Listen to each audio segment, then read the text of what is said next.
Oke, assalamualaikum warahmatullahi wabarakatuh. Fight the Ya, dust as well.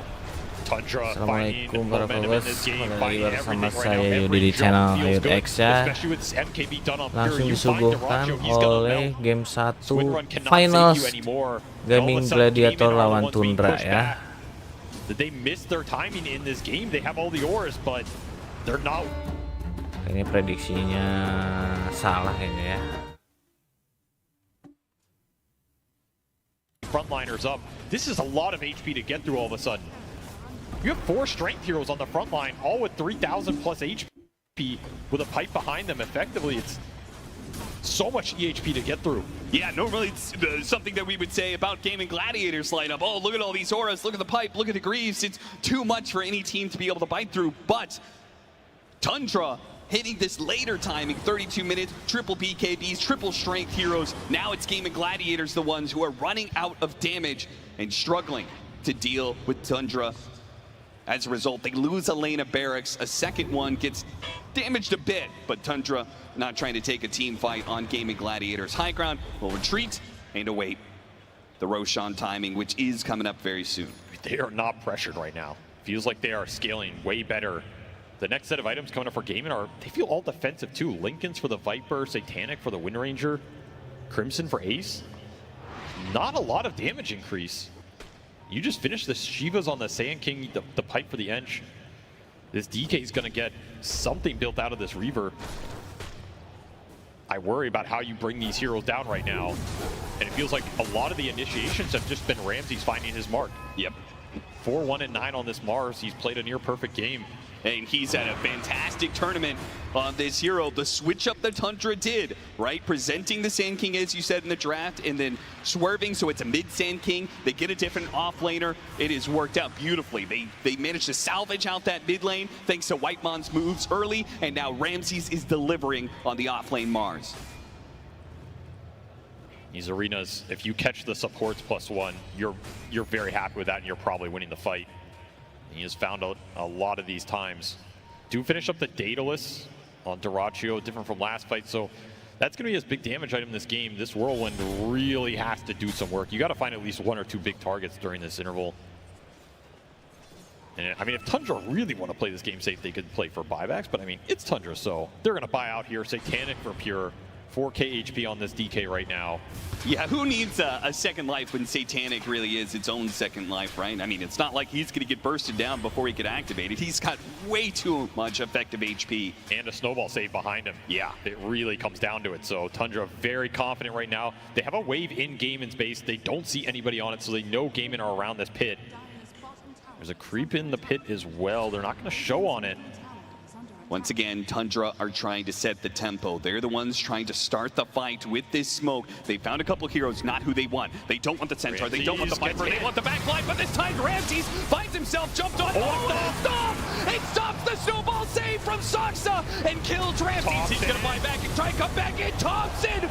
Oh, Thompson! A burrow strike from hell goes underground, and he just rips Gaming Gladiators all the way down to the pit itself. A spear to finish him off, and that is a team wipe. And it only cost you a Mars buyback off of what was probably the best stun Ace could ever find in this game. Preventing the save, finding the Tusk, and absolutely none of it made a damn difference. As Thompson says, just leave them to me, boys, and I will clean it up. Pure with the cleaves coming through, he is invincible. The clock in this game has run out for Gaiman. This push did not come to fruition, and Ramses, he's in cleanup mode. Ramses perhaps trying a little bit too hard there, goes for something that they don't want to jump on. It's the Viper. They got plenty of buybacks out of Gaming Gladiators. They got all of them. That's good enough. And now they can back up to do the original objective of Roshan. I mean, who even takes this? Aegis, you're getting slaughtered at this point. Your heroes feel invincible. Give it to Ramses. Reward him for the buyback. Gaiman falling short in this game 1, especially in these team fights. They just don't have enough sustain to match what Tundra have. Here comes that epicenter. Thompson, he pumped it a couple times to get the perfect timing. The cleave coming through as well from the DK with a Nemesis curse. Just see you later.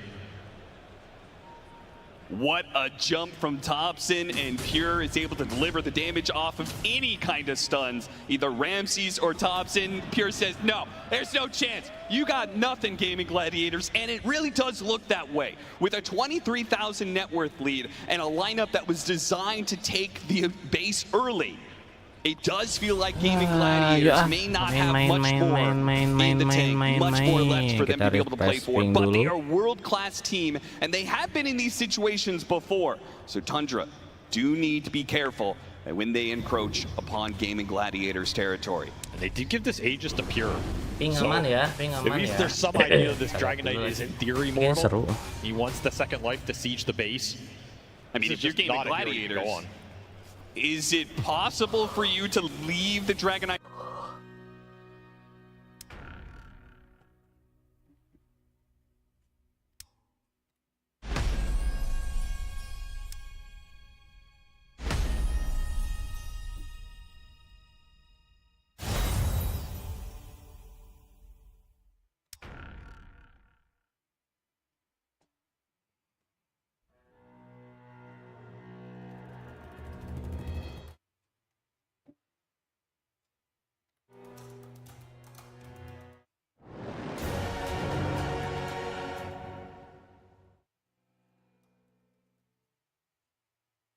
Intent Thompson, he'll join them along in death, but he's done what he needed to do. He has killed Gaming Gladiators, killed their chance at this game one, taken out their buybacks, taken out their diebacks, and they are out of this game one. No contest. Though the crowd favorite puts on a show in this first game from a very rough lane, getting bailed out from that Whitemon Enchantress to just dominating these team fights. This is not a hero you wanted to give this team, and not a hero you wanted to give that man right there, as Tundra put on a clinic in this game one. How to stall a game, how to hold the game, how to keep the lanes out, and ultimately just thwart every timing that Gaming were going for there. They get this Greaves pipe, they have a Chet lineup, but none of it syncs up. The Roshan doesn't really do them any good, and they never even took a tier 3 in this game. No, very uncomfortable situation for Gaming, as it felt like this has been our MO. This is our team identity. This is the type of lineup we want, and none of it worked. Yeah, none of it worked. It didn't work against Team Liquid. It hasn't worked in the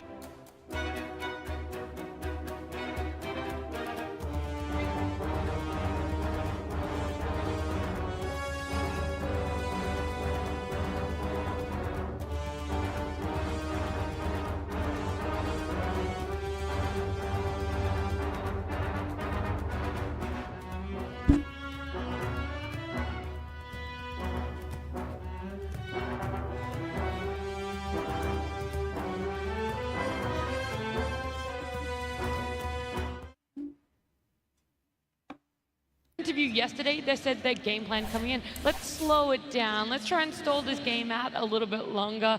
Well, task successful right there, Fear. It was the lineup of what they needed, and there's just so many moving parts that worked here for themselves. The biggest one is moving the Sand King to mid and getting a last pick of Mars for themselves. Yeah, and going back to the draft there, you have to start thinking one of the 4 heroes I felt like you couldn't give Tundra.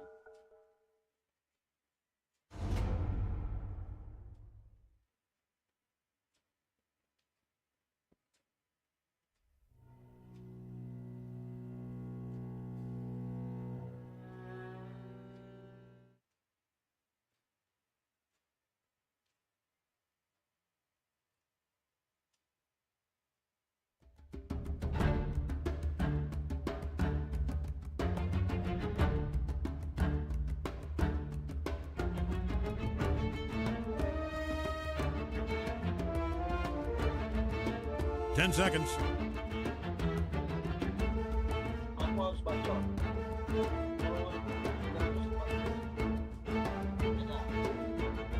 10 seconds. 5 seconds.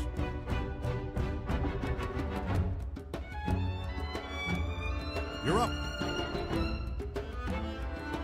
Come on, pitter pattern, let's get at it.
Where piety fails, my hammer falls.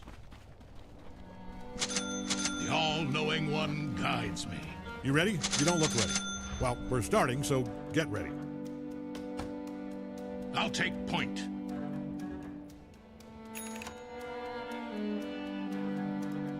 Yes.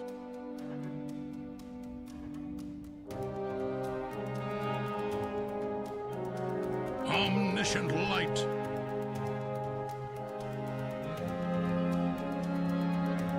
Forward march.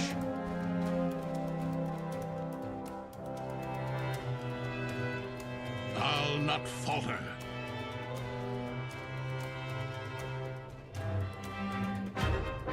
As you will.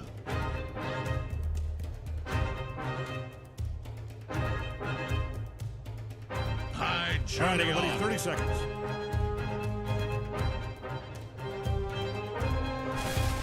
The all-knowing one protects us all. Yuk kita gaskan yuk. Ayo. Advancing.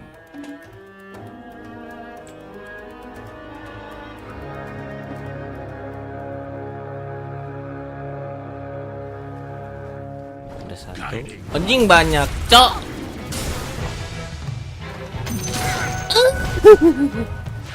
I am needed. Ih, nggak dapet. Oh, ing, kalau nggak dapet kan My path. ketai. Kalau nggak dapet mah ya Yes, sir. pinter.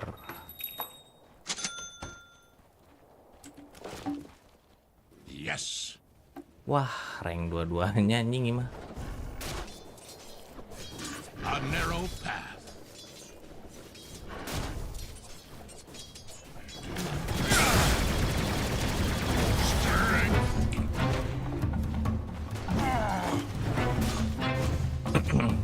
Strength unites me.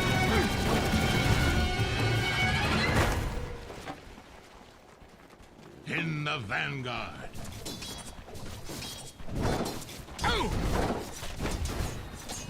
Their blades will rain upon us. Nailed. All is known.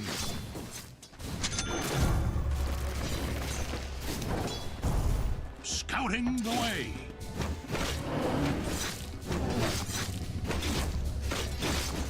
I stand for the light. Judgment comes. That courier will be missed.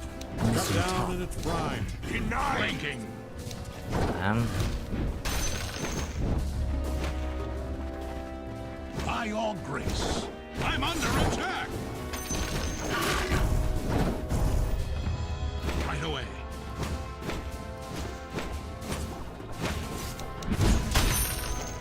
Fear not, my friends. Our God is here.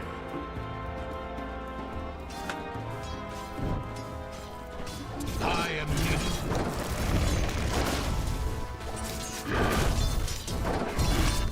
The all-knowing one guides me.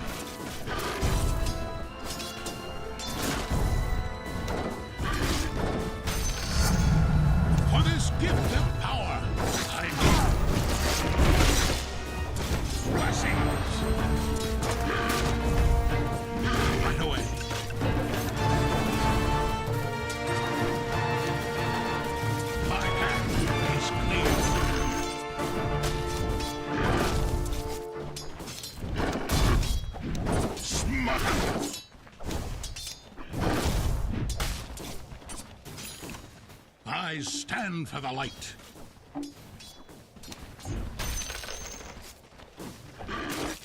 Yes, sir.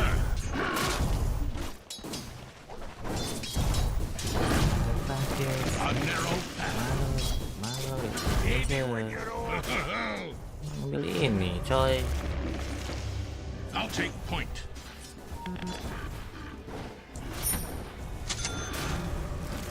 Yes.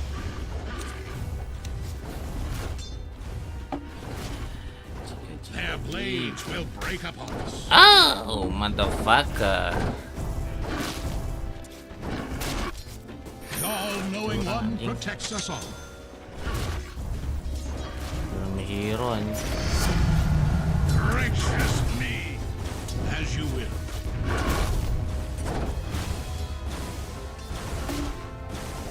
Flanking.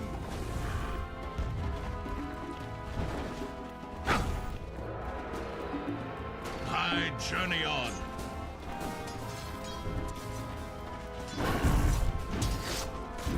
Omniscient light.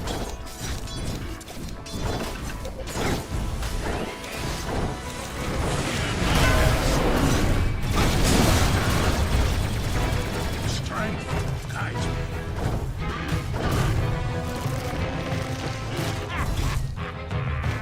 Forward march.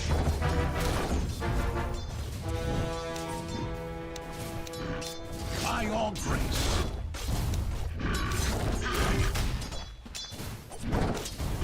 To the dark place with you. Yes.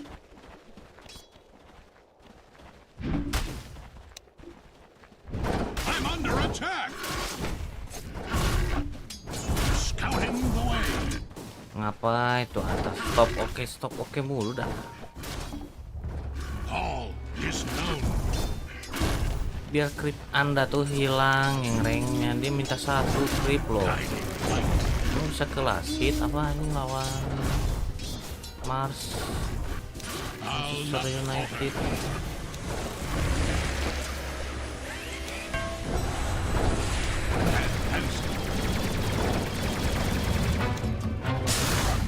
Beb.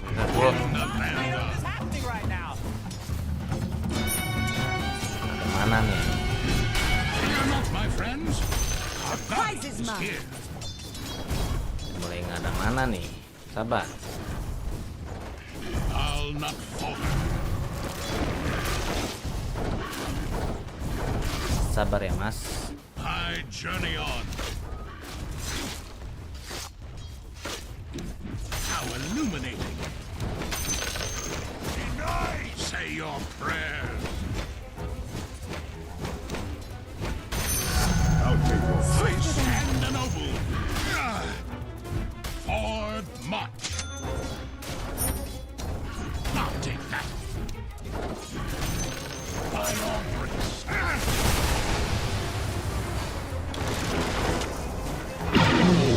Duh. All one will break.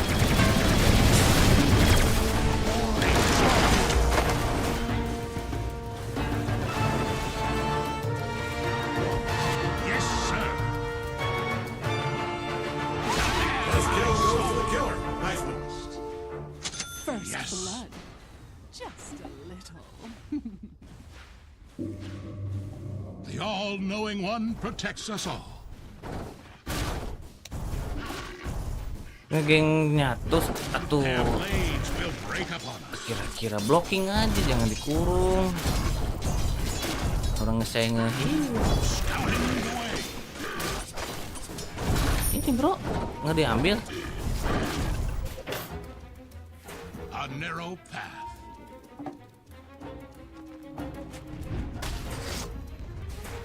Fear not, my friends. Our guardian is here. XP room bro. Right away. Dia bilang maki op.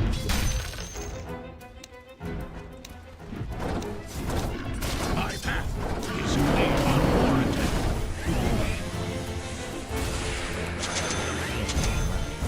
Flanking.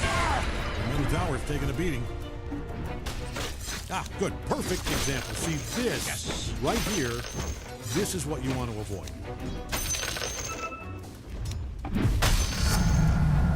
Nailed it! The all-knowing one guides me.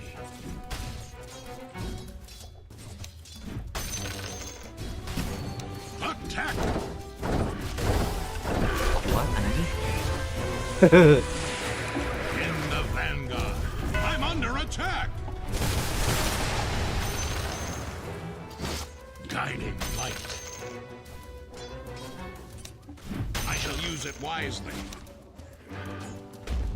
Omniscient light.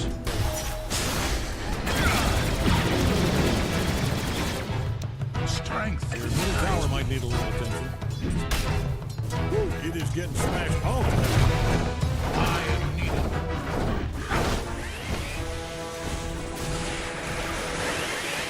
I'll take point.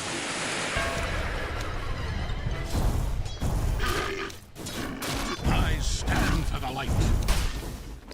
Bang. The seeds of all is known.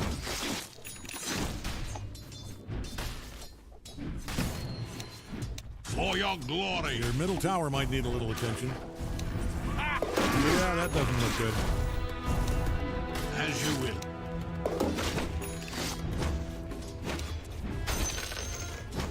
Charge!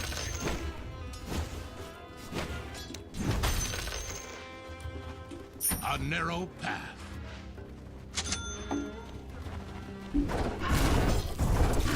My path, I claim it.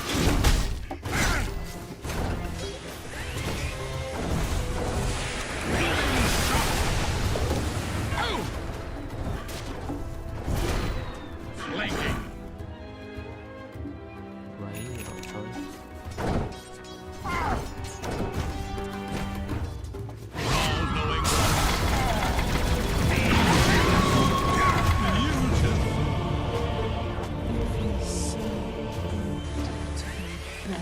Regeneration. Gak apa-apa. Santai aja. Push aja, push ini, bro. Biarin aja, biarin.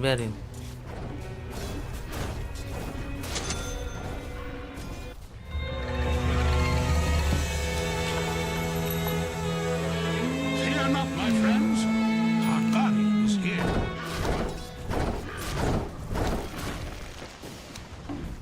Strength guides me.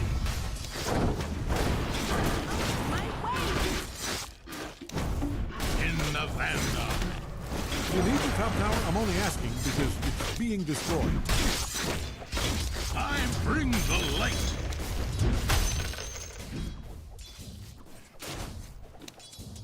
Forward march.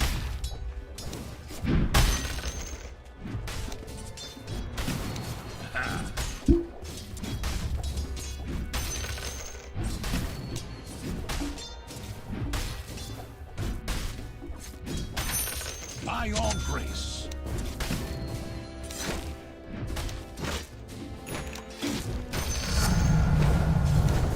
Their blades will break upon us. Prepare thy soul. I am needed.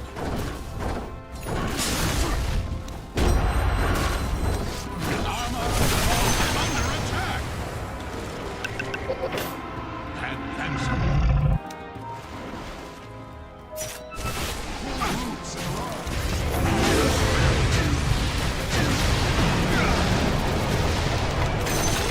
Omniscience knows your sins.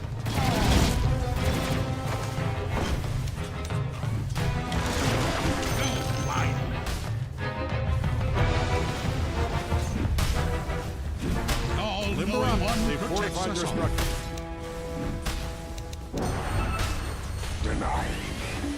Scouting. Pulang, cok.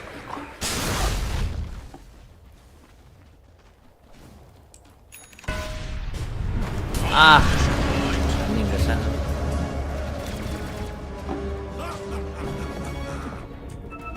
I'll not falter. Mau ngelamun. satu dong. All is Kalian known. support aja itu mah.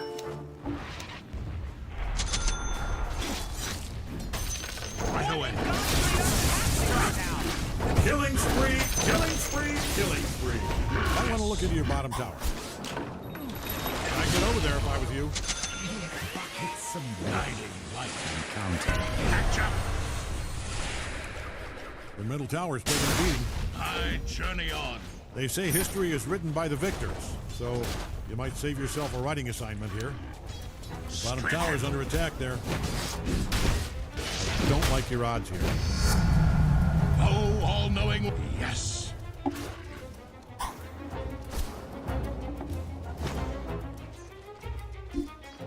I'll take point.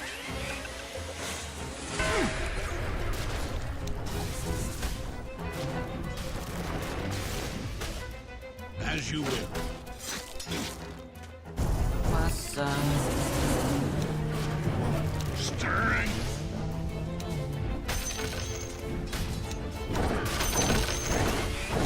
Yes, sir. I'm under attack. Apa sih? I stand about.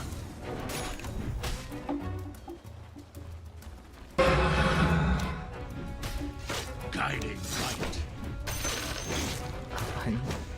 Holy motherfucking bitch. I journey on. Might want to haul ass over to your top tower. Forward march.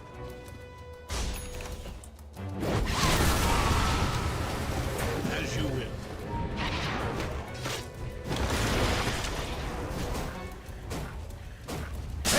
Top tower's under attack.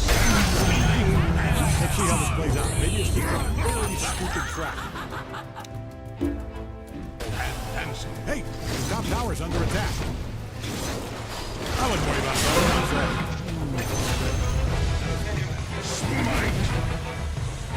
Bottom tower just bit the brick biscuit. Kepo hanap aing ba Is bro. it top tower? I'm only asking because it's being destroyed. It's not time. Might want to haul ass over to your top Your tower. glory.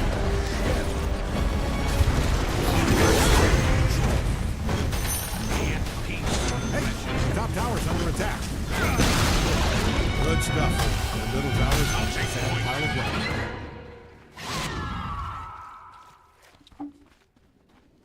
Hanap na jebol. Mantuan di mid oge jebol.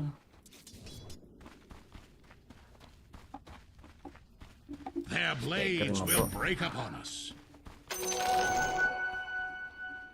Mending dagger. Scouting the way.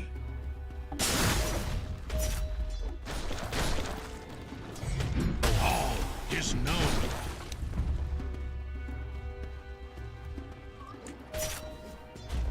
By your grace. Salamene smiles upon me. Sok farming aja daggernya. Farming aja daggernya, farming aja. Omniscient light. Santai, santai, santai. In the vanguard.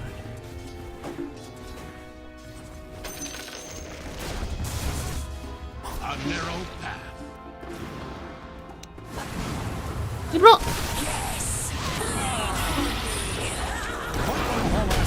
Fear not, my friends. Look, Greg called the Bro lagi bro. Apparently Anjing. performance towers is not prime, so you're gonna have to handle this. Play until the whistle blows. Get back in there. Blinking.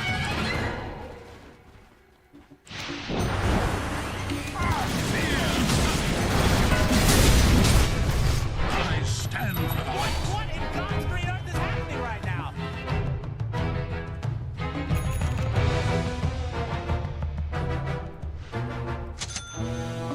I'll not falter. Bibir dan mati kemana-mana. Oke, mid rame nih, mid rame nih. Yo yo yo, let's go yo, dep dep dep dep dep dep dep dep. Dep, let's go yo yo yo yo yo yo yo yo yo yo. Nice work fortifying those structures. They are looking sharp. Uh-oh. Radiant's fortified their structures. Anjing siap. What?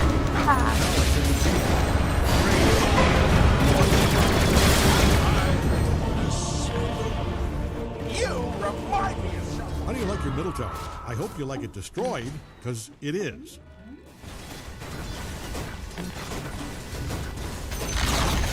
Nice. The top tower smashed all of them. Now nothing stands between you and victory. Sepertinya aku harus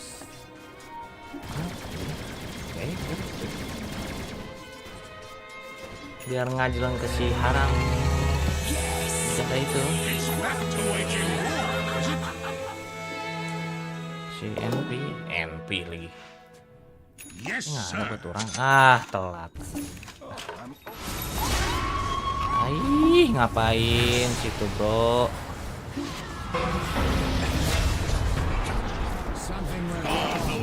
Sini.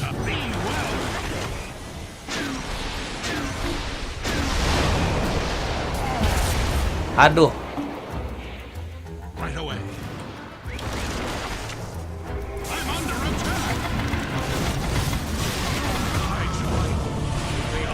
Ini nggak maju.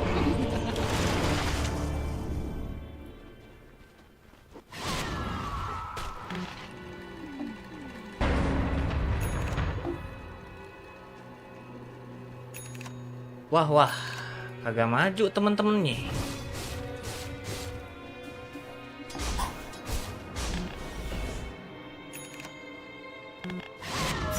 Brengsek.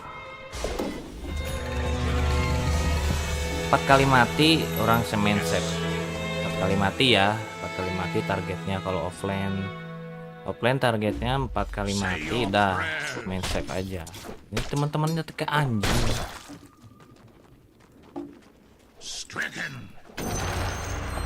Goblok. Aing geus maju. Baturan aing untuk maju-maju. Tolong. Kamu push ini. Fear not, my friends. Our guardians here. Ini sini, Sok. Di sini, Sok. All-knowing one guides.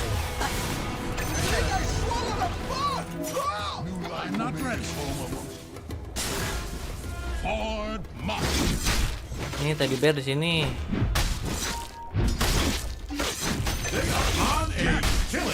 Bantuin dah atas dong. Bawah dong. Ini tadi.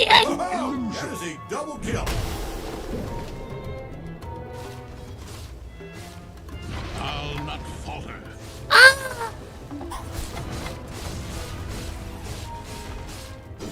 Yes.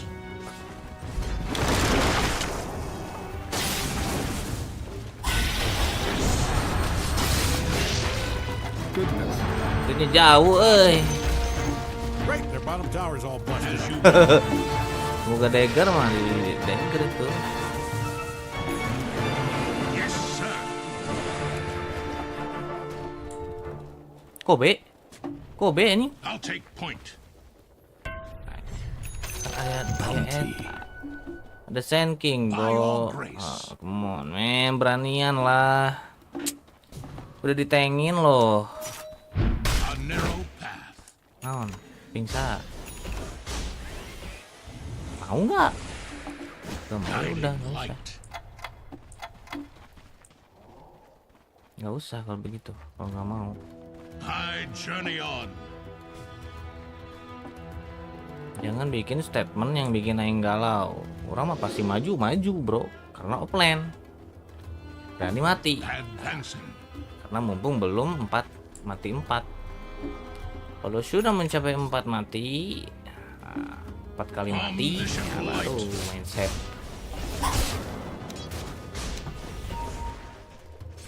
Their blades will break upon us.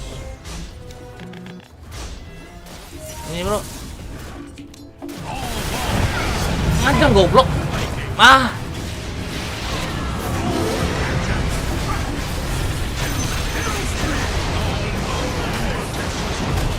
Malah spirit-spiritnya ini, cu. Aduh. Tolol juga ya.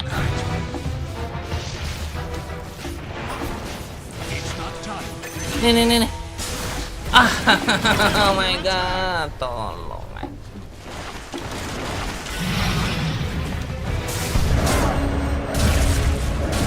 anjing ditinggalin.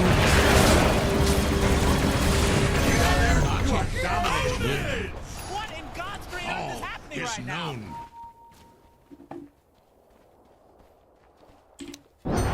It's not time yet. Ya go nih, saya gas. In the vanguard. Ini dulu clear. Scouting the way. Yuk. Berdua aja, yuk. Nggak apa-apa. My path is clear.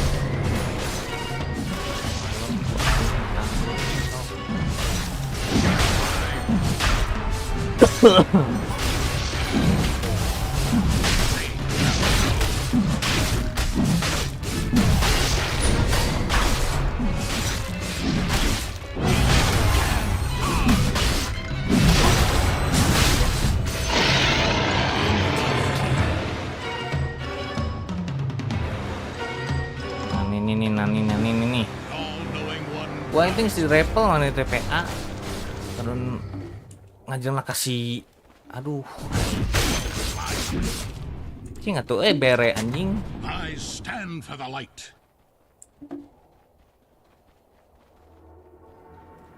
Bere atuh skrip mah. Charge! I'm not ready.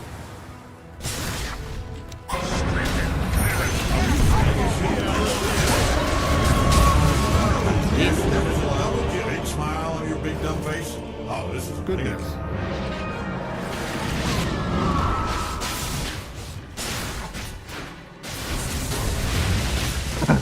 Beautiful. Got to live. My sorcery is Dapatnya setun anjing. HD.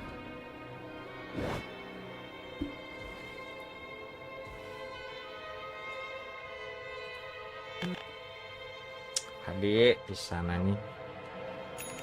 Dapatnya dia stun anjing. Senking anjing. Night moves back into the light. Right away.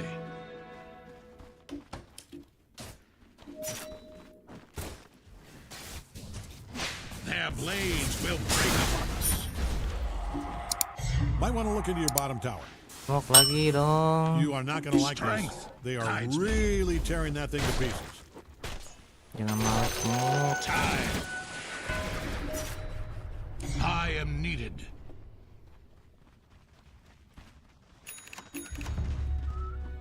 The all-knowing one protects us all.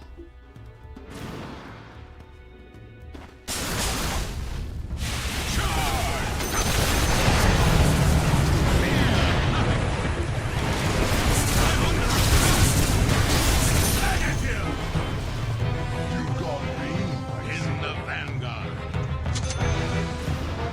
I'm not ready. Guiding.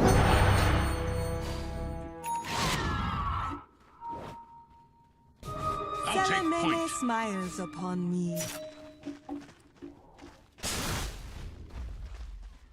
Advancing.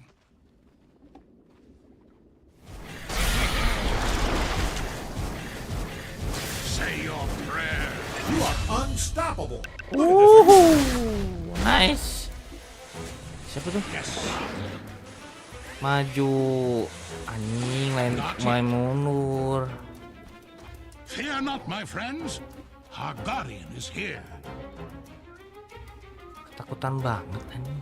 Karena naik degel bro. Yes, sir. Nggak ada ya. Yes.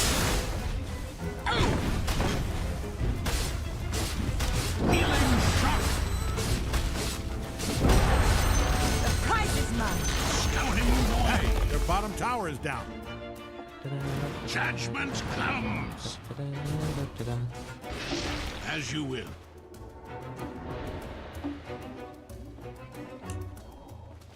By your grace. Yeah. Omniscient light.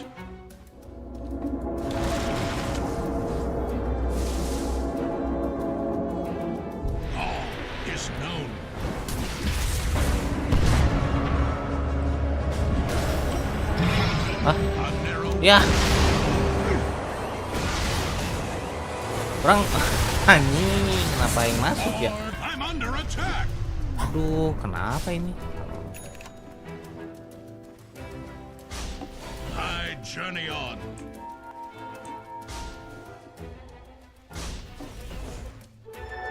Turn them into mist. My path is clear.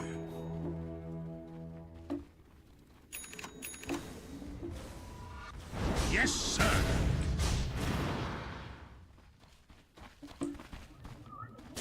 Forward march.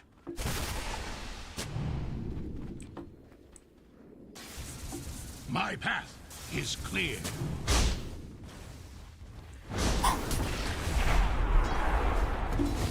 Flanking. Cok, nih cok.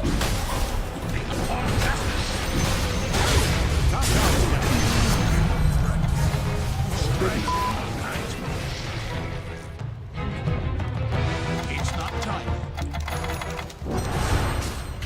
I am needed.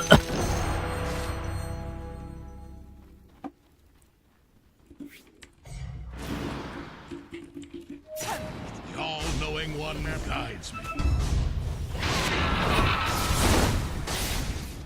It's not time yet. Ini tengah aja, bro. Omniscient light. Просто муа. Purification.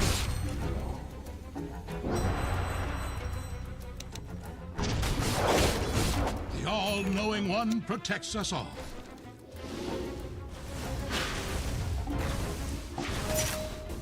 By your grace.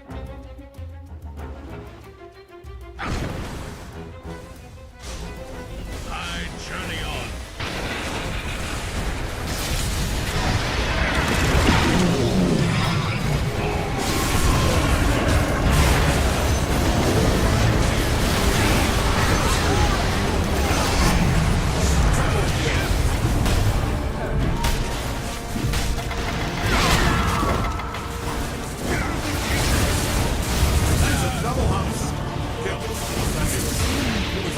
Butterfly anjing. Maybe next time.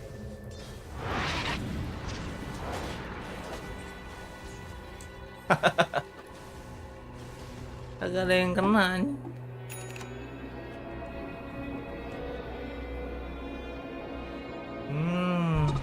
Ininya bebek. Kupitnya bebek.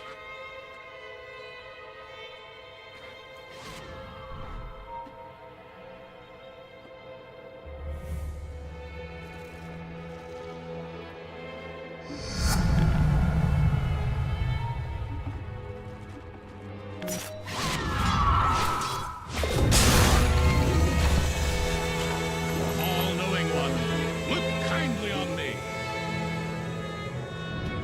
Yes.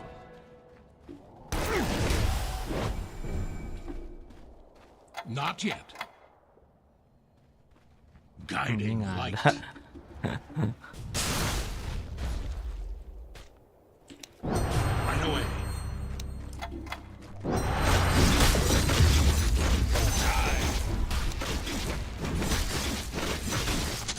In the vanguard.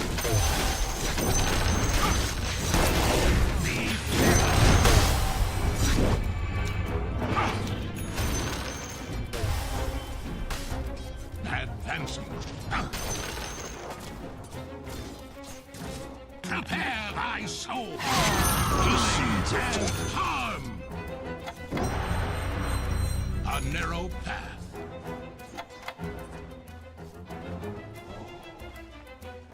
I'll take point.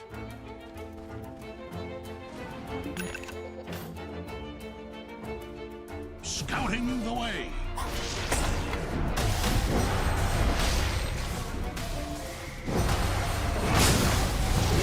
As you will.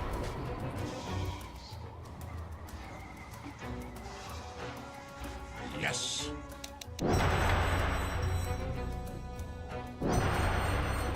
I'll not falter.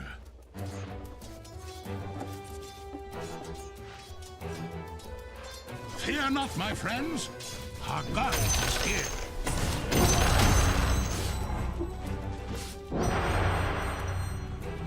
I stand for the light.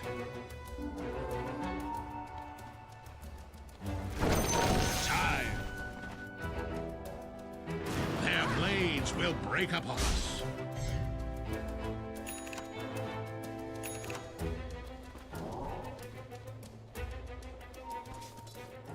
In the vanguard.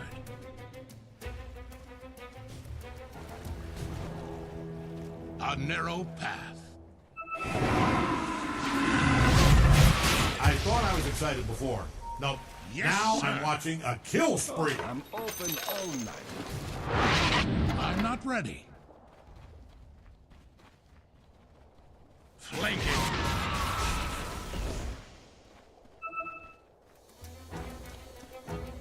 I am needed.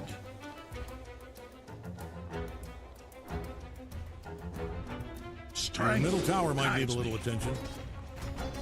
Hey, you really need to handle it. You know, just because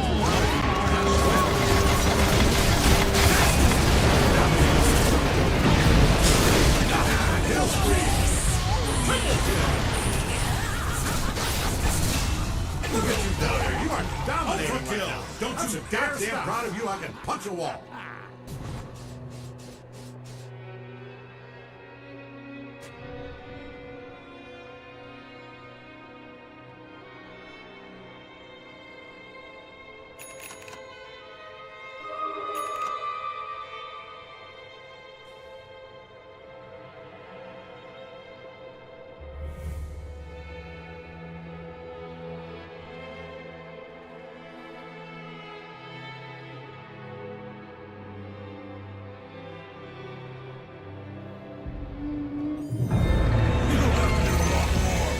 Top tower is down. Retribution.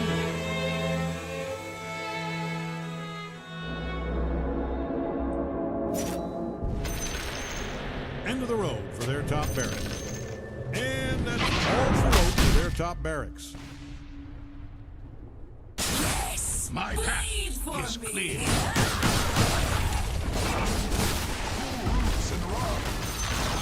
As you will. Their middle tower is down.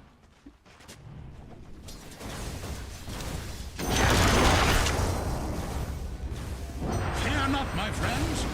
Our guardian is here.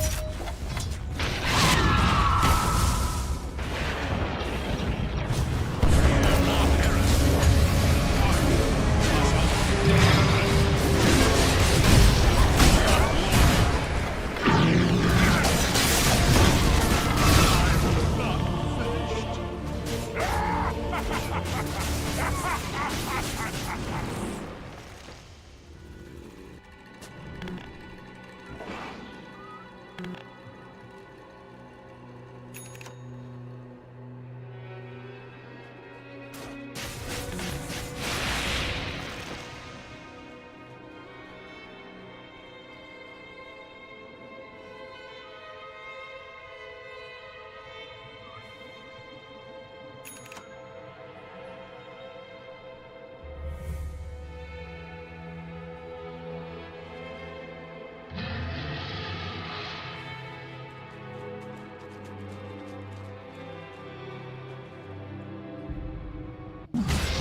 I stand for the light.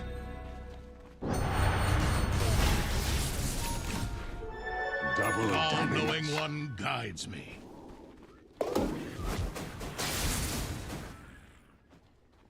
Forward march.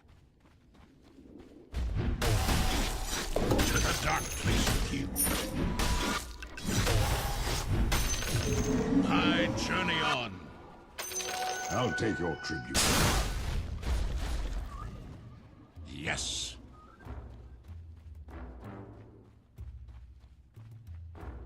I'll take point.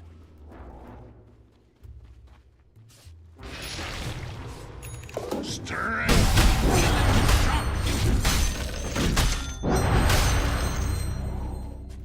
By your grace.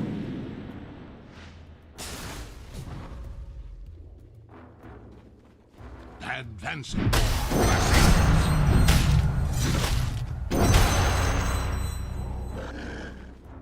The all-knowing one protects us all.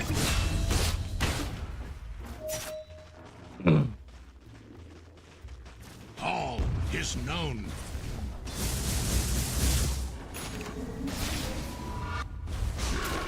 Right away.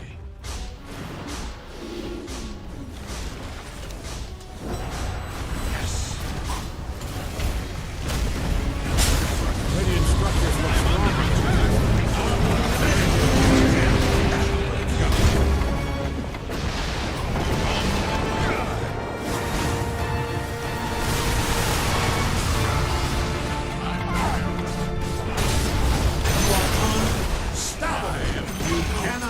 Middle tower's down. You just obliterated their little barracks.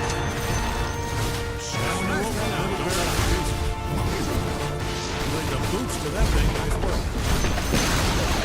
Bottom tower's down. Bottom barracks demolished. Out of mystery. No. Ha! Their bottom barracks is... Hey! Bottom right. This is great news. Congratulations. I'm proud of you.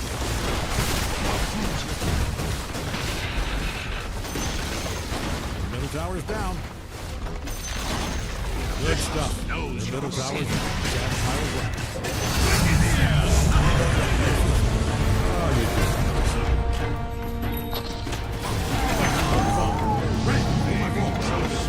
Is this a kill spree?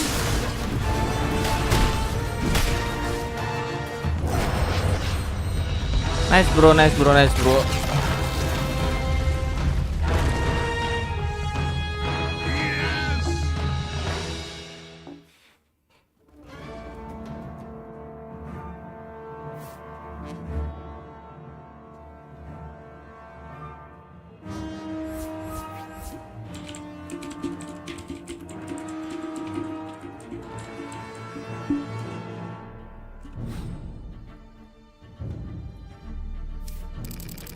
Nice game, nice game, nice game. Bukan bener gempa tadi. Kenceng. Kenceng banget itu gempanya. He misses the kill, and now one leap is only going to take you so far. Pure with the whirlwind will get some vengeance for that death earlier. Still going to be able to get on top of those. Celery pulls it back into Ace.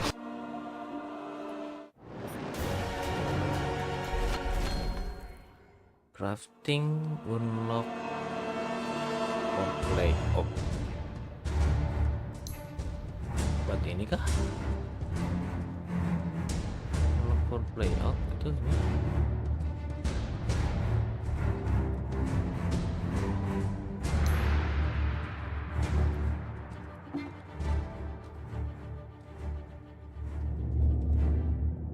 Unlock for play up.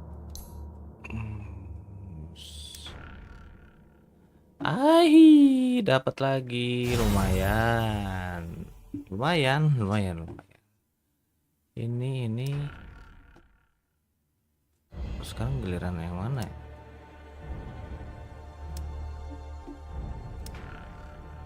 Oh gitu, berarti udahan. Ramsey's put up on the high ground. That's a little awkward for him. Struggles to get down there to put some more damage. Looks like they have caught Celery though. No, Celery gets the hop away. No other stunts it seems from Tundra. Is everybody? Now Celery gets caught in the river still. And they look for even more. Tofu will get away from Thompson in time. Same goes to the Underlord away from Pure. Man, if you have support ults there on the side of Tundra, that is a way easier exchange with Kisses and Demonic Purge coming through. Another fight as well that Thompson doesn't get to be part of. His game flow's been a little awkward, but he will continue to find the farm. And both carries are just going to go back to their sides of the map, try and get into these Maelstroms. Blink is online for Quinn, so that's the first big kind of initiation item in this game. An opposite approach by him, right? Like he's trying to hit in early timing. Picking up this early Blink Dagger. If he doesn't get anything done with it, he's going to feel pretty bad in comparison to what Thompson's pulling out of the jungle right now. Yep, so they're going to instantly smoke him and instantly gets broken. Oh, running into Soxa like that on the high ground too. No vision. They don't know if there's a real threat up there, so they can't even chase him. Meanwhile, Thompson, a hard camp and an ancient stack. He's just farming. Getting the power runes, getting to his items. Deep ward does come out off that smoke, so they will find Soxa anyway. Trying to get a cookie down, but he gets pulled away from the ledge.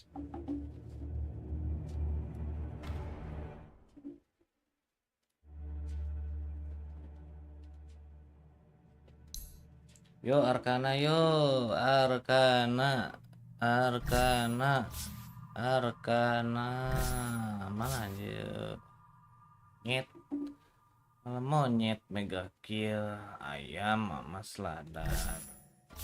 Arcana, Arcana, wih. The Dire, now with Suram sekali reroll anjing. Him there, and now they don't have the kisses to combo off this arena quite yet. Just got and it. as a result, they need more damage. Maybe Dyrachyo can live through this. Now the kisses come in still though. Rams are gonna die for it, and so does Pure. So maybe they've killed the enemy carry, but they've lost their own and their offlaner as a result. With Quinn hitting the back line as well, it's gonna be more. Disruption goes out, but he's surrounded. He comes back out. Too many heroes to survive. 4 dead. You got the enemy carry, but was it worth it, Tundra? Not at all. That is a steep price to pay. And it's a fight again without the Batrider, who's supposed to be kind of your early team fight skirmisher, giving you the spell damage, giving you the extra kill ability. Gaimin, they just have a lot of early sustain. This Underlord is incredibly strong getting into a fight like that. You're just going to be stuck in the pit Firestorm. You have Solar Flare running the whole time. The Pangolier Rolling Thunder's uncontested. There's a lot of turnaround potential in this game and lineup if you make a move like that and it doesn't work out cleanly or quickly. Yeah, cleanly and quickly was a big problem there, right? With no kisses immediately on the arena. Couldn't get that fast kill on the Lone Druid. Now things are just very awkward for Tundra. And it looks like Gaming Gladiators, maybe a mirror of Game 1 with better success, as they are just picking up pace and they have an aura hero behind them. Looking for another big core pickoff. Ramsey's 200 gold off his Blink Dagger. Does not want to die right now. Hit coming through. Quinn tries to chase after him. Doesn't hit the slow from the shield crash. Celery diving into a tier 2 like that. I guess the tanky enough. Thanks for the Pavis. He'll be able to shrug off some of the damage from the tier 2. But no luck on Quinn. finding a kill, but maybe Quinn can find it somewhere else. Thompson, he tried to put himself up on this trunk area and TP out, but Quinn landed right on top of him, stopping that TP. So the best Thompson can do, try and get this kill on Celery. They actually need the extra help as Thompson's kind of tanky, so they bring in Ace. Ace will help deliver the kill, and back he goes through the gate. Did pick up the shard here. Just wants to output as much single target damage as he can on this bat, and that was his amp damage rune. Couldn't find anything with it as the gank comes to him first. Gaming controlling the side lanes, controlling the map right now. They still have ancient stacks as well. Dyrachyo is going to eat through, or they're eating through him. Yeah, just a little bit. And finally, that blink will arrive for Ramses. This has been a very different Mars game for him. Much more difficult one. He has not been the initiator we're used to seeing. And even with this blink, it's defensive positioning from Tundra here. They will smoke him out. So they want Dyrachyo right now. They would love to be able to jump in. Dyrachyo's sitting on no HP, showing on the mid wave. Oh, he's going for the shield. I mean, he's dead here, Oh right? my god, he is so dead. Dyrachyo, he put way too much reliance on his ultimate to give him the HP he needs. Dies before it even comes into contact. Maybe not aware this is the one part of the map where Tundra do have wards. They're both in that mid lane. The rest of the map controlled by the Dire Vision right now. Yeah, he's going to circle it out. He's like, they saw me, guys, but I mean... Maybe it would have been better to just die to the Ancients. It's true. Instead, that kill goes to Tundra and really helps bring down that net worth lead that Gaming Gladiators was beginning to build up still, though.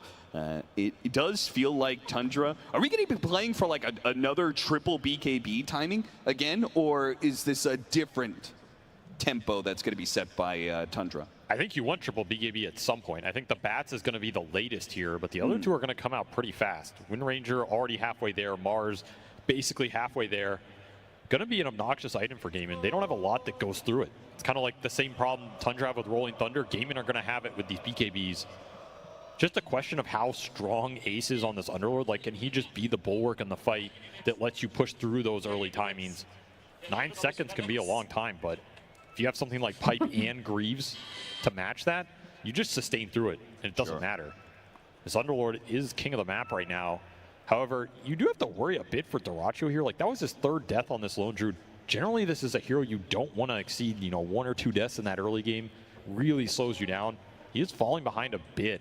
Yeah, I mean, considering the lead that Gaming Gladiators has had, the fact that he is 900 behind this Wind Ranger is very concerning.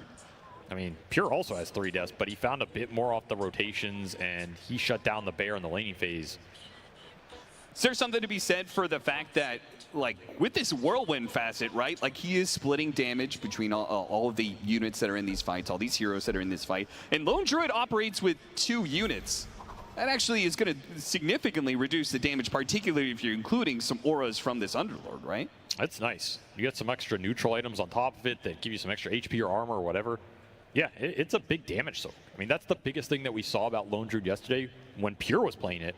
Yeah. Is it caused a lot of teams issues in terms of you pump all this damage into the Lone Druid. If he doesn't die, that just wins you the fight on itself.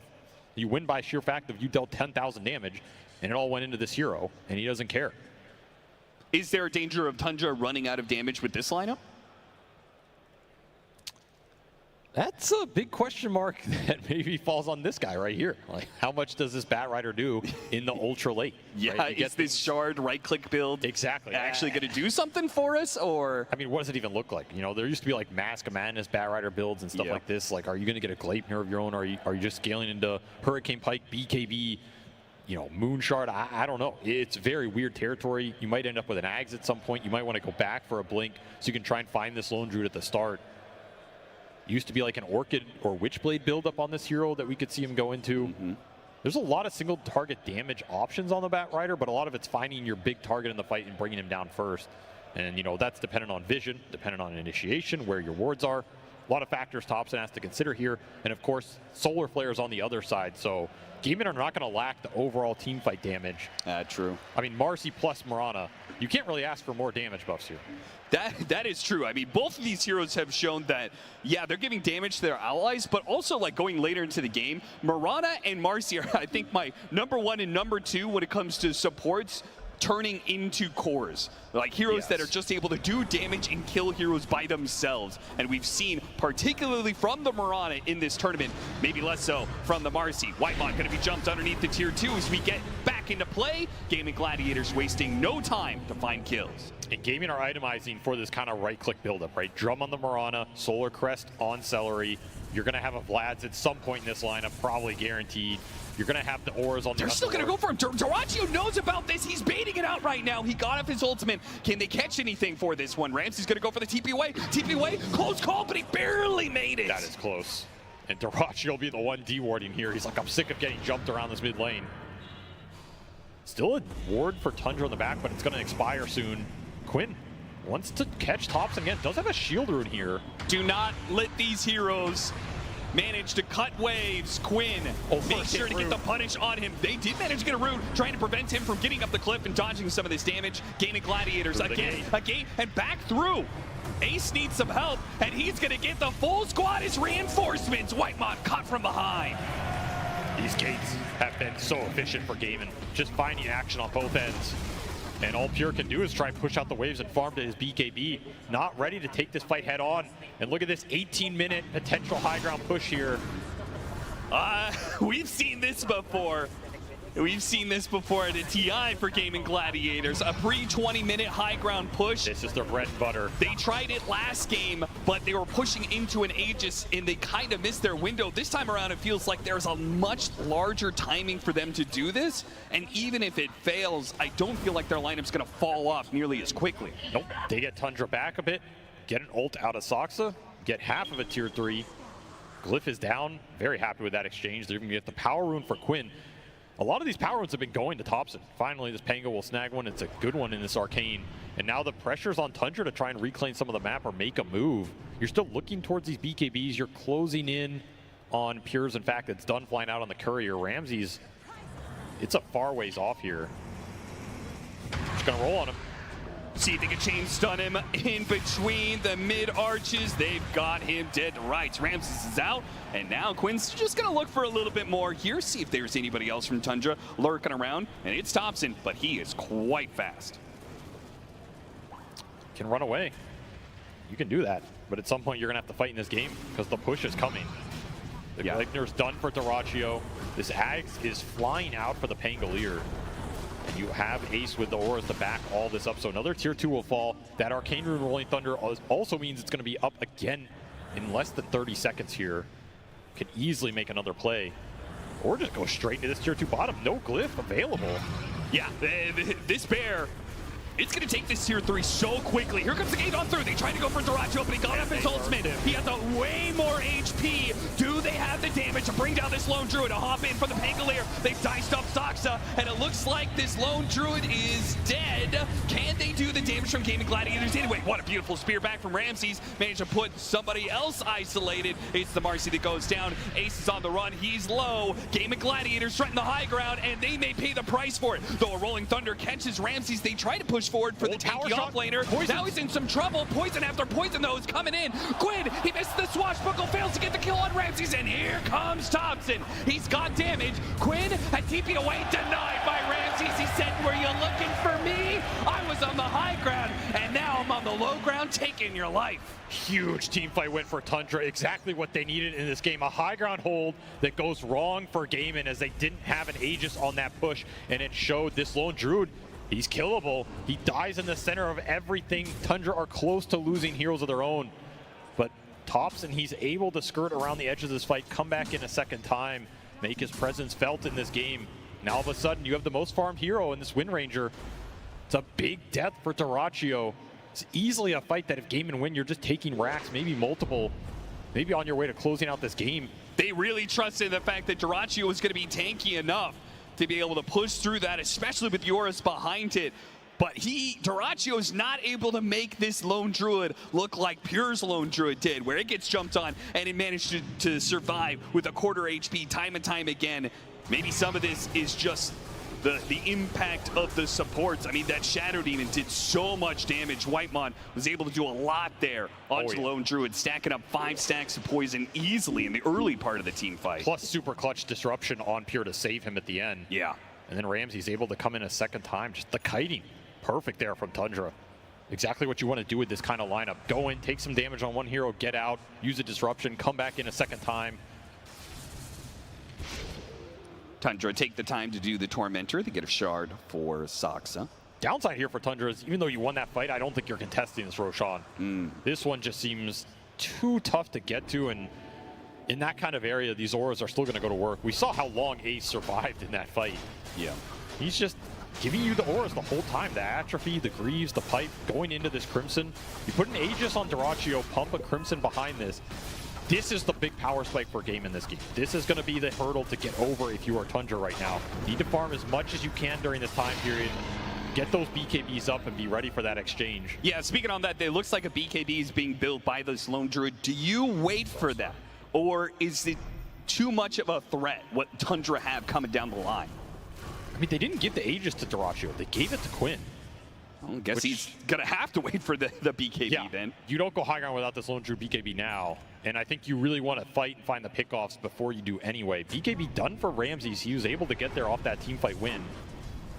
What's the point of giving Quinn the Aegis over the Lone Druid? Does that say they're just not going to push at all?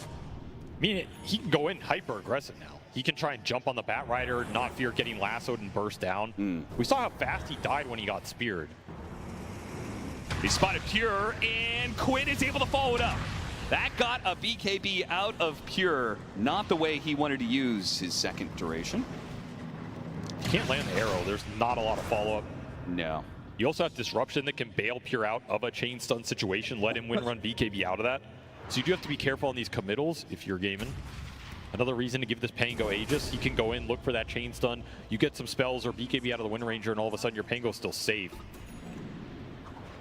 And BKB done for the Lone Druid. So Dyrachyo, he's online right now. Level 15 as well. Looking for that last tier 2.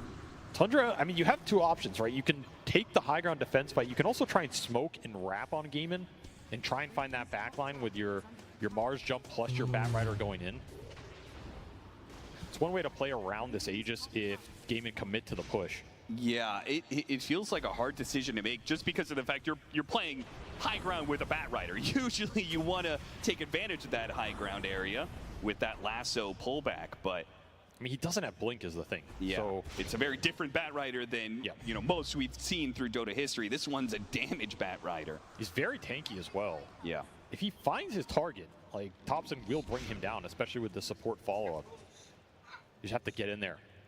And a lot is dependent on the arena to set that up. Gaimin will swarm the map with another smoke. Just cross the lanes here, looking for a straggler bottom. There is Ramses, but no BKB Pierce means he can always just BKB TP out. Yeah. And Tundra, they're poking into their own jungle, feeling like Gaimin are split on the map. They're right about that. They certainly are. Celery, shackle shotted. Ace is going to go in as well as Quinn to try and bail him out. Celery's still in trouble though, being chased by the pure whirlwind. Got all these heroes inside of the arena. Ramsey's coming in from behind. Hits a really nice one. Trying to finish off Celery. Still got the other support instead. Ramsey's he's not going to get it right now. Celery's actually bodying them. And Pure, he can't chase after it either. In fact, he's in trouble right now. He needs to get out. Thompson though, he did the damage to bring down the Aegis Pangolier. Pure deep out on the map. He doesn't have a TP scroll. He's going to have to go through the gates. Gaming Gladiators do not seem to know where he's at, so it looks like Pure is away and clear. A sick arena by Ramses, but the fight was super split, and the rest of Tundra could not get through that Pango Lone Druid front line. So he'll trade out some heroes, get an Aegis down, maybe stall out this push that could have come if Gaimin successfully cleared through that fight. And I cannot believe Celery lived through all of that. He was the first target. Shows the strength of the auras here, mitigating a lot of the Wind Ranger's damage. And I mean, this Marcy has 3,000 HP. No joke right now. That's a support for you in 2024. Oh yeah. Thompson's damage is building up though. He showed it by being able to kill that Pangolier. You guys haven't seen this right-click Batrider. It does some big work, but it has a very high ceiling and a very low floor.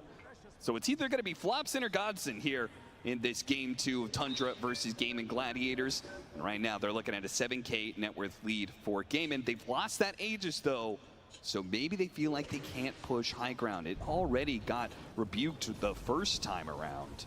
Maybe they're more comfortable just waiting for more items and more Aegises. This is the part of the game where Gaimin, you either feel comfortable with your scale or you don't. And if you don't, you really need to be finding more on the map, increasing this net worth lead and going to that next Roshan.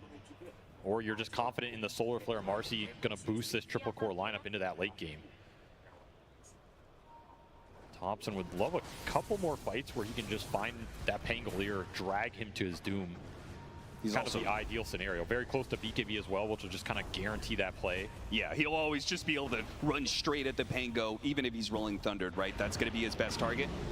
Cleared up. Poke here. Whoa, Celery hopping way past there. I think he was looking for the Shadow Demon. Instead, they're going to have to try and kill Thompson as the disruption's down, but the lasso pull the bear back out. Now they're in trouble inside of this arena. The Batrider has been saved, and he can reset. Quinn, though, still looking for him. Hit him with the Rolling Thunder. Maybe Thompson didn't back out in time. Thought he could turn back around. Did not respect the push coming in from Gaming Gladiators. Gaimin, they still have a lot of sustain here. Nice tank there from Ramses, making sure that Pure is not going to be threatened by Erodivatos into Arrow. Now he's being threatened by a pit, has to use the BKB, chases after them with the Whirlwind, doesn't have the arena to keep heroes inside this time around. They're going for the bear, and they might just be able to get it. Wait, the Spear comes out, stop the Kisses. The Spear chases after him, but Duraccio's too fast. He gets ahead of him. Quinn's in the middle of this, trying to go after Pure with the wind run. No, it's going to run out. He gets taken out. Quinn finds his man. Buybacks being used by Tundra, but all of a sudden a 7,000 net worth lead has doubled to 15K, and the assault from Gaming Gladiators will be halted for now. But you have to feel like another round is coming in soon. I mean, the first punch was landed. Triple buyback from Tundra here, just decimated their economy. They absolutely need to win this next team fight. This game might just end. And Gaimin are not gonna relent. They're not gonna give up the pressure right now. 20 seconds, no Wind Ranger. You have to assume there's no buyback here anyway. And they're looking the Underlord hit the tower, because look at all that bonus damage he has right now. Plus 200 Atrophy Aura. Winding down a bit. But of course you have damage buffs coming up. 30 seconds for the Solar Flare. All the auras are back up for Ace. Pure is just about to come back up. They need to try and punish Gaming Gladiators while he's coming back up. The arrow does land onto Batrider, trying to get him a cooking away. Gaming Gladiators chase and chase and chase, and Disruption still going after the Batrider while Quinn is disrupting all of these supports. Good hits all around from the Rolling Thunder, while Celery and Durachi are doing some damage. Celery won't stop until he's dead, which now he is. Now the rest of the team, without their big Marcy carry, apparently, are going to make a run for it. Durachi has used BKB. Is it flee or fight? It looks like it's a fight, and Pure, a fight that he can't win, apparently. A triple kill for Durachi. Thompson's next one left. There's only 2 members of Tundra still alive, and now make it 1. Gaming Gladiators own the Tundra base. Absolutely rolling over them in the second half of this fight. Pure did not even get his BKB off, just got roared into oblivion. And the buyback from Celery. This beast of a 5 is back. He wants leapfrogging over another one. Celery goes for it. Hippity hoppity finds the last kill of Gaming Gladiators. Tundra. They've lost their heroes. They've lost their base. And perhaps saving the best for last, the final day of TI. We'll finally get to see a Game 3 on the main stage as Gaming Gladiators. This time around, their push works around a lone druid. The timing's just worked out way better here. This Pangolier controlled a lot of the map, controlled the fights. Thompson just felt muted in that game. This bat did not come online fast enough. The early laning prowess from Quinn really shut him down in that one-on-one. And Gaimin are able to find their mark with, like you said, a lone druid that has just been absolutely unstoppable on this main stage. If you're not picking this hero or banning it away from your opponent, it feels like you're doing something wrong because nobody has had answers. That game, they even found Durachi a couple times around that mid lane. Yeah, you said this is a hero you don't want to have die a few times, and it did. And it just doesn't matter. The hero soaks too much damage in the fight. He's too good at using the damage buffs, the auras, the Roshans, the early pushes. You're just not ready for the bear. And he comes, takes a base, and like you said, we're going to get a Game 3 for the first time in this event on the main stage. We've had some great games here at TI, but these series, for whatever reason, just could not go to Game 3 until the lower bracket finals. See what the panel has to say as we finally get what we've all wanted. It's been a long time coming, but a game number 3. We're finally treated to it. And let's break down everything that happened for that game number 2 to cause this. I mean, first of all, the laning phase. Quinn doing much better this time round. Of course, in game 1, he was on that up, but taking out the Enchantress, not having the same impact on Whitemon for that mid lane, gave them that advantage. Quinn Pango, I mean, it's come back around 2024.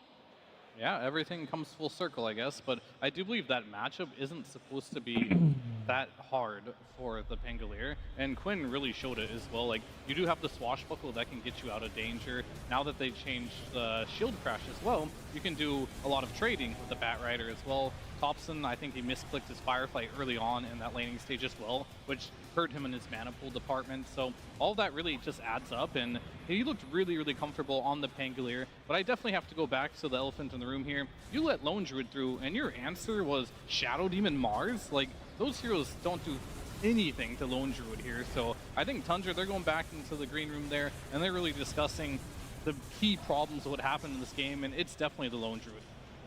I do want to shout out the Gaming Gladiators Ace Underlord. I said it when we were watching the game. This guy is straight up the best Underlord on the planet. The next person is not even close, honestly. The way that he uses the portals allows Gaimin to play so incredibly fast in these games where they do have an advantage, especially when they do have a tower pushing hero and those auras. Like, at one point, he used the portal to bring Quinn to him for a gank, and then it turned out to be required. Like, they were not going to get that kill without Quinn. I feel like he's just very, very creative. Like, every single one of these fights that we're seeing, there's a portal spawning in the most obnoxious place, cutting off somebody's team from them, you know? It's truly something to behold. He makes a very boring hero not boring. Impactful, I guess, is one way to word that there. But there was just so much more going on. I mean, this Lone Druid, it was called out a couple times. The Marcy support as well, coming out on Celery. When you think of Marcy support, most of the time you think of Jinkyu, what he's been able to do in previous series and previous tournaments, and you farm and you build into more of a core role or a pseudo core winter. But here, Celery was doing so much on that Marcy for his team. Great reposition. in pretty much every team fight. Yeah, I think the key thing here is his lane with the Lone Druid. I think Marcin, you kind of need to be enabled in the lane, and Lone Druid is probably one of the better ones. You can jump out the bear, you can toss people back, so it's very easy for Lone Druid to kill heroes in the lane. We saw them kill off the Snapfire very early on in the lane, so I think these are the kind of things that kind of enable the hero, and after the early game you need to farm and become a secondary or tertiary core in the game, and he did a really, really good job. He was really tanky. He was a very good frontline hero. He initiated and he buffed his teammates and he kept everyone alive. Well, there we go, the scoreboard at the end of game number 2. And your eyes do not deceive you. It is a Gaming Gladiators victory, giving us a game number 3. We thought that the Snapfire might have been that little bit of extra damage for Tundra that could have helped them, because you really were head scratching around. Right now, it's just Wind Ranger that's going to be putting out the damage. And it's exactly how you guys predicted. It just wasn't enough. And then on top of that, even with the Snapfire ulting, it still wasn't enough Fear. Maybe a little bit in the middle part of the game, but late game, you could definitely see those issues. That's pretty much what I expected. I didn't think that Snapfire would solve their issues. It is good damage, but you have to chew through way too much HP with this Lone Druid hero. Another reason why this hero is so popular right now is when you kill the bear, it doesn't really matter as much anymore because all the items are on the hero. They're more effective on the hero. You press your ultimate, you have to chew through a bunch of HP. He's life-stealing on top of it. This Marcy is also helping him life-steal through it. And you don't have a way. The Doom is really good, right? Maybe in AA, these heroes aren't what you really want to pick in this meta. So it's going to be a little more difficult going to this game 3. I think the Lone Druid was an experiment. They thought they could take it down. They couldn't. More than anything than Lone Druid and all these other heroes I'm talking about, I think it's priority. First pick seems to be winning almost every single game in the last few days here. It might just come down to like a coin flip here on this game number 3 here, but if you're that second pick, you really have to come up with something here because first pick seems almost unstoppable. I do want to point out that kill participation from Celery was insane, by the way. 96% kill participation on Marcy, a hero that's not really that fast. It's not some Nature's Prophet or Zeus that's getting like that global impact, but he was there for every single fight. And this is a new hero for him in this tournament at the very least. Like this guy, his hero pool is fantastic. That throw onto the high ground in the mid lane where he threw Ramses and he completely disrupted that fight, it looked like this is the only hero that he's been playing for the whole tournament. Yeah, like that's something that he's been spamming, and maybe he has been, just not in competitive, maybe in scrims, maybe in his pubs as well. But with a kill participation like that, let's have a listen in and see exactly who's doing the shot calls and how Gaming Gladiators were able to win some of these team fights. I kind of have to gate with Ace. Yeah. Careful top, I thought. Getting into him. I use ulti. I can make you. We hit really hard, guys. Winners are not dead yet. I got him. I'm on the back line. Yeah. Kill the back line. SD's dead. Kill Snap. Okay, that's good. That TP bottom. Open this tower, wisdom rune. Don't. There were long moments of silence in that. Very calm. Every other team we've listened into, even if it is calm, there's still constant communication. There's still a lot of talking, but it feels like they don't need that in the same way for gaming. Yeah, I mean, sometimes too much might not be good, Like, that's true. You just need to say what you need to say. Everything is clear, and it's very easy for people to follow up. If too many people is talking during the fight, then it can be a bit difficult for the players to follow. Alrighty. We got some more information coming our way. Not only are we gifted with that listening, but we're also gifted with the knowledge of Purge. Thank you, Nat. Yeah, amazing game, number 2. Very, very close one, and I liked what Tundra did to try to deal with the Lone Druid. They basically rotated their carry and their support to the safe lane at a mere 5 minutes. The downside is that killing these heroes is really difficult because Lone Druid is by far the tankiest hero on the map, and even after the first one didn't succeed, they tried again. Pierce stayed, landing more power shots, dealing more damage, again getting Dyrachyo low, but not quite killing him. And then he stayed another 20 seconds to, again, a third time go on this 1200 HP hero at the 6-minute mark. This time they actually were successful limiting Dyrachyo's farm a little bit, which is a good thing for them. And then they rotated back towards the safe lane because Pure has to finally catch up a little bit, even though his net worth is high. But crucially, this ward here ended up being a really big deal because what it did is it allowed Gaming Gladiators to dictate the next couple minutes of the game, and they used to basically get multiple kills. Pure at nighttime can't see much at all. ends up getting spotted as he runs through the jungle, and this gives them an easy kill setup. And watch this other crucial moment. Pure here is going to think that the ward's actually on this cliff instead, similar to when he died. So as a result of that, he fed his team bad information that kind of led to bad engagements. Check this out. Whitemon ends up going through the jungle, almost gets arrow killed, ends up getting ran under tower, doesn't quite die, but it starts this team fight chain of events. Pure does end up killing the Mirana, but he's going to end up getting punished for it. The nice Fiend's Gate is going to bring the Pango over, and as they're about to retreat, this ward is still here on the cliff, and as a result, now they get to go on Ramses. So they get this extra kill off of it. And then on top of that, what it just cascades into is an Underlord being extremely far ahead. He didn't get touched this entire period of time, so all the sacrificing that Tundra did to try to shut down Dyrachyo just gave Ace an incredible game. And unfortunately, the one other hero that wasn't in these team fights was Batrider until now. He spent a lot of time farming, and his impact was not enough despite being AFK on the map. So that is how Gladiators got ahead, and once they had that aura advantage on Ace, they ran with it.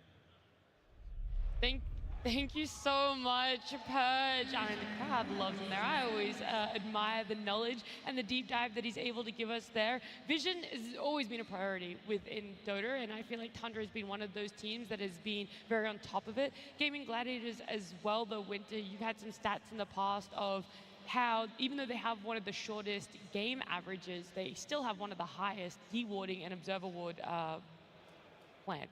Yeah, they're really good at finding their opponent's wards, and they're placing their wards in positions where it's very difficult for the opponents to figure out as well. You know, like playing fast definitely has a lot of to do with it, because when you're playing fast, you're attacking into your enemy territory, and it's very hard for them to come in and de-ward. Maybe they know the ward's there, but they can't really afford to spend time to find it because they're on the defensive. And it's really important that when you're attacking, you need to have good vision. Yeah, it makes sense. I mean, they move into so many areas when they're like sweeping across the map with these auras that they kind of have to bring a ton of sentries and de-ward it, because otherwise you're fighting into opposing vision. But I also think what they're very good at is holding an area once they do have vision down. We saw there was the bait on the ward where it looked like Quinn was going to portal out, but then they just stayed and then baited on top of that ward. The good teams are very good at doing that, deciding to just linger around for 10, 15 more seconds and see if something presents itself on one of these wards. And Ramses, he did give it to him in that game. Yeah.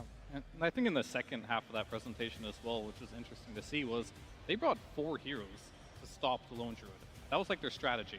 And Pure, he stayed up there for like 2 minutes, like trying to punish this Lone Druid. And if you have to do that, that is an overcommitment. Now all of a sudden this Underlord is just free farming for 2 minutes. He's catching up in the laning stage, and he becomes a problem in this game. So their idea was to try and shut down Lone Druid, but if you have to bring 4 heroes to shut down 1 hero, that's a problem. There's something wrong with that hero, and it needs to go. The cost is too high to solve it. Definitely. Have people just forgotten how hard Ace has been able to carry games in the past? Like, what is going on? How can you be so tunnel vision to be like, Lone Druid, you got to focus him, and then Ace is just running around doing whatever he wants? I mean, this team has thrived on that so many times before, Jenkins.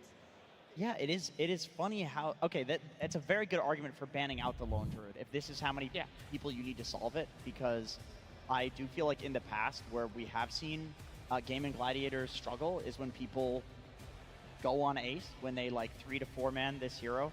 But the thing is, this has also been something like we saw 33 get left alone the other day as well, and he 1v5'd the game on Sand King. So it just seems like it's kind of a trend right now to play in the safe lane, which gives the offlaner some free farm, and then you see these offlaners having some crazy performances.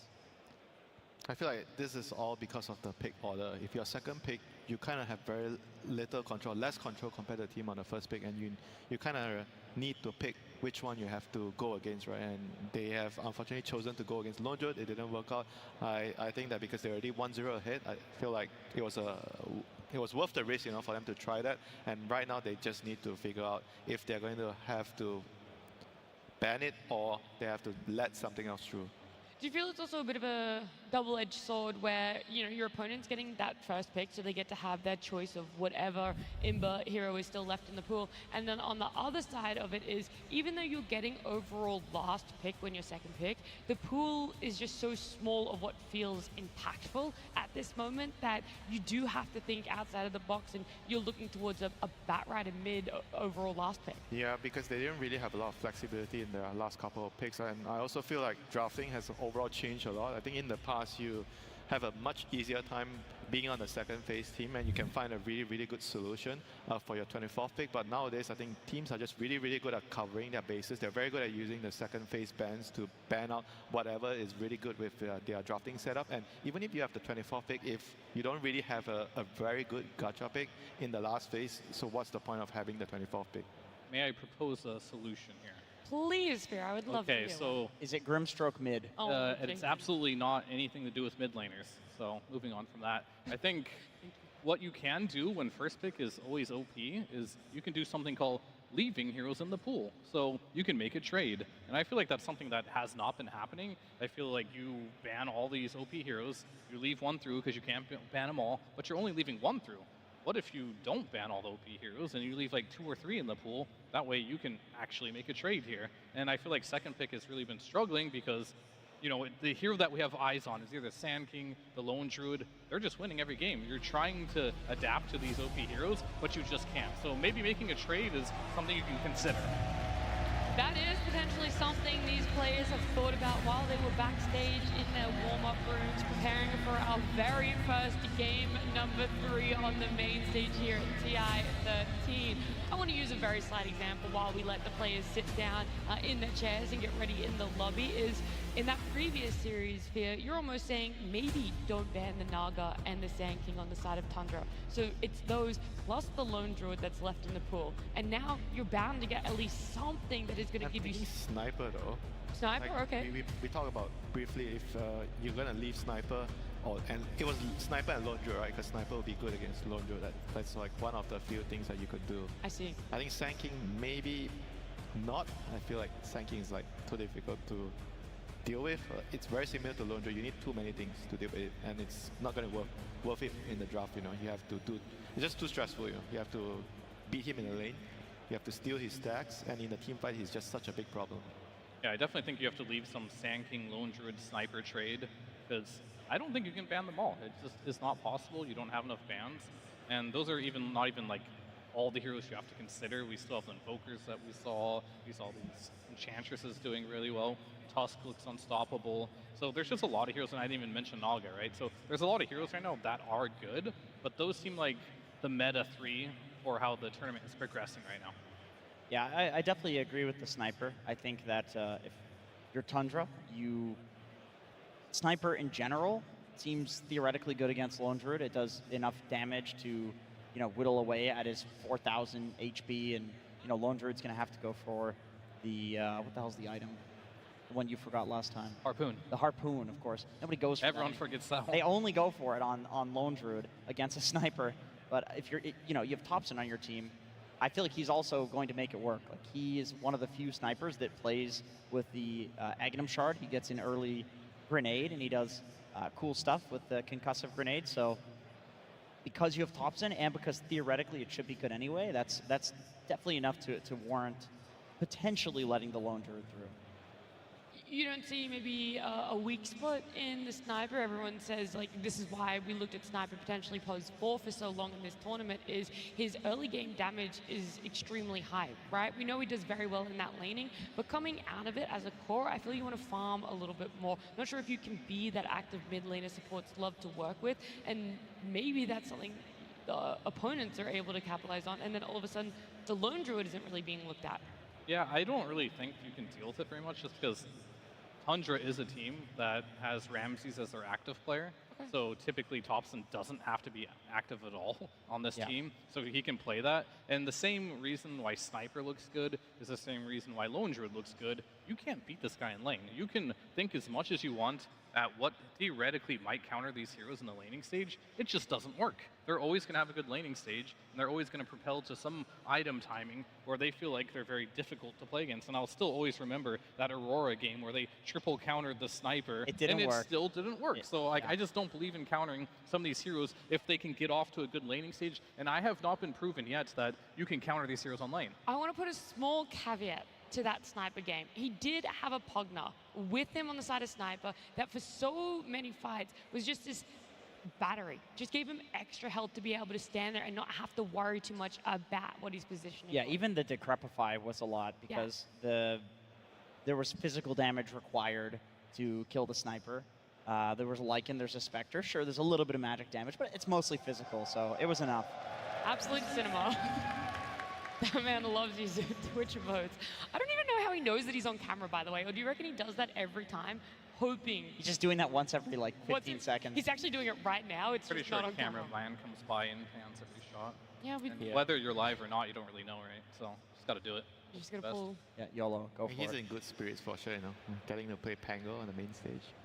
Yeah, not gonna only be that, happy. but getting to win it, getting to be the first team to put an end, even if just for one game, towards Tundra's lower bracket run that has been so dominant so far.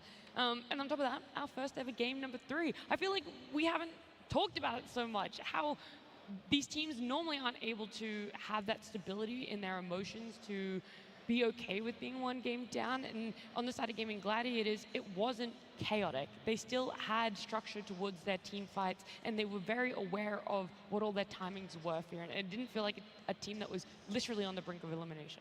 Yeah, I think they got everything they wanted in the draft, which definitely helps when you get into your comfort zone. Like when you're in an elimination situation, guess what? You get Ace on his Underlord, all of a sudden you feel Quinn at home Pango. there. Quinn Pango, they all went in their element, and I feel like it doesn't hurt rather, that they outdrafted them pretty heavily too in that game. So yeah, everything worked out, and now all of a sudden you're in this game 3 situation. Both teams are feeling it, and this is when the best Dota's played. Yeah, I agree. I think this will be a very competitive game 3 because Tundra also, they let the lone druid through. They tried something, it didn't work. I think they can kind of go back to the drawing board on that one. They still had a decent performance. They picked Mars into lone druid, which is specifically what people bait. Like, you want the lone druid versus Mars lane. It's one of the hardest matchups in the game, and still Ramses looked pretty good. I mean, it also on the Mars. says that how much they really want the Mars, right? So it's just probably easier for them to just make sure that he doesn't have to deal with lone druid. Yep.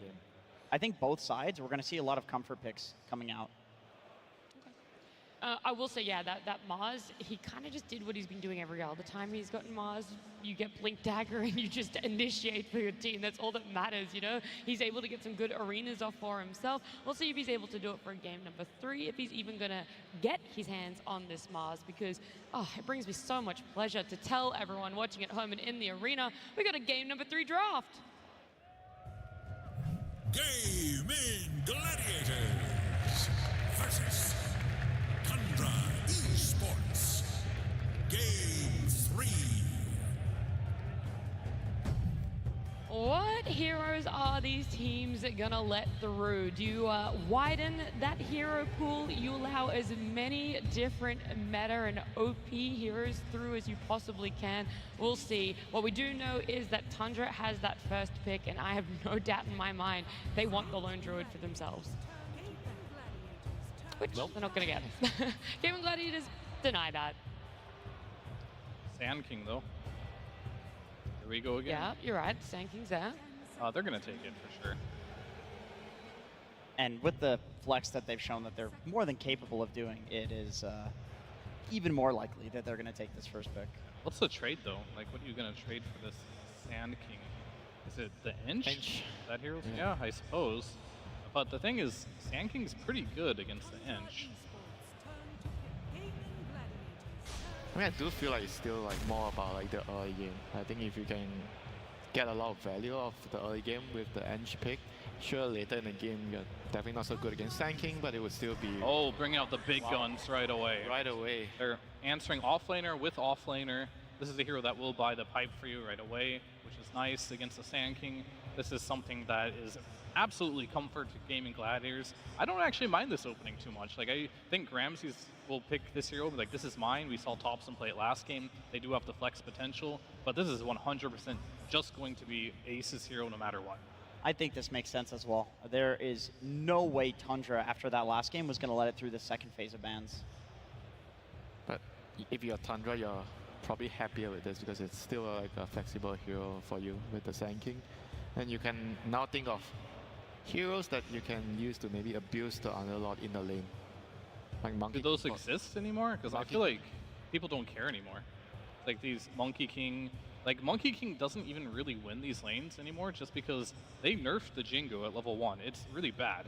So it takes a while for you to get level 3. And if you pair it with any range position 4 that can just do harassment damage, you can lose this lane very easily. Same with these Ursa type heroes, these Slarg heroes. Like, you just typically don't want these heroes in general. And I feel like Monkey King as a carry, it doesn't win. Like, we've seen it lose time and time again here. I'm going to die on the hill of the carry pool is very, very tiny right now.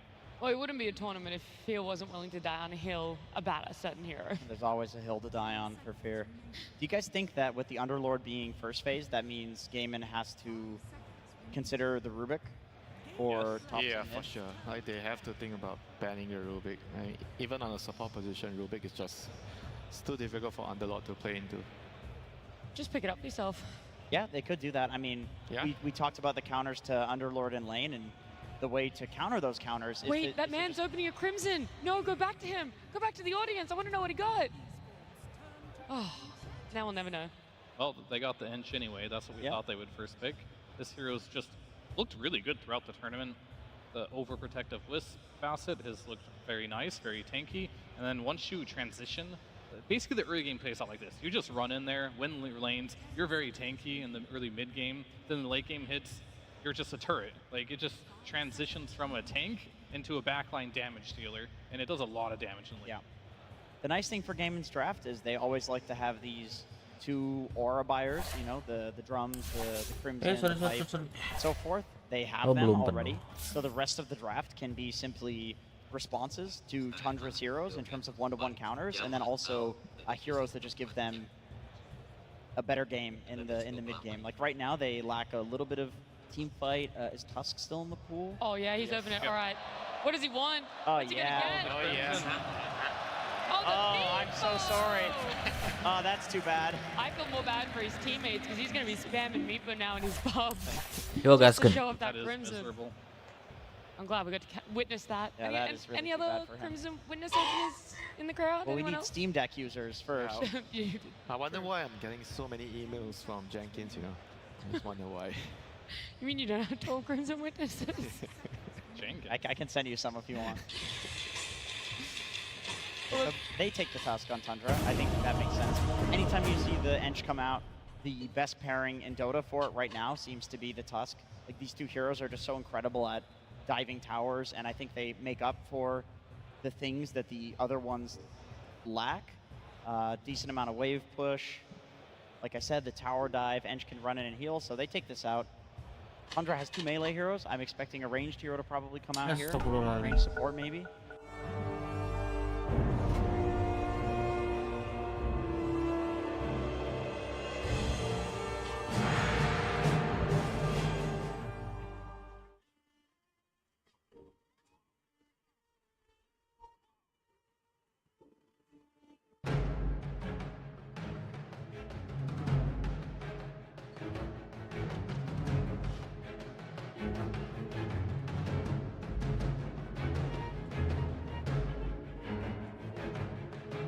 Ten seconds.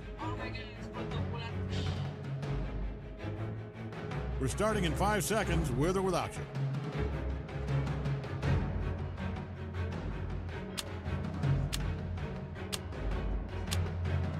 Your turn to pick. A lot of great choices here.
Where piety fails, my hammer falls. In the vanguard. All right, get ready. Guiding light.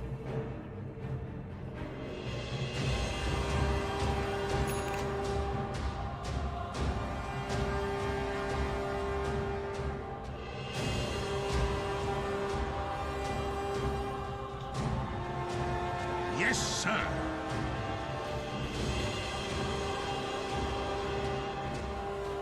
Advancing.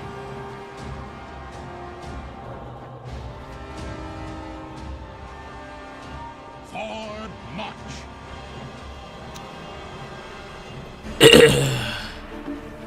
I'll not falter.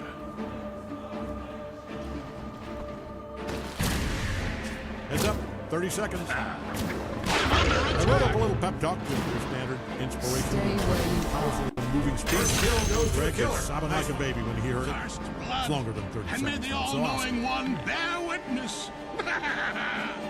Jigsaw is dah. Jigsaw janji.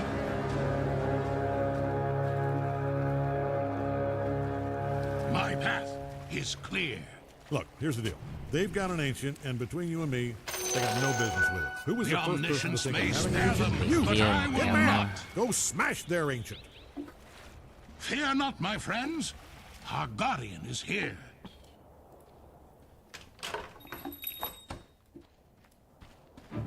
Strength guides me. Baby, no, I swear I got me.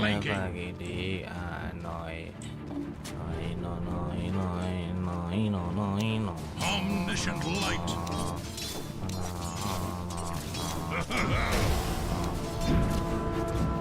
A narrow path.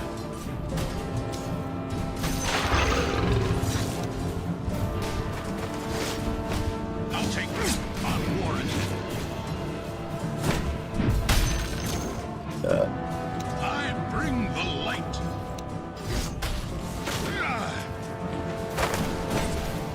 Scouting the way.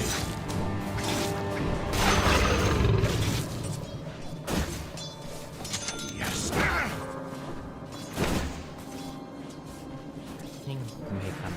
All is known.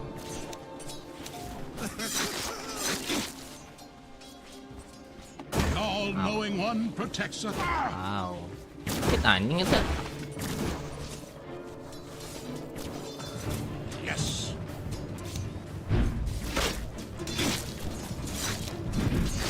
Right away. Go! By your grace.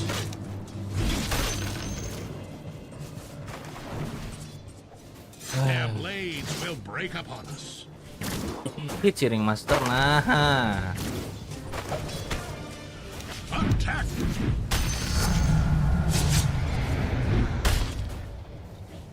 I journey on. I'm under attack. The all-knowing.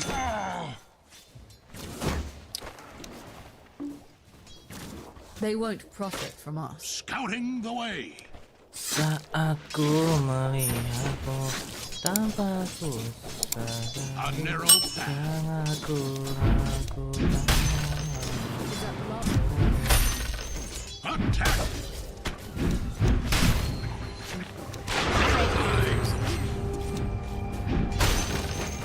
Advancing.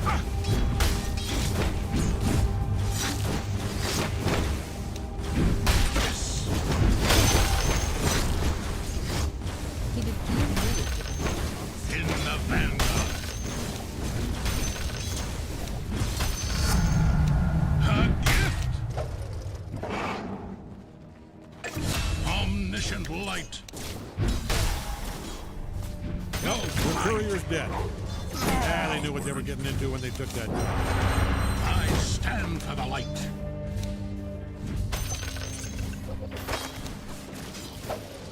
I am needed.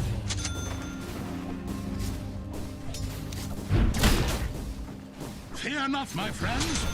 Our God is here.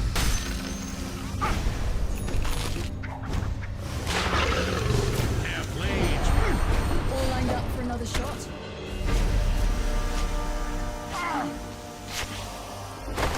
Guiding light.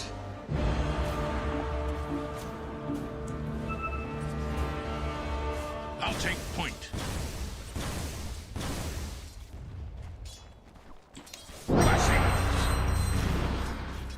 Not very Strength exciting, guides but I don't have much choice.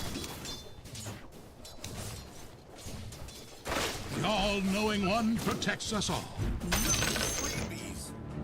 Bounty. Strength.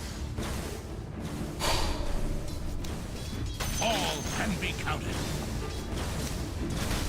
As you will.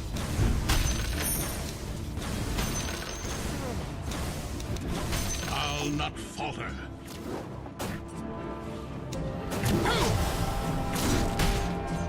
The all-knowing one guides me. Do not. I'm under attack. Healing shot. One hit. Of my soul's ready. Taste.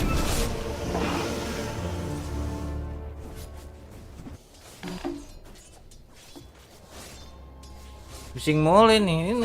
Ini dua nggak bisa ngekill. Oh, anjing pantesan.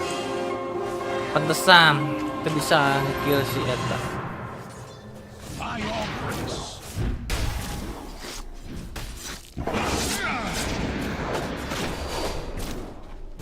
Right away. Anjing nggak ada arrow. Flanking.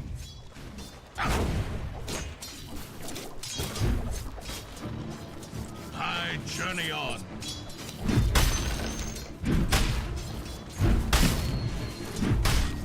My path is clear.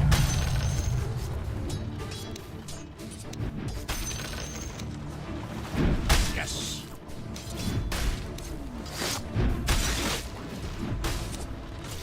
All is known.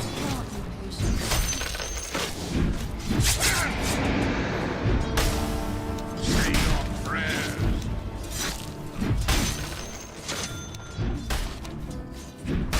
Yes, sir. Not yet.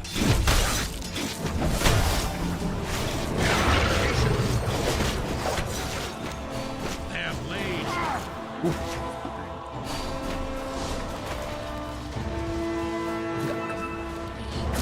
Yes, sir.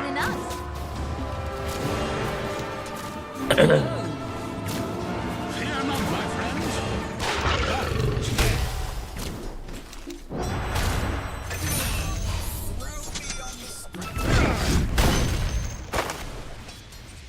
Guiding light. I'll take that. I'll take point.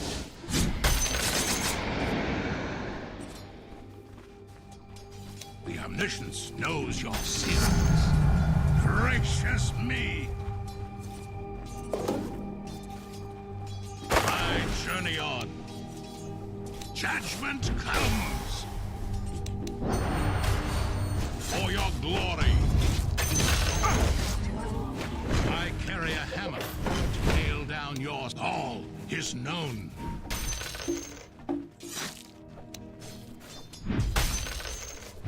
My path is clear.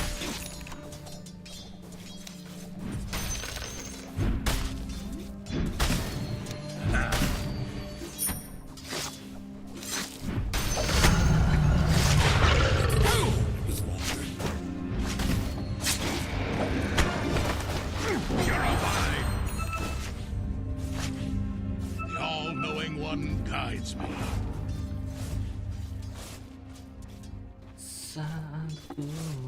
I am needed. Tanpa pikir panjang.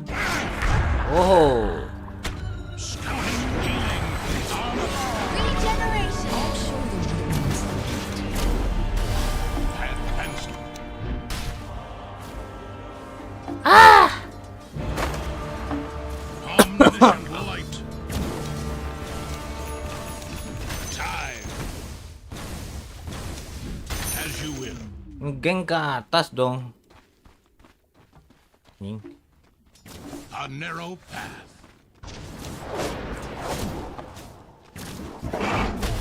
I'm under attack. Yes. Strength again. Anyone could see that it was your time.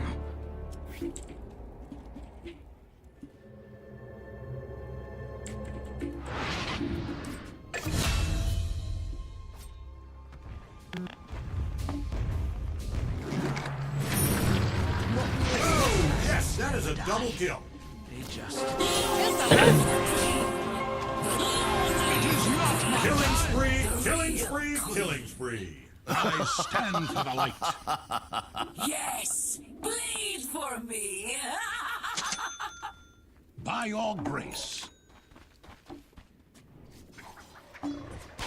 Bantu banget anjing 4 atas. Yes. I shall use it wisely. Right away.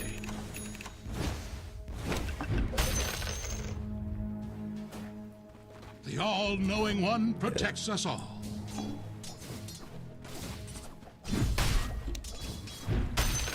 Yes.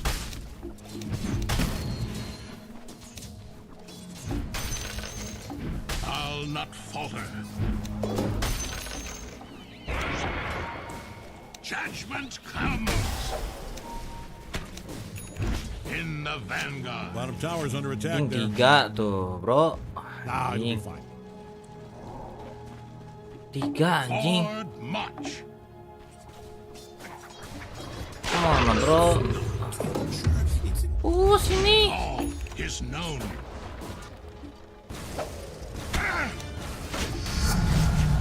Nailed it. I'll take point. Nice. Their top Nice. tower is smashed all the way. I'll not falter. You got him on the ropes. Hit him again. Kita tadi kosong Luna lane mana? Dia bisa ngebus Adan.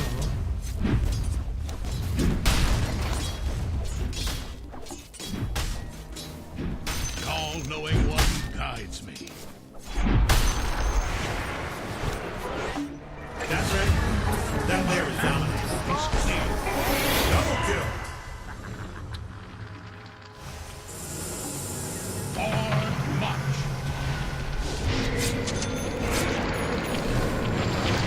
Be fearless. What's going on there? Kill spree. Killing spree is this. Yes, Cutter. Total domination. I can't believe double kill. their blades will break upon us. Bottom tower's under attack there. That thing is getting stomped on so hard it's going to turn into lime. I stand for the light. The middle tower's taking a beating. Fear not, my friends. You people, Our God I'm using the is term here. loosely here. I know you're probably a giant pink bat or a robot made out of fairy water or whatever, but you people need to handle this, and I mean yesterday. In the vanguard.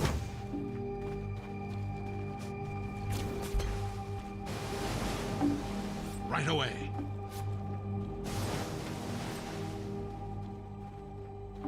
I journey on. Mega kill. It shall not be denied. So strong. Light.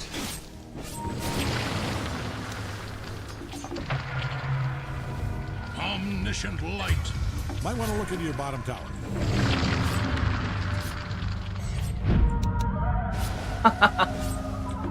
Strength guides me. Bottom tower's under attack. I'm under there. attack.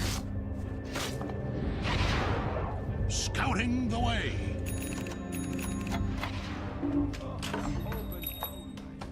You need your top tower. I'm only asking because you can destroy. Untung aja anjing ada yang gitu. The all-knowing one protects us all.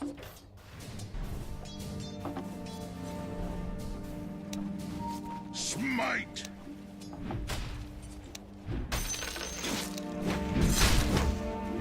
Flanking.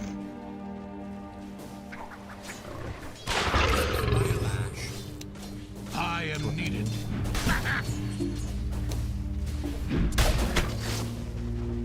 Charge!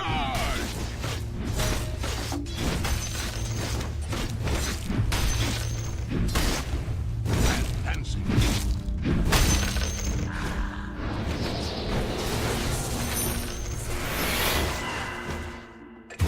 Might want to look into your bottom tower. I mean, I'm no expert, but yeah, that's coming down. Yes. Ha! Their middle tower is down.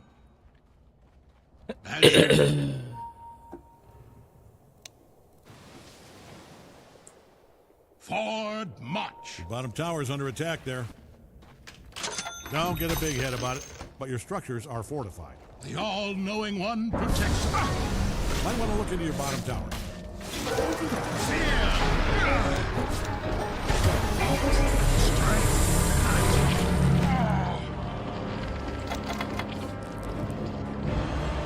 I stand for the light.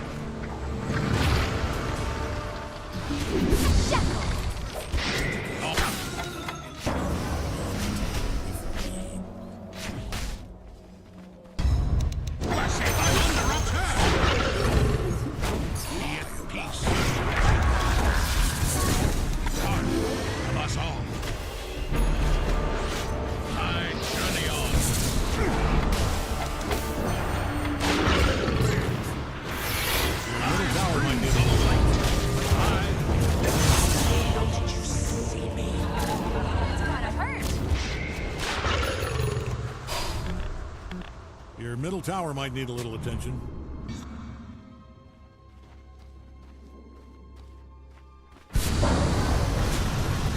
Wind dies. Bottom tower's down.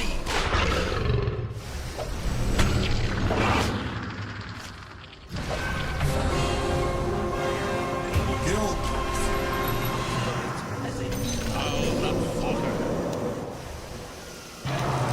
No sorceries avail.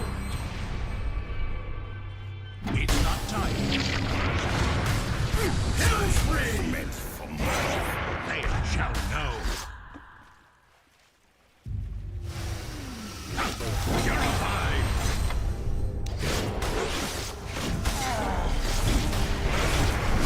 I didn't see a domination today. It's a double hit. Watching a lion take out gazelles.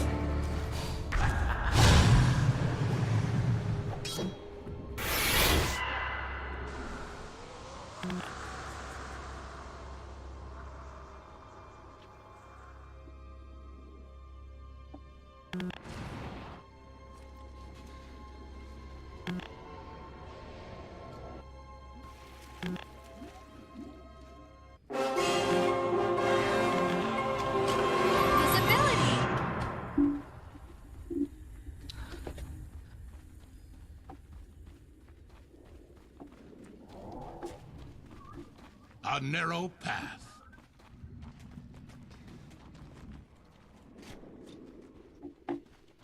I am needed.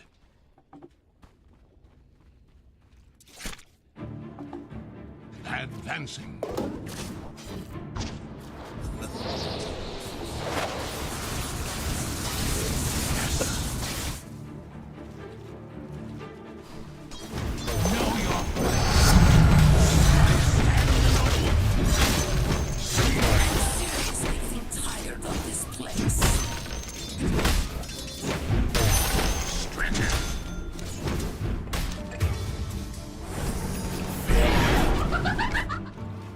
As you will.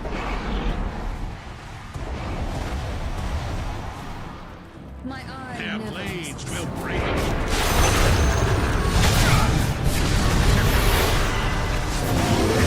Here, my friend.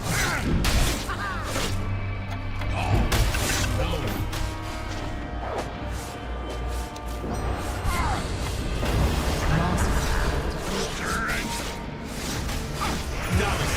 Mega kill.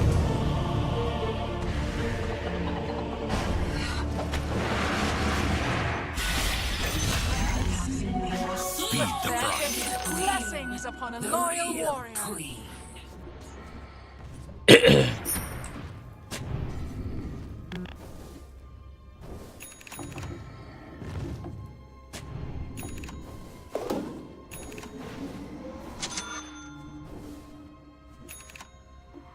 middle tower's taking a beating. All-knowing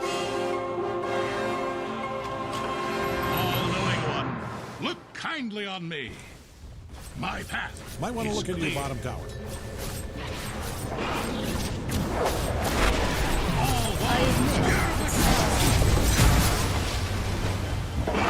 Omniscient light. I'm under attack.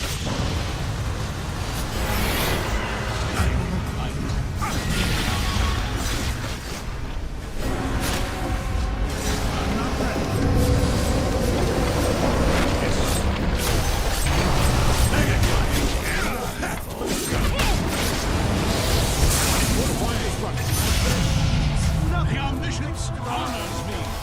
That is a double homicide. Kill. Homicide kill was not bad. It was a double kill.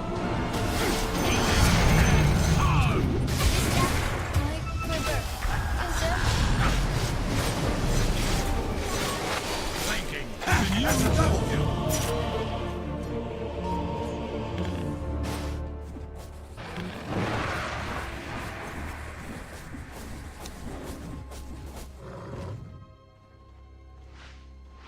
Your bottom tower's under attack there. I'm not going to sugarcoat it. I don't like your odds here.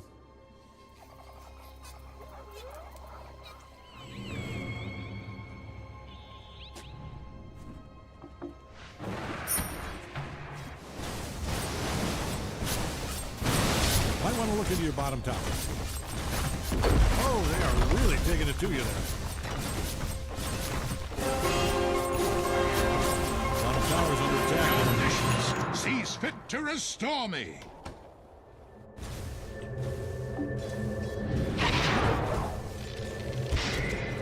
By all means. Oh!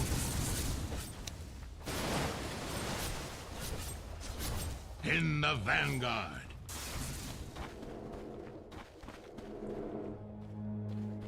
I'll take point.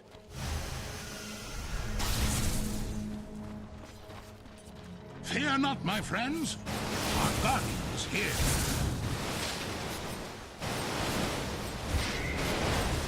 Say your prayers. Purification of omniscient.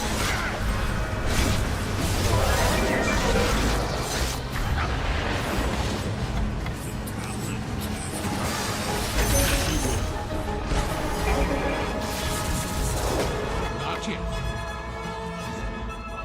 The middle tower might need a presentation. Our guardian is here.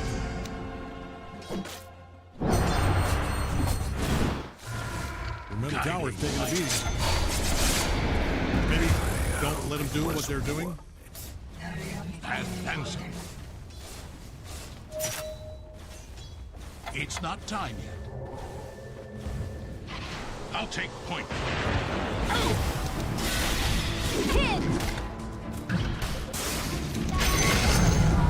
I'll not falter. You cannot flee.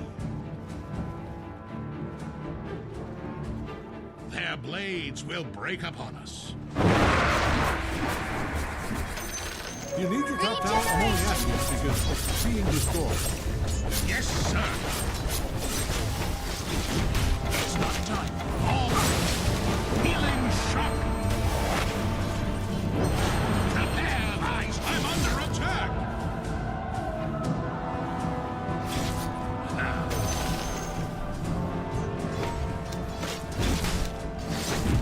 I bring the light.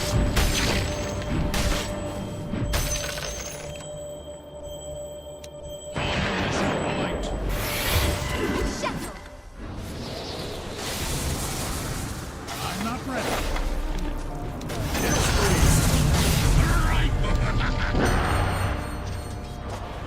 My path is clear. Not yet. Scouting the way. The middle tower's taking a beating. I wouldn't just ignore this. You got to show these idiots who's boss, or they'll never stop bullying that All right, bottom tower's down. You know what? This is dope. You're going to lose a tower here. Stay focused. No.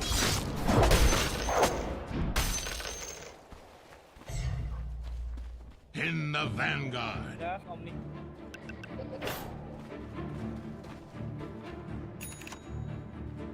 Attack!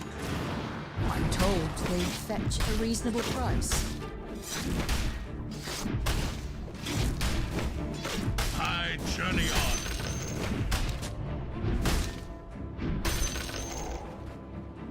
I stand for the light. I'll rain death For your upon glory.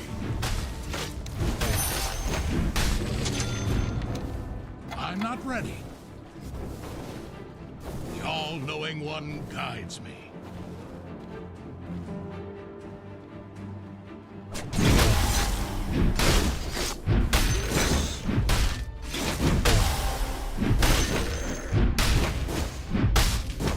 Strength guides me.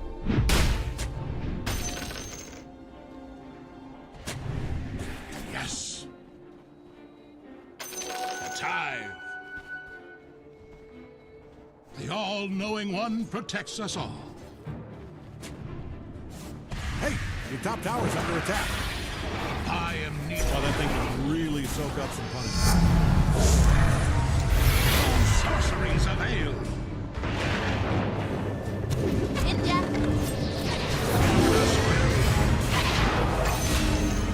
Right away. Dyer's fortified their structures. Not it. No good for us. Go blindly. Flanking. By all grace.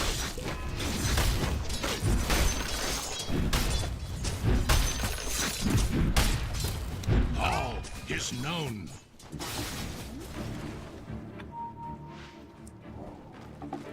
A narrow path.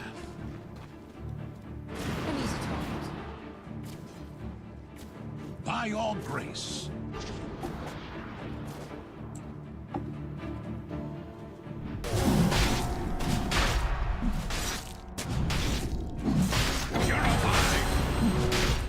Not the very sporting shot, but he is quite tough. The omniscience knows your sin.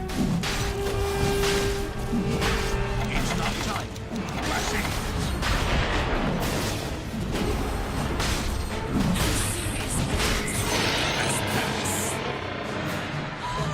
Immortality! Your Omniscient middle tower light. might need a little attention. Healing and power. Look at those structures. Woo, 14. I journey on. Charge!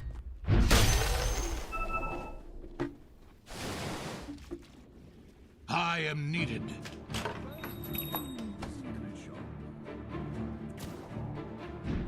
I bring the light. Blessings. Fear not, my friends. Our guardian is here.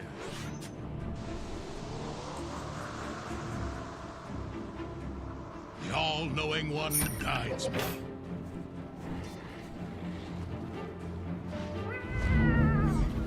I stand for the light.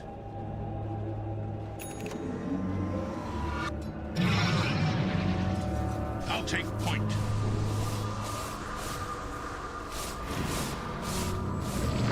All-knowing one protects us all.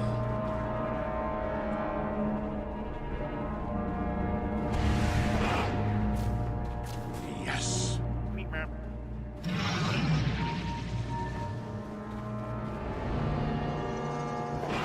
Right away.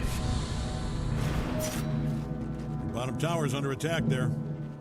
Scouting the I way. don't see the benefit of letting them kill your towers, but you're the expert. I want to look at your bottom tower.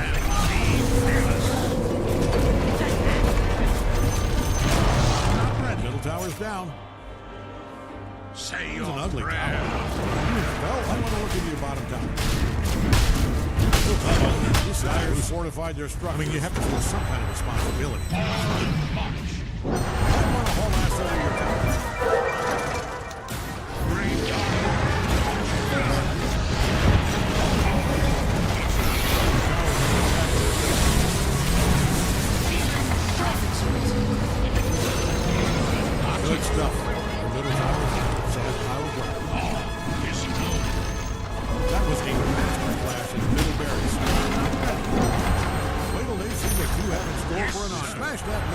to pieces. You need the top tower. I'm only asking because you score. Nothing.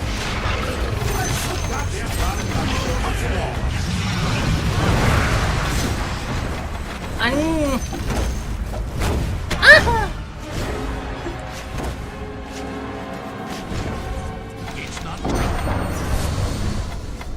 as you As I expected.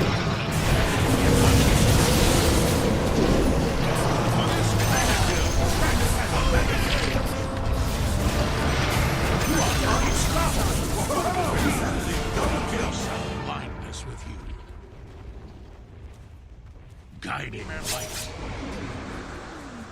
Purification. Yes. Wis anjing. Farming berarti. Strength guides me.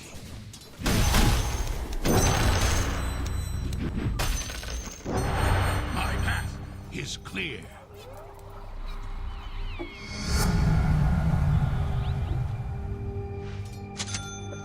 I'll not falter. Healing and harm.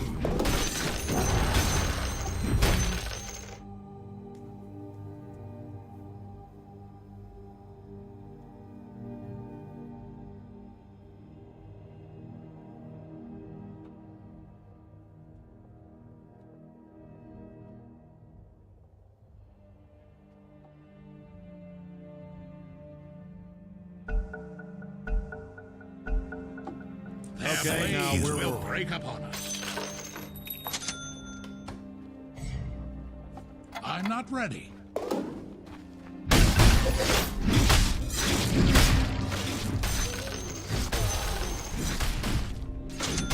Their blades will break upon us.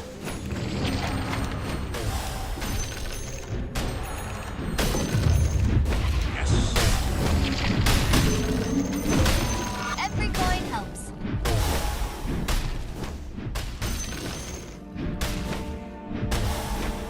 Advancing.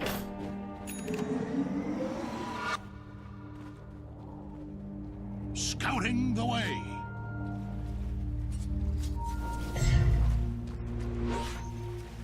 Yes. Haste. Strength guides me.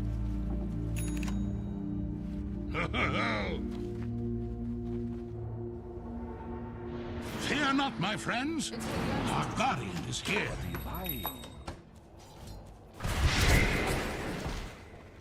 Right away. Judgment comes. In the vanguard. Cannot be defended. I stand for the light.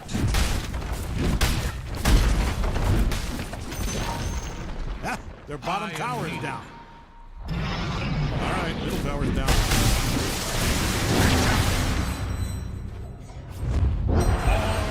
The middle tower's taking a beating.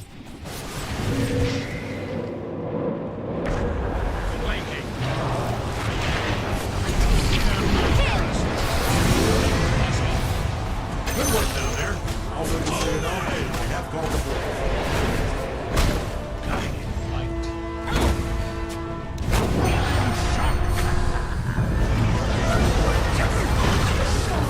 Hey, the top tower's under attack. My path is clear. Might want to haul ass over your top. All that's left will take a lot of money.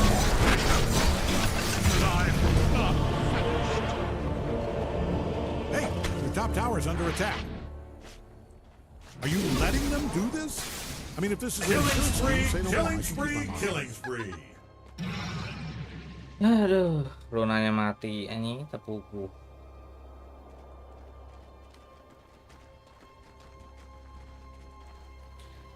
Lunanya mati nggak jelas. Apa? Hapus.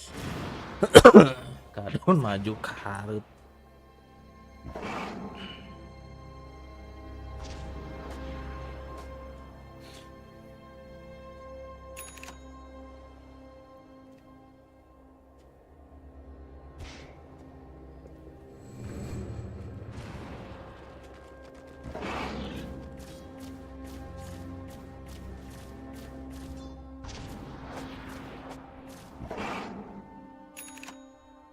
bottom tower's under attack there. Oh, man, look at them go. They are destroying the hell out of it. Learn my grace. They're not going to like this. They are really tearing that thing to pieces. Hey. A narrow path.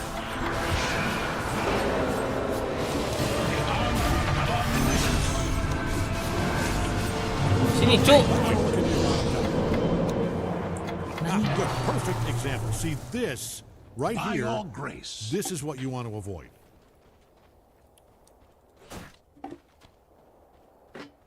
I journey on.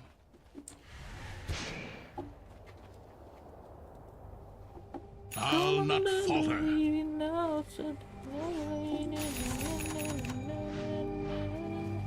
Omniscient light.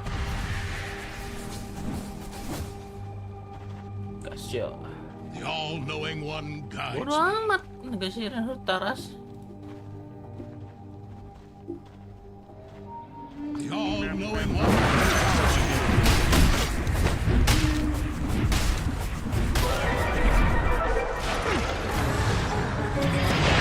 Our sorceries avail. You know what? It's probably fine. Great, their bottom tower's all busted up. Ini nggak ada vision banget, bro.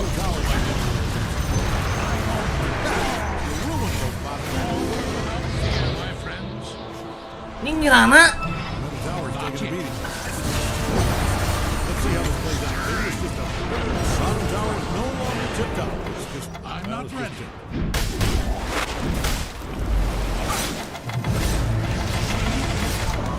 Haram anjing.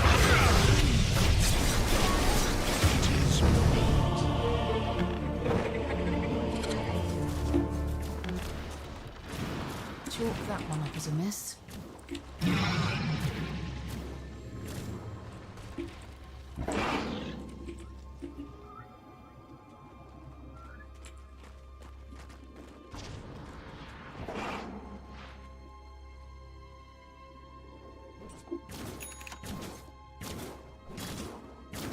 Game tapi kabur anjing, kumaha sih?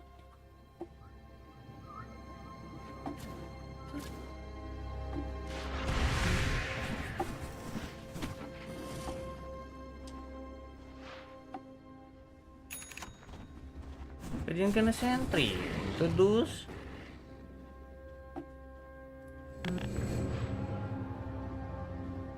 Udah kayak kurang dicopot umpai, mah temennya teh.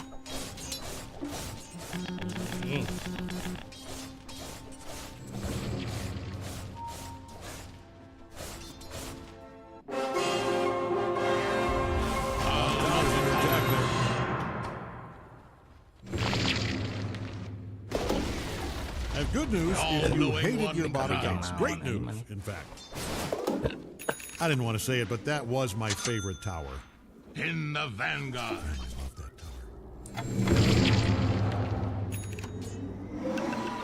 Right away.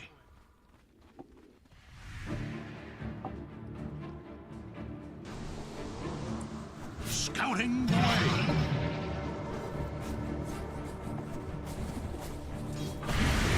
I need to finish this. Omniscient light.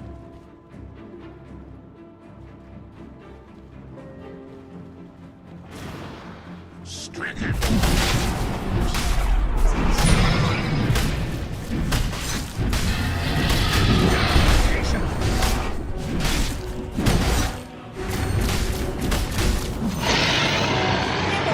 Fear not, my friends. Our guardian is here.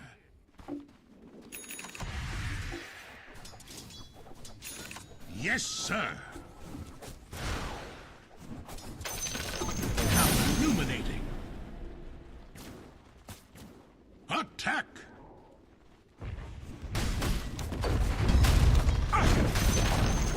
Their top tower is down. Guiding light.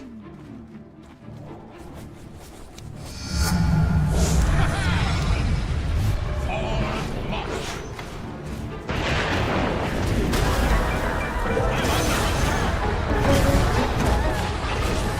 All-knowing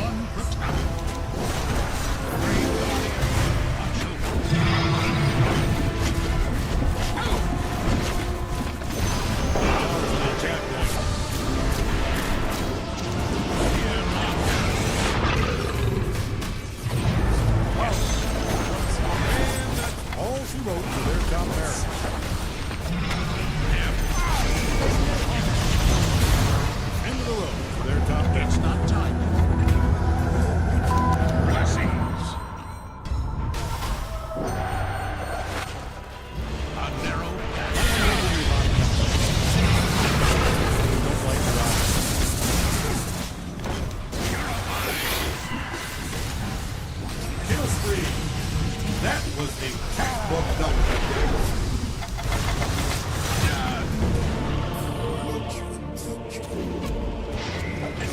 Yahoo! There's a double kill.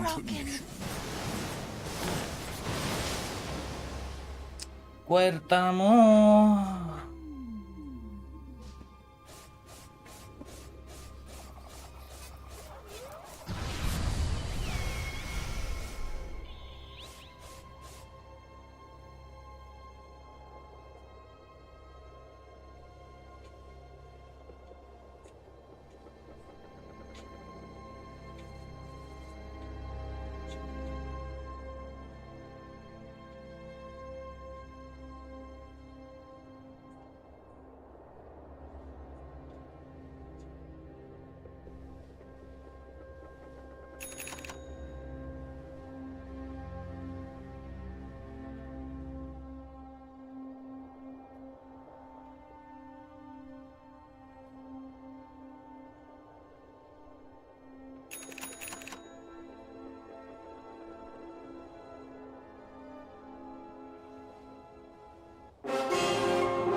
Continues. My path is clear. You're not as cunning as you think. As you will. Was that great? Everyone's a It has to be on some kind of killing spree to get those. You down there? You are dominating. Oh, yes, that is a double kill. Oh, are you not going to? yes.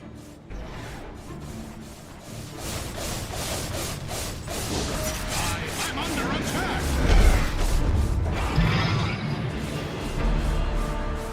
I stand for the light.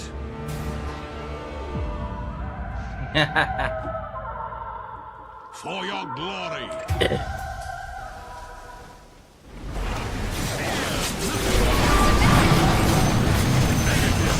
Like watching a nice weak, defenseless sputter. I'm not ready. Strength.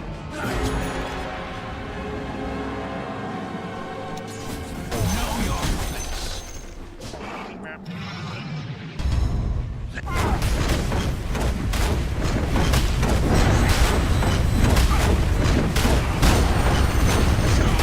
Middle tower's down. Good stuff. The middle tower's a bad pile of ground. Doing a boost to that thing. Nice work.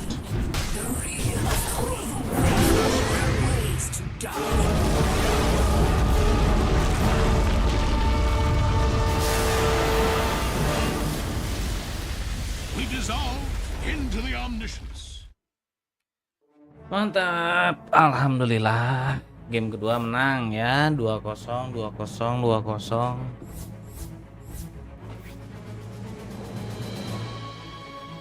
Mantap.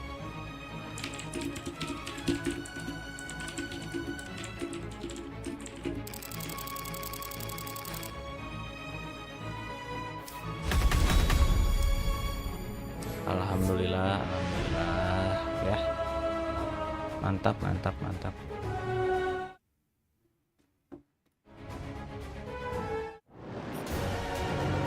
Ini satu lagi. Satu lagi nih, bro.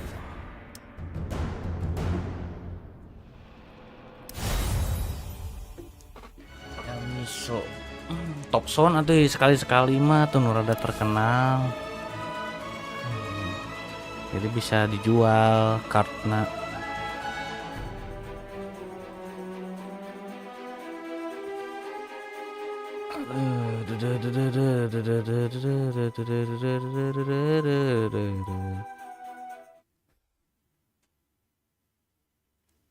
Game 3, bro. Not too underfarmed either, not that far behind the Sand King, and he's trying to get the Lincolns. I think Duracho has switched up his ideas. Final ya, final ya game 3 malah. This talisman of evasion, but now he's just going to forsake it, go for his own Lincoln Sphere. Gaming agree they need to deal with the Doom in these fights on their cores. Still, the one upside for them as this game goes later is like the farm on these supports, man. I mean, Celery is above Ramses with an Enchantress versus a Doom. Supposed to be a hero that can create extra gold, and he's falling behind this 5. Hurricane Pike, Mage Slayer, Quiver in the backpack. This Enchantress is level 20. He's massive. This could be the saving grace for Gaimin if the fight goes long. The amount of damage Celery can output with 2,000 mana. Or do you just run out of mana? It's game 3. It is going some distance here as we cross over the 40-minute threshold. 31-16, and it feels dead even. It feels like Tundra were just one bad fight away from losing the game, but they have won multiple team fights in a row, or at least kept them close enough that Game & Gladiators haven't managed to continue the snowball that they're so infamous for. Now, managed to get a Burrow Strike onto 2. They bait out the Power Rune to go for Quinn. Quinn's going to be able to get away before the pounce lands from Pure. Missing that one. The Epicenter finds purchase on nothing, and as a result, Tundra quick to retreat after using multiple spells and items. Cooldowns are paramount for them to be able to win these fights. They have to give way to Game & Gladiators now to make the move. At least Tundra gets some information off that, which is these 2 Lincoln Spheres on the 2 cores. True. There's a chance Ramses would have doomed straight into it. Now he has more to play around with. Epicenter is on cooldown. Gaimin want to try and make something of this, but they are missing Chemical Rage for 25. And it's a much easier target to be able to get. They got him away. Disruption is still there, but he has a Bloodstone, but he doesn't have the BKB. They're still going to try and burst him down. The Depth Shroud helps him out. He got a Burrow Strike out. Thompson tanky enough to survive the Aesthetics Cap, coming in clutch. Oh yeah, that Aesthetics Cap went a long ways to protecting him there. Just the extra bit of HP he needed. Game & Gladiators were really hoping a pickoff would finally let them take advantage of all this net worth they've heaped up. I mean, Whitemon is just owning their initiations. Yeah. Like, he gets disruptions on the last ones, but then he throws out this Disseminate, and all of a sudden that Sand King, who has 3,000 HP, has almost 4,000 with the extra buff up. He's really been playing well defensively with his kit here, keeping these cores alive. And they're getting to the point where these heroes are starting to become really tanky for Gaimin's burst damage.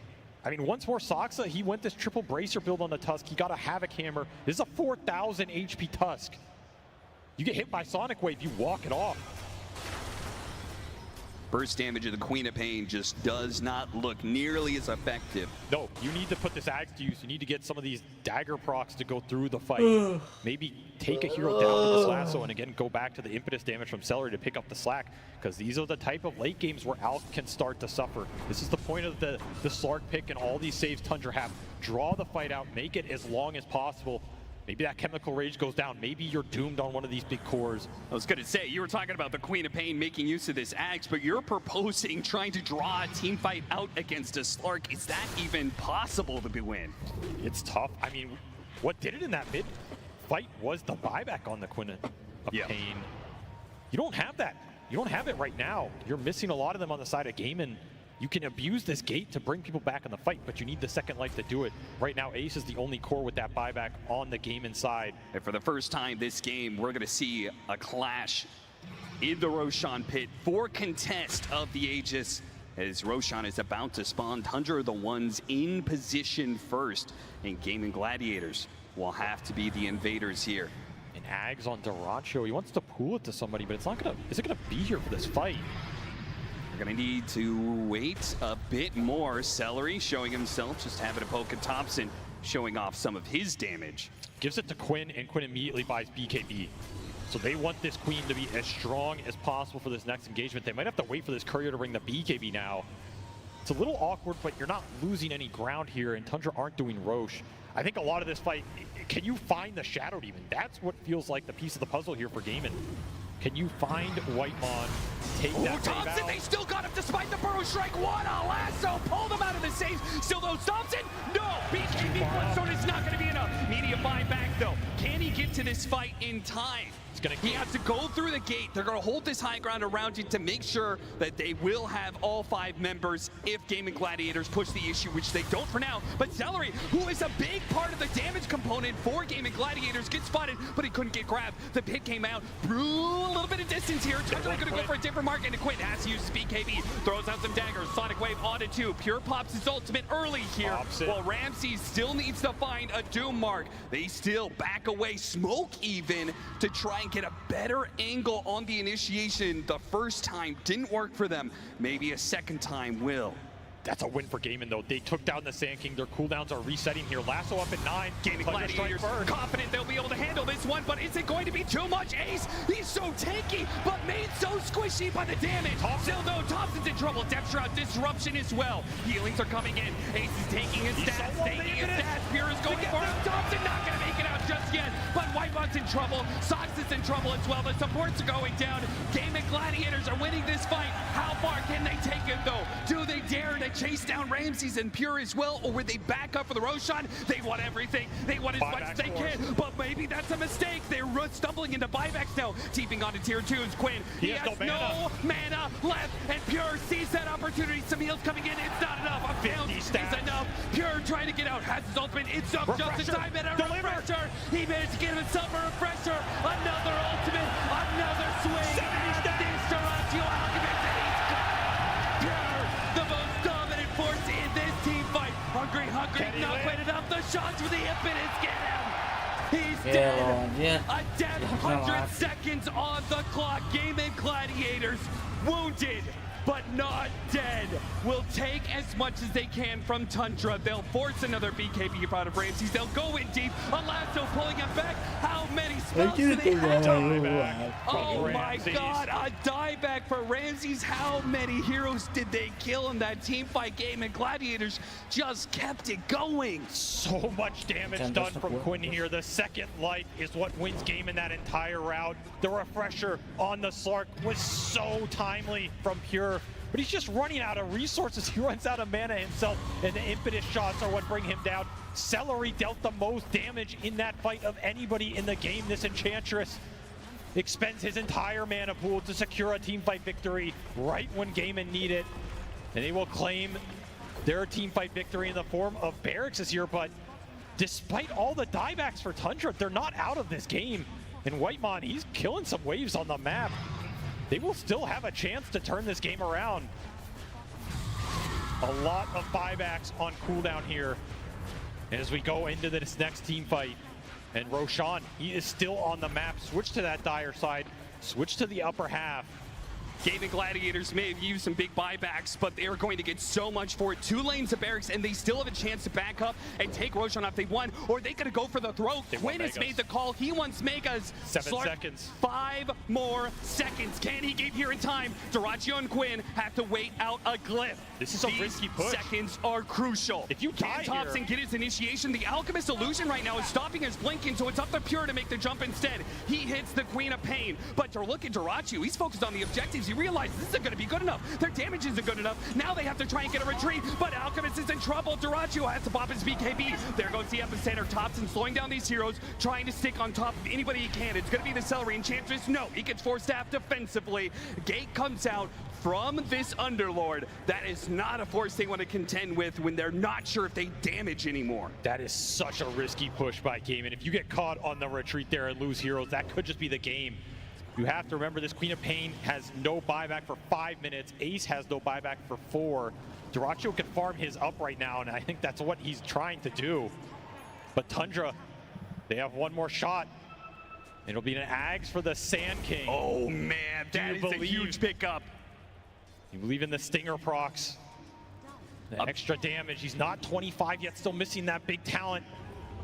Trying to use the Thompson gonna be able to find this opportunity to bring this game back into play for Tundra, or Gaming Gladiators take them out in this 3rd place spot. A little bit of a poke there, but not enough to commit. Neither side feels good about the fight. They retreat to their own corners. Pure. You want to fight while it's nighttime, and your other lanes are going to push in right now if you're Tundra. Like, you could end up in a situation where your tier 4s are being threatened. Dyrachyo can bots to your base as well. There's some strategic options at play for game, and they are the ones who can wait this out. Tofu's pulling in a smoke and wards for the next fight. They know that the initiation is so important here. The right jump wins them this game and gets them to the finals. Look at this Centaur dragging a wave top right now from Celery. It's going to hit the racks. It's going to force a Slark TP back. No way. A single Centaur has forced Pure to come back and deal with other lanes. There's too many creeps in the base. Gaimin knew this, why they backed up. Gave up that high ground position. and should claim Roshan off the Rax pressure. Yeah, Tundra just gonna have to give up entirely. So what a win for Game of Gladiators. Unless Tundra can get back here in time, it is gonna be tough for them to move across the map this quickly. It's so much damage from Game of Gladiators. Does Pure actually want to contest this? His supports are so far away on the map. They're brown boots He's playing entirely solo, trying to go for a seal, and an Aegis. He will find nothing. And now he's in the pit. Now he has to make a retreat. He has no more pounces left, and he will wait out this one and then pop a refresher. He's got 3. He waits for his team. Thompson finds the danger. He goes for the bat right. Sonic Wave puts him all the way from the bat, and he ults. He might just be able to get off the lasso. Shooting for the Doom. Managed no, he got blocked by the Lincolns. Ramsey Sutherland fight it still, though. The Sand King is in the midst. Darachi with his BKB. Pure is going for it and hits the back line. Managed to finish off the Underlord. No comeback from him. 2 dead. They've got the numbers advantage. Do they have the damage? They've got him. Darachio's dead. Celery's up next. No way. They find a way with their base being sieged. The sustain, the save, the refresher on the Slark. Pure just pushes through it all. And these stacks are going to last a long time. He has the level 25 talent. These essence shifts stay up forever now. Tundra found Tofu at the start of that fight, and it made a huge difference. None of them were getting lasso jumped. Their supports have a free-for-all. And even though the Queen is doing a huge amount of AoE damage, the sustain from the Slark is able to keep his other heroes alive. Thompson just running into everybody with this Bloodstone. And the impetus has come out, but they're just not enough here. There's too much HP to get through. It seems like Tundra were the ones to be able to kite back and forth, making it so Game and Gladiators aren't able to focus one target down, and as a result, they cream Game and Gladiators in this fight. Despite the Aegis advantage, despite everything they got out of the Roshan pit, they cleanly won that one and pull back this game perhaps into their grasp. They were down over 25K going into that. It looked like nothing as Pure slices them up. They will claim a tier 1 mid at 51 minutes in this game. Goes to show how much Tundra has scrounged around the map, trying to find whatever they can, whatever gold they can, whatever experience they can, and just draw the game late and later and later. And now, 51 minutes in, the Game and Gladiators that we're looking at 20, 30-minute high ground pushes are getting stalled. That time is long gone. You are now stuck in the late game. This is where Tundra thrive, the late game mechanical ability of their team fighters. Level 25 has now arrived for Thompson as well. He's rewarded for his presence in that team fight with a big talent for this hero. Huge damage upgrade.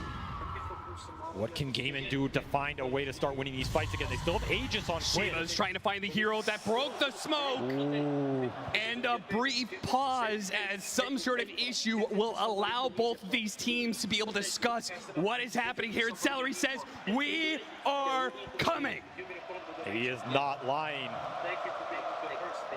So much of this fight rests on the Batrider initiation and what Quinn can do with 2 lives here for Gaiman. You have to find a good target in this lasso, and the Queen has to start getting these daggers up on everybody. The back line, that's the name of the game here for Tundra. Can you protect your supports? There's an Ags on this Shadow Demon. He has double purge, double cleanse, by the way. Something to think about. Another reason these long fights are just so favorable. Your cores start getting demonic purged in the middle of it. It's so much damage for Darachio to deal with.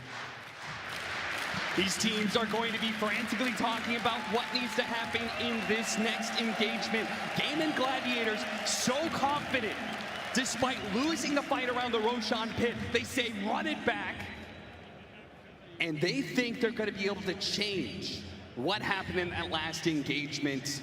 Somewhere between the Lincolns and the single target spells, there is going to be a difference in the last team fight, but will it be better for Tundra or better for Gaiman? I feel like so much of their damage is coming out from this Enchantress. Full MKB done for Celery. He's almost level 25. Like, he has to be able to find his mark in this fight. Quinn has to be able to find his mark. This Alk is almost becoming a second thought. Yeah, it almost feels like he's just a punching bag for Tundra to distract from the real damage dealers in Quinn and Celery.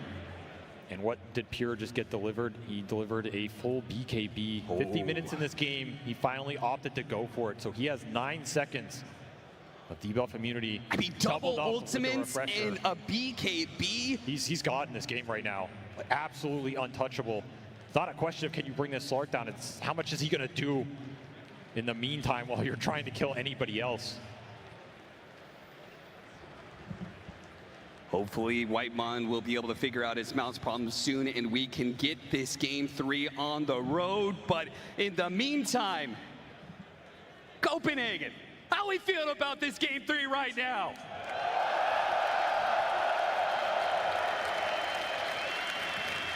I'm so glad that we finally got a series that is worth all of you guys here. I know all of you guys have spent your money and time to be able to be here, whether you bus or you flew or you drove or however you got here to the Royal Arena.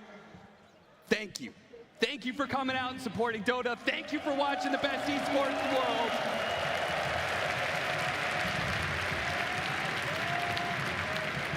This is what everybody watches Dota to see. Find two teams in a Game 3 with so much on the line, trying to push into this grand finals. I mean, think about what this would mean for both of these squads to get there. It's a redemption arc for Gaimin. They were so close last year, only to find themselves so far to fall just short again.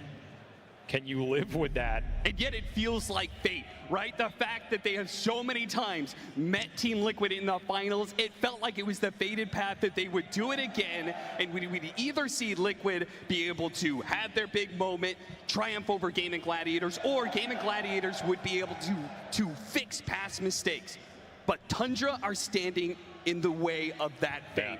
This team, I mean, this is just a team that will not go away. No. And you knew it coming into the series today. This is not a team that was going to go down easy, even if you pushed them, even if you tried to use your cheesy Aura, Death Ball, tempo lineups that Moon Meander hates so much and has probably been shaking his head after the last 50 minutes. It did not end this game. It did not push them past the limit of what they were able to play through, and they have clawed their way back. They're still sitting down like 16K in this game. That is the ridiculous part. It feels like they have won 2 team fights down 20K that they had no business winning, and they are still trying to climb that hill to push themselves into that grand finals to face up against another behemoth later today.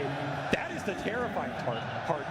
If you win here, you still got another BO5 to play. True. To claim that Aegis, and that is why it is an Aegis of champions. Because you're going to have to prove yourself today in every aspect of this game right now. Prove that you deserve that immortality, to have your name put on the Aegis. For a first, second, or potentially third time. Yep. That is still alive, as ridiculous as that is. Gaming Gladiators, I mean, they've had so much success throughout year after year with this roster, but the one thing they have not laid claim to is this tournament. This is why this tournament is so special. The pressure is sky high, and teams will break and crumble, or they will either stand tall in spite of all of that and persevere and come out champions, come out with immortality. Gaming Gladiators, they gonna be able to do it? Will it be Tundra, or will it be a fight that just keeps on going? We begin.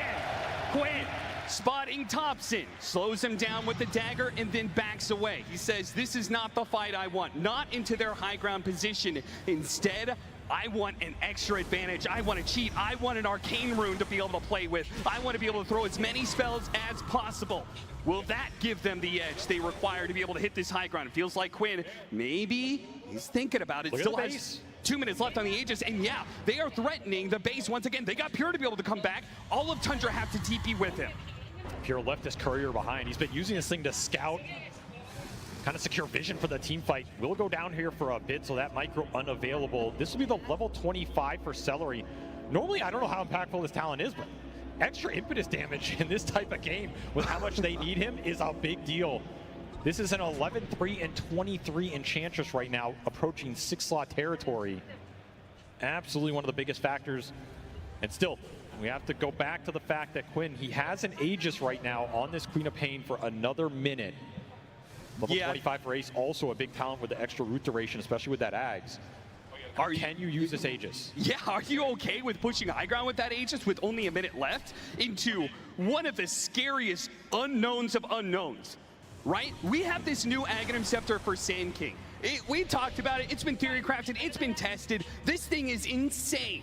If you can get to level 25 with the extra epicenter pulses, if you get the RNG, Thompson believes And he's got what it takes. These stingers are so much damage, and they're going to be popping up everywhere if he gets that epicenter off. I mean, if you are caught in the Sand King spells without a BKB, you're dead. Yeah. It's that simple, I think. You're going to have to play for buybacks here, maybe 60-minute items. How much more scale does Gaimin have in the tank, though? That's the big question. This is a lineup from Tundra designed to win this point in the game. Designed to win the Ultra Late when the Slark is 6-slotted with a buyback. Refresher now online for the Doom. Ramsey still looking for his 25. Would be a big talent to get in this game as well. Probably the last of the big core talents. Oh, yeah. So Tundra still have a lot of room to grow here. You're still looking for like a blink on Soxa, who went for Vlad's and BKB just to play through the pits and buff up his Slark as much as possible. I mean, Avery, you've been in these situations before on the main stage at TI. You're looking at this situation where you can't figure out how to end the game. What are you telling your team right now if you're Gaming Gladiators? Because you know that they're still growing. You know that they're still getting more talents, more items. What are you saying to Gaming Gladiators? What do we need to do to be able to finally break them? I mean, that's where you say, hey guys, we have better late game, and you go back to that Septor. We have better late game because we're better, and you have to believe it. If you don't believe you're going to win at this point in the game with any lineup, you do not deserve to be in that grand final. Taking it on faith, perhaps we're just going to wait all the way for another Roshan, all the way to tier 5 items. And more importantly, 10 buybacks. We are currently at 8 out of the 10 right now. Right. Tops and dips a little bit below, but he will have his up in this game. Yeah, Ace doesn't have his simply because he had so much gold. He actually bought himself a BKB and still almost has it. Just needs to farm a few camps to be able to pick it up. Sand King actually bought out an overwhelming Bleak. I thought he was looking at Refresher before that. Seems like he's going to deviate from that path a bit. Still a very powerful item, but it will not give him the 2 of everything, which sometimes in these late games makes the difference, especially around that Roshan pit. Yeah, especially the way the team fights have been started and then retreat and kite back and start again. And especially when people have buybacks, right? Yeah. That second round of spells and items counts for a lot when you have to play 5 into 10 potentially to win the game and close it out here. And that's a great point, because we are going to be talking about buybacks in any of these late game fights, but especially around a Roshan pit that is going to be on the dire side unless things stall considerably. It is a later Roshan. We still have a minute 20 to go, but it will be firmly on the nighttime side where the Dire have control of that outpost, something that they could play with their buybacks a lot easier. We're also seeing more of these Ag Scepters start to get pulled. Duracio, he's pulled 2 of them. Can start to add these up. Like Tofu, he got his own Ags now. This is a double lasso territory. Yeah, what happens if Soxa or Whitemon are too close to the target they're trying to save and they get caught in that initiation? Could be huge. These lassos have meant a lot in these team fights as we go down the stretch. We're approaching the 60-minute mark as well. You have to start thinking about these neutral items. Go back for the Midas once more on the Doom just to secure him instantly. Ramses, he smoked. He's looking. Yeah, they're baiting out Thompson right now. And look, even the Celery just won't stop, man. He knows that every little bit of pressure could matter. And he's also going to be breaking the smoke. He realizes, managed to get the Force Staff away. Tundra too scared to take that high ground fight. They don't know what lies above, and they will call it quits for now. But Celery just continues to remind you, hey, don't forget that we were leading control of this game. Don't forget your 2 lanes of barracks down and just win 1 building away from Megas. I mean, that could be a route Gaimin consider. Like, if they don't feel like they can win the straight up 5v5 anymore, you have an Underlord. You can gate to the enemy base in a clutch situation and try and just all in it. Biggest factor for Tundra is maintaining that glyph. But this game really could come down to some weird base situation like that. Especially if Tundra commit buybacks to a fight they can't get back to defend the throne. Look at Thompson. Situation you have to think about. He knows it's not going to just be a 5 versus 5. It's going to be a 10 versus 10 when this fight breaks out. So wherever the fight does happen, they need to be able to have boots of travels. They need to be able to have bots too, specifically to be able to get to the fight instantly. It's the biggest factor here, and not a lot of heroes are going to have a bots 2 slot that they want to free up. Looking at Pure right here, I mean, he's approaching that true 7-slot territory if he eats an Ags and fills it in. He went for his own nullifier here. He is absolutely deadly. He's going to stick on a target. There's not much you can do to prevent that damage coming out other than your BKB durations on game, and you have to pop them at the right time. Secure yourself that life. I mean, eating an Ags, he could still eat a Moon Shard. There's still more room to grow, and also level 30. We talked about level 25 talent, what they picked up, but we may see the full talent tree being grabbed for some of these carries.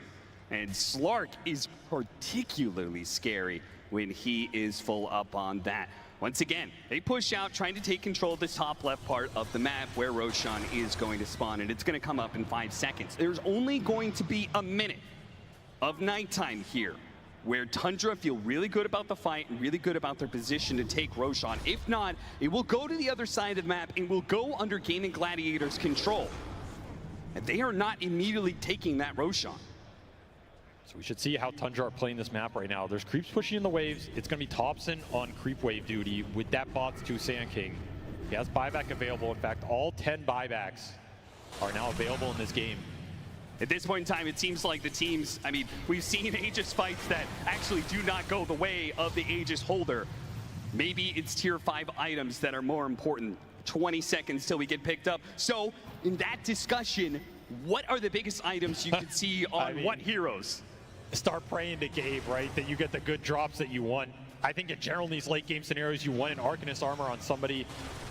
But some of these big support items can make an impact. The cores, I mean, Giant's rings are always nice. It's got to be mirror shields if you're Gaming Gladiators, right? Super value. I mean, how do you play Doom against just mirror shield after mirror shield with Lincolns on top? Is this an unwavering condition game? Probably not. I think we'll rule that one out. First mirror shield gets picked up. Celery takes his. I could see Searstone for some of these backline supports like the Shadow Demon. Stygian Desolator could be a big one, but yeah, you're looking at mirror shields here. There's an Arcanist armor for you on the Sand King. I like seeing cool at least choice one for of those. him. Duracchio's trying to min-max his, you know, he takes away his boot slot. He needs some extra movement speed. He takes force boots. That's a big one for him. The slot's really valuable, the extra move speed in the fight. Ace, is it going to be an Arcanist armor on his side? Will it be a Giant's ring? Another mirror shield, this time for the Queen of Pain. Oh man, how does Ramses do this? Force boots don't know. Instead. Ace also got his own force boots, so you have 2 mirror shields to get through between the Queen and the Enchantress. Tofu still waiting for his. See what he opts for here on this Bat Rider. The flip side, mirror shield for Pure, you're gonna have to cut through that.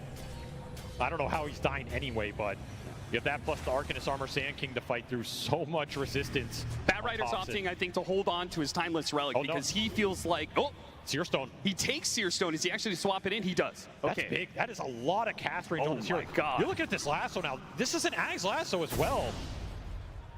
Tofu's initiation has just got way easier. And this Searstone active is no joke in the late game. You throw it down on a random spot after a scan or something, or the Roshan pit.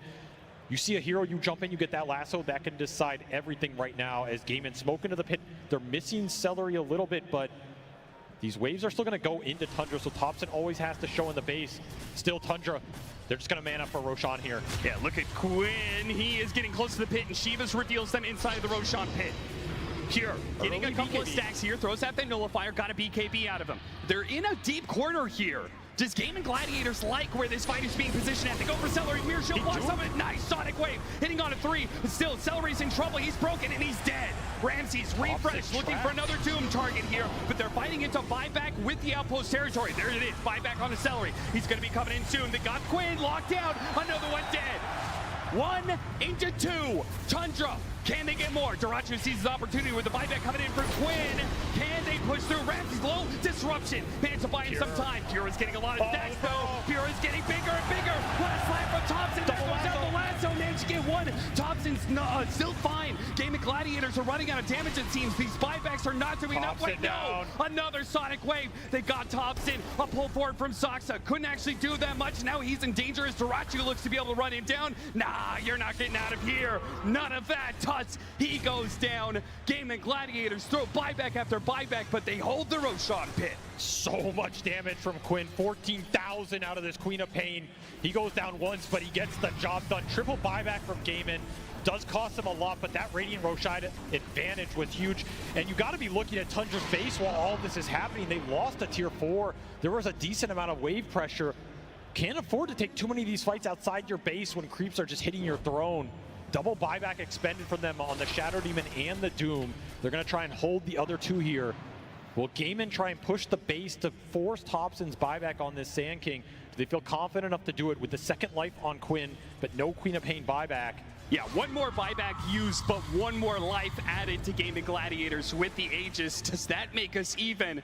They get a buyback out of the Tusk now. Might just want the Megas here. Look for another lasso. They got Refresher Shard on Ace, so double Hex and double hit potential is online. We also saw the target prioritization from Ramses. He tried to doom the Enchantress, hit a Mirror Shield. Very tough position for him into all this spell block. The Roshan's banner will let them go for high ground here. With the creeps protected, they can hit, take Megas, and Less Pure gets in front of this one. Still has 40 stacks. Yeah, he is stacking up big time, and that is a bit of a problem for Gaming Gladiators to consider. Do you really want to push this right now while he has those stacks? Oh, Tojo, he went fishing, doesn't find anything. Instead, he's going to be knocked out. Sonic Wave trying to protect this Bat Rider, but no, he dies. And now the Burrow Strike, trying to get through the Lincoln, trying to get through the Mirror Shield. Quinn committing, he gets the base. He gets the Megas. Ace is out of here through the portal. Doracio's on out of here too, but they are going to be able to catch Celery here. Quinn, he's back into play through that gate. Thompson, he has retreats to the high ground with these Impetus landing onto him while the Tusk is left behind. That is a dieback. A Scythe onto Thompson. He won't die from this. He gets back, but look at the throne. It's totally exposed and Megas are coming. You need to hold on to the glyph here if you are Tundra. That is the last thing you want to click in this game. It might be the last thing you click in this game. Gaimin, they get another buyback and a dieback onto Soxa here. 5v4 situation. You don't have an Aegis anymore. They're going to pass the Refresher Shard over to Quinn. Ramsey is still struggling to find these dooms. There's just so much spell black. He threw out one on Ace. I think it got blocked by a Lincoln's proc. You can wait for time. Thompson to get the doom onto Ace. A big kill with a nullifier. They shred him, but so does Thompson. Almost dying. Disruption. Buys him time. A second Sonic Wave and miss. Thompson's okay. Thanks for now. Disruption pulled back in depth shard. Wait a minute. He still has a little bit more time as the disruption buys him life after life. So many second lives for Tundra, whether it's buybacks, whether it's the snowballs or the disruptions, and Thompson strikes again, trying anyway, stuck in this slow. Another disruption going out. Gaming Gladiators not overcommitting. They know the Slark is coming back into play soon. Managed to get a Scythe onto him, managed to get the Hex on him. Can they bust it down? They've got him. One more buyback. Tundra, they have a buyback left on Thompson, and that's all that's left. Do Gaming Gladiators keep this going? They are just slowly smothering. Trying to get out. Oh!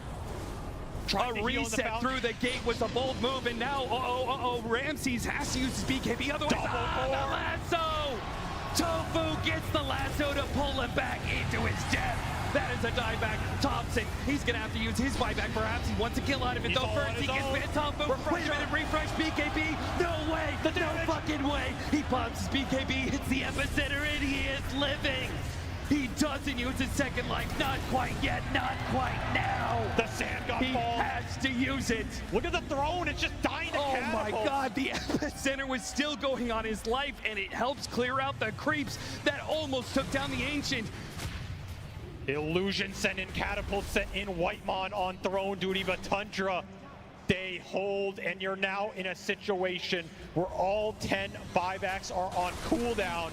We went from having all of them to none of them. This game has evened back out somehow. Some way Tundra hold on to this game. They did use their glyph though. This throne is on 1,000 HP with no glyph. The all-in potential from Gaimin is there. A Divine Rapier picked up Doraccio. They're gonna all in it, man. At this point in time, it's not about whether or not they can beat Tundra in a fight. It's about whether or not you can kill the Ancient. Tundra, you need to find heroes right now. You let Gaimin get into your base with BKBs up, they might just throw you through everything. Tundra refusing to say die. They have to push outside of the pit in order to stop Gaming Gladiators for going straight for the throne. He's on the side. How bold are you right now? A man known for the risky plays. Pure continuing to scout outside the base, knows that if Gaimin commit to that throne, you need as much time as you can get to bring these heroes down before they get the win. Will you go for it here on the side of Gaimin? Will you wait for buyback cooldowns? Some of yours are coming up first. That Queen of Pain and Alchemist buybacks up again in 2 minutes here. And you know the longest one in the game right now is the Sand King at 6. I would not fault them trying to wait out this little condition and then go when they have the numbers advantage. Oh, yeah. You'd feel a lot safer doing it at least. Tundra, they are stuck between a rock and a hard place of you want to be able to hold your high ground, but you know that Gaming Gladiators are looking at the win condition here. You have to keep them away from the throne. They're strategizing right now. They decided to go for a smoke, and let's see where they let it lie. Are they going to go up to top lane? They're going to go through the gate. They're going to go straight for the throne. All in on this one. They pop their BKBs. They go straight for the throne, and it is all over. Gaming Gladiators take it to the very brink, and they just shove Tundra down into the pit. They will make their move one more time. Like fate, they will move up to the TI Finals to face their old nemesis in Team Liquid. The Ace Underlord gating them to where they were a year ago, and a chance for redemption against a different foe, but one they are equally familiar with as they look towards that BO5 later today against Liquid. But man, Tundra, this is a team with a stand-in. Soxa went from couch to top 3 in a week. Thompson so close to a 3-peat. Whitemon with one of the farthest pushes for a C player in TI history. Ramsey switching his role to get one of his deepest performances on land and his best TI performance ever. And of course, Pure, perhaps the carry of the tournament in many ways, but cannot close this one out against the inevitable that is a Game in Liquid final. It just is fate. You cannot stop these grand finals from occurring. As much as Tundra tried, they pushed, a run through TI that was full of the improbable, but ultimately you couldn't stop it. It was impossible to stop Gaming Gladiators in Liquid. Some things are just meant to be, Austin. They will go on until the cycle is broken or someone breaks the wheel. And so far, no one has been strong enough to do it. Well, I am hoping that we are going to have a fantastic grand finals ahead. Tundra certainly gave us one hell of a performance, though.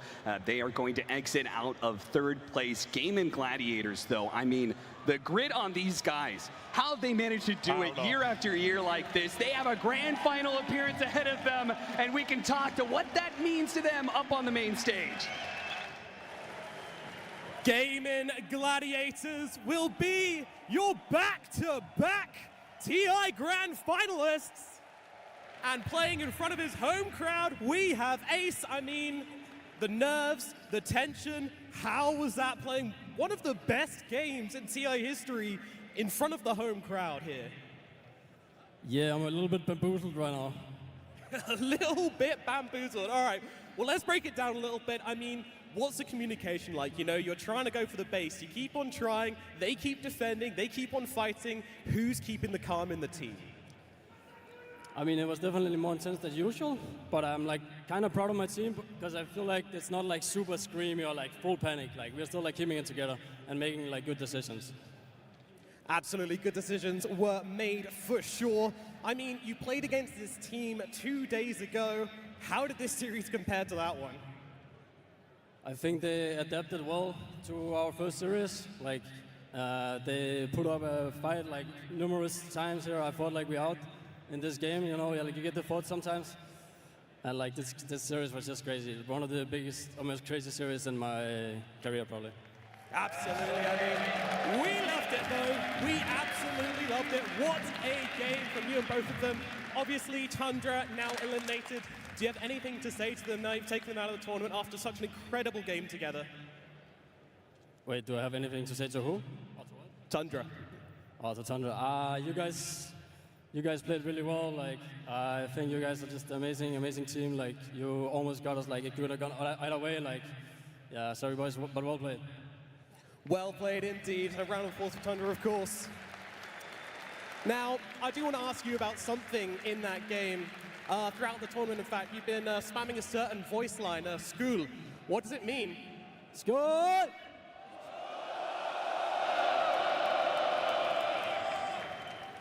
I think people know what it means. All right, well, find a day in an arsenal, I guess. Finally, now you move into the grand finals versus Team Liquid. What do you think is going to happen? History always repeats itself.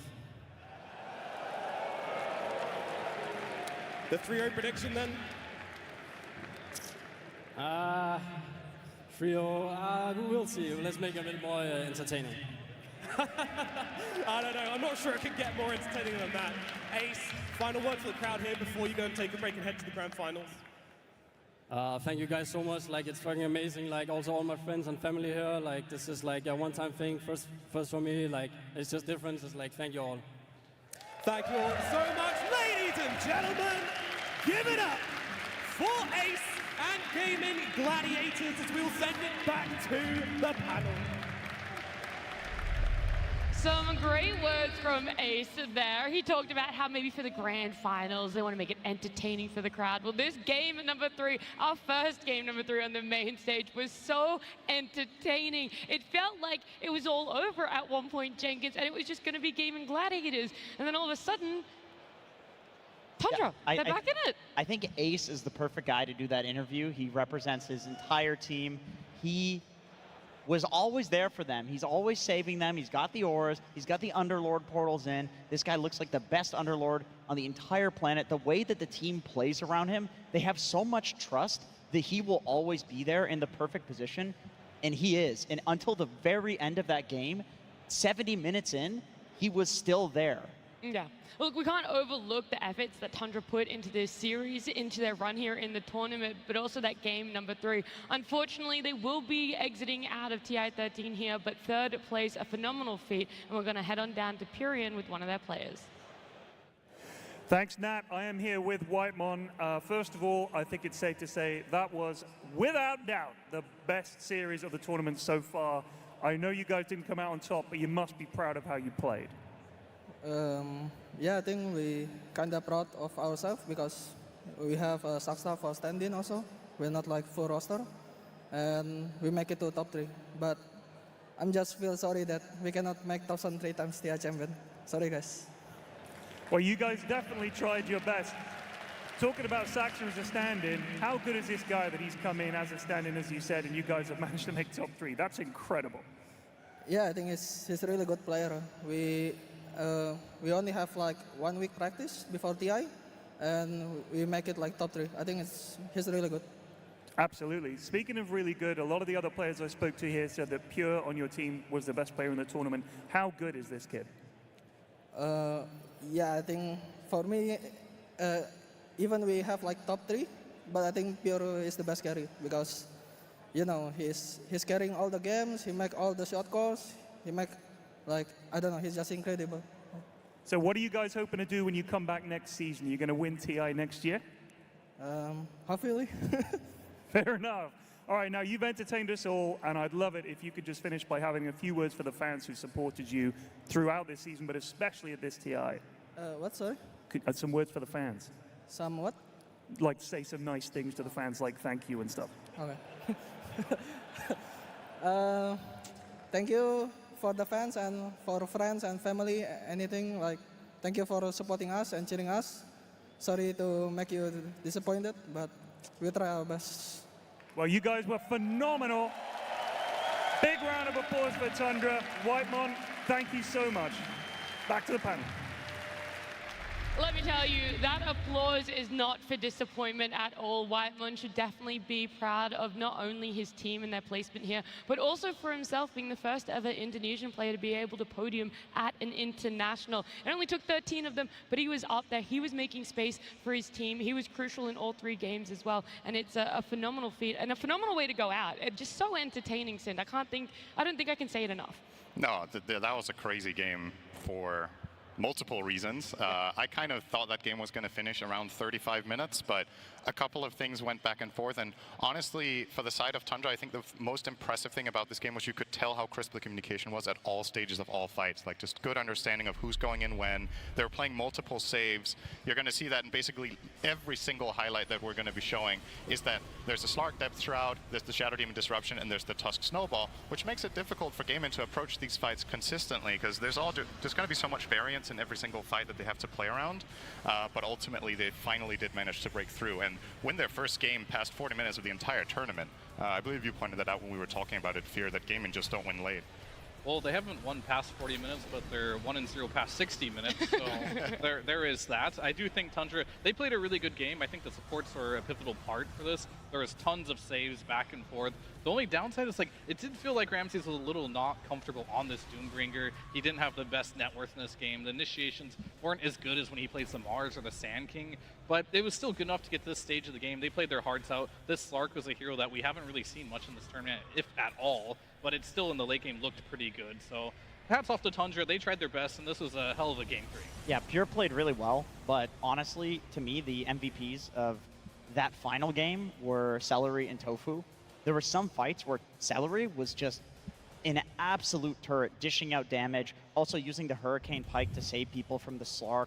It was amazing gameplay, extremely crisp, high mechanical skill. Tofu was jumping on the Slark to keep vision of him so he can't heal, so that way Celery can kill him with his impetus. Like, the amount of mechanical skill that was in that game, you could study this thing for a week straight and still not pick up on all the little intricacies of what Gaiman did, and Tundra. Yeah, I mean, the net worth of Celery to his offlaner in Ace there on the Underlord was only about 1,000, but at some points during the game, Sin, he was actually above both offlaners in net worth. Like, when we say this Enchantress carried, she really didn't. It reflected in the items and the damage in the net worth. Yeah, I think there was one point where she actually eclipsed the combined enemy supports, which I think is very rare in this tournament that a support gets that rich, so that's one thing. But it's also, I think it's extremely important for Gaiman's ability to win this game that I would say this was a game where Duracho made a couple of really crucial mistakes that made this game a lot harder for them than it perhaps could have been. So it was very important for them that they had multiple heroes that could get in there and dish out that damage and kind of,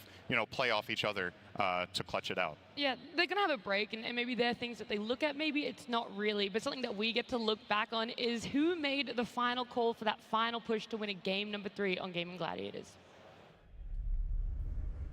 Go from here. Okay, Go gate, go gate, go gate. They are not okay, ready. I'm Go going gate right right now. Go, go, go. Right click, BKB and hit it. Yes! Let's go! Yeah, bro. Just BKB and hit it. That's it, Fear. That's how you're going to close out a game that goes almost 70 minutes there. I like how he had to remind his team to just press your BKB. Press just the hit it. please. Press it. That was for Duracio, I'm sure. Just make sure you press your BKB. That's the only thing that would stop us from winning this if you don't get that button off. They all got it off. They hit the throne. There was no cliff. It was a good shot call. There was also a really funny contrast in the clip of that with Quinn just popping off and Celery was just total stoneface. He's like, thank God we won this. I think he was very relieved more than anything on his edge there. He was stone focused the whole game and paid off. Yeah, he did as much as he could. I think he was ready to wash his hands of that game. Well, that's the thing. They thought that they were going to be able to close out, what, 20, 30 minutes before that, if not earlier. So I do think you're really going to have one of two reactions. You're going to be at the highest you've ever felt, and now you're going to bring down your emotions, or your Celery, and you realize that the job's only a little bit done. You still have the grand finals. They were there last year. They only got second place. I say only. Obviously, out of 18 teams last year and then 16 this year, that's a massive accomplishment for themselves. But they don't want to turn this into a potential curse for themselves, Jenkins. They don't want second place over and over and over again. No, they don't. That would be a pretty miserable curse, I would say. But, you know, on the flip side, it kind of feels like it would be deserved because they've done it to Liquid. But I think that Gaiman needs to spend some time studying those replays. I think they got dismantled by Liquid. They were able to match Gaiman's pace, but then they also picked the Visage and the Doom and these like gold-generating heroes. Yep. So the fights were kind of going 50-50, but then Liquid was getting a little bit more of an advantage. Also, there was the Revenant's Brute Windrunner. There was some new tech that Liquid was doing. There was some picks on Gaiman's side. There's a lot that they can definitely improve on for that grand finals, and I think it will be very competitive. Yeah, look, that's still down the track. We've got a lot of time between now and then. And to help fill us in with a little bit of that time is we have so much content for you guys. Trust me, if you're in the arena or if you're watching on stream, you don't want to go anywhere. We're going to start off with a very enjoyable, maybe, content piece from Jenkins.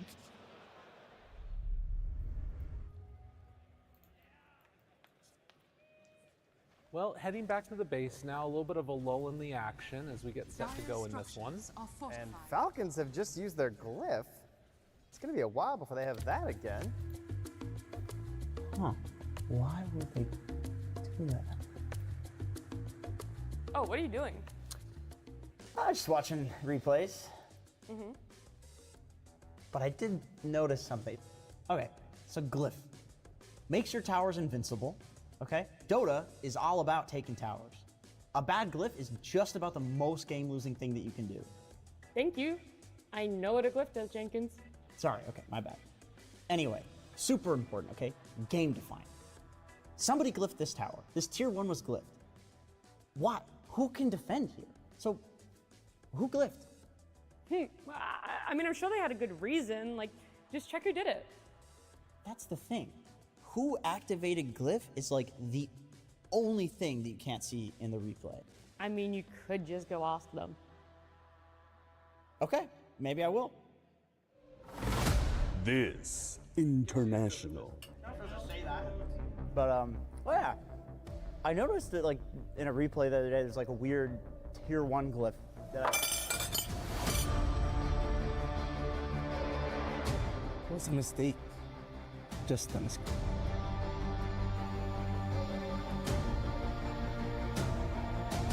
Uncover the mystery.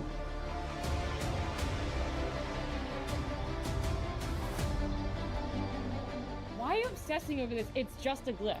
You don't understand. 10 different replays, 10 different players, 10 Herald level glyphs. There's something going on here. Not even the replays.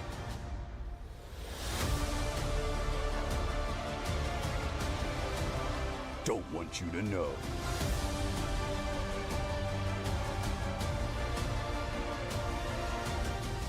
Watched your game the other day.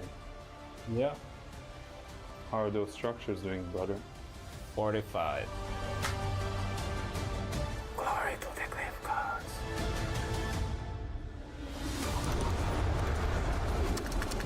My TV's on cooldown?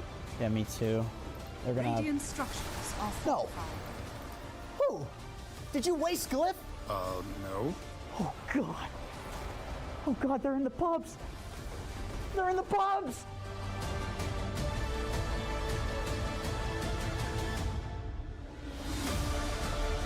Oh, glorious glyph god! Over 200 souls have been sacrificed to you today alone. Soon, you will be real, and you will fuse yourself in all of your followers with your fortification glory. We will be invincible, except for Moran Arrow, and that weird Clink spell, and Night Stalker Sean, and Midas the Devour. Seize him! Woo!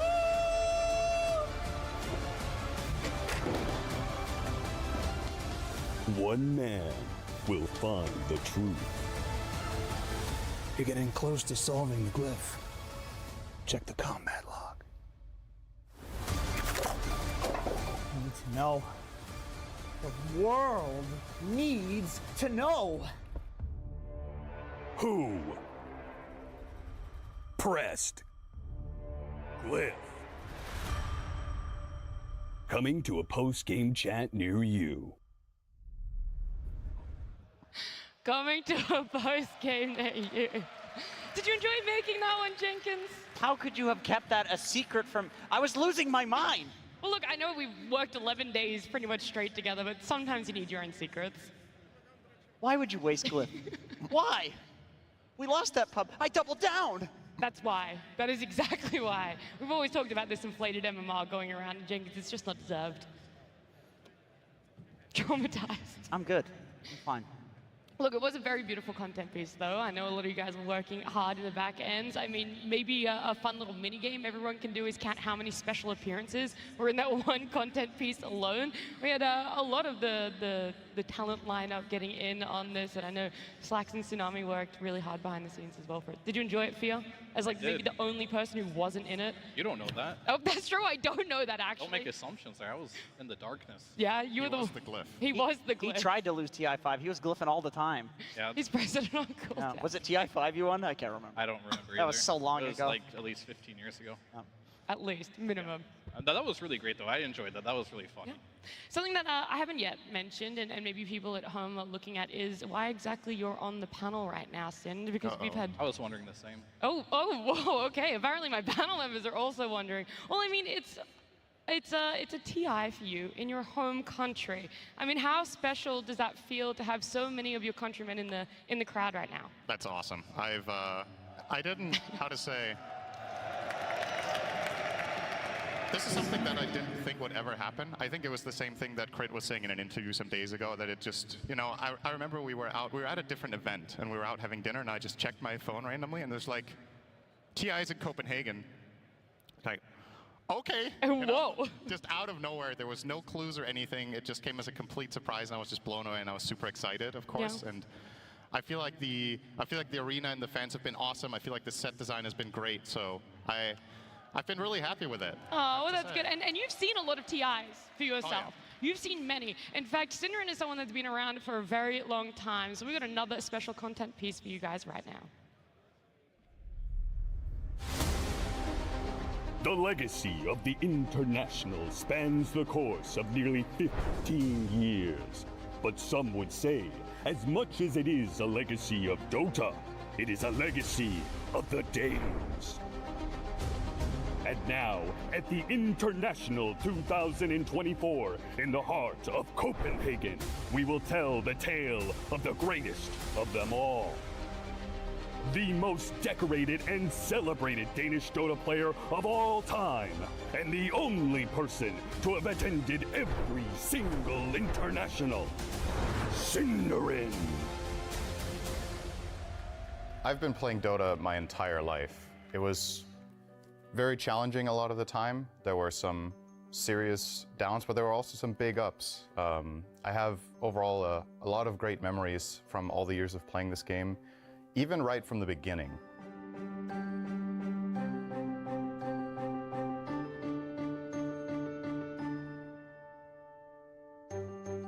I started playing Dota when I was just a kid. I have a lot of very fond memories of playing in the biggest Danish LAN cafe at the time, Cybermøllen. So back then, I used to be one of the best Danish Dota players in the world. Guys like Crit and Ace, they didn't really stand a chance against me. Yeah, they were 8 at the time, but I think mainly they were lacking the upper body strength to make it in Danish Dota.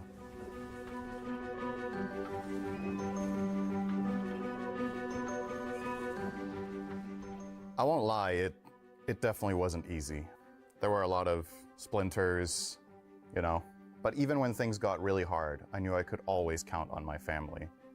My mother, she was my biggest supporter and my biggest fan through all of it. Troels var altid den svageste af mine 7 sønner. De andre børn tog sig af afgrøderne i marken og hjalp med at slagte kvæg. Vi spurgte os selv, hvor er svæklæggen? Hvor er han, når det er tid til at så kornet? Men han var der aldrig.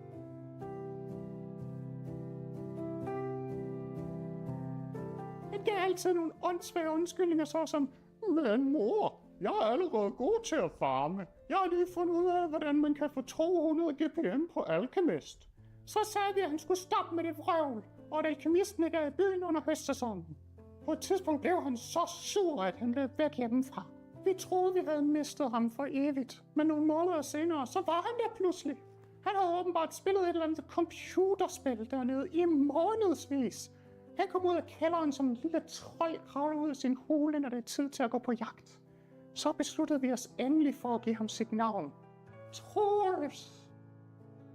Også fordi han lugter en lort. Shit. My dad was a farmer, so he didn't really approve of me playing video games very much, but once I started making money with it, then he came around. What money? He never made any money. There's always kæft. He could have done something good with his life. He could have saved the planet. Oh, for helvede. The ice is melting at the poles. 20 years. It's been a long time. I remember TI1 going with friends. It didn't go so well. We got 16th, but then came TI2. I went with a new team, And we also got 16th there, so that didn't really work out either. But then finally, TI3, I really had the team that I was hoping for. And we got 16th. And then there was TI6. These are our family goats. That one is Sumail. That one is Miracle. And that one is Arteezy. You can tell by the big balls. Those two were huge, my parents. But I didn't only have that family. I also had a second family in Dota, my teammates. Teammates. This farm could use some teammates.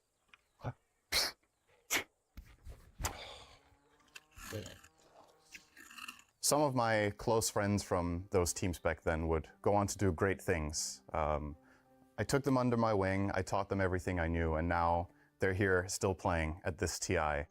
And you know, it's a real source of pride for me. Who? Synderen? You were on a team with him.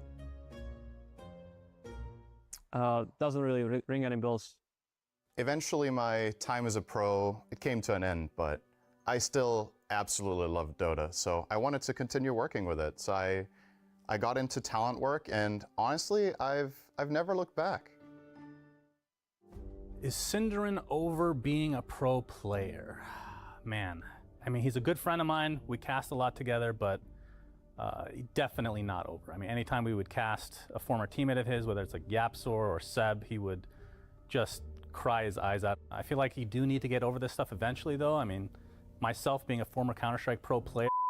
For most of my life, I have dedicated myself to Dota, and now this year, we get to have TI in my home country, which is super special to me. So I can't put into words how much that means. It's been an honor to be a part of this community for all these years, and yeah, I just want to say thank you guys for watching and letting me be a part of it for all this time. Massive round of applause, not only for a spectacular content piece, but the acting, Synderen. I didn't know you were secretly taking acting classes between being talent as well. It's easy to act out your parents, you know? Is it? Yeah? Your whole life? Entire life. It was very accurate. That is actually also what my mom looks like. Oh, really? I can see the genetics are strong in the Danes then. Did you enjoy that one as well, Jenkins? Yeah, that was good. I thought that was your parents. Oh. Your mom has a hairy chest. I couldn't say. I don't know what that's about. That was quite something. I didn't know someone had a worse setup than me growing up, so impressed by that. You didn't think it was possible, but it really was out there. Sin, look, it's been an absolute pleasure for you, I'm sure, to be in front of your crowd here, but also for all of us getting to work with you. And so we have something a little bit extra when it comes to content just for you. Hello, Sent. All jokes aside, I'm very happy you're still sticking around and helping our Dota community and hopefully having a good time. I remember watching the Wild Honey Badgers at DreamHack 2011, DreamHack Winter, and I remember seeing your Night Stalker there, and that's part of the reason what made me fall in love with esports as a whole. From the first moment I saw you play, I knew you'd make an excellent caster. It's been a pleasure to work so many TIs alongside you, and I'm looking forward to hopefully many more years at the International, getting to spend time and enjoy your witty and humorous and very intelligent casting. Big fan, Synderen. I always tell you this, but I mean it unironically. Before I worked as a talent, you were my favorite caster by far. Known you for over 10 years. We've played together, we've worked together. We have probably like a 10% win rate in competitive games together, which is pretty sad, but you know what? Working with you has always been a pleasure, and I look forward to being able to do that always, man. Love you. Congratulations, Synderen, on an amazing career so far. I wouldn't be here without you. I am glad and very privileged to call you one of my best friends, so thanks, buddy.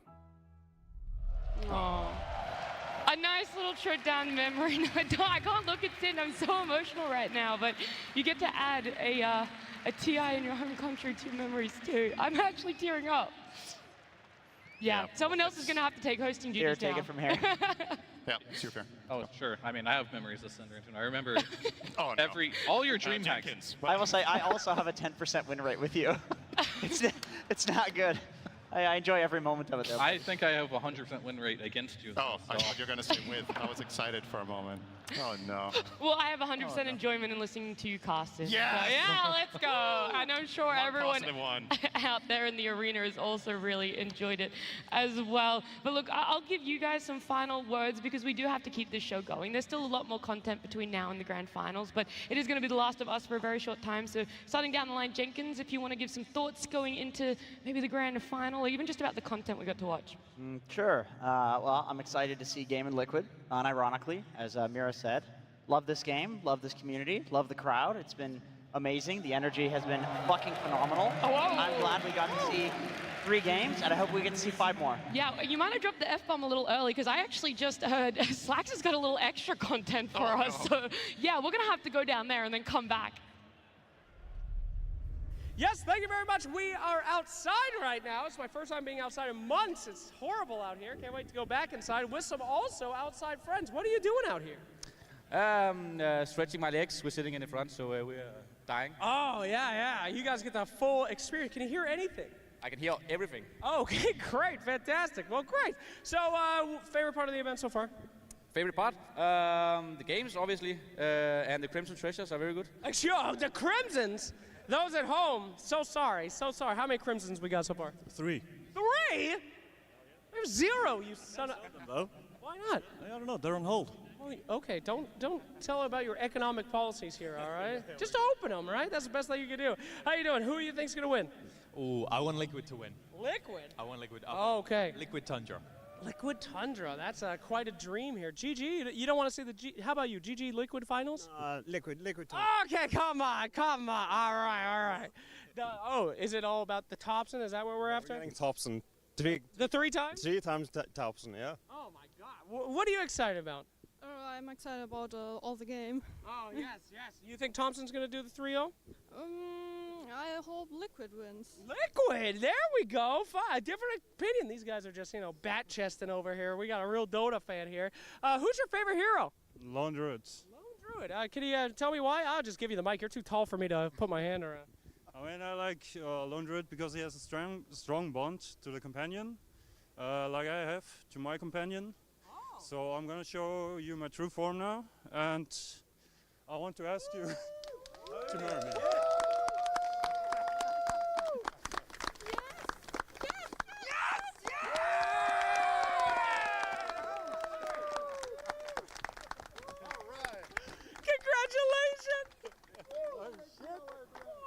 Gotta get that happy audio. Oh my goodness, well, you guys have a wonderful moment. Congratulations. Oh, kissing, take it easy. There's a family product here. But congratulations, hope you enjoy. Oh, okay, sure. Oh, sweetie. You guys are gonna have the best life together. You guys have your moment. We love you. We'll come back to you. Congratulations, thank you. Woo, give it up one more time. Woo.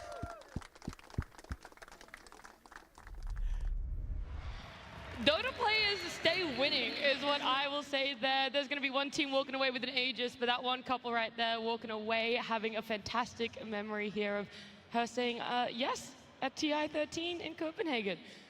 They'll be having a podium finish too. They will be having a That is such a fear one-liner right there.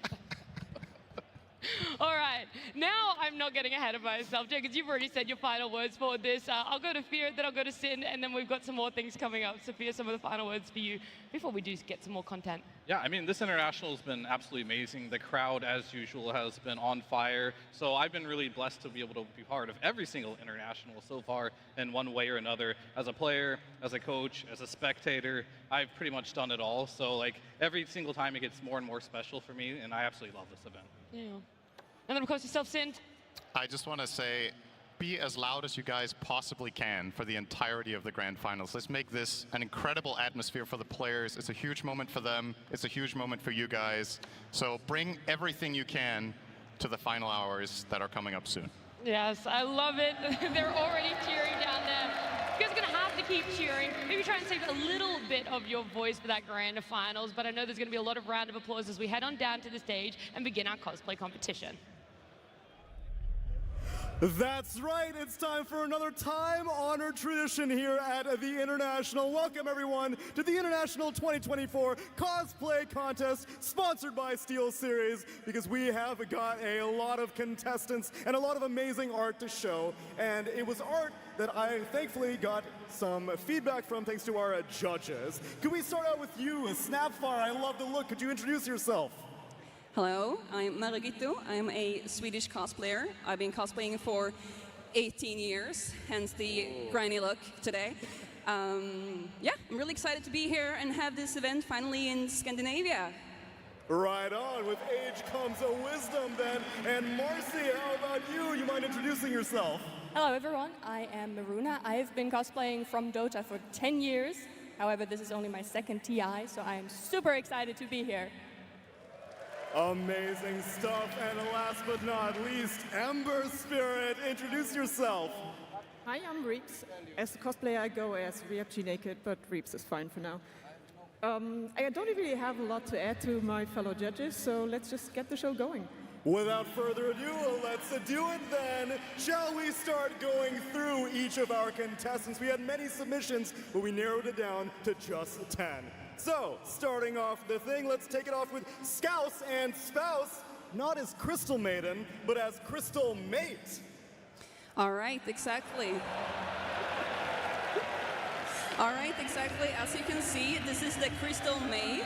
He's from Down Under, and as you can see, he's sporting a great utility belt with all the important items that he needs to keep the team going.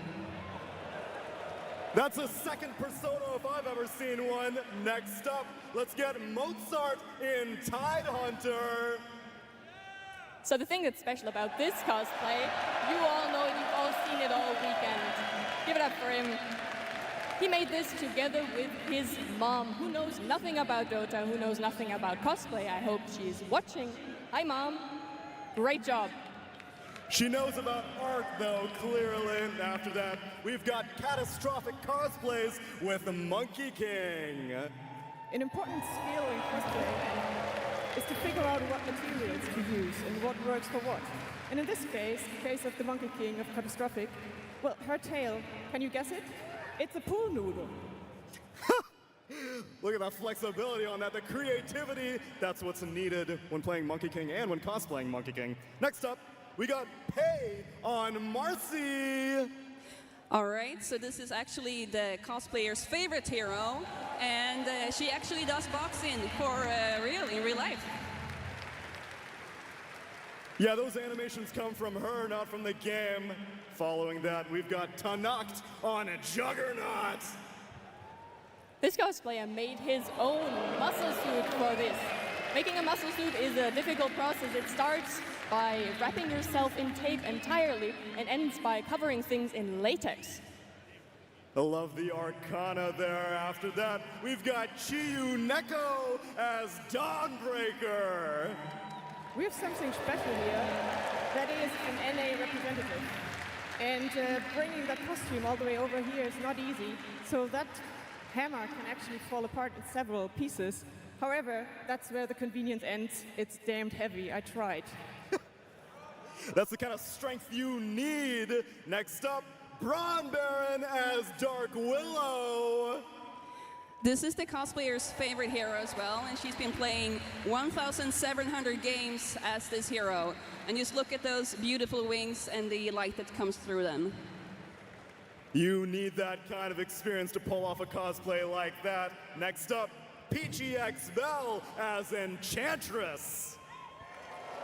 This Enchantress's rear end is made from PVC pipes and insulation foam, and the back legs move as well, which is done by a smart construction with fishing line. Look at the elaborate nature of it. The legs are hanging on. It looks amazing. Next up, Marzaus as Invoker.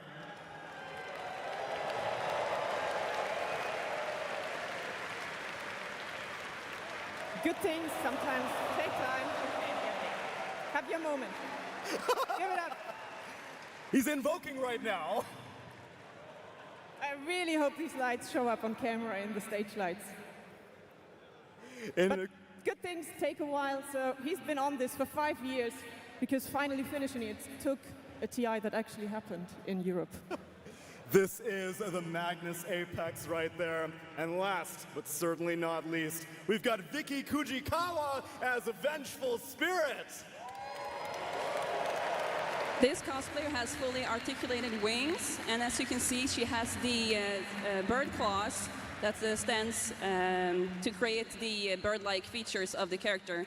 And also look at all the different iridescent colors of the costume. She had so many different colors to get it all together. And this Arcana just came out and she put this together. What an incredible showcase that we have. But now we've shown you the contestants, it's time to hand out some awards. So let's take it from the top. Our first award out of 4 is a Judge's Choice. You mind explaining what Judge's Choice means? So the Judge's Choice Award is given to a cosplayer who nails both the presence of the hero they're portraying, but also has awesome craftsmanship. Well, then do you mind telling me who won the Judge's Choice? Can we get a little drum roll from the audience? Royal Arena. The Judge's Choice goes to Tanak as Juggernaut.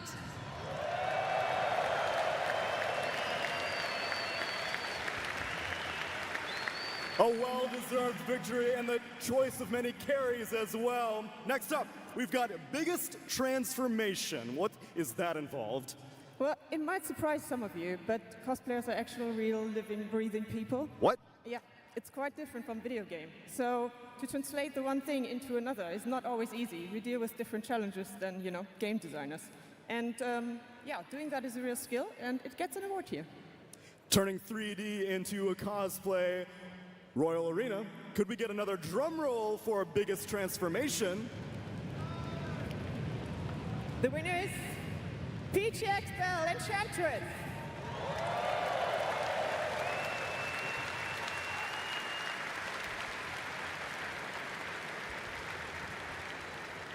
Amazing work. I thought for sure she had 4 legs. Next up, Best Technique. Okay, so for this award, we have really looked at the craftsmanship of the costume. We had the pre-judging on Thursday. That means that we have looked at all the costumes individually and looked at all the seams and all the props and their foam work and everything. So basically, it's how they tackle the costume and the quality of their work. The precision, I love to see it. Royal Arena, you know the drill. All right, so Best Techniques goes to Vicky Kujikawa as Vengeful Spirit.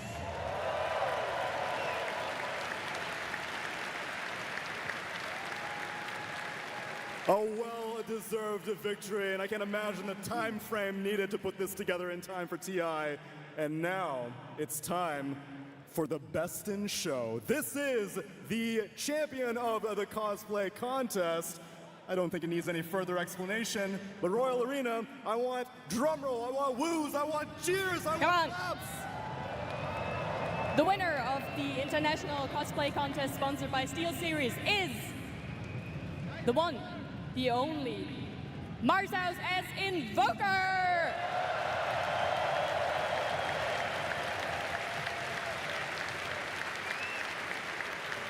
The Refresher, the Aegis, this is a Miracles Invoker in the flesh right here in Royal Arena. What a well-deserved victory. But all of the competitors deserve a round of applause. Royal Arena, please show some love to the incredible craftsmanship.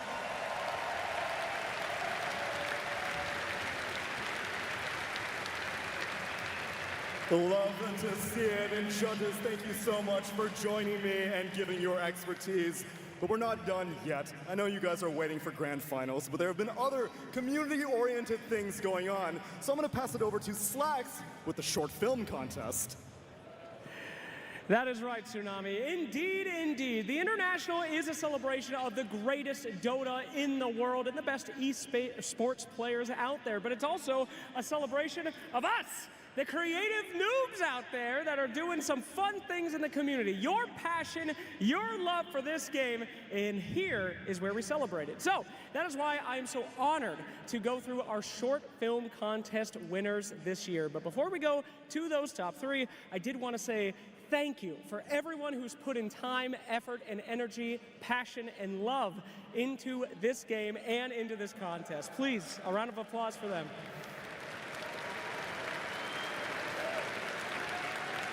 Quite a long one indeed, because they deserve it. All right, everybody out there, it's about time that we get down to it. So, in third place this year of our short film contest, I know if you're like me, you have no idea how Invoker works. So, luckily for us, we have a little bit of a video that will show you how it feels to play Invoker with the Sphere Master.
Absolutely violent and disgusting. I love it. Thank you very much.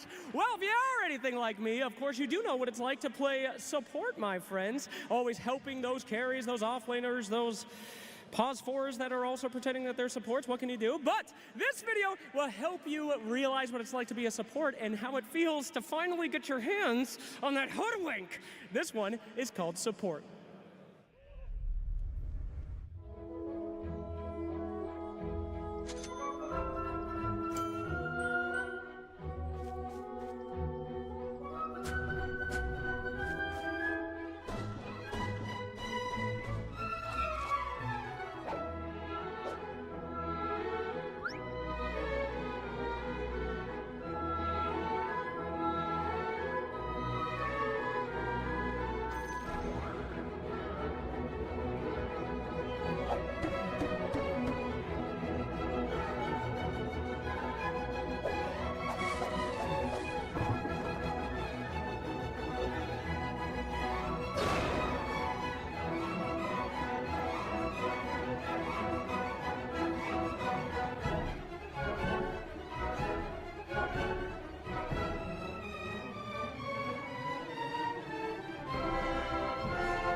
God, do I love watching hoodwinks die. Wonderful, wonderful indeed. But the time now has come for us to find out who won first place at this year's short film contest. Let's take a peek. Our first place winner. Yeah, makes sense. You ever wonder what it's like to be Tinker? Hey, you guys ever got bloodlust and you just keep chasing someone and you just want to take them out at any cost? Well, this video is just about that.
rest of us. Thank you so much, and congratulations to our winners out there. Incredible submissions here this year. But you know, on the topic of videos, it wouldn't really feel like a TI unless we had a little video that we wanted to share with you ourselves. That's right, my friends. So don't go anywhere, and let's take a look.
Long have we waited, and Bird Samurai is finally activated. Kaz is coming with Crownfall Act 4 after TI, but I need a quick recap. So I found a Crownfall expert, would you say, or no? Just a casual player. Okay. Give me a quick recap. How have we ended up here? Who is this dude? He's the revolution that is gonna help the queen, the righteous queen. Well, it sounds like you're taking sides now. I don't know. Killing your sister is pretty bad. Yeah, that's probably true. Okay, the quick recap. So basically, Skyrat tried to make Vengeful Spirit to live again. Okay. Then they found the goddess Skriak, which gave them their powers. So they are trying to move around different places to find allies in order to fight a war. And that's where she comes in, right? Crystal Maiden. Tell me, I'm assuming your favorite hero is Crystal Maiden. Well, you're right. Okay. And when's the last time that you dipped your ideas out of going Crystal Maiden? Would you be down to explore, I don't know, maybe he's a hero, maybe he's a carry, maybe he's an offlane, who knows? What are you hoping for? Oh, definitely. I would be open to try out something new. Definitely Kaz. Would you cosplay it ever? Oh, I think that would be a very interesting cosplay, to be honest. But definitely better than my sister, Lena. See, there we go. I see a lot of sister tensions are a common theme in Crownfall.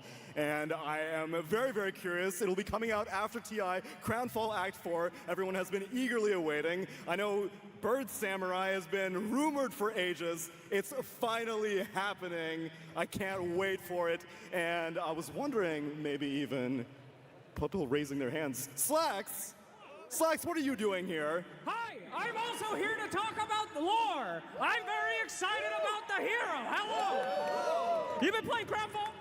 No. You been playing Dota? Yes, of course. Would you play a hero that is a samurai as skilled as Juggernaut? It depends. I only play support. You are the worst interview. Are you at least excited about the new hero? Of course! There That's we what go. I like to hear! He most volunteered of for all, that. He wanted to do that. Go. Most of all, Royal Arena, are you excited for Grand Finals? Then let's get into it.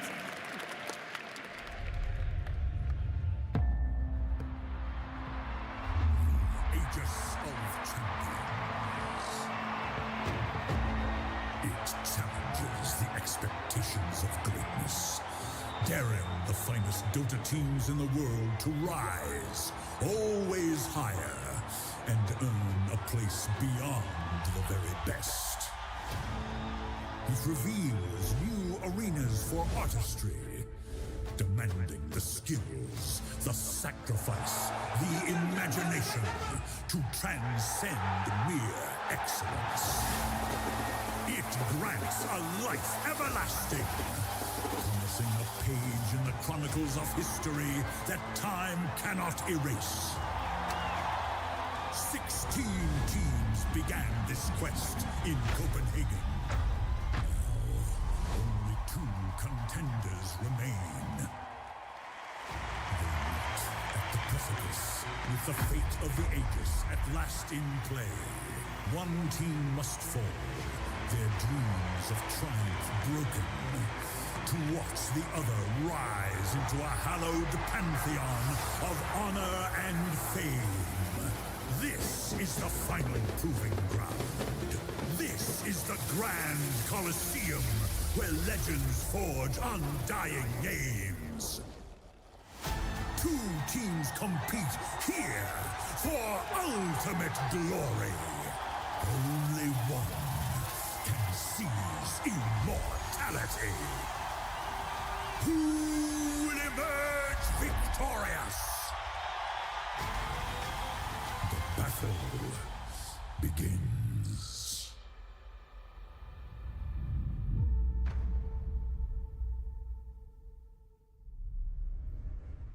Welcome to the grand finals of the International 2024, and we have got 2 top-tier teams that are going to battle it out in a best-of-5.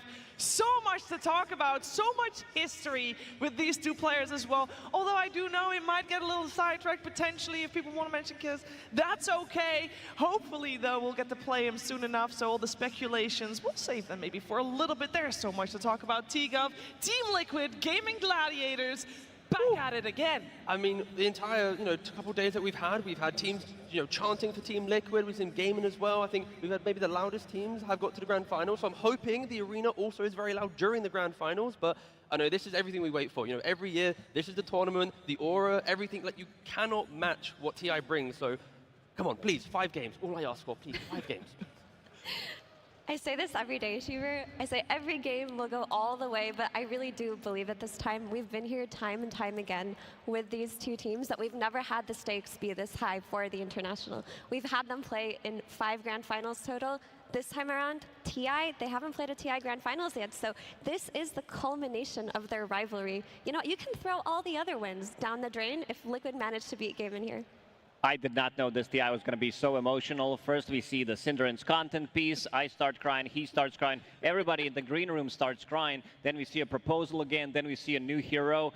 I came here to watch some good Dota, and we've seen some really good Dota so far. We have seen some fantastic Dota, and we're going to break everything down for you so you know what to expect, and maybe you don't normally watch too much Dota 2. We got you covered as well, and we'll tell you exactly why this Grand Finals is as important and as high stakes as it is. We're going to focus our attention first on Team Liquid. They are the team coming in through the upper bracket, and they did so by beating Gaming Gladiators just yesterday, and that was a 2-0. So if we look at this bracket, Team Liquid, they made a strong run, Lacoste, through this upper bracket. Didn't drop a single game in the upper bracket. Also, Box in an interview yesterday talked about them starting the grand finals coming from the upper bracket, which means that Team Liquid doesn't necessarily need to play 8 games potentially, so they're going to be fresh, they're going to be rested. Gaming Gladiators, they showed what they're capable of in the bottom part of the bracket, played 3 games, and this time around, Team Liquid, they could chill and they could watch and they could prep for it.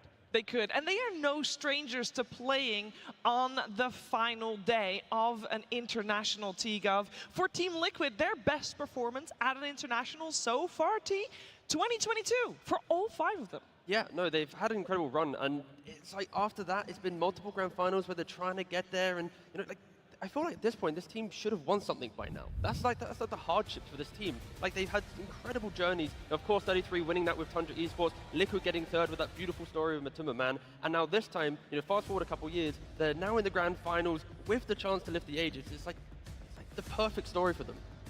The perfect story for them. Will this be a perfect storm of an upper bracket run and a grand finals against their ultimate nemesis, we'll have to wait and see. I think the story for Team Liquid, if we just look at those 5 players, is amazing. But Lacoste, if we look at 3 of their players in particular, maybe it's even more amazing. With Mickey, Insania, and Boxy, the trio that has withstood everything. Yeah, these guys have been playing together for so long. They've been playing a different game as well. They go back to Han, rest in peace. But some of these stats are pretty insane. The total number of games, almost 1,400 games. Their win percentage, 56%. Total games for Mind Control, Kuroki, and GH. So they beat some of these big fellas, some of the big names in Dota scene. Yeah, and the fact that between first and second place, like Insania, Boxing, and Mickey have like over 200 games over the likes of Mind Control, Kuroki, and GH. Like, there is no one even getting close to them. Because when you look down the order, it's a lot of,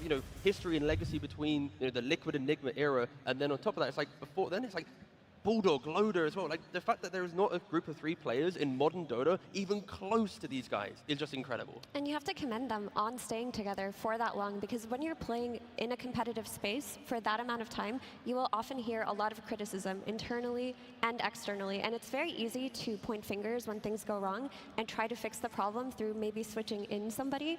To be able to withstand in Dota for this long, almost unheard of. And it really shows in the way that they play together, the trust that they have, the way the friendship kind of shines through in their interviews and the content that they make. Very true. We do have to mention also on the side of Gaming Gladiator, Effie, we got, of course, Tofu and Ace. We do. Tofu and Ace have played together for a very long time. They used to always duo queue together as well. They haven't been doing that much lately, but they also partake in traveling together. They're also friends, the way that Liquid are friends. But actually, I know that you, T, coached them on the first team ever that assembled the Tofu and Ace duo. Shout out to Misery, yeah. So basically, Misery captaining, me coach. We had to look through the pubs, we had to find some players, and when we found Tofu, and then there was Ace, and then boom, 2021, Hellburst Smash is formed. We got DPC Division 2, promoted Division 1. But like, as soon as we saw these 2 players playing together, of course, Ace has an incredible history. It was like they were meant to be together. And just the way that they communicated, they were always playing together. It's like you knew they were destined to be here at the main stage. And again, 3 years since Hellburst Smashes, they're here at the main stage. So an incredible story between the 2 of them. And on the topic of main stage destiny, this TI is in Copenhagen, Denmark. And we have to talk about Ace. He is the Danish hometown hero. He is here representing the crowd in Copenhagen. So it's going to be very high pressure for him, but it's going to be something he's going to remember for his entire life. It definitely will be. Ace has had a tremendous road here to get to this point. He is, I believe, the oldest offlaners at 30. He has also a lot of TI appearances already, Lacoste. This is a veteran, and he could crown it here with a TI in his hometown. Yeah, he was a little bit bamboozled, as he said, after that series against Tundra, but this is the guy that specializes in quite a lot of these heroes. We've seen meta changing quite a lot. His Underlord always going to be a fearsome when you play against it. All these zoo heroes pretty much, but he also has some of the other heroes that he's going to bang out. This lone druid that is becoming like the carry of the tournament, but also he can play it from the offlane. He also brought in some new heroes when it comes down to Visage. He's playing Doom. He's playing Centaur for the team. This guy overall one of the best offlaners. And one thing I want to add, during the last year, he was by far the best offlaner, and he was studied. He was nerfed to the ground, and still was able, to reach the highs. He has been second place last international. That is no small feat for the entire team of Gaming Gladiators, of course. And on the topic of finals, and on the topic of a lot of players staying together for a very long time and having great times together, these 10 players are having great times together as well in Grand Finals, although Gaming has had a little bit more luck in the Grand Finals that they have faced each other in TGov, but a very vast history. As far as 2 teams going in Grand Finals, it is a new El Clasico for sure. Yeah, when you think back, it's been 2 years of competitive Dota. These 2 teams have been on top. Liquid hasn't just... It's like 5 Grand Finals, GG has won all of them pretty much, and yeah, Liquid, they wish to get it. I hope they can't hear me right now because it's kind of awkward whilst they're doing their team huddle. We're reminding them, but it's okay. But yeah, we see the graphic here. 7 Grand Finals in the last 2 years Liquid have been part of. They have faced Gaming 5 times, they lost it. They faced Falcons, they lost it. They've faced Spirit, they've lost it. They have yet to get the Tier 1 victory. But the fact that they've been part of 7 of the last 18 Grand Finals in 2 years is still kind of like a dynasty in itself. But they just haven't got the trophy. They haven't.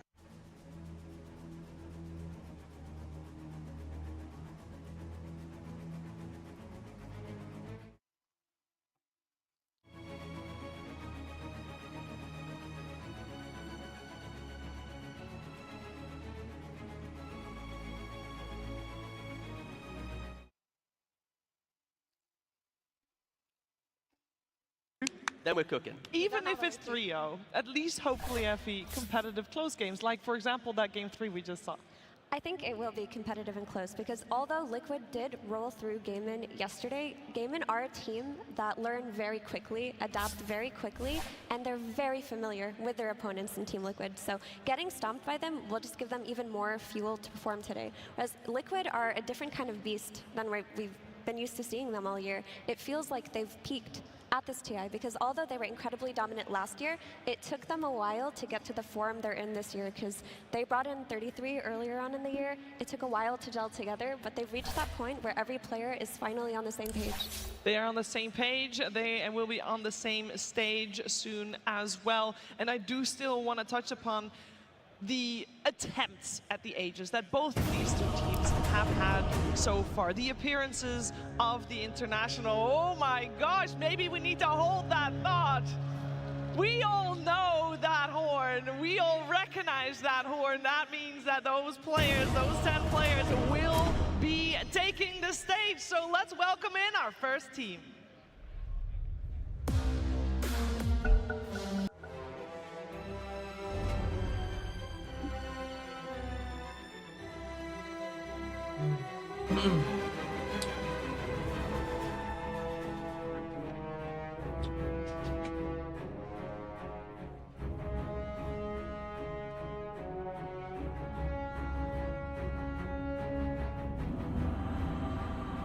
Ten seconds.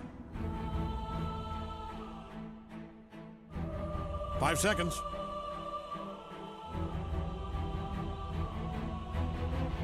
Your turn. Oke, kita dapet musuhnya yang gitu ya.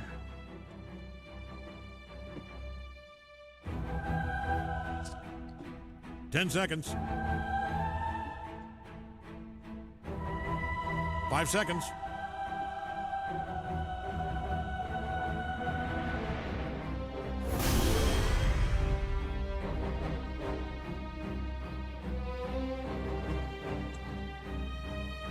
Tiga rank bro.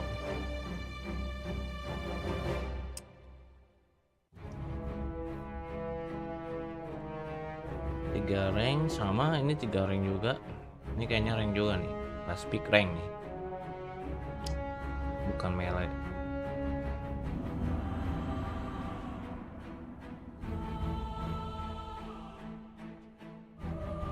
Come on Zoo, pick.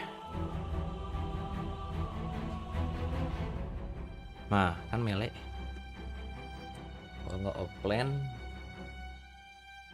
safe lane, mid, nggak tahu kadang.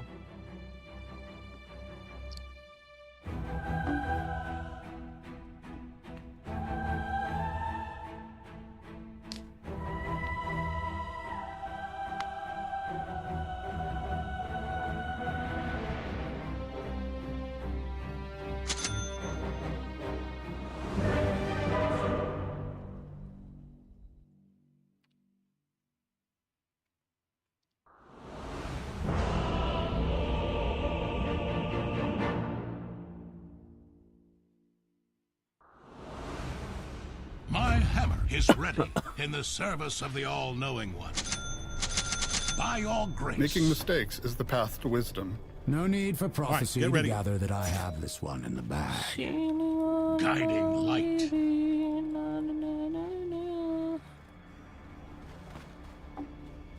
Fear not, my friends.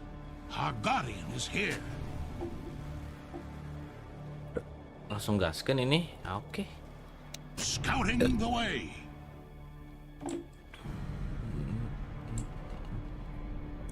Mah. AFK si haram lagi.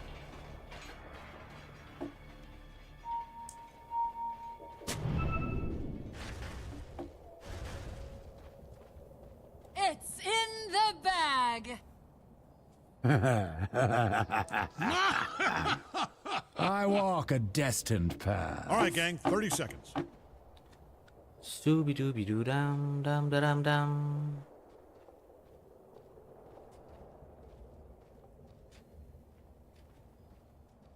Kamu ambil ini ya, kamu ambil ini ya.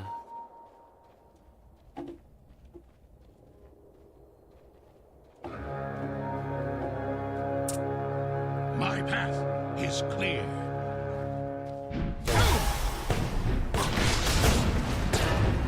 I'll take you. The omniscience may spare them. That's first blood. Nice. I've got the magic touch. Yes.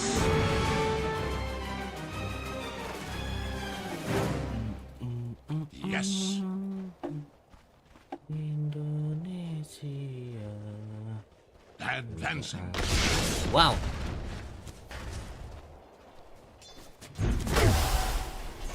Getok paru. In the vanguard. Close, but not quite. Not so. Oh, mir ternyata. Oke, nggak apa-apa.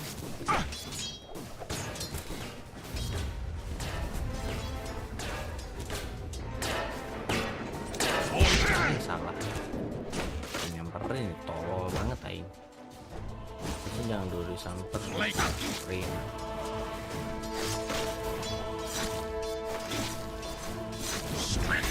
Close, but not quite.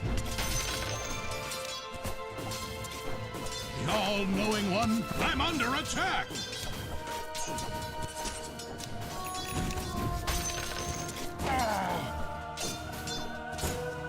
I am needed. Ini. Strength guides me.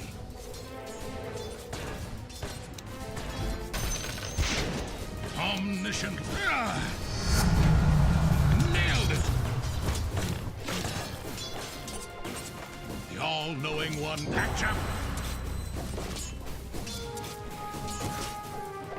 Ngeklik itu skill 1 aing. Blades will break up on us. Bisa nggak aktif-aktif. It seems pointless to mention this now, but a mailman can't fight off a swarm of monsters by himself.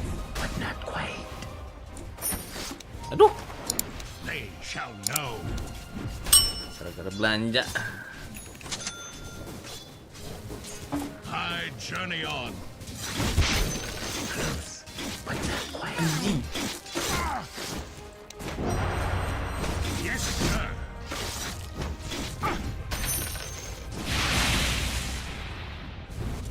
Gatal. A narrow path. Sorry. Gatal. All is known. Hit lagi. Hit.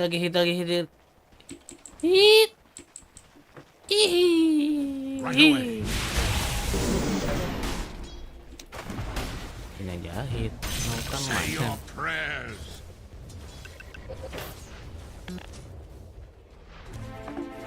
I'll not falter.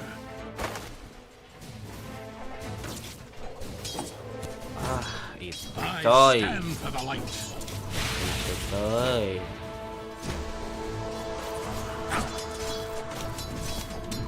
As you will.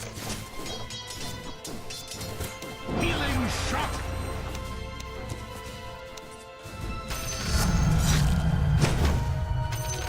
I'm under attack.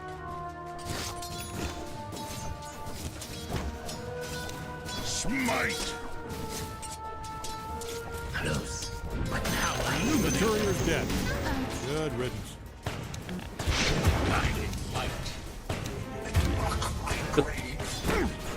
You deserved it. My path is clear. Dead.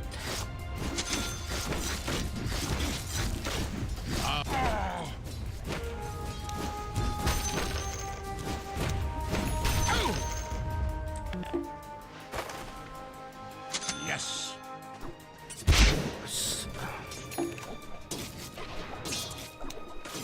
Their blades will break up.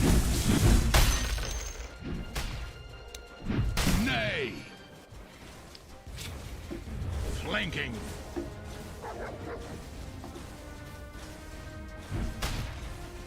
Yes, sir. For justice.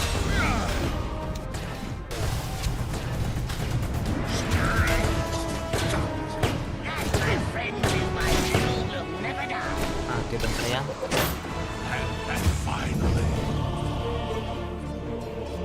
Kesat anjir Rubik.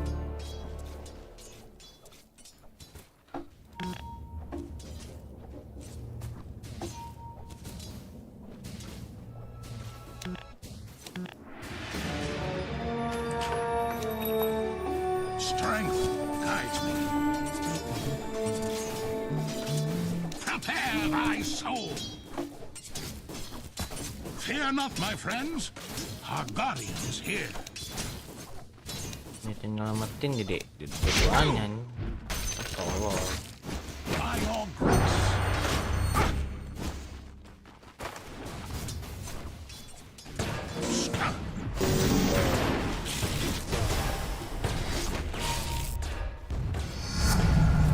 The omniscience honors me. All is known.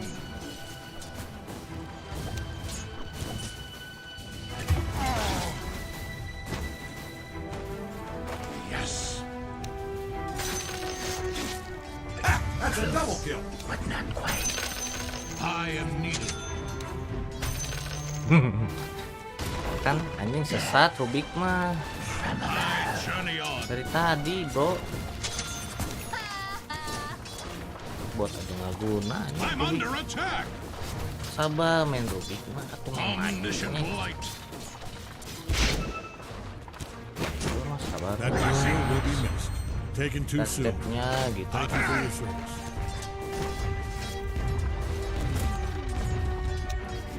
Tunggu sampai level.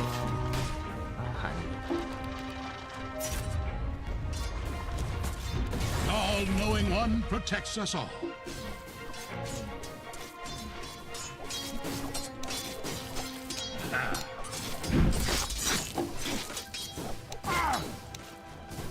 Kill spree. I stand for the light.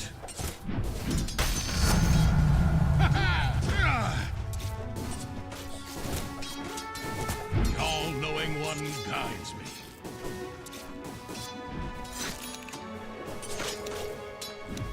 It shall not be in vain. In the vanguard.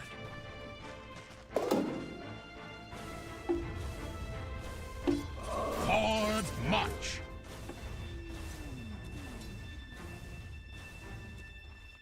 Hold ini hold. Nah. Gak mau nge-hold.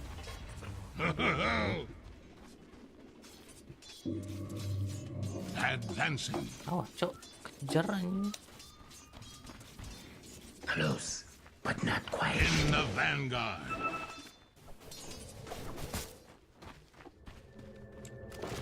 By your grace. Telenya ke situ. Aduh, untung maneh. Might want to haul ass over to your top tower. Attack. I wouldn't just ignore this. Never stop bullying that poor tower. And Julia is dead. Tragic. For us. Might want to look into your bottom tower. I wouldn't worry about it though. It's not so. No, that looks right away. Bisa ke sini, bro. Bottom tower is under attack there. As you will.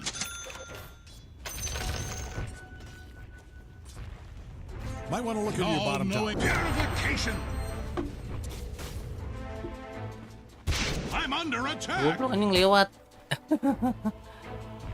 All is known. Wah. Kemana ini? Bottom tower's under attack there. You fortified your structures. You must be seething. Target disappointed.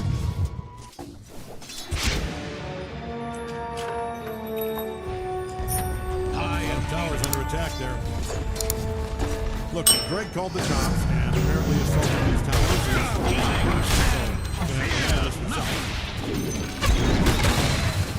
Strength.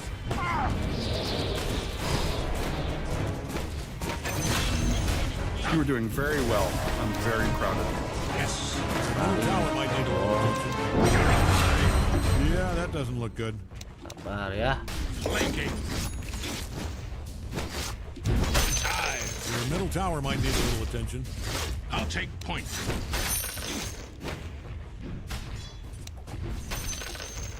Fear not, my friends. Our guardian is here.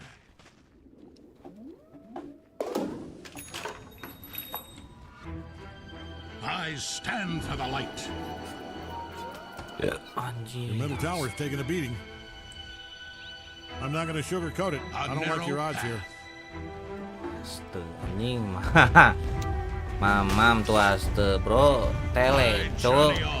I am so goddamn proud of you, I can punch a wall. Kan kita genah. Righteous. Yes, sir. Ya tele ah. Uldon tele lagi sana. Kita kemana? Close, but not quite. Lina mid loh. Is clear. Tumen-tumenan begitu main. Their blades will break upon us.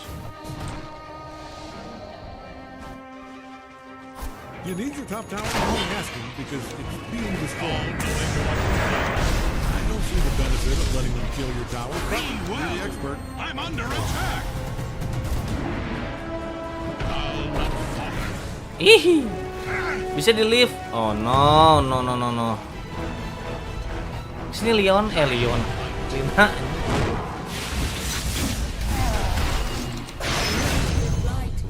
Omniscient light. Lah, Vipernya bro. You're doing very well. I'm very proud of you. Tower just beat the brick biscuit. Fear not, my friends. Bottom tower's under attack there. I wouldn't sweat it. These things are built to take a lot of punishment. Beneran nih kita lasit krip bagus orang mah. Nggak dilasit. Strength guides ya, me. bot aja pak.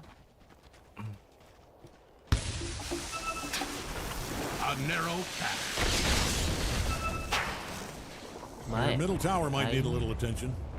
Guiding light. That thing is getting stomped on so hard it's going to turn into wine. Situ ada.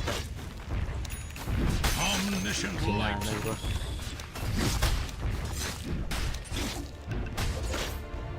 Yes.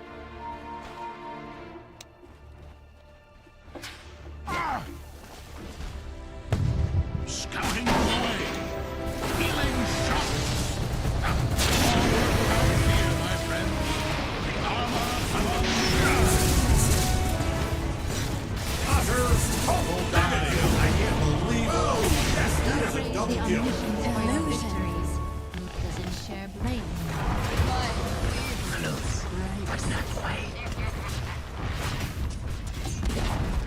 Your top tower is gone to be with the big brick in the sky. Harus BM ini mah. Mau nggak mau. Your middle tower is taking a beating. Ah, it'll be fine. journey on. Your middle tower might need a little attention. Yeah, I'd get over there if I was you. Their blades will break upon us.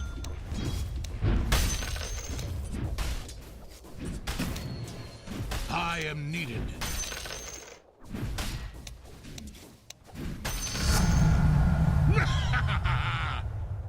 Yes.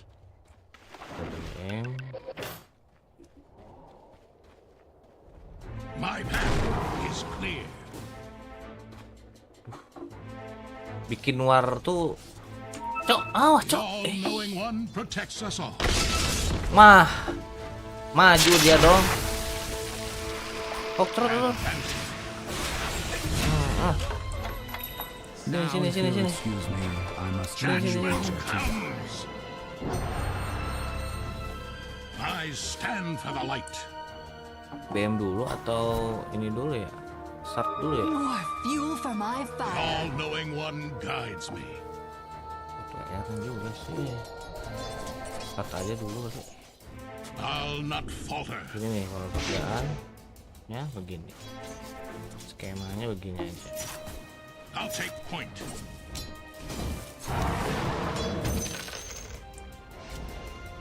Yes, sir.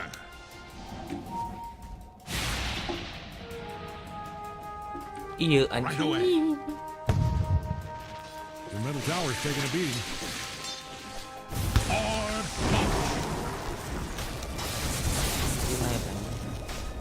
Nah, sip. Nice one. You just Di denied middle tower. telekinesis. Let him take out the whole thing and sneak in there and smash the last Telekinesis brick. mati tuh. It's poor sportsmanship and it's spiteful. In the vanguard.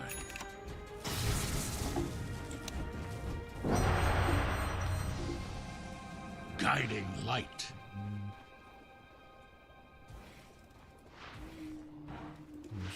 All is known. Waduh. Oke.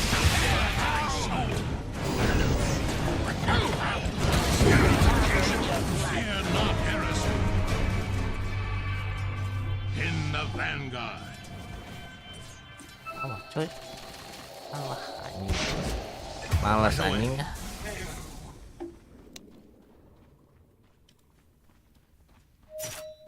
Flanking. You might want to haul ass over to your top tower. Yes, sir. Are you letting them do this? I mean, if this is an insurance scheme, say no more. I can keep my mouth shut. Your top tower is under attack. Light.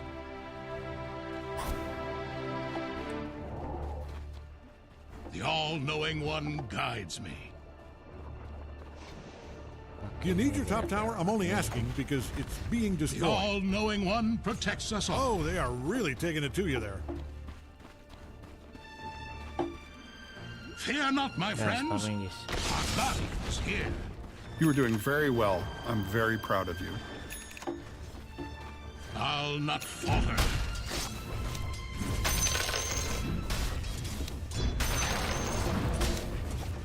My path is clear.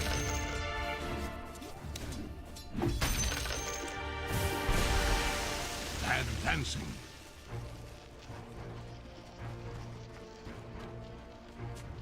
Scouting the way.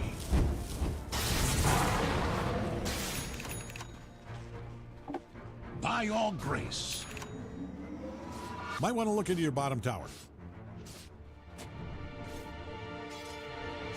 I stand for the light. Double damage.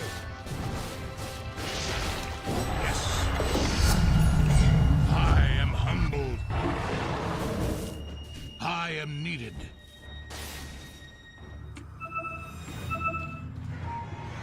Strength guides me. Tawan anjir.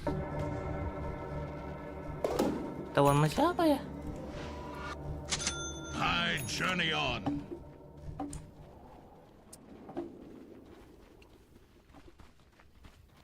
I'll take point.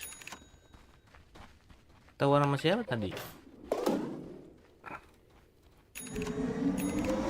Middle tower's taking a beating. Whew, it is getting smashed all to hell. Their blades will break upon us.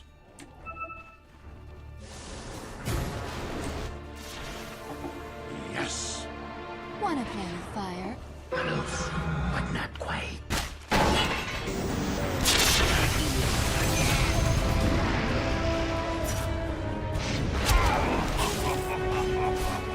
A narrow path.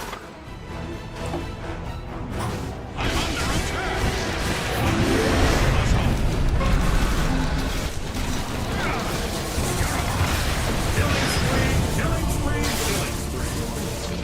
I don't think this has anything to do with defending ancients. This feels personal.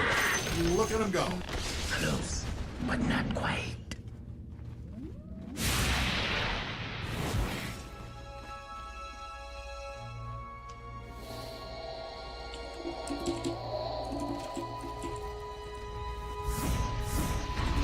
Hey, your top tower is under attack.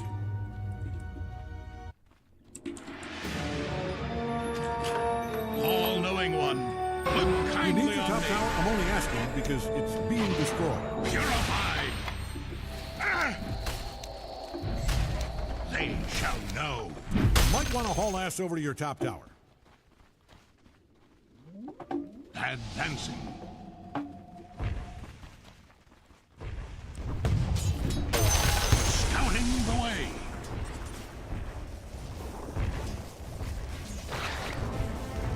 As you will. Hey, your top tower is under attack. By all grace. Maybe don't let them do what they're doing. My path If is you need the clear. top tower, I'm only asking because it's being destroyed. Your top tower's down. Come on, flush it up. Let's get back out there. Haste. Guiding light.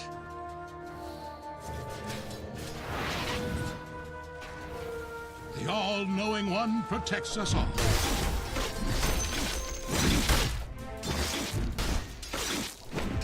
Omniscient light.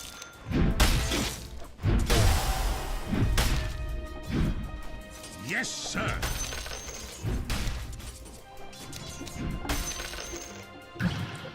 I journey on.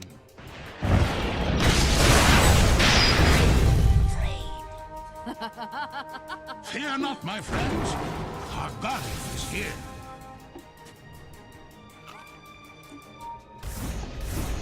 All is known.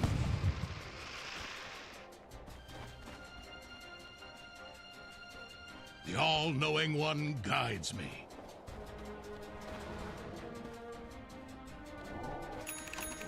The omniscience knows your sins. For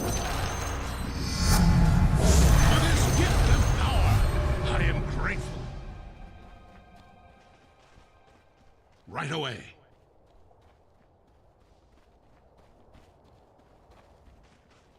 A narrow path.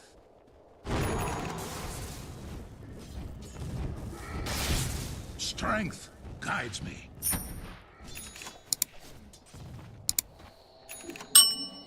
I'll take point. I stand for the light.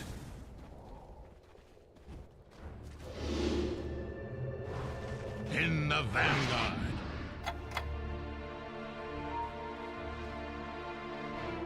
I'll not falter. Sneaker lompat, bro. Yes.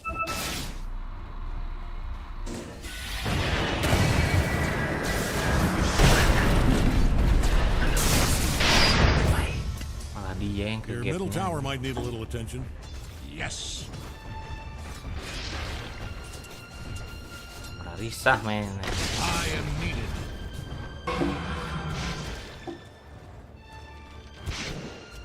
Flanking.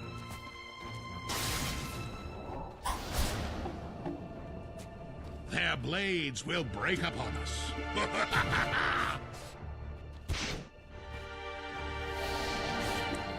I'll take point. I'm not ready. Close, but All is known.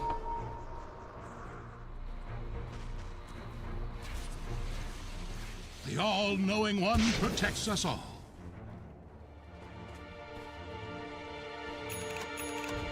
The bottom tower's under attack there.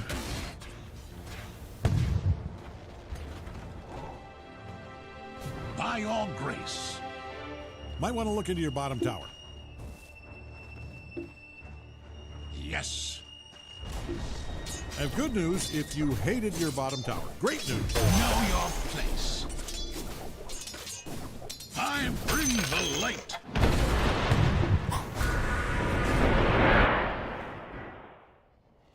Fear not, my friends. Our God is here. Blessings. Flanking. Not yet. Your Scouting. middle tower my might need a movement. little attention. Strength guides me.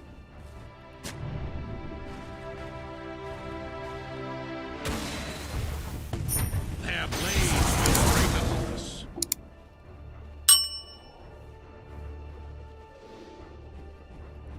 Yes.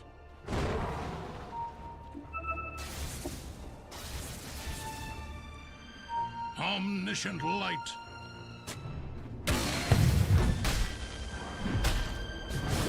A narrow path.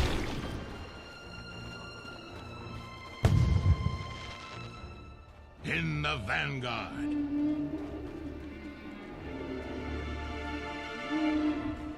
Yes, sir. Purification. I stand for the light.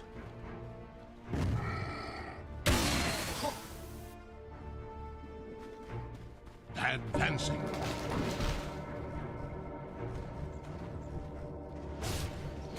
Forward march. It's not time yet. My path is clear.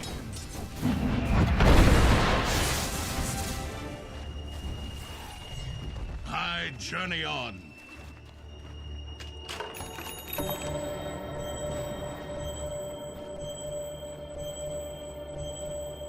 The all-knowing one guides me. Radiance fortified their structures.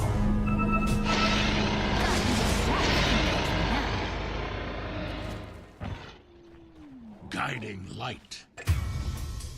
You were doing very well. I'm very proud of you.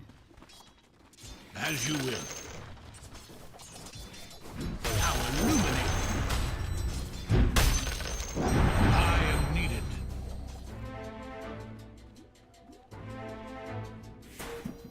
Right away.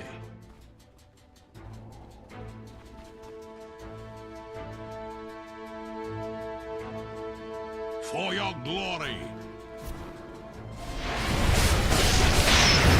Prepare thy soul, healing and harm.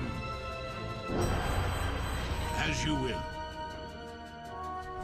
Your middle tower's taking a beating. I mean, I'm Right no away. expert, but yeah, that's coming down.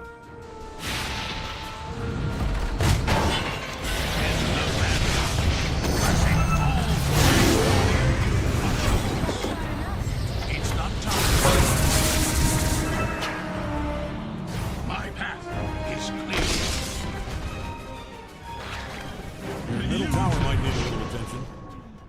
I'll not falter. Middle tower, we will miss you. Largely ignored, badly protected. Goodbye, middle tower. Yes, sir.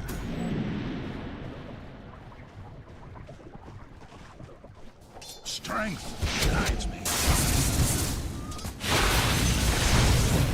A healing shot. Scouting the way.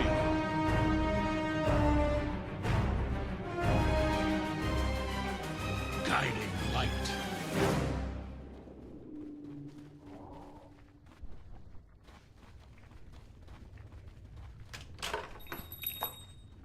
A narrow path.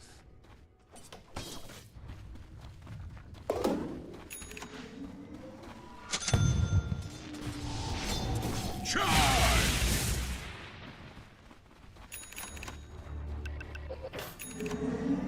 Yes.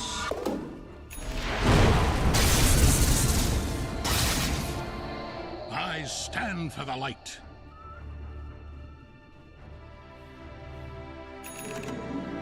Their blades will break upon us.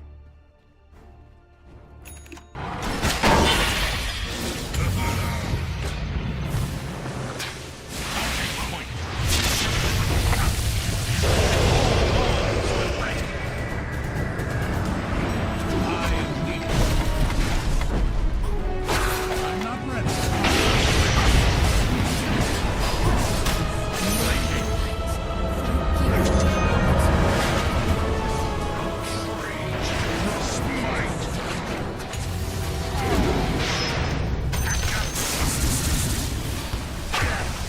I'm under attack!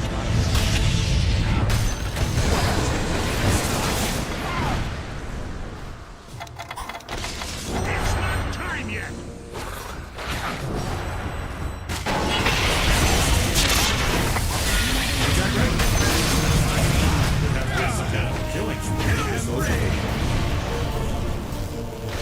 Full benang ini stun.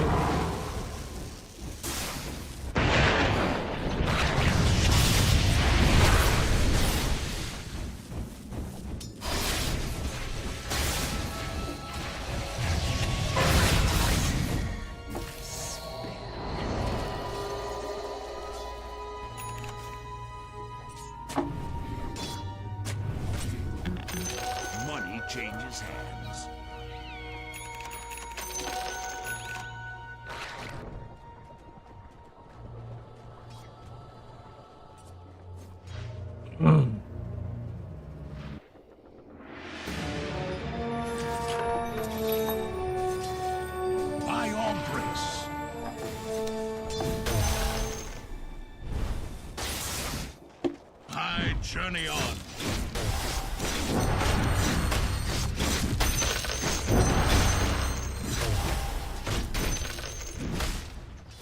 Omniscient light. Judgment comes. Advancing.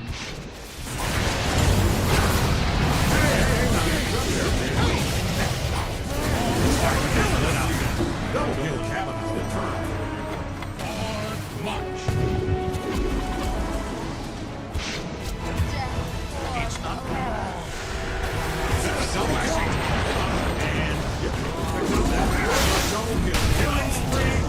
And that is a triple kill.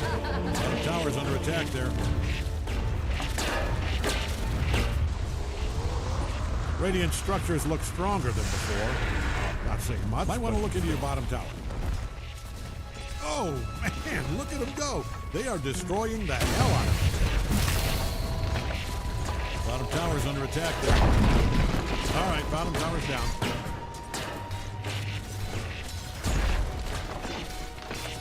Watch out, action on your bottom barracks. I wouldn't worry about it, though. It's not so... Oh, no, that... We'll let them take out your bottom barracks. Well, so much for your bottom barracks, genius.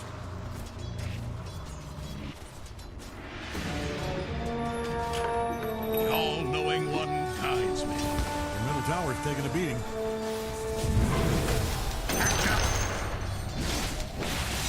Fear not, my friends. Your middle tower might need a little attention. Yes.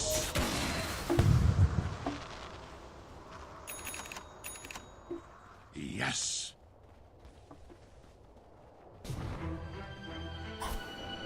Advancing.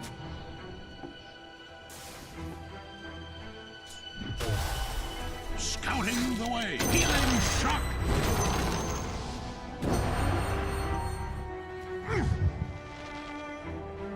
As you will.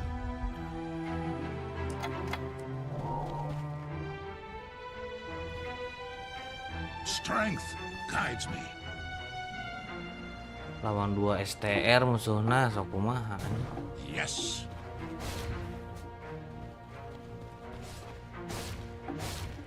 In the vanguard.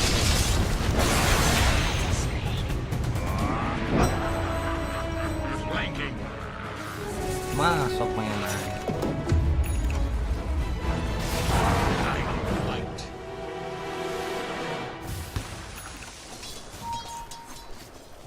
Right away.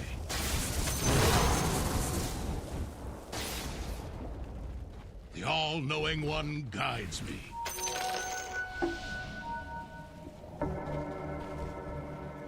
By your grace. Judgment comes. Say your prayer.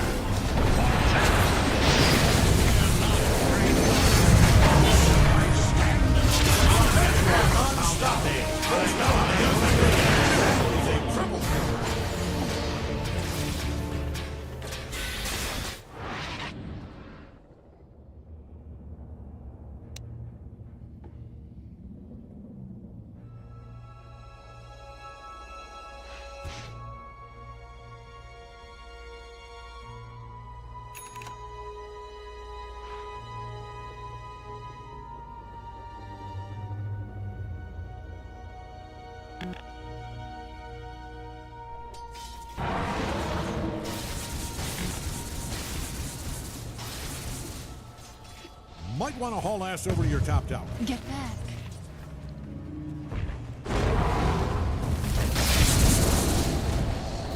Top tower just fell over.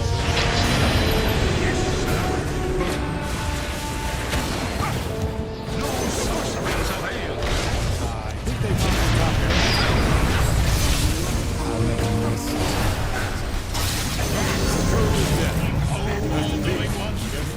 Your middle tower is now past 10. I'll not fall. But hey, this is why we keep score. It's supposed to sting. Throw some salt in there. Go get some payback.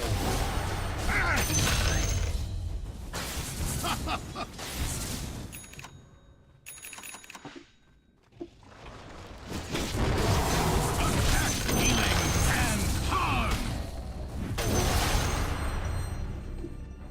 not, my friends. Our guardian is here.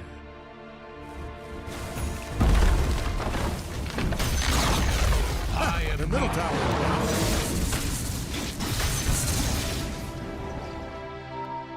I journey on. Limber up. They've fortified their structures. I'll take point.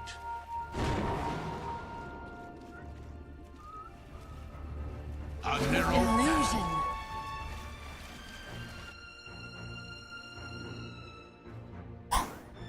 My path is clear. Heaven just got another angel. That courier will be missed. Omniscient light.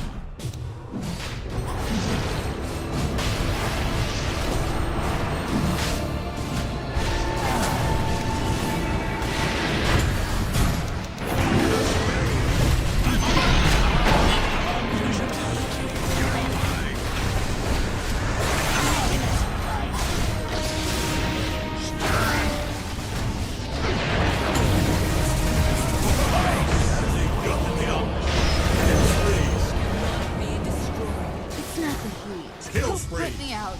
Triple kill. Never seen a contact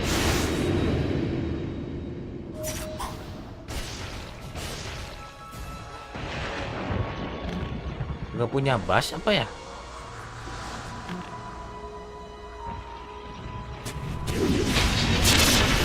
Udah mati. Of my world.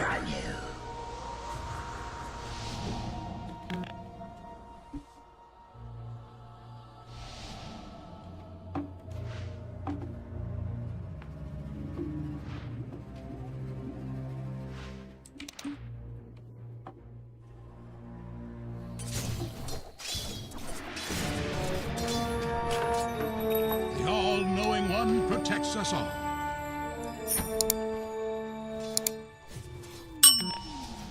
All is known.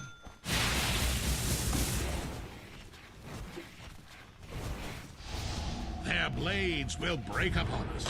Top barracks, defend, now!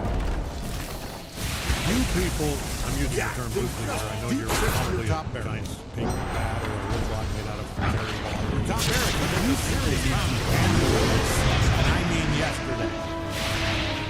I am needed. Your top barracks are taking a serious pounding. Their blades Look, will closer break to upon us. see this. This is what I journey on. every tower that was well defended, raise your hand. I'm not ready. Not so fast. Top tower in your middle barracks are once over.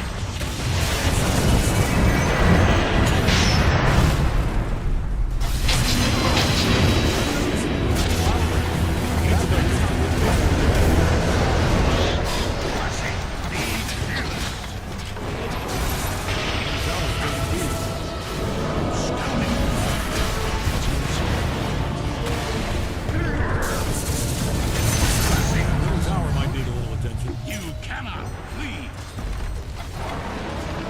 Strength.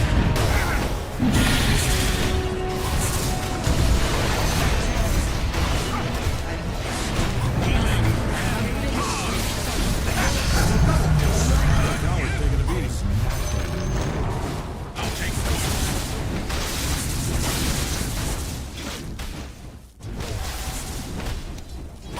for your glory.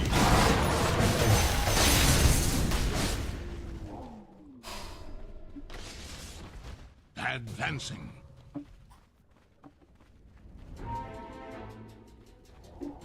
Fear not, my friends. Blood is here. I'm not ready. My path is clear.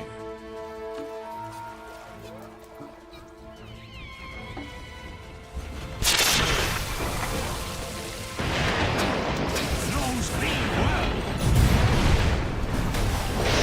Blinking.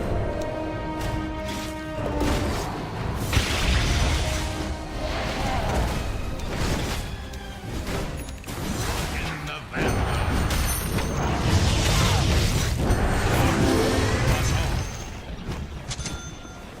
All is known.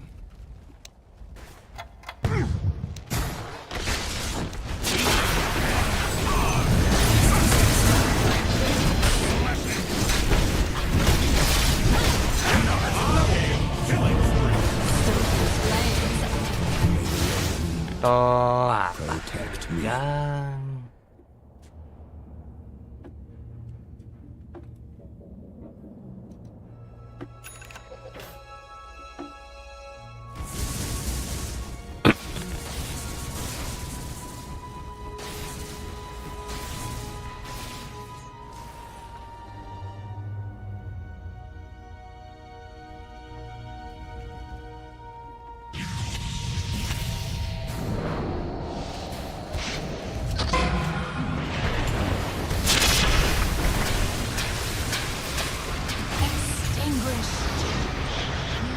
Hey, are you supposed to be attacking your ancient like that?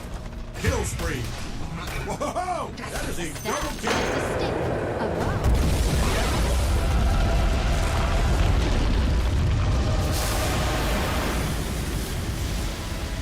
I am mortified.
Way to turn around the fight that Gaming Gladiators absolutely put everything into.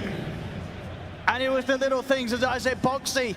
A fantastic angle with the shards, giving Insania just that little bit of movement, little bit of space to get out, to be able to turn, survive, get the demonic purge off. They were prepared for that fight. That's the important thing. They didn't have to TP every single hero. They had Boxy in position for the initial go. I can't believe Quinn lives, by the way. He actually dodged demonic purge with his tricks of the trade there. So that's the only reason he actually survives in it instead of losing 4 heroes. Liquid, the numbers were there. They were super prepared. Crazy stuff. I mean, now the goal difference is flickering between the two of them. The exact fight that Liquid needed to find to take away that lead. Gaming Gladiators was starting to build. It's so much gold that they can get if they're able to just get Mika getting to this turret kind of position, and 33 able to just shoot, what, 5, 6 soul assumptions? So he got a ton of bonus gold as well. And they brought it down to even. And now starting to accrue these items, these auras, and these items to protect the supports. Now they're ready to go. They're not scared of a team fight no more, Liquid, after that. Quinn is scouting them to dust. Straight into the high ground. A little awkward here now. Gaming Gladiators is looking back at them. He's got a lasso in 2 seconds here. Tofu's tempted to go see if he can get any sort of catch off to the side of the Fiend's Gate. It's coming in. Duracho. Just completely caught alone there. It looks like some sort of attempt there for Gaming Gladiators to try and pincer in Liquid, but Liquid just ends up catching Duracho alone. There's no...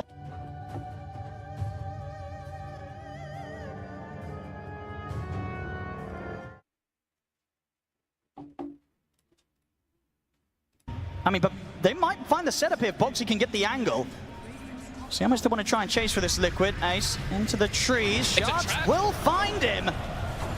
I mean, slowly but surely, Liquid, they're surrounding him. Gaming Gladiators are coming in from the side, and maybe it's a bit of a bait. Ace, is it a successful bait or is it a mistake? He's going to try and push him forward, but Liquid, they can turn, bring in the damage to bring down Ace. The coil is there. Liquid, they're tearing them apart here. Quinn trying to run just back in off to the side. The orb comes down, Phoenicia takes him out. Sprout catches Celery. Liquid. They're just winning all these fights now. They've really got are. These items. They've got the entire group up, and now this tower is in trouble. They've got a Glyph. Beautiful fights coming out. Boxy in particular tanking up, being able to get these beautiful shards to start it off. And honestly, Ace, he kind of just delivered himself a little bit there. I mean, that's why I felt that maybe this was going to be like a calculated bait by him. But yeah, going through the gate, Liquid, they just turn, chase him down. And at the end of the day, he only ends up baiting his own team into a fight that goes horrifically. And look at another aura, full Shivas for 33. Massive to be Mid lah, able to mid lah, counteract ayo, a mid. lot of this healing, but also just be able to stop these heroes from kind of bursting him down at all. He's 7-0 and 7 on this Visage now.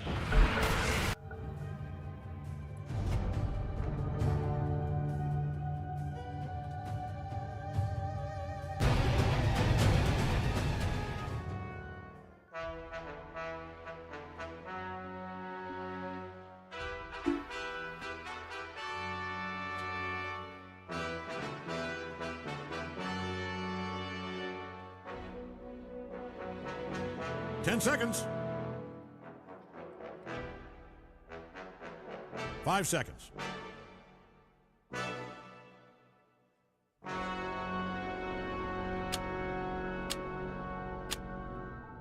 Oke dong bro. Anjing bahaya.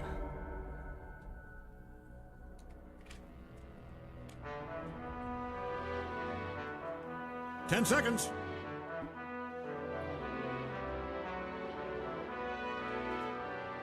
Your pick.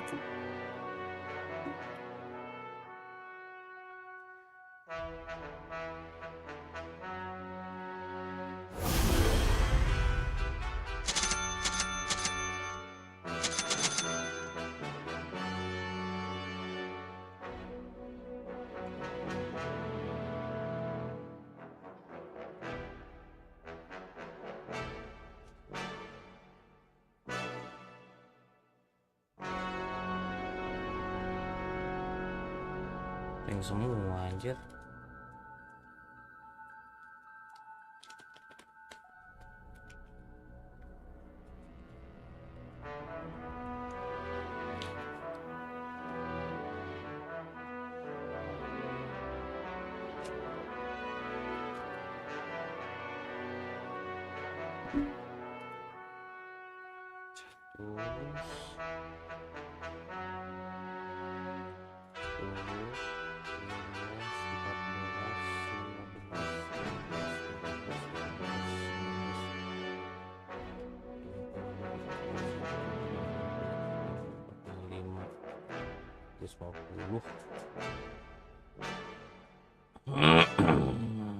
Anjing 4 rengan 50.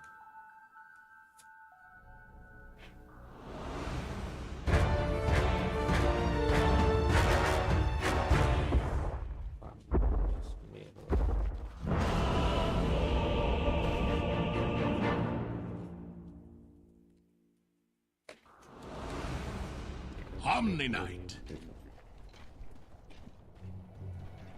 The all-knowing one Ya, protects us all. bismillah lagi kayak Omni ya. All right, get ready.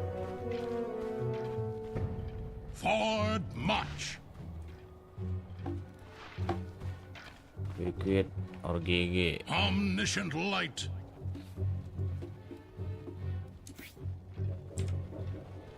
A narrow path.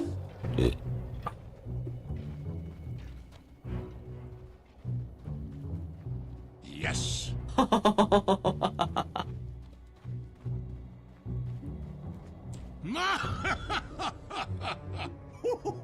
As you will.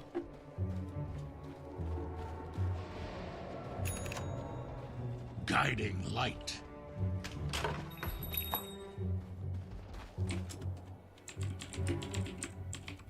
All right, gang, 30 seconds. By your grace.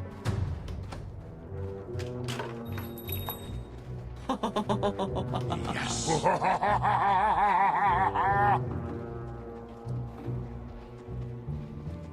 The all-knowing one guides me.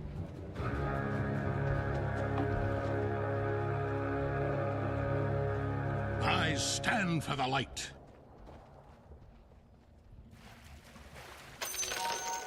The omniscience may spare them, but I will not.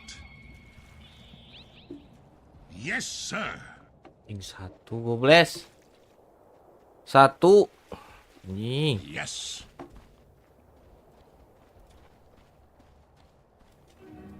Forward march.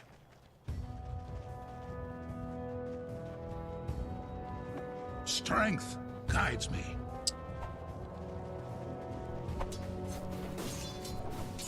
Omniscient Anjing light. dulu dah. Tank semua ini.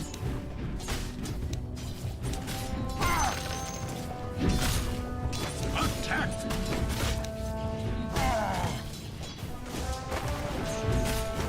I'll not falter. Gotcha.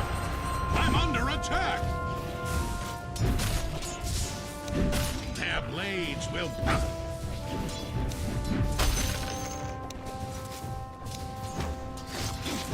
Guiding light.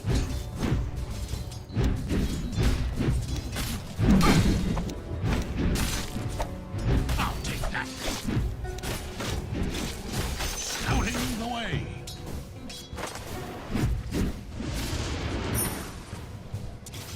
Yes, sir. And they're back. See, Greg? I told you they weren't a coward.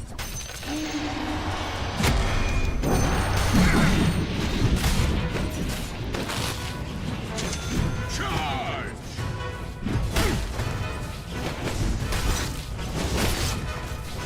Right away. Oh! As you will.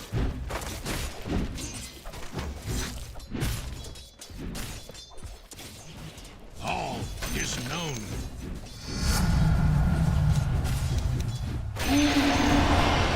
Fear not, my friends. Love is here.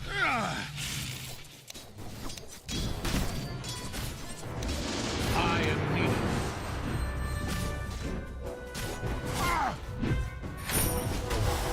Strength.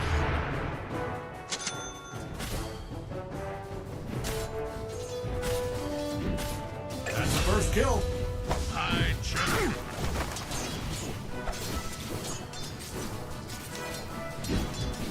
I oh!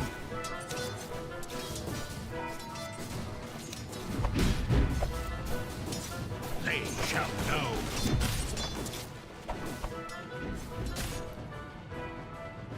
By all grace.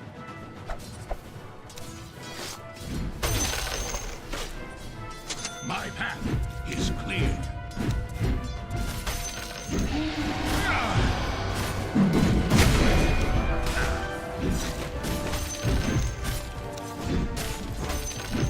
I'm under attack. A narrow path.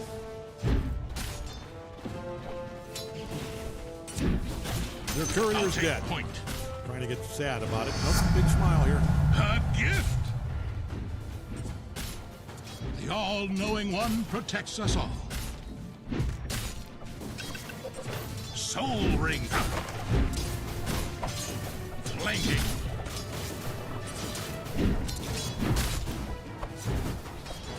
Gotcha. The all-knowing one guides me. Ah! Yes. Denied. Ah! Stricken.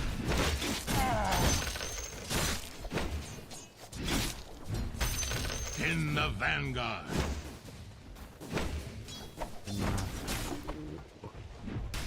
Say your prayers.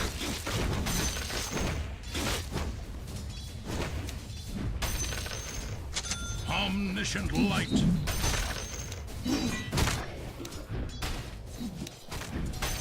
By all grace.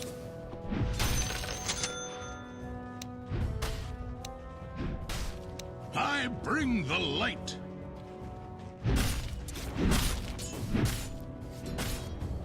Advancing. Too bad. Yes.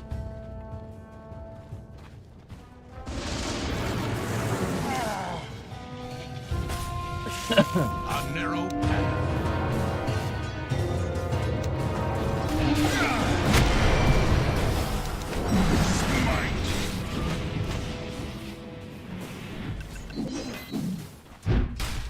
Yes, sir.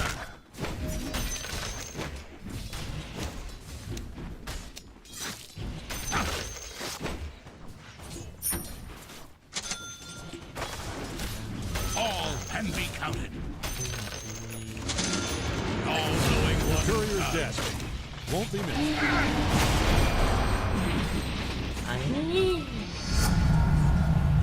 Forward march. Let's go bersatu.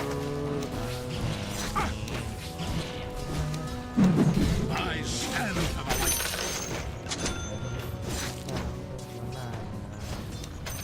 This should I'll make my take life point. easier.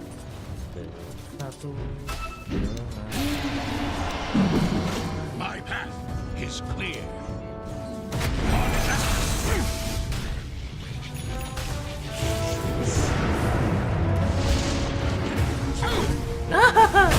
Mati, cowok.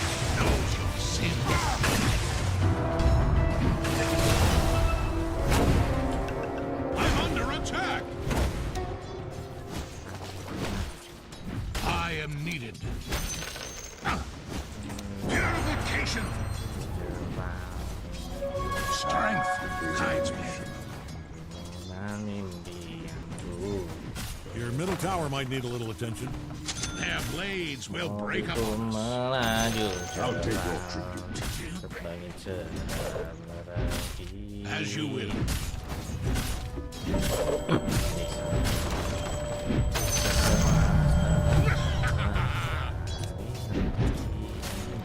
Scouting the way. Your middle tower might need a little attention.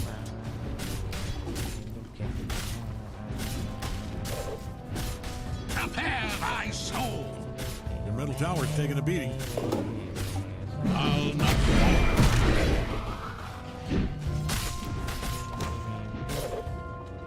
In the vanguard.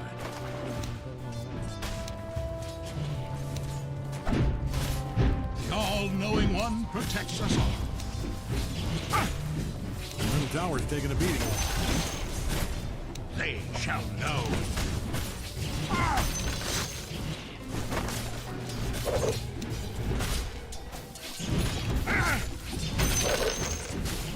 Smite. Oh.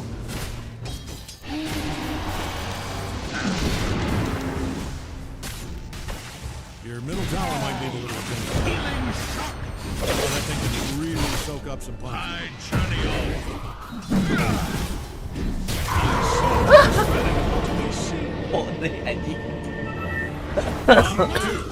That's a double kill. Ode si anjing. Ini dulu dah.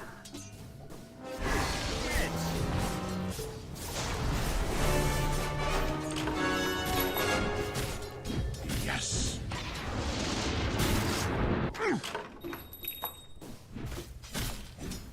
Guiding light. Lupa anjing. Ada destruktor, lupa. What the hell's going on down there? Is that a kill spree? I didn't authorize this. Flanking. Your middle tower's taking a beating. Fear not, my friends. Our guardian is here. Gold for me. Your middle tower might need a little attention. How the fuck you miss that, bro? By your grace. Sabar, sabar ya.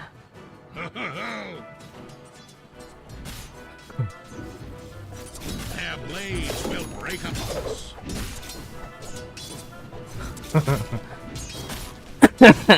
Strength guides me. Apa tuh anjing? Ada ngetrot nih. Double damage. Right away.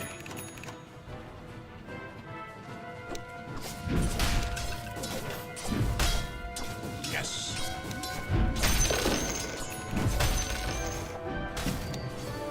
As you will.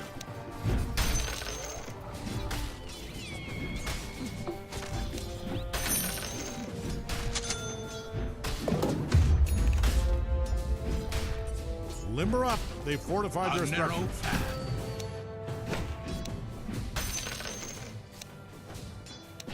I stand for the light. Your middle tower might need a little attention. I'll take point.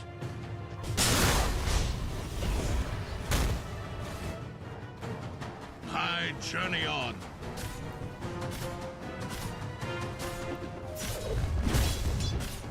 The all-knowing one protects us all. Divine. Guiding light. I'm under attack! Yes, sir.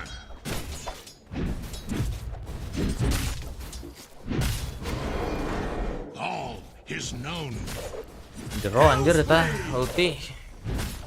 Greg, you looking at that? Is that it? Oh, yes, that is a double kill. Go violent. The omniscience knows your sins.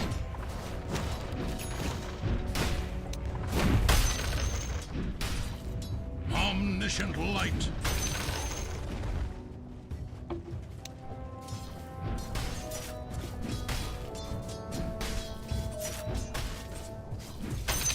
Charge!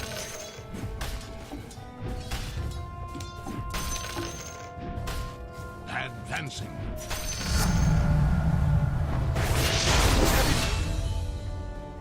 My path is clear.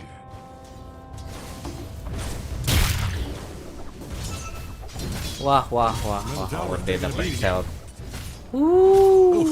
This is gruesome. I mean, you have to feel some kind of responsibility, right?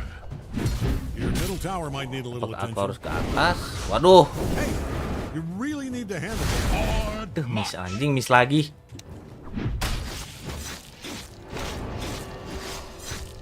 The all-knowing one guides me.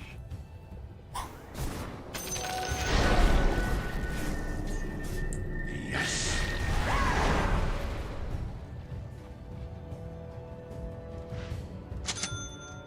Scouting the way.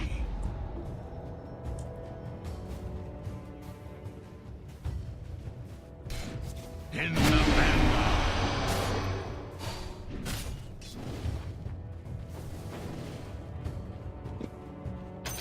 I'll take your tribute. Fear not, my friends. Our guardian is here. Your middle tower's taking a beating. I don't see the benefit of letting them kill your towers, but middle tower, we will miss you. Fortified your structure. I'm under attack. The power of omniscience. The all-knowing one guides me.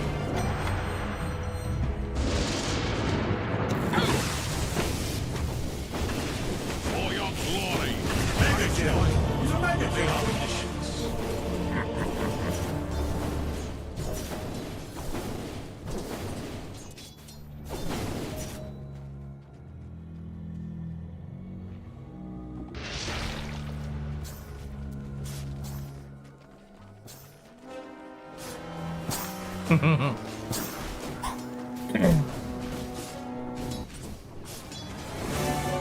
Haste. A narrow path.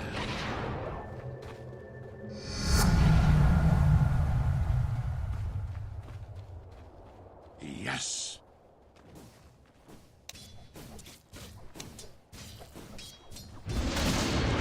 Stricken.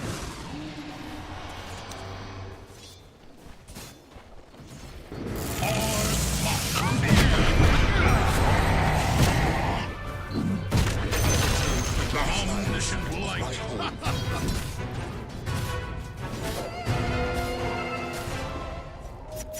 By your grace.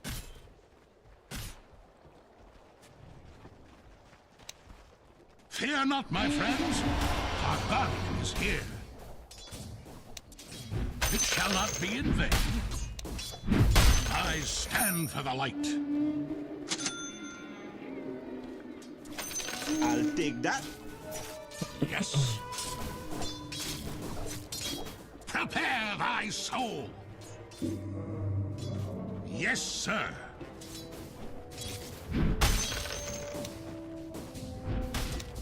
Say your prayers. I stand ennobled.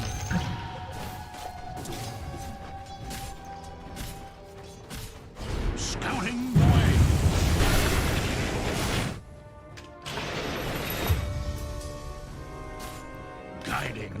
Enggak anjing.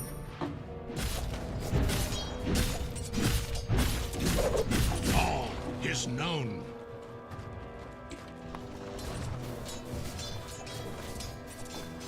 My path is clear.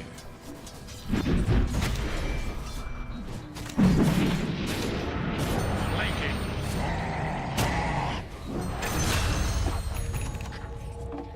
Death has many doors. As you will. I open one.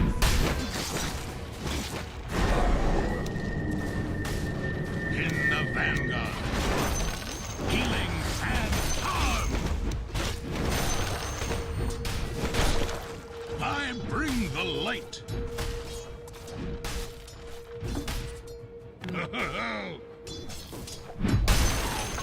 I journey on. Gracious me.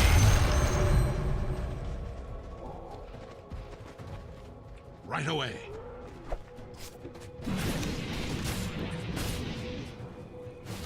I'll take point.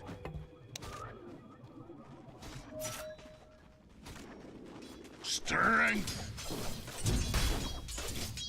Uh-oh. Radiant's fortified their strike. I'm under attack. The all-knowing one protects us. Hey, your top tower's under attack. I wouldn't sweat it. These things are built to take a lot of punishment. Strength. Well, maybe not that much. Do you need your top tower? I'm only asking because it's being destroyed. Let's see how this plays out. Maybe it's just a very stupid trap. Might want to haul ass over your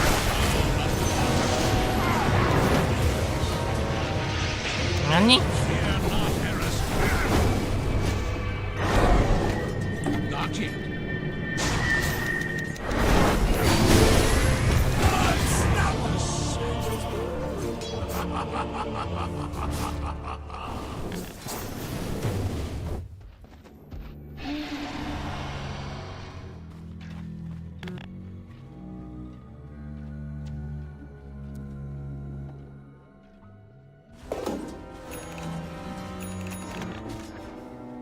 Might want to look into your bottom Nggak bisa tower. nih, nggak bisa yang gitu nih.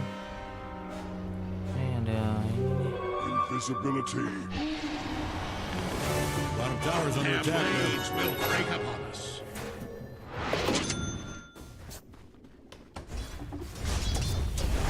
Hey, your top tower's under attack.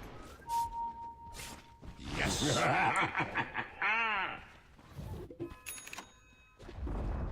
It is pretty fun, destroying By all towers. Your grace. opponents must be having the best time up there. Yes, sir.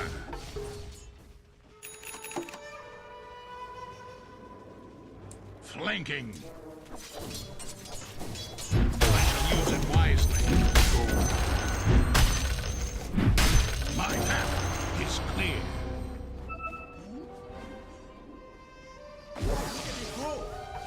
Their blades will break upon us. Ha! Their middle tower is down. Attack!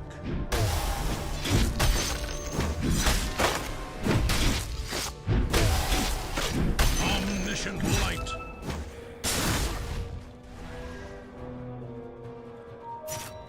Right away.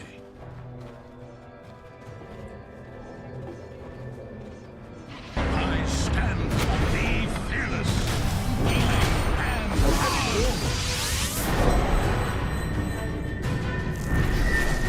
I bring the light. I am humbled. Double kill. I'm under attack. I am needed. Healing shock. There's a bomb. That is a triple kill.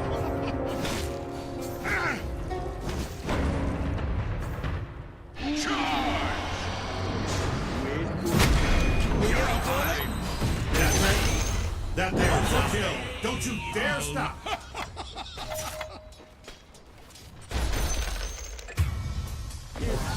Smite!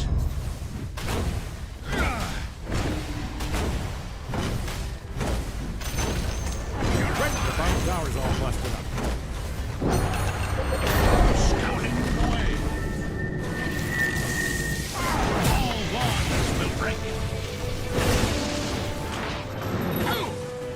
look into your bottom tower.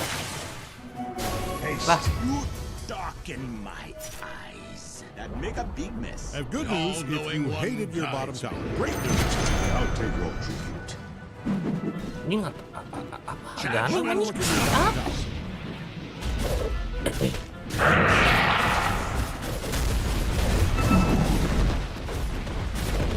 It's not time. Kill spree. Look at you killing it out there. Hacking, double killing it. Blood spraying everywhere. Lah. Bottom tower is under attack there. I don't like your odds here. Advancing.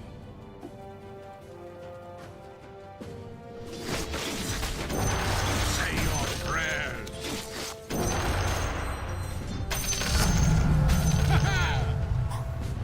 A narrow path.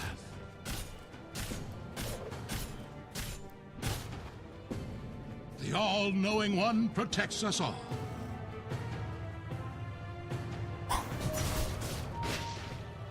Forward march. Your middle tower might need a little attention.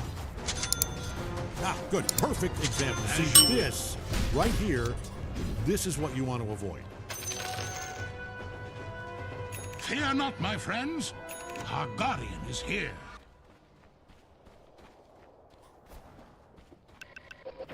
I journey on.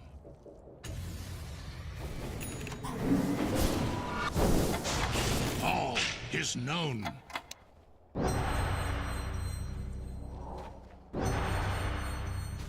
Strength guides me.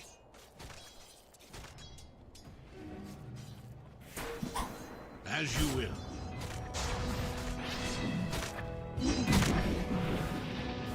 Flanking.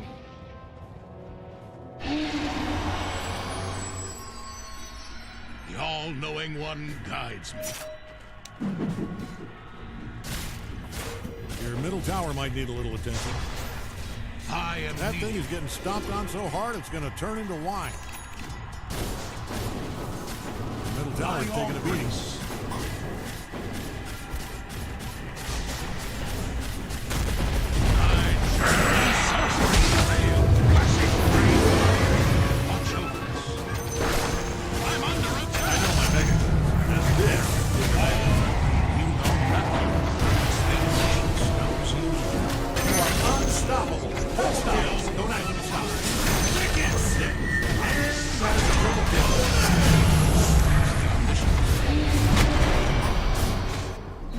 Scouting the way.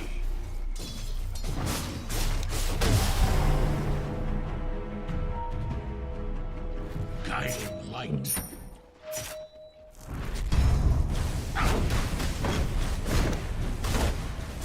A narrow path.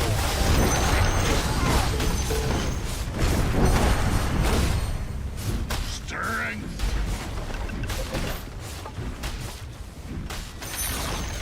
Good stuff. I Their middle stand tower's for the a light. sad pile of gravel. I'm not ready. Be well. Come to the secret shop. I'll not falter.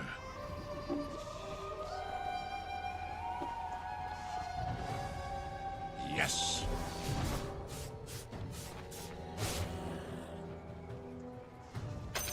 Go. Yes, sir.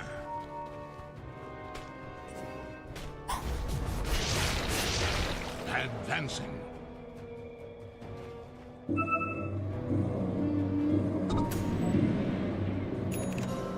In the vanguard.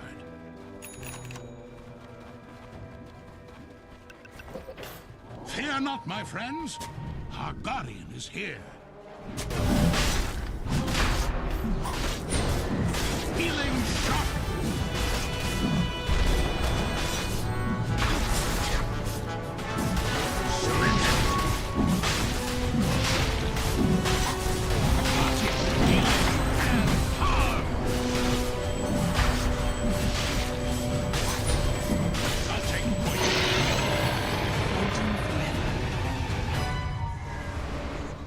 The all-knowing one protects us all.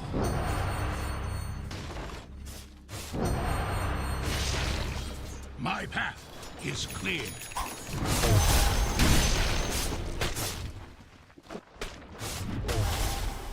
Right away.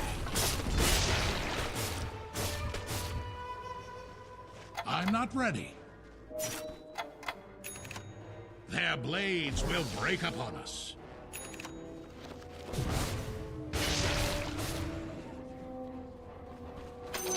Time. Strength guides me.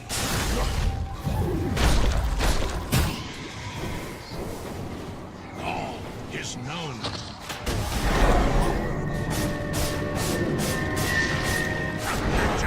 All wands will break. Strength guides me.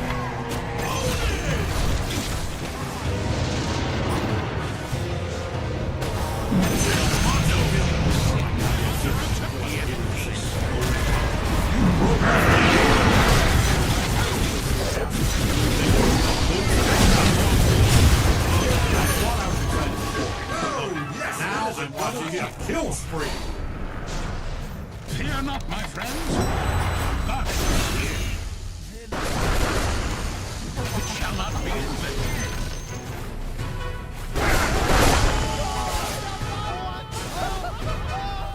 Blessings. Scouting the way.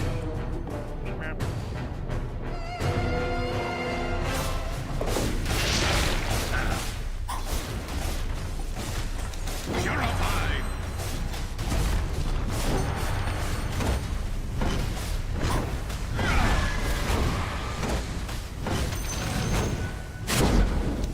Yes. No. Purification. Killing spree. Killing spree.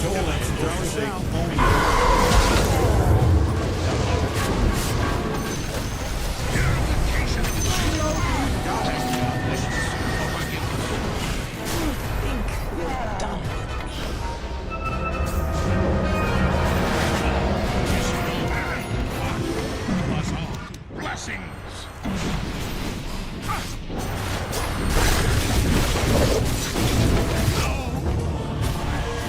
Death brings an end to pain, unfortunately.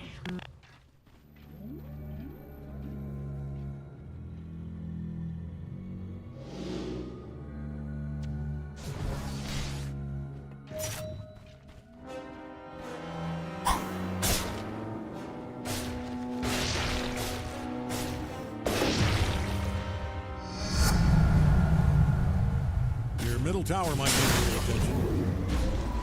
Oh, man, look at him go. Ini malah ewer. Sabar atuh, Bro. Belum war anjing. Belum waktunya war loh.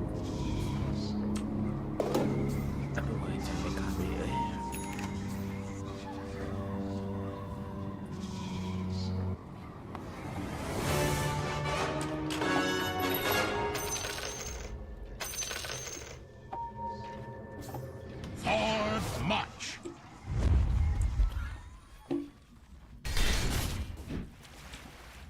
Flanking.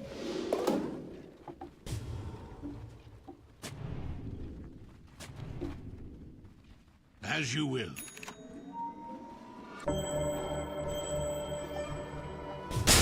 Guiding light.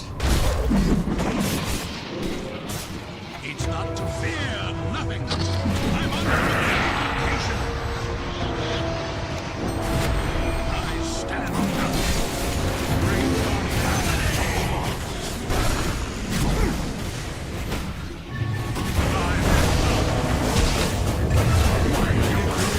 Double homicide. You killed three, plus that makes it you covered with a double big smile on your big dumb face. Oh, this is good. That courier will be missed. Thoughts and prayers.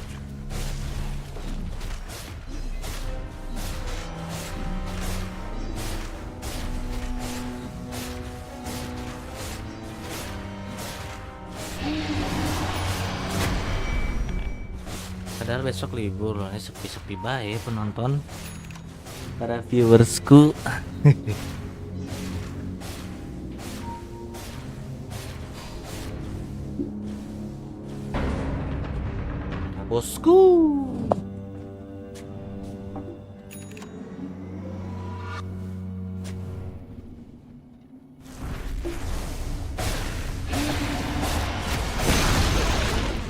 tower's down.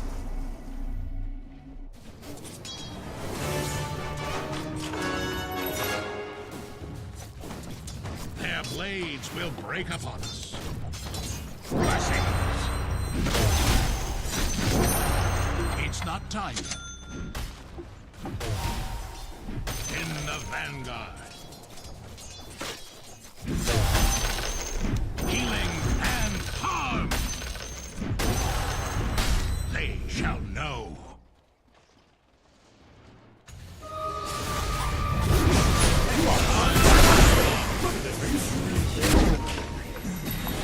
What's that, Greg? That's a double. Be on some kind of killing spree to get those numbers.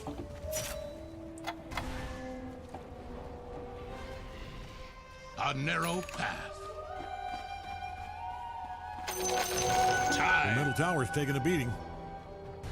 I am needed. Bottom tower's no longer tip-top. It's just, well, it's just tip.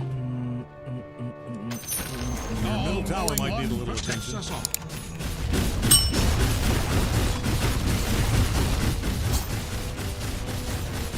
middle tower's taking a beating. My path is the armor of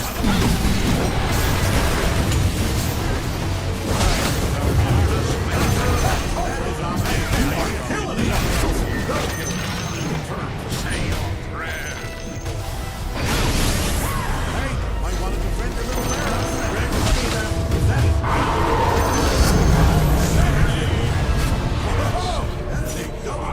Break time's over. They're at your little barracks. Maybe don't let them do it. I know how to count to 3, and that is a triple kill.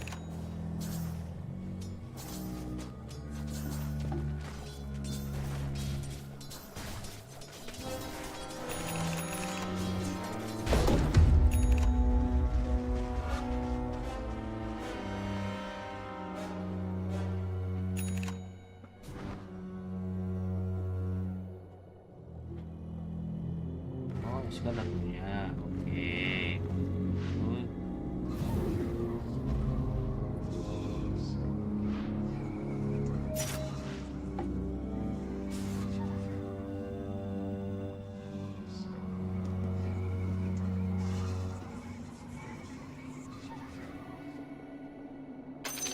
I'll take your tribute.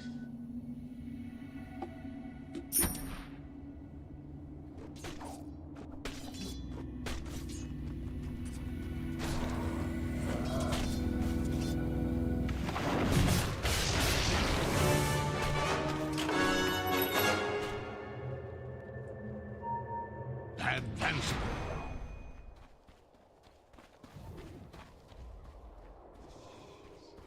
Right away.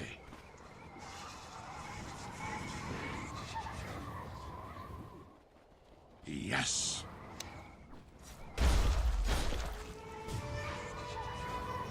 I'll take point.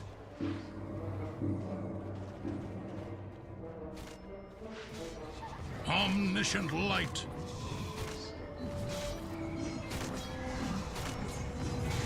The all-knowing one guides me.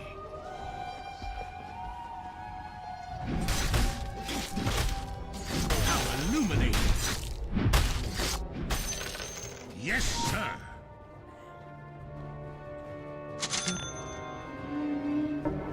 Their blades will break upon us.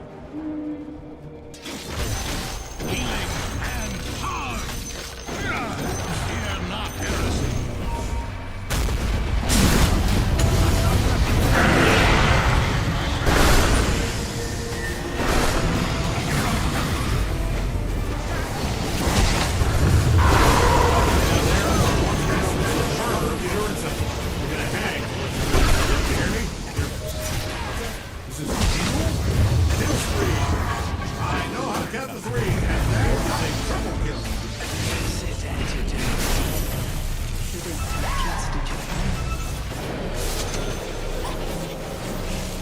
Down a dark road I go.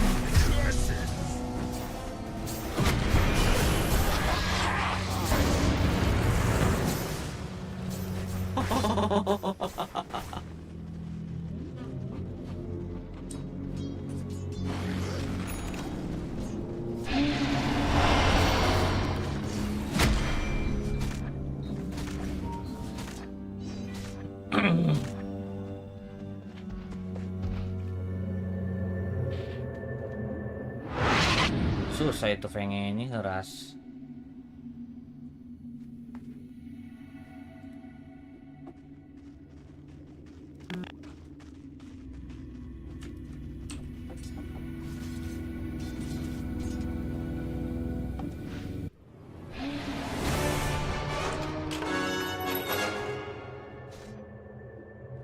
In the vanguard.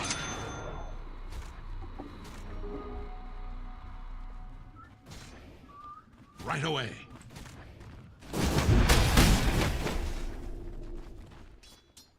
I am needed.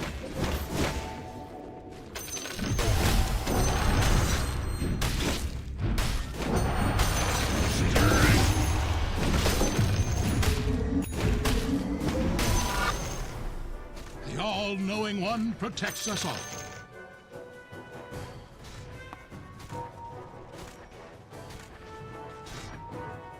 Advancing.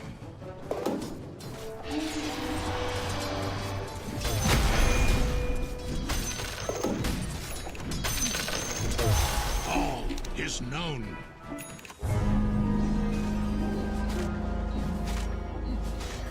I'll take point. This should make my life easier. As you will.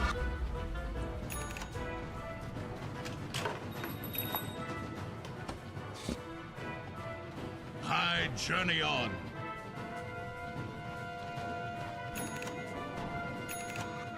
Straight ahead.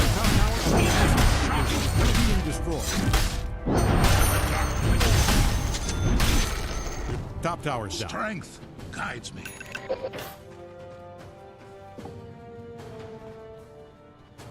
Yes. Might want to haul ass over to your top tower.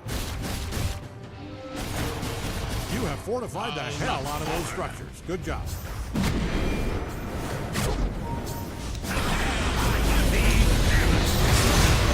Don't kill the messenger, but you kill that messenger.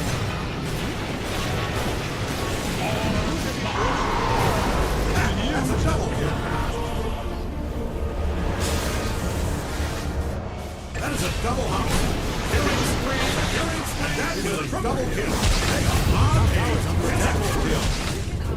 I mean, I'm no expert, but watching a lion take out gazelles.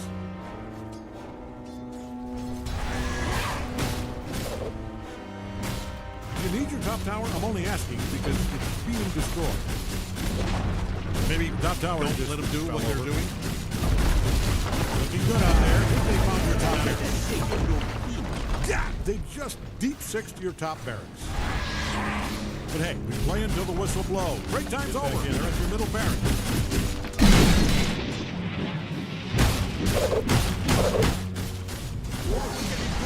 You're giving your middle barracks a once-over. Middle barracks, gone, destroyed. Top barracks, defend, now! You are not going to like this. They are really tearing that thing to pieces. Every tower that was well defended raised their hand. Not so fast. Get this top tower. You know what? Let them have it. We got bigger fish to fry.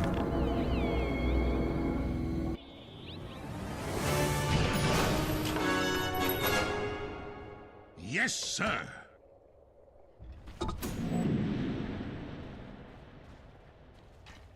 Omniscient light.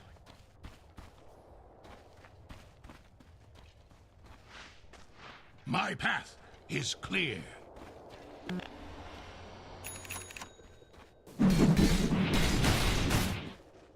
A narrow path.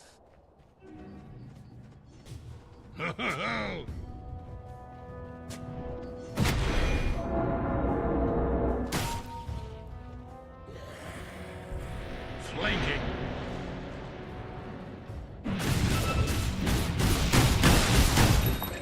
By all grace.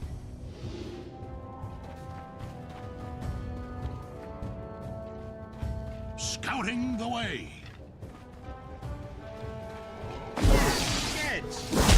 Healing shock.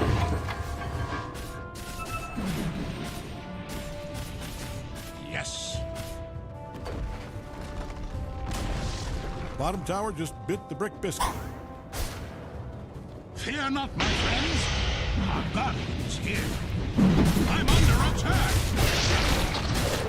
Healing shock. They shall know.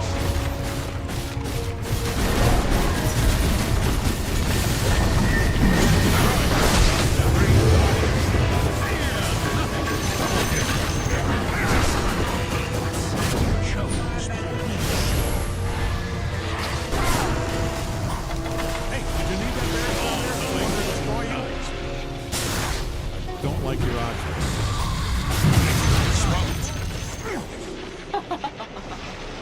I stand for the light.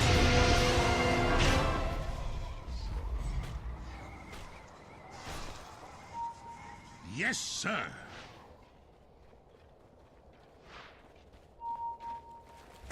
Attack!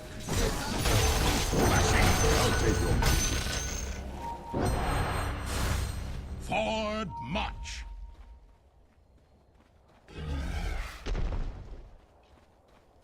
A narrow path.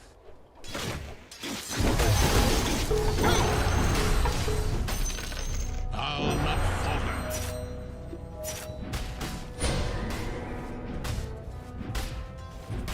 Smite. That was a masterclass in middle barracks smashing. Jam him on the ropes. Hit him again.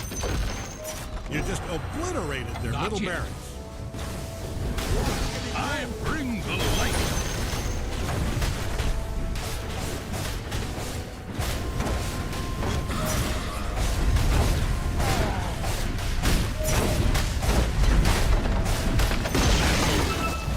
Their bottom tower is down.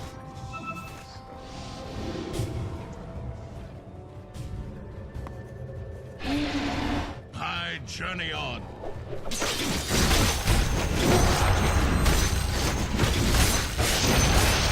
The all-knowing one protects us all.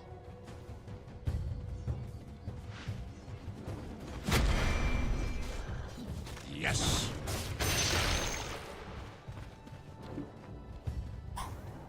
Fear not, my friends.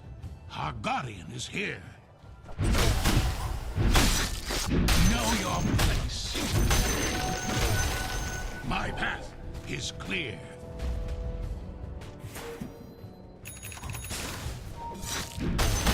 Charge!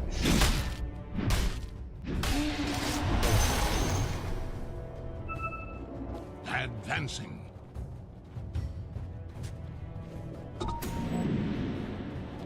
Guiding light.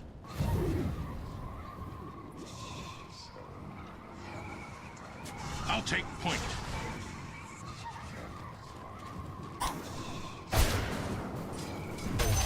Yes.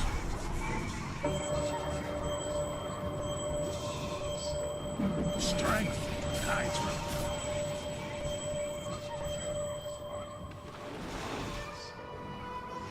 I stand for the light.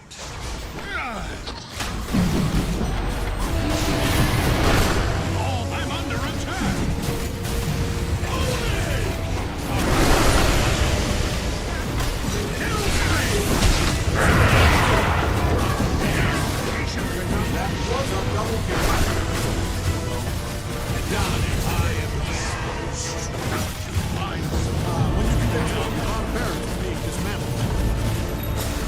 History is written by the Don't you dare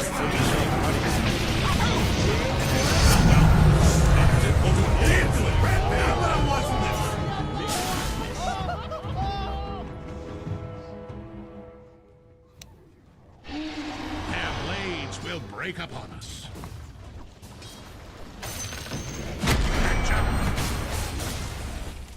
Scouting the way.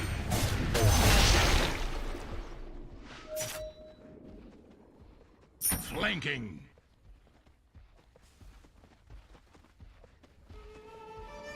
By your grace.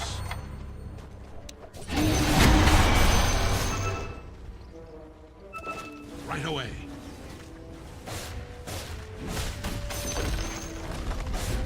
Purified.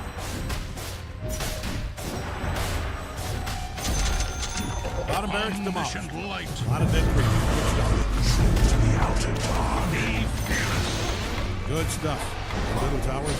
Sand piles.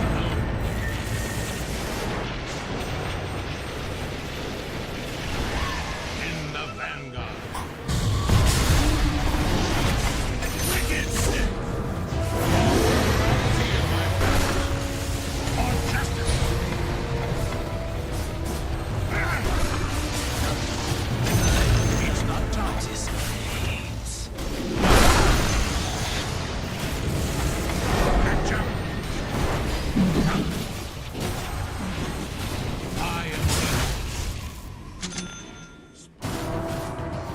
It's not time.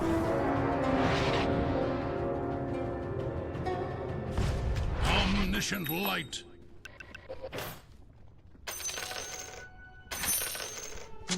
Advancing.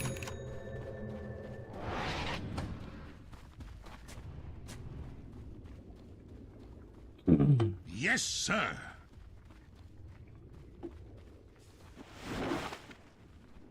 I stand for the light.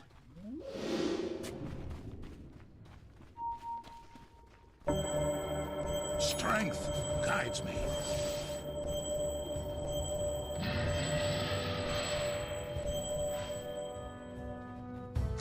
My path is clear.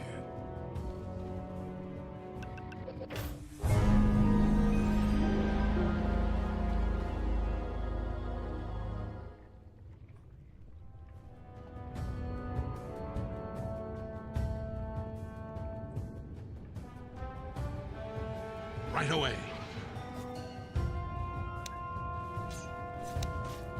I shall use it wisely. I'll not falter.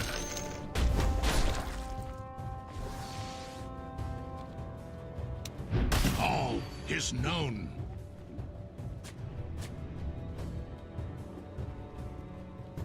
A narrow path.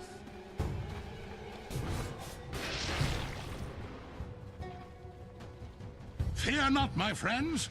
Our guardian is here.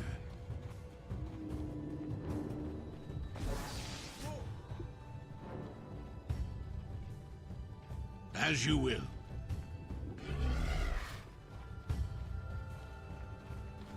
Scouting the way.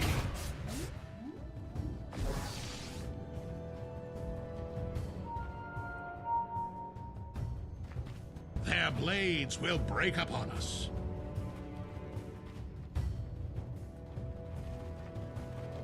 I'll take point.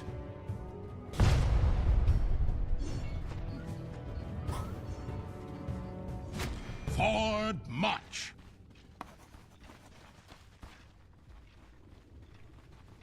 By your grace.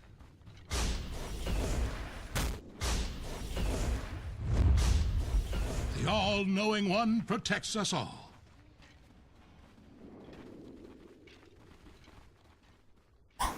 Yes.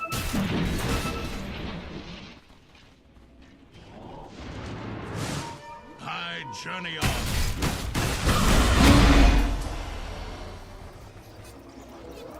Guiding light.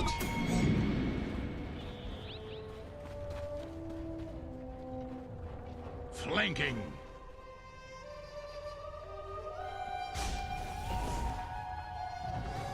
In the vanguard.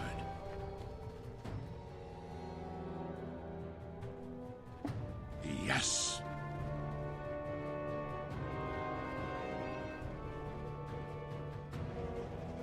Advancing.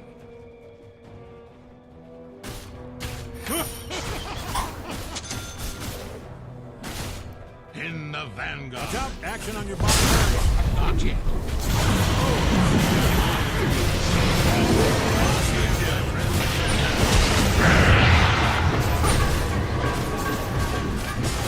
I'm not ready.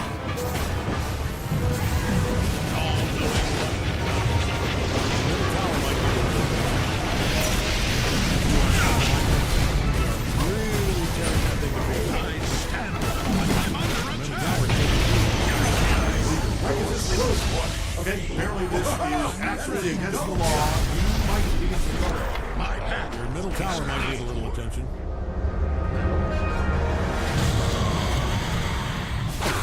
The all-knowing one knows sorcery. How do you like your middle tower? I hope you like it destroyed. Not in. Middle tower might need attention. I'll take point.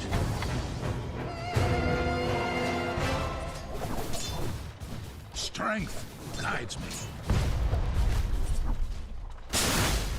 It's not time yet. Omniscient light.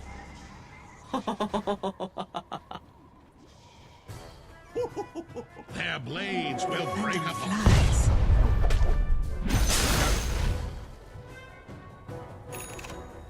All is known.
Chase. They've got the TP Alhamdulillah. Indeed, Nisha. Slowly playing around with Celery. They've got the numbers here. Insania, Boxy, Mickey, the whole team pretty much turning up to get another kill on the board here, Liquid. And the crazy thing in the meantime, look where 33 is. He's just occupying the enemy triangle, kind of challenging them, telling them to come at him because he knows he's pretty much invulnerable unless they bring all 5. Buys an early shard as well too, so he's got the hairball even stronger. He is a big problem. Dyrachyo is farming, but he needs a couple bit more items before he wants to be able to join versus this Bristle. Armlet, S and Y, and then yeah, we see that Silver Edge is going to eventually, of course, be queued up onto Dyrachyo. But that's going to take time, and Liquid, they can thrive off just occupying the map with this 3k advantage. With this early Blink Dagger, with this aggression, they can play with the Tusk. Looking for the setup around the mid, Liquid. Go Liquid. The heals are up for Celery.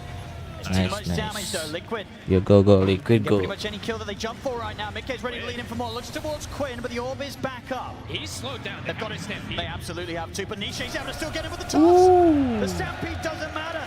Nisha's still able to close the gap and take Quinn out. Liquid's playing too fast for this gaming strategy at the moment. Yes, Dyrachyo is farming, but everybody else is starting to fall further and further behind. They haven't been able to really involve Tofu either. I know he's just sitting back, kind of trying to get some farm going, but they can't even reset and avoid the fights that Liquid's bringing to them. The timings are accelerating fast.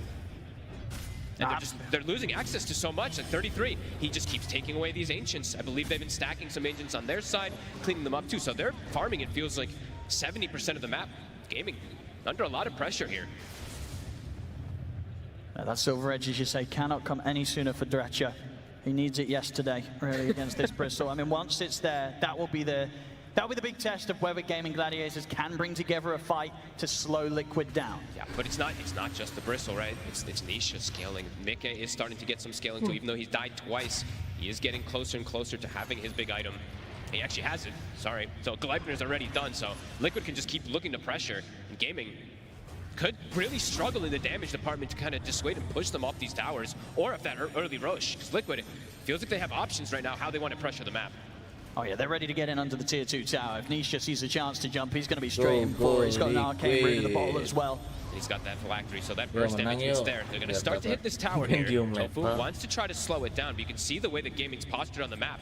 They don't want to go for a full-out fight around here. I mean, Liquid's going to have a pretty good idea that Gaming Gladiators is playing from this tree line. Indeed, Quinn and Tofu, they've just got it back right away up to the high ground, up to the base. There's going to be no defense outside of a fortification here. They'll push them back temporarily. This tower's going down. Oh, they actually lose the treant there. Whoopsie, Mickey. Bit of miss micro.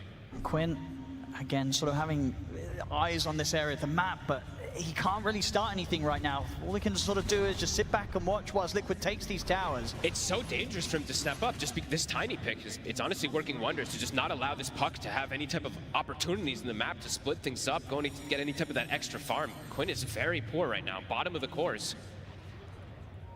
Really looking to be all on Dyrachyo. Yeah, it definitely is right now. And look at the positioning, accelerate. He's trying to find desperate places to farm, but there's a ward, and they will find him again. You just can't hide on the map right now from Liquid. They will find you. Firm control. Roche soon on the menu. Maybe they'll wait for it to shift down to bottom, but yeah, they really feels like they can kind of go anywhere right now. And of course, 33. He gets the Vampire Fangs. I know Sand Kings have been the ones kind of thriving off of this one, but this is definitely one of those other heroes that can become pretty much unkillable on top of already being unkillable. This just adds an extra layer. Yeah, they've just not been able to slow him down one bit this game. It's just been completely free for 33. It's 19 minutes so far. And Quinn, he got spotted for a second there. His orb. We'll just be able to split it up. They just have to keep so much distance between themselves and Liquid. And even at that, as we're seeing Liquid, for good setup of Mickey TPing in and getting the catch with the Gleipnir, they can still find kill opportunities. So Gaming Gladiators, they're having to play so cautious right now. They're just, this is probably one of the, I think this might be one of the first times I've seen this tournament that Gaming is just full out split farming. They don't really want a full out fight, but Nisha now shows. See if they can punish Nisha here on his own. He's got a regen rune. Backup is coming over. I don't think they're killing this tiny. Nisha's ready to turn things around. Gaming Gladiators have got to run.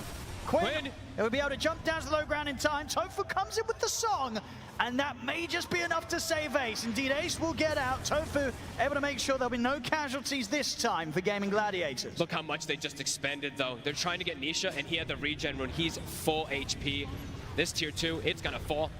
And it seemed like even if he didn't, I don't know if they were getting him there. Okay. They used the, I mean, this is their high ground glyph. This is a dangerous one to use at times when you are behind like this. Let's see how much Liquid want to push it. Tower's gone. They're going to be tempted to maybe take the Tormentor first. Should be able to get that pretty easily here with 33 on the Bristle. Yeah. There's going to be no struggle taking this one away from Gaming Gladiators. So Tormentor for Liquid, just a shard there for Boxy. They used the glyph. They're forcing because this glyph is on cooldown. I mean, we talked about what do they do when 33 on this Bristle is approaching your high ground at 25 minutes. I mean, it's happening at 20 minutes. I'm sure Jenkins is losing it. These glyphs that people use sometimes, they're very, very dangerous. I've got the blink now on Quinn, but They need more going damage. in for action, it just does not seem appealing. No, they need the next item really on Dyrachyo, but the items are just flirting it too fast from Liquid. Roche, it's up if they want to go for it, but they're still looking to apply pressure around here, at least deny away this Wisdom Rune. And at the same time, just making sure that they keep the efficiency up Liquid. Absolutely. Nisha continues to clean up stacks in the jungle that are being made, and Mickey just finding completely free space on the other side of the map, far, far away from any chance of Gaming Gladiators getting out and finding him. And Liquid's tricore.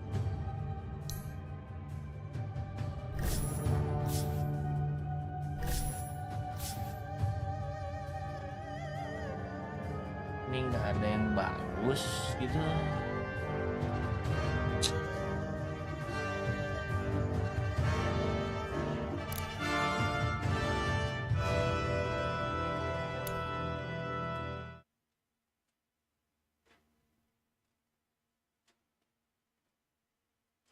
For some time.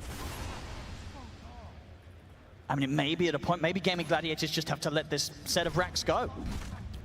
It might feel like it, yeah. It's a tough call to make, but in reality, what do you have right now you can't to stop this push? Bristle. You cannot touch this Bristleback. And Quinn's here, but outside of an illusory orb, that's about it really when it comes to the defense. Tofu just nearly getting cleaned up by the Nature's Wrath. Hey, their axes are just gone. They just don't have the defense right now. They don't have the answer. They have to let Liquid take that full set. Dangerous times here for the side of Gaming. It's pretty much all on Duracho at this point now, if the Silver Edge is even gonna matter now. Because like you said, it's a tri-scaling core lineup here for Liquid. They can go back for Roche and look to probably continue this pressure here. And they just have so many saves as well. If Duracho is able to kind of get in and start off the action on a core, it's incredibly likely Boxy and Insania, they're gonna get the saves off. Sure, Gaming Gladiators, they've got some ways to get to the back lines between the blink of Ace and the blink of Quinn. But finding both of Liquid's supports, it's not going to be easy. No, and it's the thing is too, is just these heroes are not squishy by any means too. I'm just still looking at damage. Yeah, they'll have break, let's say, right, for the DK on this DK for this Bristle. But Tiny has 3,000 HP. Bristle also has like 2,600. The Nature's Prophet is also incredibly tanky too. They may be able to focus fire one target, but it feels very difficult for them to bring down all of these heroes. And Liquid is also, they've been gathering Lotus's own. So on top of having this tankiness, they have a greater healing Lotus as well in the Shadow Demon to limit even more of that damage that Gaming Gladiators is lacking. They're going to keep this pressure going. Celery. To pop the Stampede. And Gaming Gladiators, they don't want to lose even the supports at this point. Just try and stop the bleeding. Glyph is back up. Duracho in a dangerous position up here. It's going to be another objective that Gaming Gladiators, they're not going to want to do anything about. There's 4 minutes still left on this Aegis too. Liquid can look to continue pressure. They do have to address the lanes a little bit here, but Mickey, he can always just back up and join his team. 33's forcing it. The strategy right now is working beautifully from Liquid. Ace has bought it. I mean, they need this type of healing reduction, right? So a Shiva's on a Centaur. They need to try to fight and push this back. They cannot lose another set. These are the two big item timings. Ace with the Shivas, and now Duracho with the Silver Edge. They're going to try and start off the action very quickly. They'll be able to take the Aegis out of 33's hands. That's the one. Boxy and Mickey will turn attention over towards Ace. He's able to put the blame out. So for using the song, Gaming Gladiators, they're going to consider if they want to do something aggressive or if they want to hold back. They'll step off to the side of the fight for now. Nisha. Oh, he's going to get caught by the opening stun. Will get dragged to the side here by the Drinking, but his Dream Core down on the three of them. Duracho and Celery trying to bring the damage. They're doing a lot here. Bring the load down. Save Nisha out. They're going to be able to take down Boxy. 33's going to get pumped up by the heel of the Lotus Stabling from Insania, passing it over. 33 will be able to back away, but Gaming Gladiators, they'll continue the chase. Orb comes in from Quinn. They're in onto Insania. 33 and Mickey, they're looking to bail out of the fight. Duracho, can he get us off in time? He can't. The two cores will get out, but Gaming Gladiators, a successful defense. The big items come in just in time. Between the Shivas and the Silver Edge, it gives them that extra bit of power to push Liquid back. It was exactly when they needed it. If they didn't get these items pretty much at that exact moment, these Raxes are going down. And it does seem to catch Liquid off guard there. Nisha, a very overzealous blink forward, gets himself caught in no man's land. We'll see again here. Like, watch this jump from Nisha. This was very, very dangerous.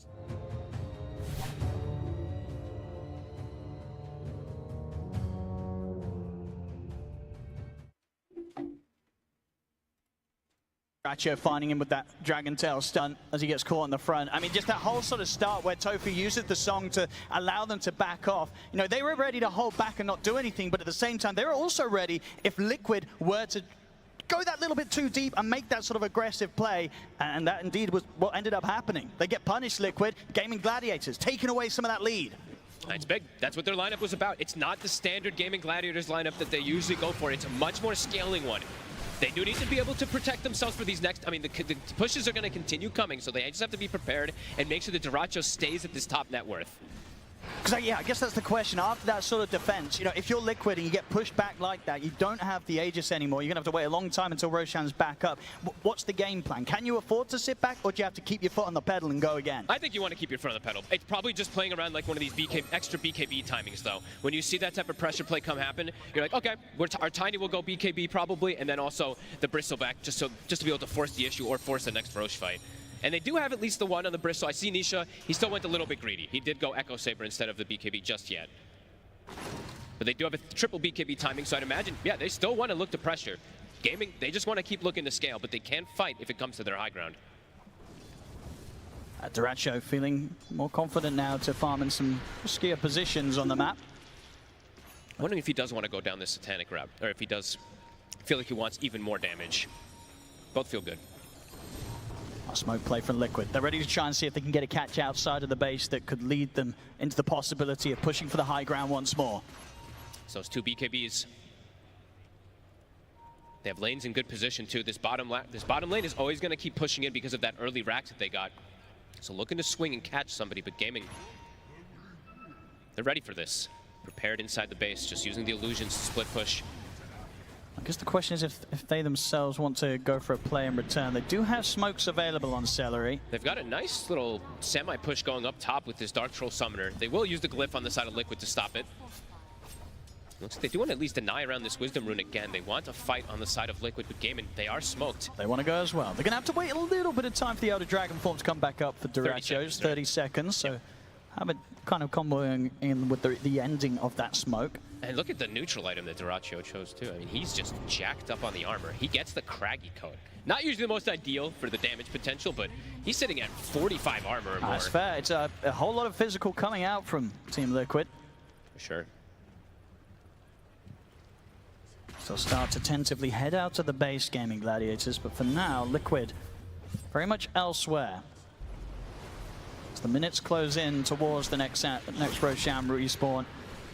And by the looks of it, I think, yeah, Liquid, maybe they do just wait for this to come in return, as they know after that last attempt to push high ground, it didn't go too hot for them. They've got to be very careful about how they go for it again. They're regaining that lead. We're starting to see that net worth grow once more, back up to a 5k lead for Liquid with these more passive moments. Always inside the base, though. It's more dangerous than those like outside fights when you're diving, committing forward. So around that Roche fight in 2 minutes or so, that's probably what Liquid is looking for, like you were saying. The BKB still will be stalled out from Nisha, but Nisha did find himself a Nemesis curse. So Duraccio looking at some of these the Silver Edge, touching onto 33. He can. The Dragon Tail stun to follow things up. Ace with some of the saves there. Snowballs in, and Boxy's ready to help turn things around. TP comes in from Mickey. They're going to look straight over towards Tofu, try and get the squish kills first, and with the BKB pop by Mickey, he can continue to punch into Tofu.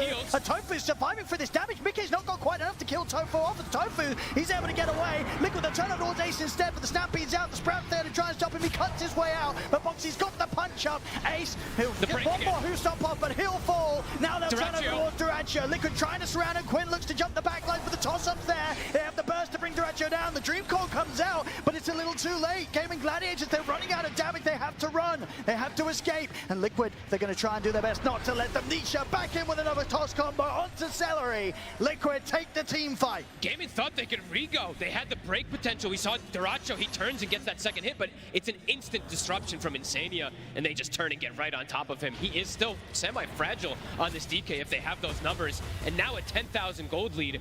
They can look to barrel it down. They can look for another lane here. They certainly can. No need to necessarily wait now for the Rosham respawn. 33 at level 20. Storming down the mid here. And Tofu's trying to cut sort of the waves with the illusions, but Liquid can quickly clean through those. Bloodstone's about to be finished for him too. So, I mean, you didn't kill him yet. You killed him the once on the Aegis with the Silver Edge. The Bloodstone's gonna make it a lot harder. Quinn trying to stall things out. Backdoor kicks in for a second here. Now they really don't want to have to use Duraccio's buyback. 20 seconds until he's back, and they've got the fortification.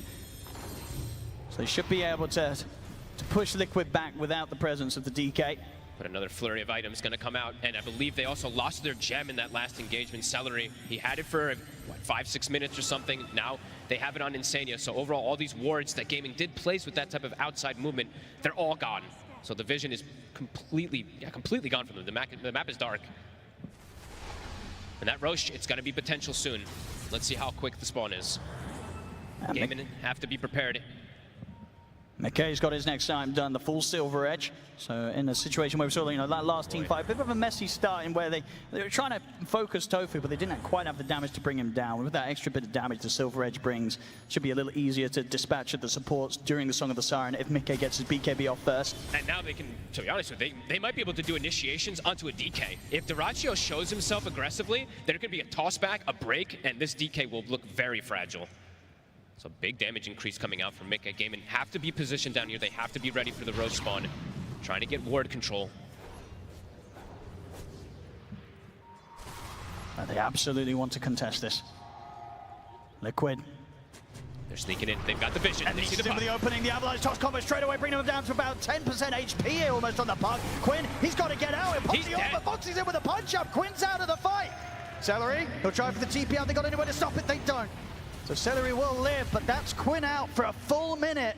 It's no hesitation. The second they put the ward down, it's an instant jump. They got dropped, what? It was like 10% HP just from the combo from Nisha. There's no way that Gaming can react in time. That Roche, 15 seconds, but they'll have more than enough time to get it. And we're seeing multiple times as well, you know, Boxy with the blink, he's now so quick. more than ready to catch Quinn after he's tried to jaunt out with the Illusion Orb. It's always there with a follow-up, Boxy. And even though Quinn, he does have like Defiant Shell and all this little bit of extra armor and stuff, he is still just very burstable from all this damage that Liquid has at this point. Yeah, massive amounts being done by that Nature's Wrath from Mickey. As the farm continues, as he's ready to now swing over towards that Roche pit. I'll pick up another Aegis here. Just realized Mickey's just 0, 2, and 12. He's just the assist king this game with those Wrath of Natures. Yeah, the highest kills they have right now. It's all on Boxy. It's all on Boxy. He's got 7 kills right now, 7, 2, and 6 on his tusk. Him and Nisha have really just putting a hurt onto Quinn. This game in particular, it's every single time Quinn showed, they double jump him and he's either dead or put in a position where he just can't really fight afterwards. The fact that Nisha got Nemesis Curse also does make it a lot harder for Quinn to survive that huge burst damage that comes out. They do have Duracho with this Daedalus, but it's no defensive items really for him whatsoever. I like it though. It's all in on the damage. He has to go all in. All in on the damage here for Duracho. It is really a 4 protect 1 in the utmost, so he needs to just go all in on this. And this next fight, it's probably the most important one for them. Yeah, if he gets to freely attack, you cannot underestimate how much this dragon's gonna hit hard. And they have the buff ups, right? I believe Tofu did finish a Flads as well. They had the Solar Crest from the last fight too, so just throw everything onto him and hope for the best. See what they can get. This is gonna be into 33's Aegis. And 33 with that Bloodstone that was finished up on top of the other items that he's got now. He is even tankier, and there is a double save as well too, so they need to find the backline.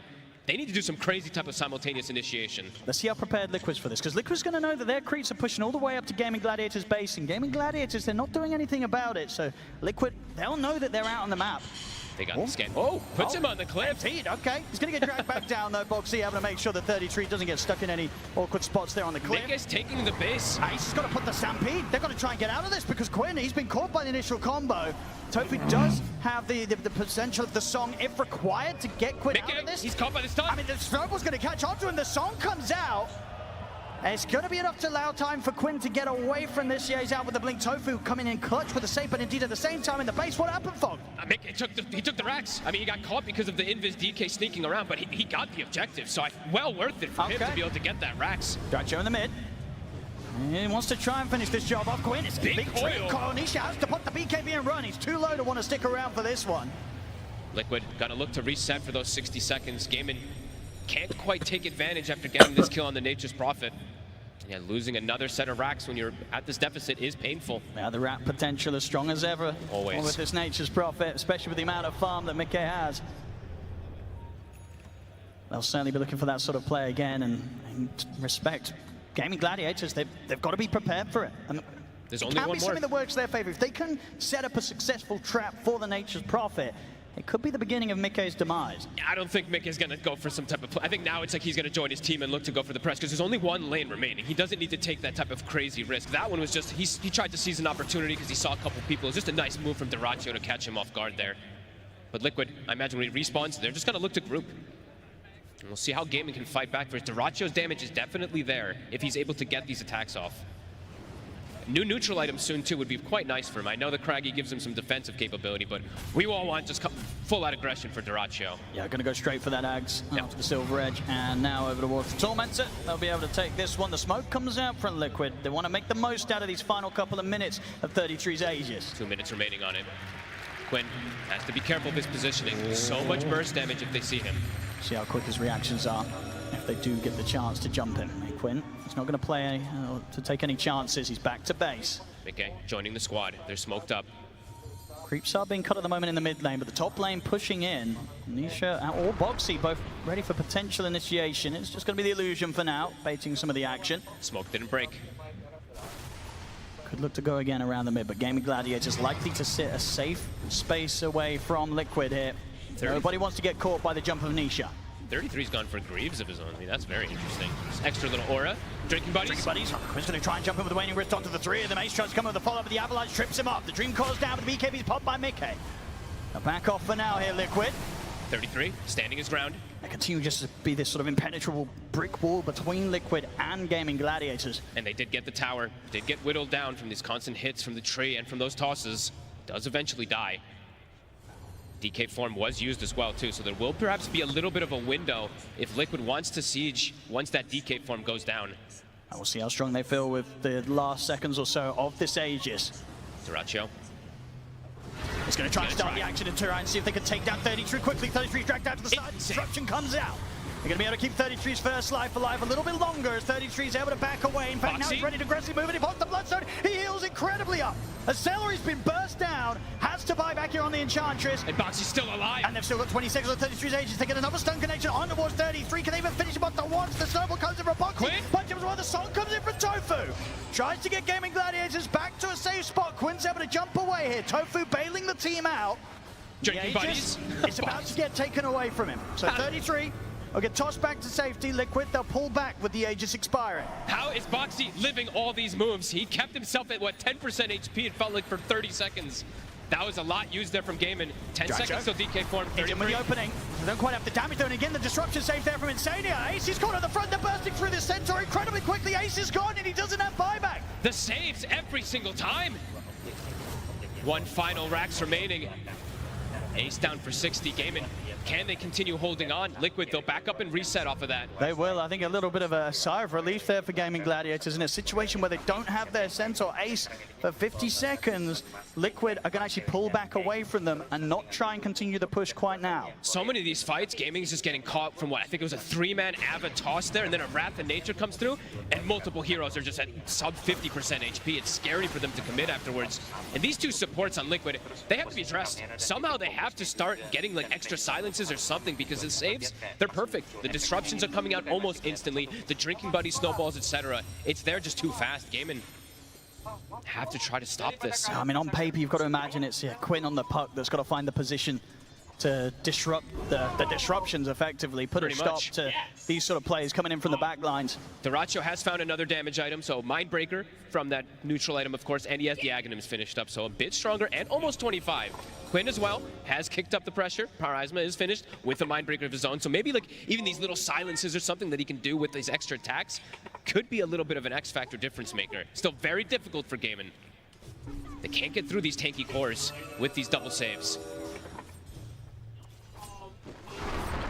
And Liquid, really with how long they were able to get the action going throughout the end of that Aegis, it's getting close to the time where we will see Roshan pop up once more. And Liquid, with this sort of lead, maybe not too much of a reason to take too many risks. So I think they'll wait for that, Rosh. I think so too.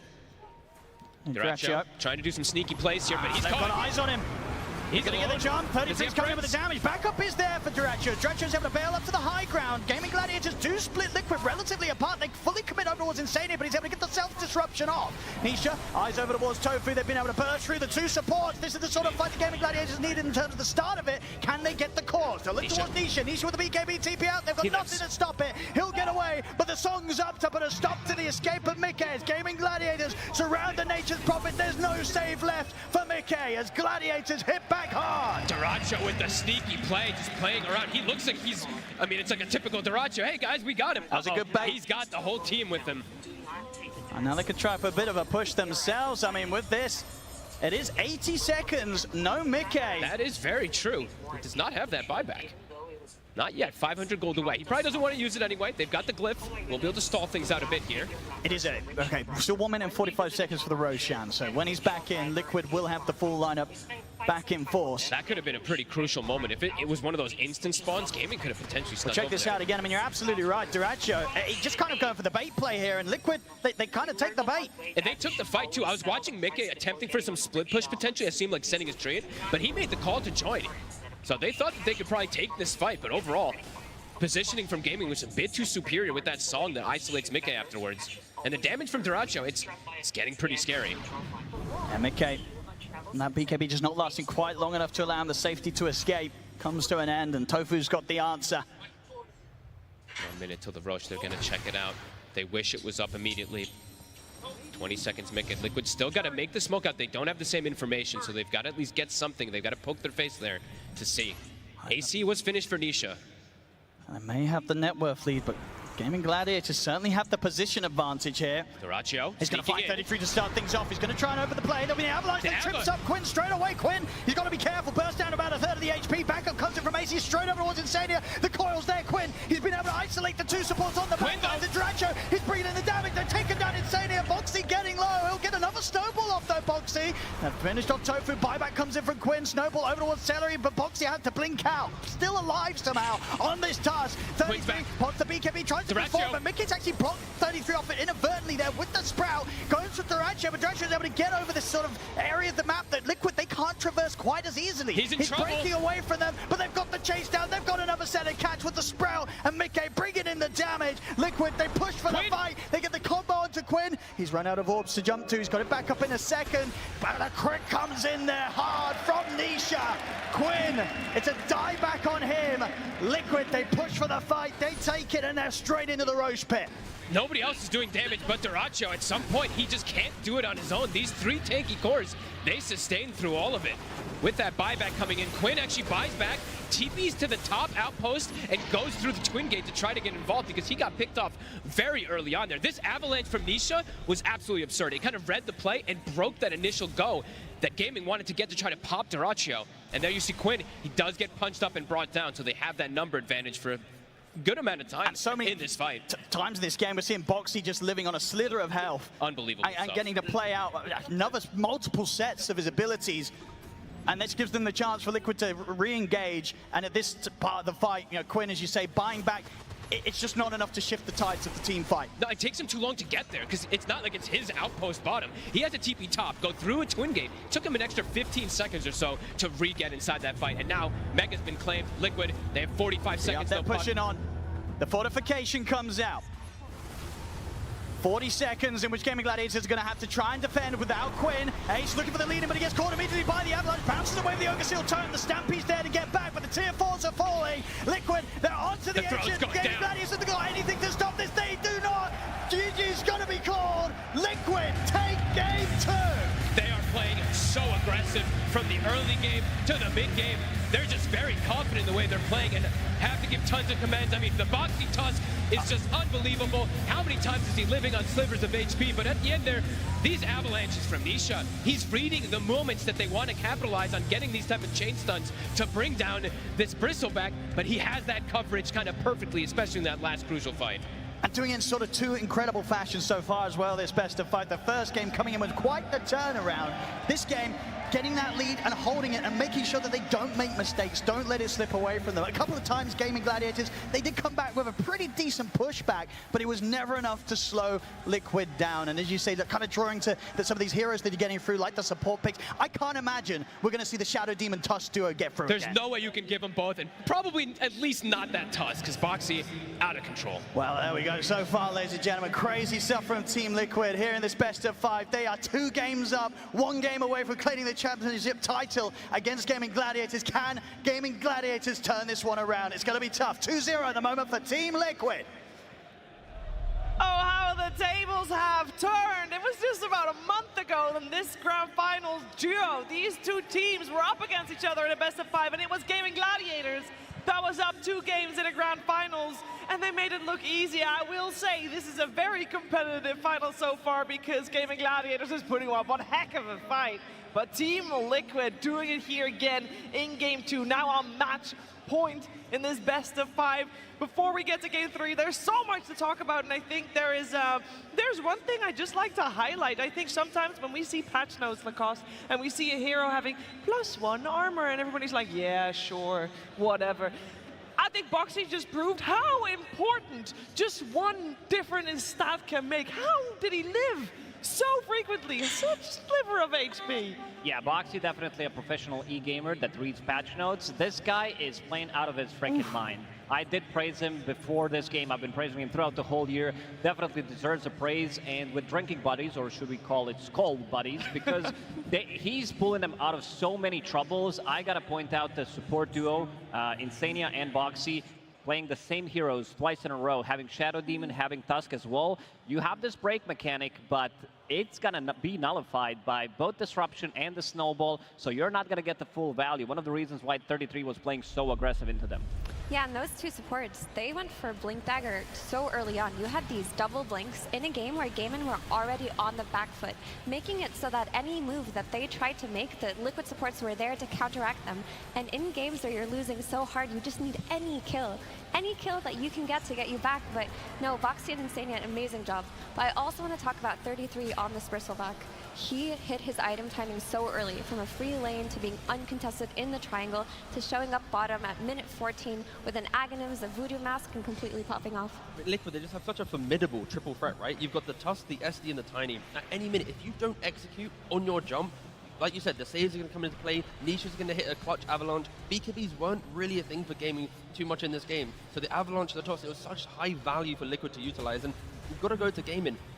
They're drafting themselves into a position of such high pressure moments. You're in the grand finals of TI, you want to get your first Aegis, and they're making themselves, like they're making the fight so difficult. And that's where Liquid is such a strong team. They exploit their opponent's inability to hit the perfect combination. For Gaimin to get a kill, it's a stomp into a Silver Edge break, and then you murder. But Liquid, they have the supports, the Tiny, to completely break that apart. So even when there's a comeback on the cards for Gaimin, they have to hit the perfect spells in high pressure situations, and if they don't, then they just lose the game. Like Liquid, there is no way you give them SD and Tusk in the next game. Like, it feels like it's illegal. Like, in this fight as well, it's like the DK goes in, they don't get the break for long enough onto the bristle because they have no follow-up damage, and then it's fully disjointed. Liquid keep kiting back, allowing for the fight to extend further. Puck goes down, has to buy back, but where's the damage? The DK, no BKB, no Satanic available. Like, it's just, he doesn't even have Satanic. He went for the Aghanims. Yeah, Gaimin, it's such a struggle for them. Liquid are just out of this world at the moment. They have to split this up, this duo, because it's doing way too much. They try to counter it with Riki in game 1. They had something prepared where you are going to pick up that shard. That cloud for Riki is going to be something very good against both of these spells, especially once you pick up the shard, of course. But second game, they try to counter it with the silence. Puck to jump the back lines, it was not enough. Ace also picked up the Blink Dagger relatively early on, Blade Mail into Blink Dagger. This is like top 3 Blink Dagger purchases when it comes down to timing. And also Void Spirit. I think this is the key hero that has been banned in both of these games. They do not want to give Quinn a matchup where he's going to be able to jump the backline and kill the 2 supports. And also, Boxy on the Tusk, he goes for a Halberd. We've only seen 4 other games of Halberd being picked up. The item is non-existent in the meta, due to the fact that when you BKB, the disarm just gets removed. But Boxy, he identifies the fact that against the Ratio, he is everything. He goes for the Armlet build, the Daedalus. Like, if he doesn't have a game, then there is no damage to come out. So he goes for an item that no other player cares about, and it comes in clutch. The Solar Crest, the Halberd, again, Boxy, the Tusk. Please ban it or counterpick it. Don't let him have it. And on the topic of the Dragon Knight, all that net worth was on Duraccio this game. Often Gaimin would try to make these moves with Quinn and both of his supports, but it just wasn't enough numbers. They didn't do the damage. And typically when you think about Gaimin and they snowball from the lanes into the mid game and just pop off on the map, it's with Quinn +2, right? They play as a ball themselves. This time around, that wasn't happening. Naga Siren was level 3 at minute 7, and Mickey TP's in, steals the Wisdom Rune. And that's one of the hardest games I've seen Tofu play. And Quinn, without the turrets that are his supports usually, without that duo that he's able to play with, couldn't find as many moves in that early game. So why was Naga having such a hard time? Because I've been told this is supposed to be the most contested hero and banned all the time, T. Because of the lane. You know, Gaimin, they don't really want to put Enchantress on Tofu, therefore they force the Naga into the 4 role. They've done this before on Tofu, where he sometimes plays Bane in the 4 position, so he plays the 5 in a more greedy style. But I think Gaimin are in their own heads. The TI meta dictates, if Naga available, must pick. I personally think that they didn't need to pick Naga in this game. They could have allowed Liquid to take it, forced the SD to not get picked up because Naga's in play, and you cannot put it in the 4 role. It needs to be the 5 position, opening up the fights with Song, and your 4 has to be damaging and threatening in lane. Your Naga Centaur lane is a passive, non-pressuring lane, and I think fundamentally Gaimin kind of overcooked their draft here. They kind of stumbled into it, and yeah, I think this is probably one of the weakest drafts we've seen from gaming so far at TI. Well, lots to learn from that game, and we saw a lot of high fives coming out from Team Liquid. We saw in the previous game they already had some good comms, some happy moments. I'm sure there's more of the same in game 2. On me. I'm tipping. I'm alive. Can we go fight them? Focus. I'm coming from the left, Nara. Naga will sleep. Naga sleeping. Naga can die. Killing Naga. I'm going center. Naga dying. Okay. They fucked up the sleep, guys. This is really bad. That's center. Yeah, center. Plotting him. DK on me. I clipped him. You're purged. I clipped the DK, guys. DK. Everyone on DK right now. Fuck, Ench. Get back. I'm sprouting the Ench. He cannot be killed. I wanna kill back after this. Yeah, but he has gem on the gem on Ench. Okay, kill him. No shot on him. That's fucking good. The focus, one by one, Team Liquid is taking out Gaming Gladiators in that game. And then you hear it again, same as game number 1. Mickey is the one leading the charge, saying, I'm going on that guy, I'm going on that guy, and everybody is following. Now, I know we talk a lot about the Tusk and the Shadow Demon, and wow, we saw 33 Bristle of free game, but come on, that was twice in a row where Team Liquid got the Nature's Prophet as their first pick, Effie. Is he not the problem, the Nature's Prophet? I think the Nature's Prophet is putting Gaimin in a position where they feel the need to respond to it with either Chen or Enchantress. In that game 1, they picked Chen. In that game 2, they picked Enchantress, because to them, they want a hero that can steal the creep and counteract potential tower pressure. But by doing this, in game 2, they put the Naga Siren on 4, instead of maybe even rotating the heroes around, let Celery go bottom with Ace, let Tofu play it on the 5. No, they overcooked because of this Nature's Prophet. So maybe just, take a breather, take a step back. You can still play those heroes if you want to. You can still let the Nature's Prophet through, but not at the sake of putting Naga Siren in an unfavorable position. This is the big one. This is the big boy. Didn't die a single time in the previous game. Loved his itemization, picking up this early Aghanim Scepter, because they've been stacking a lot for him, knowing that the safe lane is not going to be as pressuring as it should be. So his itemization, Aghanim Scepter, picks it up relatively early on. Voodoo Mask, just to have a little bit of that spell lifesteal, and then gets SNY, becomes super tanky. But this is Bristle's minute 14 inventory. Minute 14, double bracer, arcane, voodoo mask, Aghanim Scepter. And he went bottom.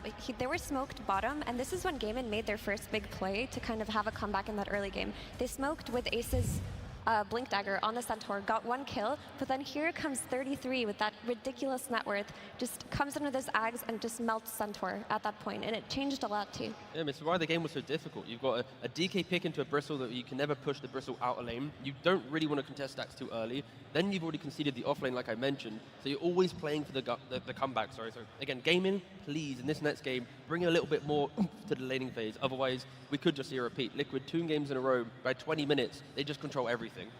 I'm sure that they'll come back swinging in that 3rd game. Before we get there, though, we're first going to check in what Tsunami and Slacks are up to.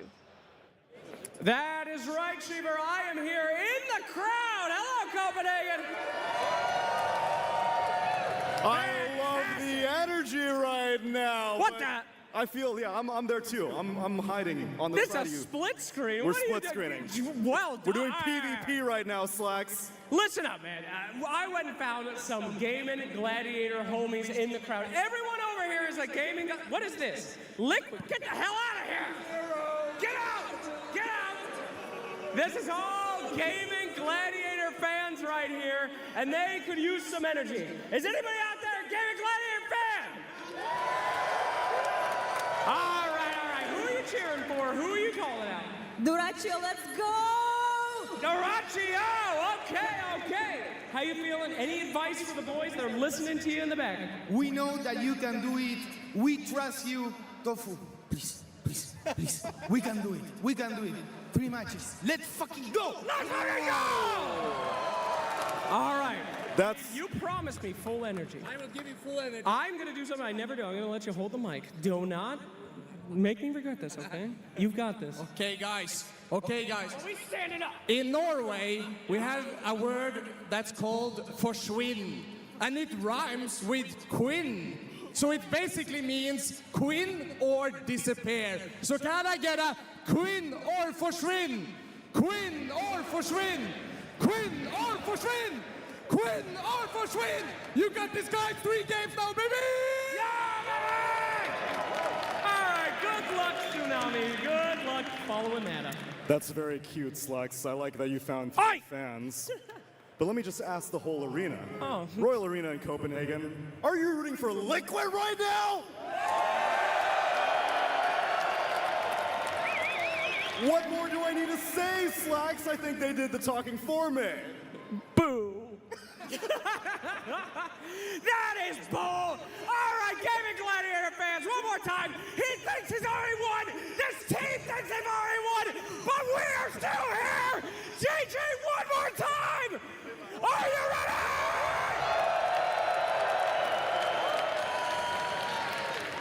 All right, forget the partisanship. Royal Arena, are you ready for some more Dota? I guarantee you it'll be a game 3 no matter what, so let's get into it. Thank you very much, and I know that we've got a lot of fans for both teams in this arena. I think more than anything, though, they are fans of Dota 2, so whether you are rooting for Gaming Gladiators or for Team Liquid, seeing more Dota is never a bad thing. I will say it has happened. Grand Finals where there's a reverse sweep, it's not unheard of. The last time it happened, actually, unfortunately for Gaming Gladiators, Effie, they were on the receiving end of that one in Kuala Lumpur just almost a year ago. That was so fun. That was one of my favorite Grand Finals ever. This was versus Azure Ray, who pulled out this great comeback versus their lone druid strategy. And Gaimin, they often are put in positions where they're so dominant, they start to lose a few games, and dulu ya, bro. they kind of crumble. I feel like in positions in these Grand Finals where we've seen them put under pressure slightly, it starts to snowball because at last TI as well, 2023, they just got 3-0'd by Team Spirit. I refuse to believe, though, Shiver, that it's going to happen again. I refuse to believe we're going to see another 3-0 Grand Finals. I refuse as well, but we're going to find out Game 3 what has it got in store for us. We'll have to wait and see a little bit longer, though. But first, we're going to check in with Purge. Thanks, Cheever. I want to look back at that game one more time right before the next game starts. And the key hero was the Bristleback, in my opinion. Watch how 3-3 plays this level 1 where he's vulnerable here. He just presses Quill Spray. Nice.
Shades, guide me!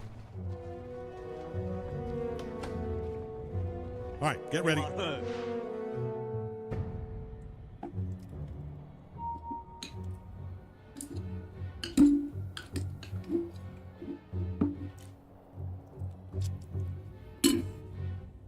I accept. I hear and obey.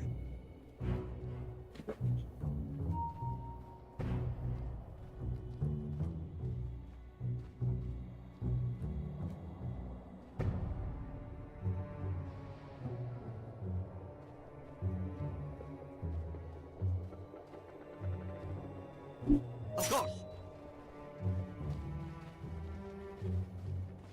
As the shades direct. All right, everybody, 30 seconds. Yes. I go. Oh my God! Does it please you?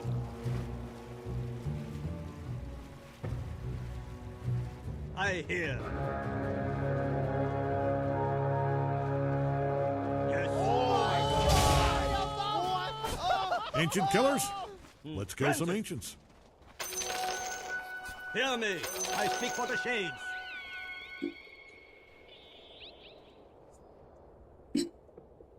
As you wish. I accept your guidance.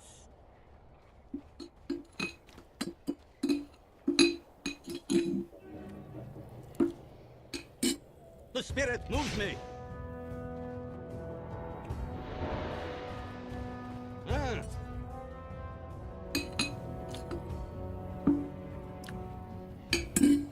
I'm under attack!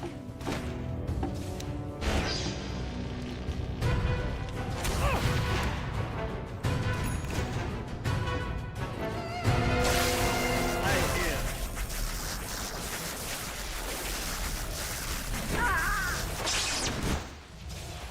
I go. I find you. Go.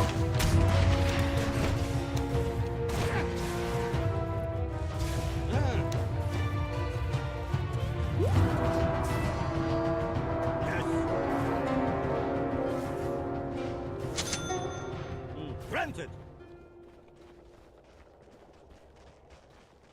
As the shades direct.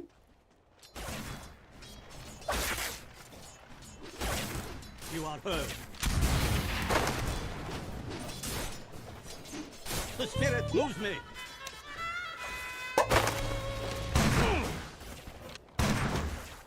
So say the spirits.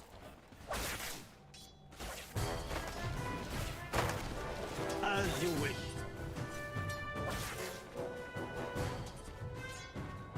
Shades, guide me. Yes. Does it please you? Dulce nominis forticare.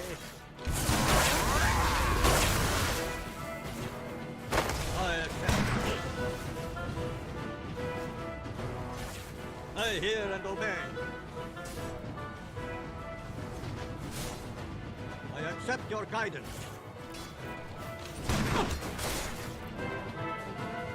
Granted.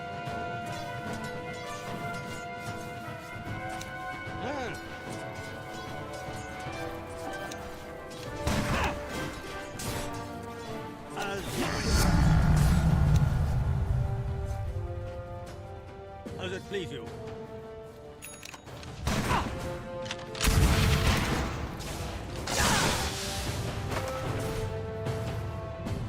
I hear and obey. Shades, guide me.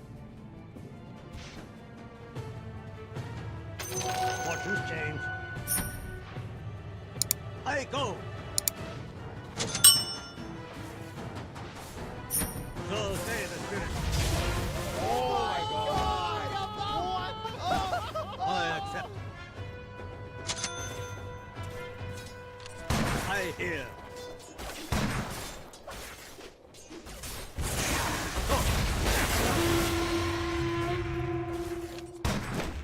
Yes. I accept your guidance. As the shades direct.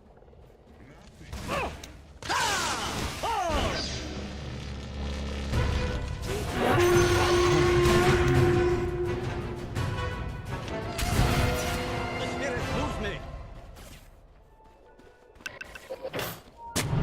Yes.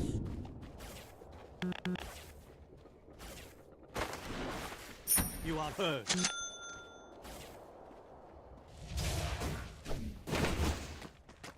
Shades, guide me!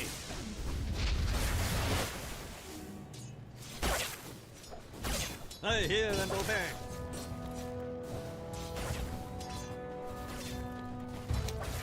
Motto Africano!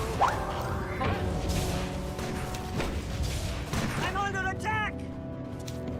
As you wish.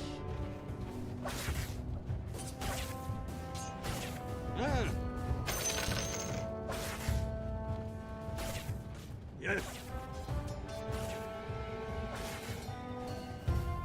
I accept your guidance.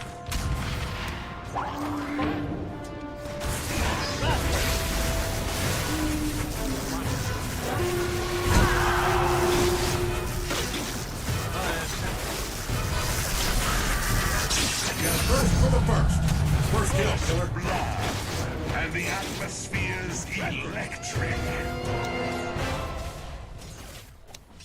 I hear.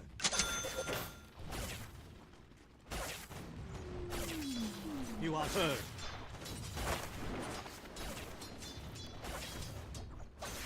Yes. As it please you. As the shades direct. So say the spirits. The spirit moves me. I go. Of course. Your middle tower's taking a beating. Yeah, I'd get over there if I was you. Strike.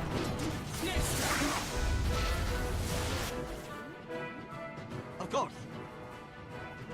Lu ketinggalan, bro. You are heard. As it please you. Shades, guide me. Yes. Denied.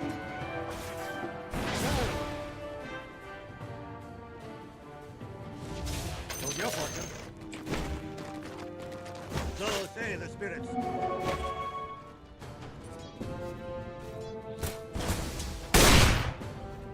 Yes. I go. Every coin helps. The bones are thrown. I hear and obey. Oh, Mak. I accept your Kok guidance. nggak ketangkep ya?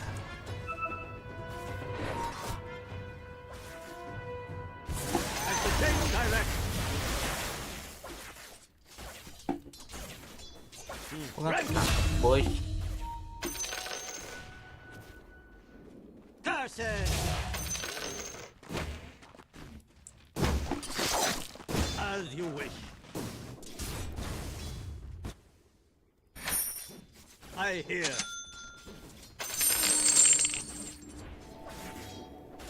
The spirit moves me. As you wish.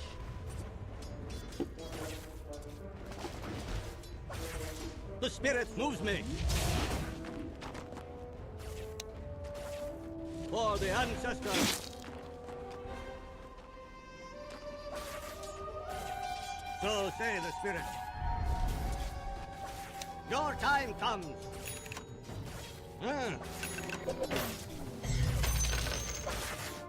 Coming for you. Make your peace.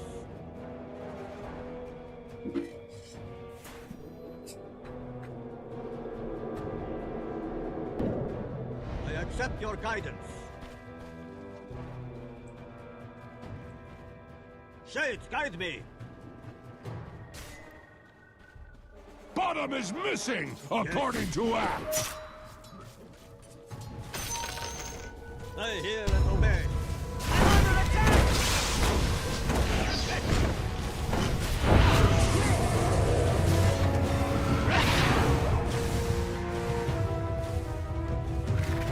You are heard.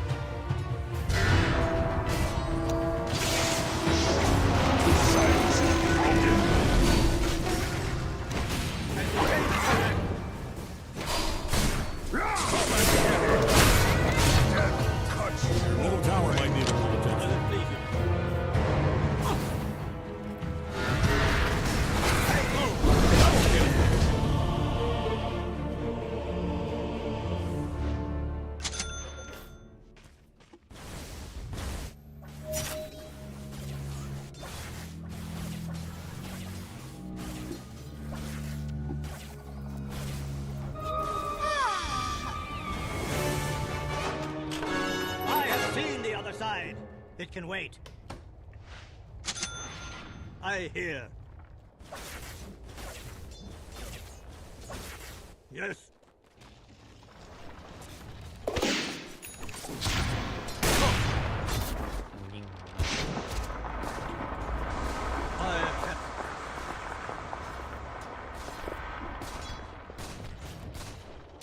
I fight.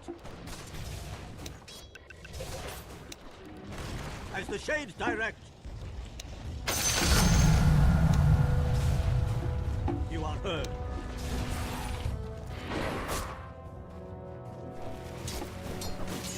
Attack! I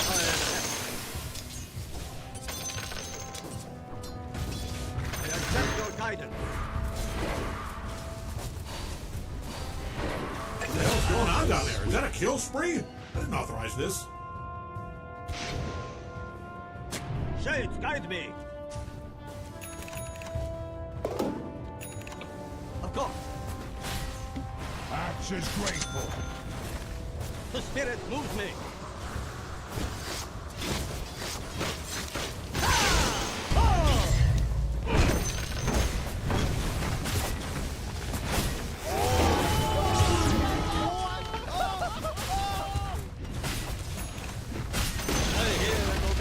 Their bottom tower is down. Yes. Do you need your top tower? I'm only asking because it's being destroyed.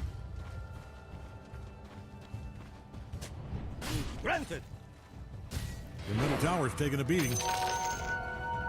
You people, I'm using the term loosely here. I know you're probably a giant pink bat or a robot made out of fairy water or whatever, but you people need to handle this, and I mean yesterday.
Into your bottom tower.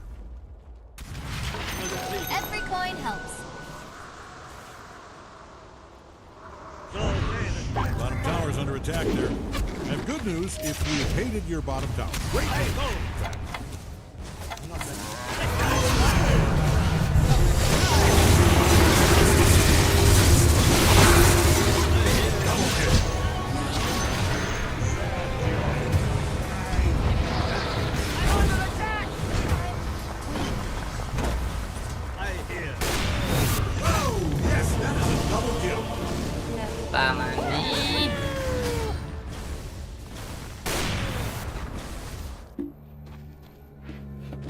Bottom tower's under attack there.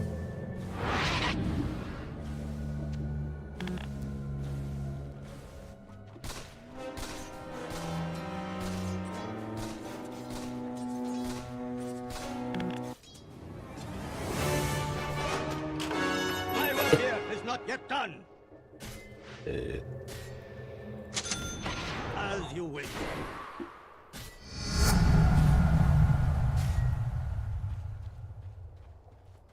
Bottom is missing, according to Axe. Granted.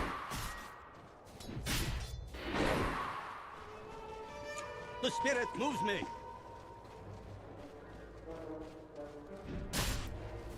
Yes.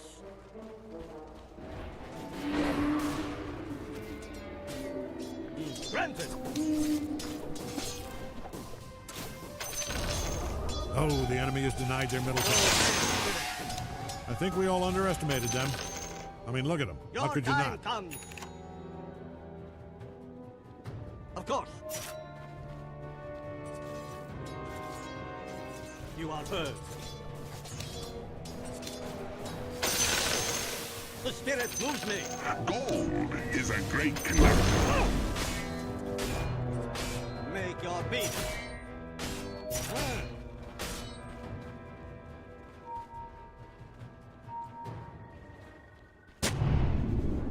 I accept. Shades, guide me. Yes.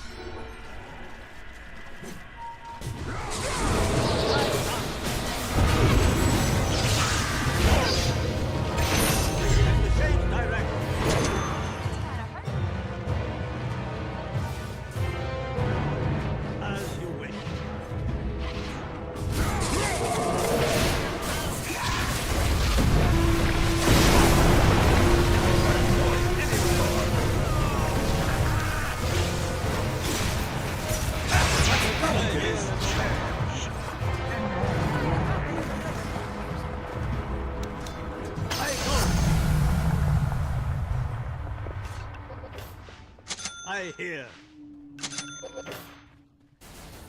We wanna dream. I accept your guidance. Happy new happy. As it please you.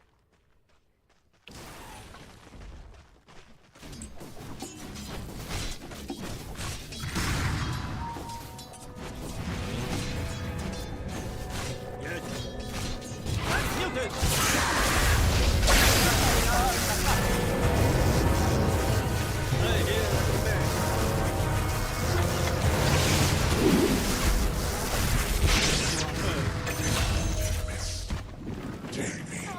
Better luck next life. The middle tower's taking a beating. Make your peace. Limber up. They've fortified their structures.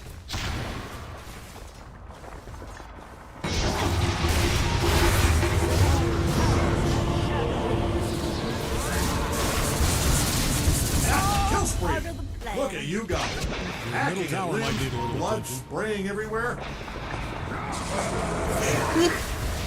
Kebelang kita mah paling.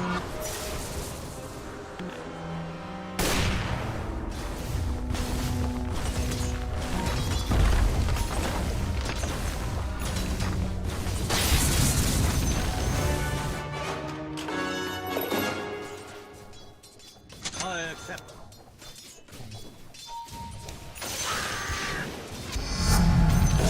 Hey, send me strength. I hear. As the shades direct.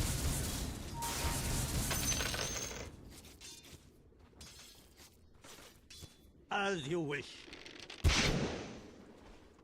Invisibility. Shades, guide me. I accept your guidance. Every coin helps. Fall! I go.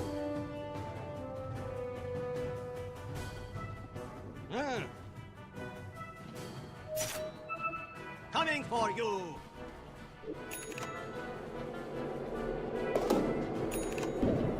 The spirit moves me. Yes.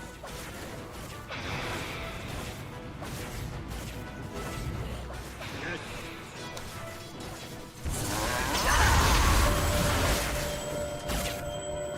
Of course.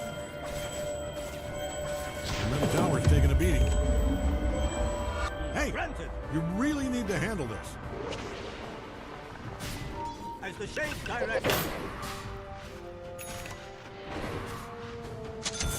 I go. Of course. The spirit moves me. Double Double damage. Top tower is down. Still, we should be respectful. A moment of silence, please, for their stupid tower. Act says thank you.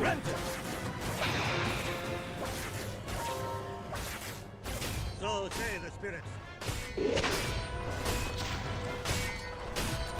Transmuted! As you wish. Coming for you. You are first. To the steamer.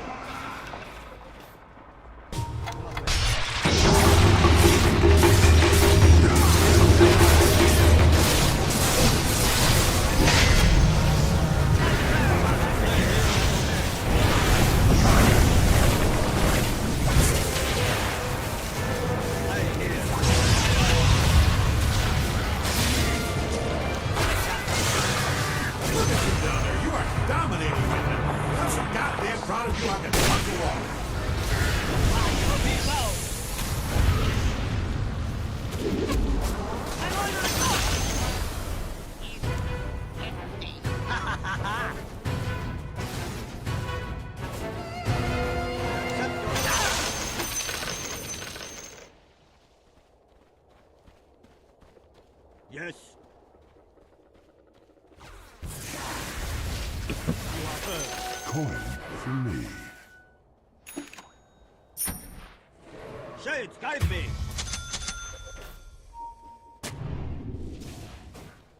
I hear and obey.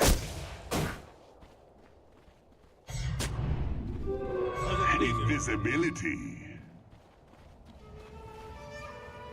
I hear.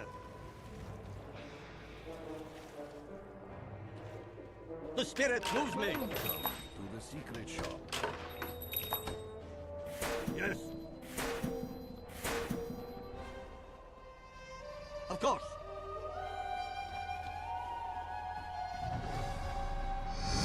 Yes. So say the spirits.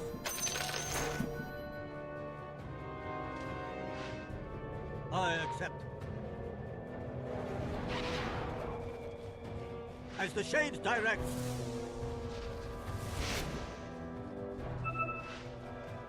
As you wish.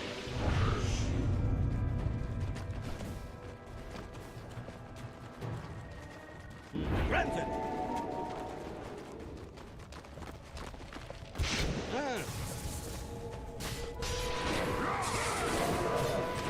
I go. I accept your guidance.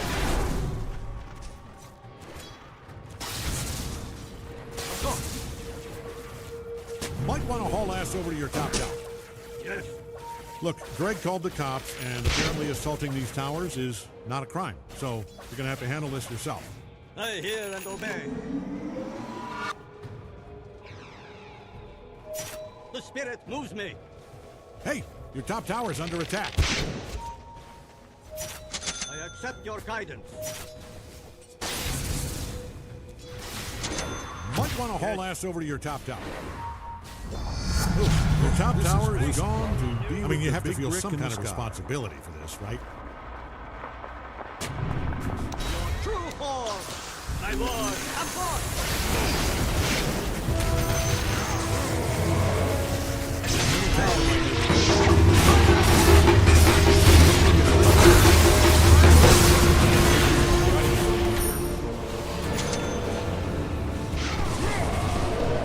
X anjing.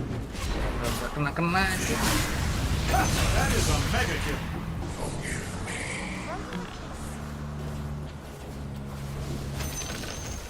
Uh-oh. Radiant's fortified their structures.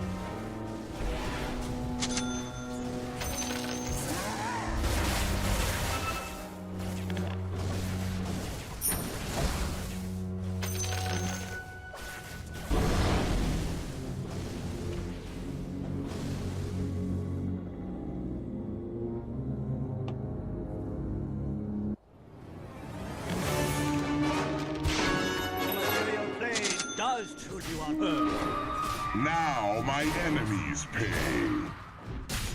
So say the spirit.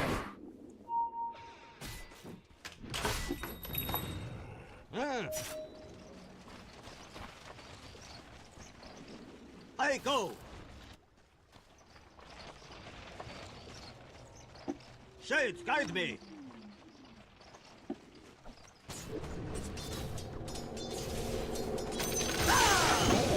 Is a great conductor. Granted. Your time comes. Your middle tower might need a little attention. Are you letting them do this? I mean, if this is an insurance scheme, say no more. I can keep my mouth shut. As the middle tower's direct. taking a beating. Whoa! That is a double kill. Oh my God! Does it please you? I go. The spirit moves me. Yes. Oh! I accept your guidance.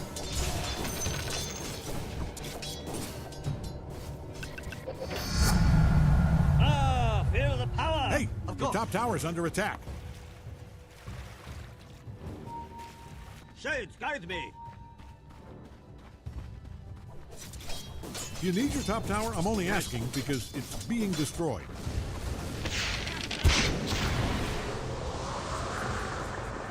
Granted. As you wish.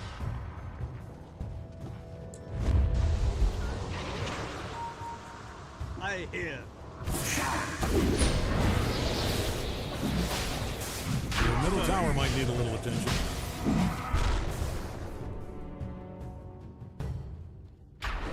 As the shades direct. So say the spirit. Immortality!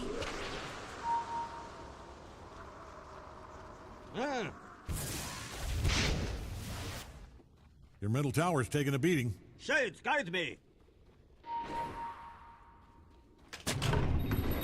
As you wish.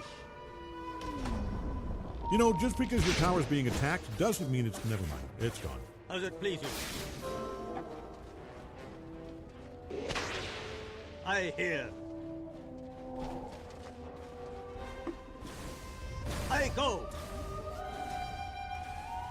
Middle tower's taking a beating. So say the spirit. I accept. Your middle tower might need a little attention. Yeah, that doesn't look good. Of course. Might want to look into your bottom tower. Granted. I summon my ward. Your middle tower might need a little attention.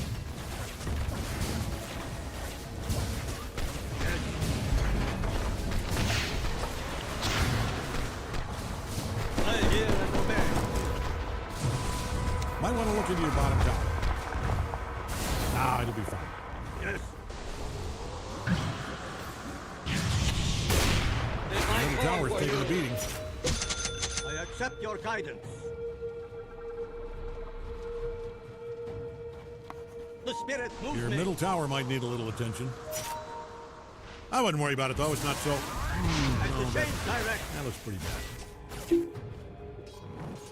Take that.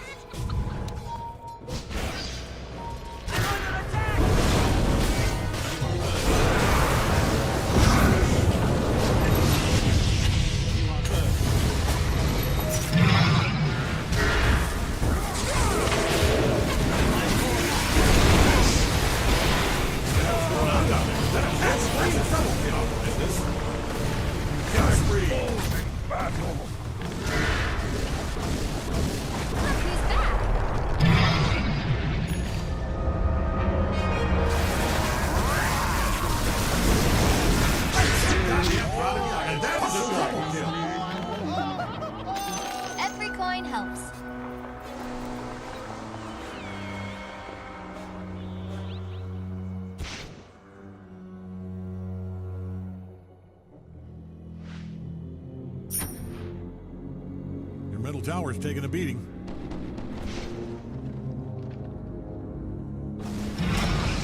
Your middle tower is now past. My soul's light ends. I return. Yes.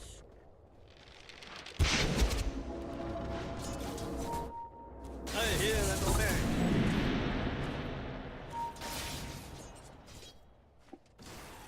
I hear.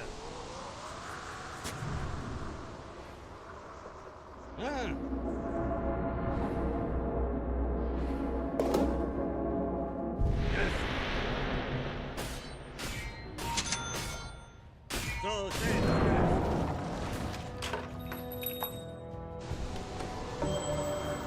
Does it please you?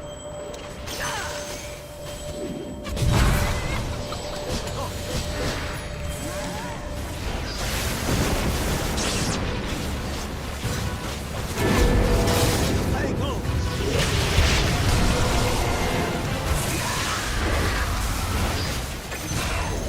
I accept. Shade, guide me. As the shades direct. Hey, your top tower's under attack. Granted.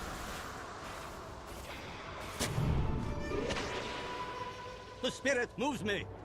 Might want to haul ass over to your top tower. I accept your guidance. Do you need your top tower? I'm only asking because it's being destroyed. Strike. It is pretty fun destroying towers. Your opponent must be having the best time of it. That's not ash!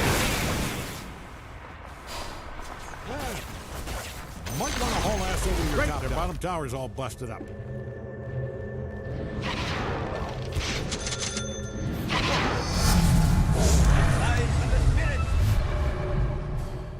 I accept your guidance. As you wish. Haste. Yes. Make your beat. I hear and obey.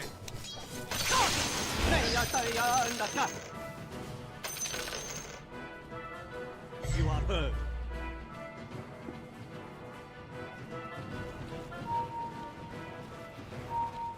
I go.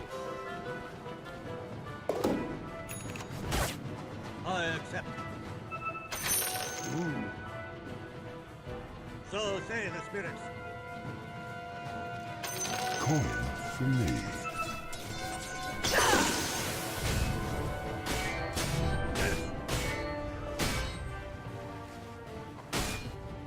The spirit moves me.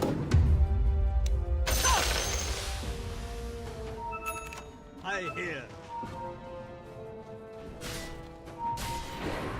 Sage, guide me.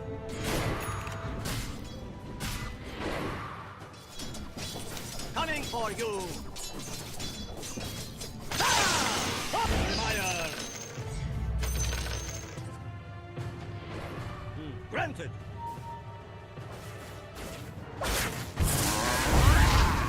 I go.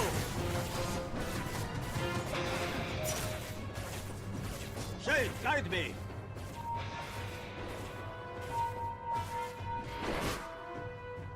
I hear and obey.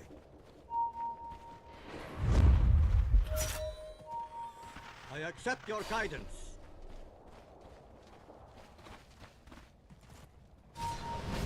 As it pleases. Transmuted!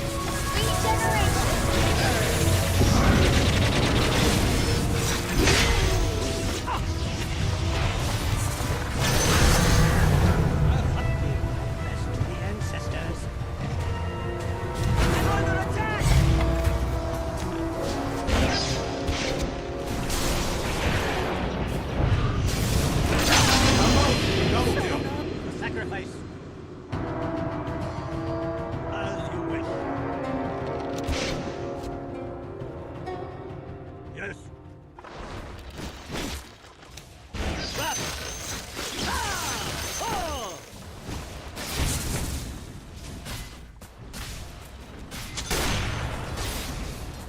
As the shades direct. Of course.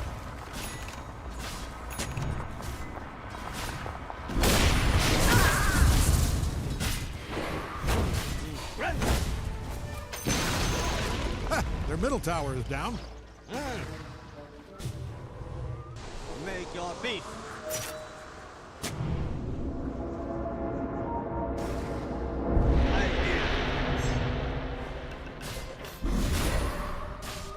I accept.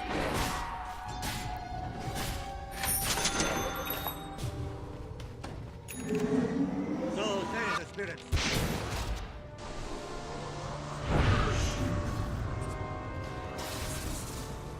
Yes. You're not going anywhere. You are heard.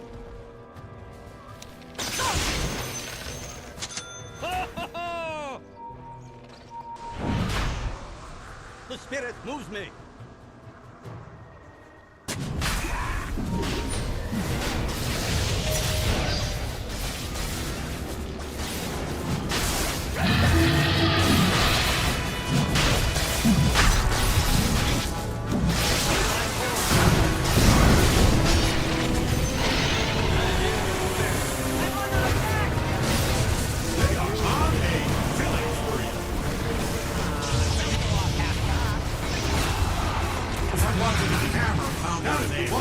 The nails are just filled with blood.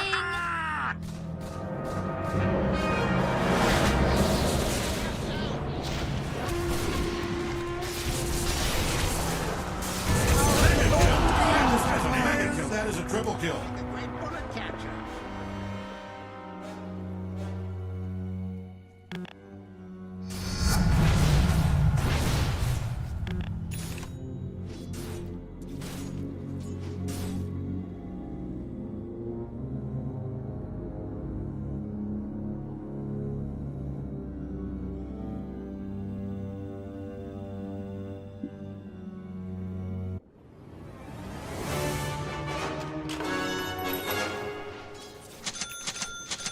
So say the spirit.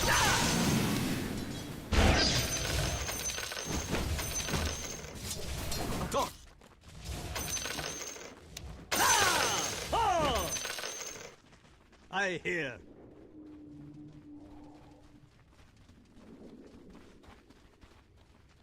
You are heard.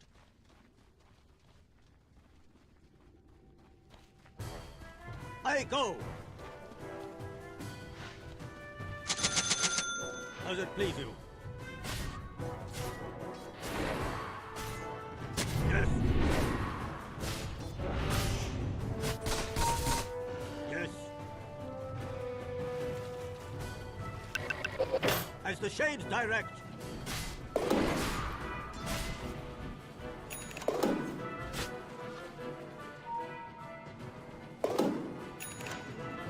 As you wish.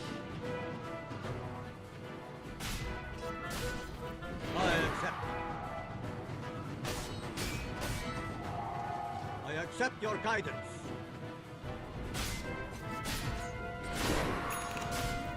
Shades, guide me. Now my enemies pay. That's right. I find you. Go. The spirit moves me.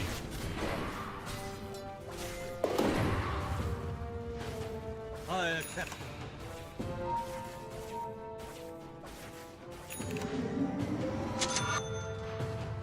The spirit moves me.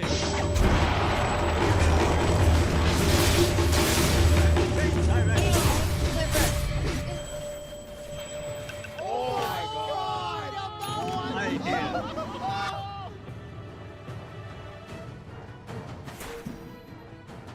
Yes.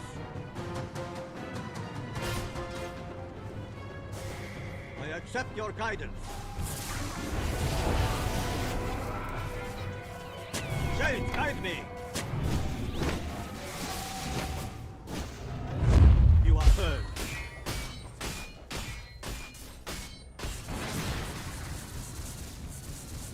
So say the spirits. Bottom tower is under attack there. As you wish. Bottom tower just bit the brick biscuit. I go.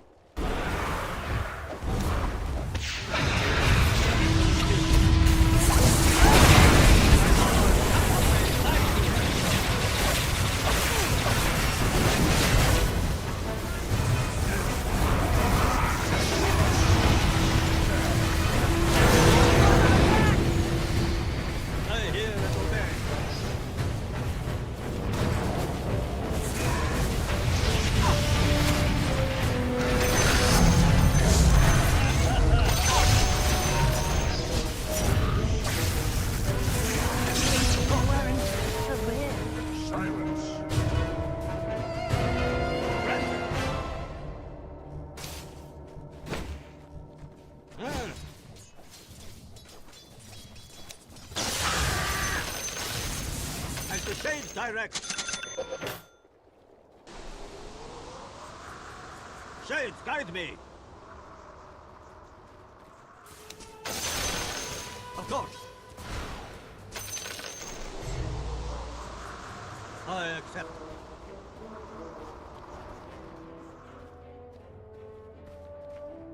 For the ancestors.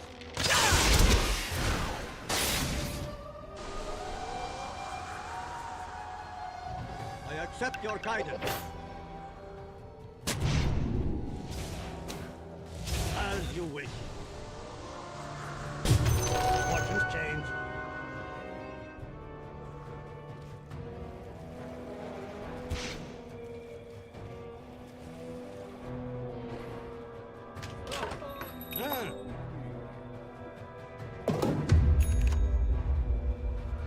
Does it please you?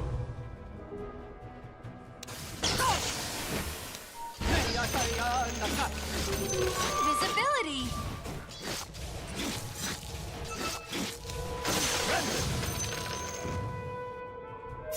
Your time comes. Yes.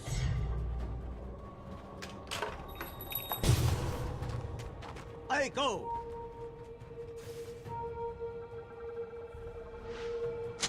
I hear and obey. You are heard. So say the spirits. Yes. The spirit moves me. I hear. I hear and obey.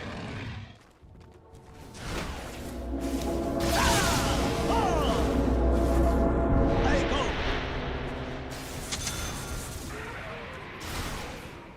The spirit moves me. Granted.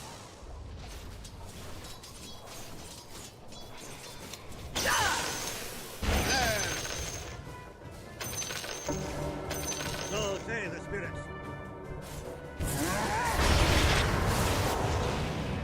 I accept your guidance. Yes. Does it please you?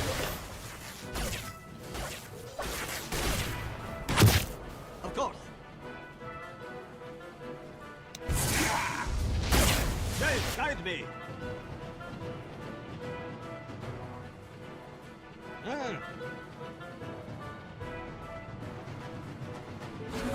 Illusion.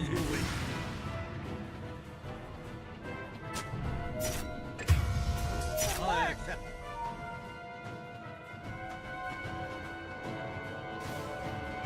As the shades direct.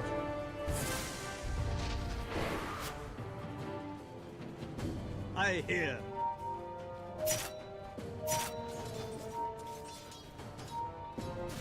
You are heard.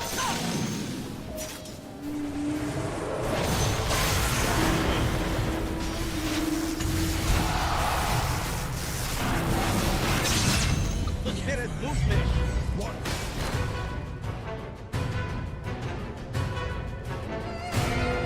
Tower's taking a beating. As the shades direct. Transmuted.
coin for me.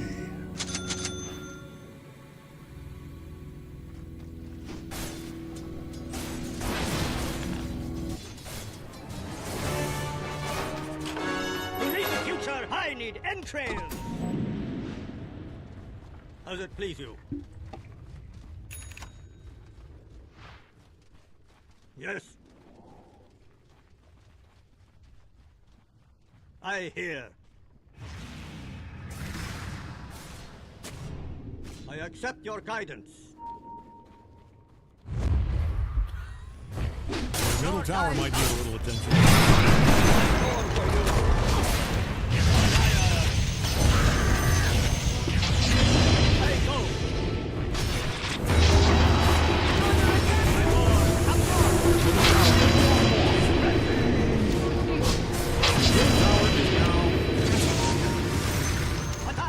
I know you missed it. That power was a part of you, but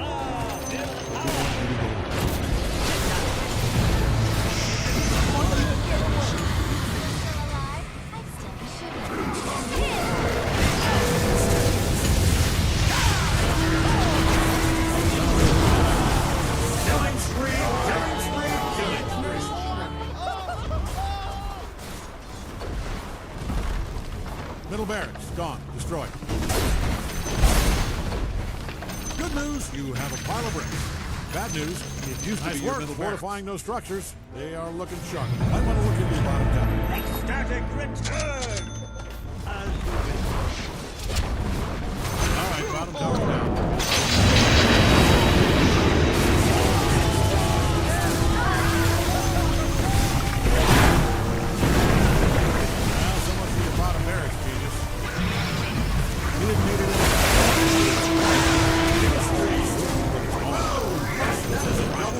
When you can get to the bottom barracks, being dismantled. Also, you let them take out your bottom barracks. Looking good out there for them.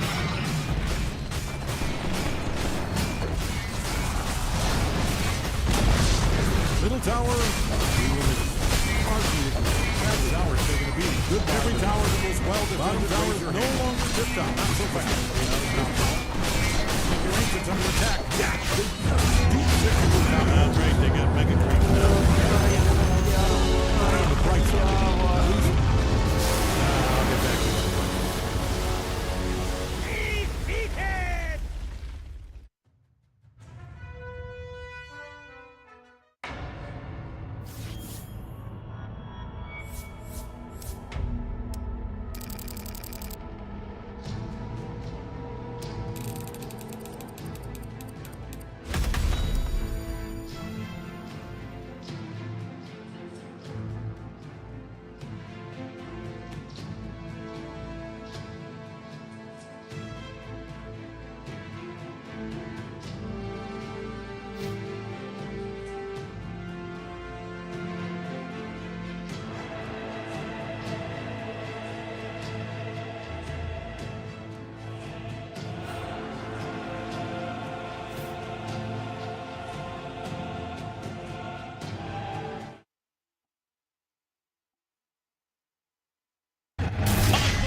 They've done it in a spectacular fashion. 3-0 with Nature's Prophet, first pick every single game. Absolutely, the play from Liquid and the style that they do it in, it was phenomenal. Nisha on his puck, a level 118. We saw him he got so far in previous TIs, so close to the Aegis. This time he's able to do it. And again, as you mentioned, so many grand finals where Team Liquid, they fell at the final hurdle. And this time it made it seem like there was no hurdle at all. They stormed through these 3 games. Only that first game, only those first 10 minutes of that first game looked problematic. These two in particular, they just ran the show. The entire team just looking absolutely amazing. Nisha claiming that title at 33 and claimed it for the second time. A different team, a different style, a different meta, but 33 still having what it takes, especially when it comes to him getting his hands on the Visage. Completely unstoppable in Gaming Gladiators. So many times they managed to take the championship titles in events as big as this one, but this time round they couldn't quite do it. Liquid 3-0 against Gaming Gladiators here. Ladies and gentlemen, give it up for your International 2024 champions, Team Liquid!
I think knowing is more certainty than I have, but I always believe we can get it. Yeah. Absolutely. Personal, but between you and me, the first time I saw FBI, I always knew that this would come. Do you feel like it has come fast enough for you, or have you had to work for it? Is this when you have deserved it the most? How do you feel? Do you feel like you are one of the best players in the world? I don't know how I feel right now. It's a very interesting experience that we haven't had that much recently. So I don't know. I just feel great. I'm really happy for my teammates. I'm really thankful to all of them. And, you know, all the normal stuff, family, friends, everyone who supported us, helped us get here. Thank you guys so much. All the people in the arena cheering. It means a lot. It gives us the energy. Thank you so much.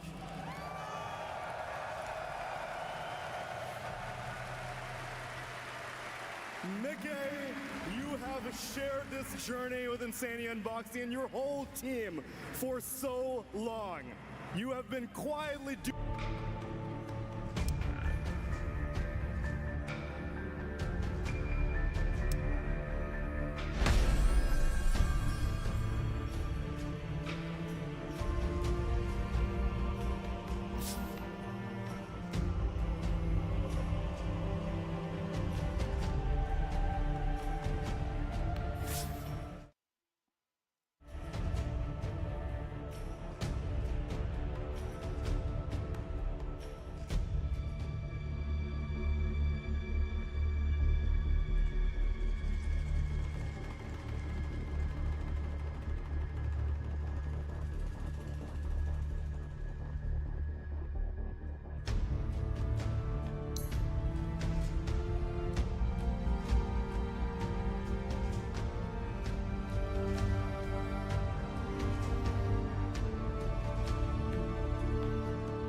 my man.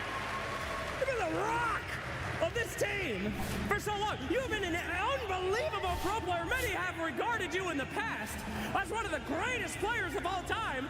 But now you got agents to prove it, baby. Your name's on that sucker. Oh, hello. Do you feel like one of the greatest players of all time?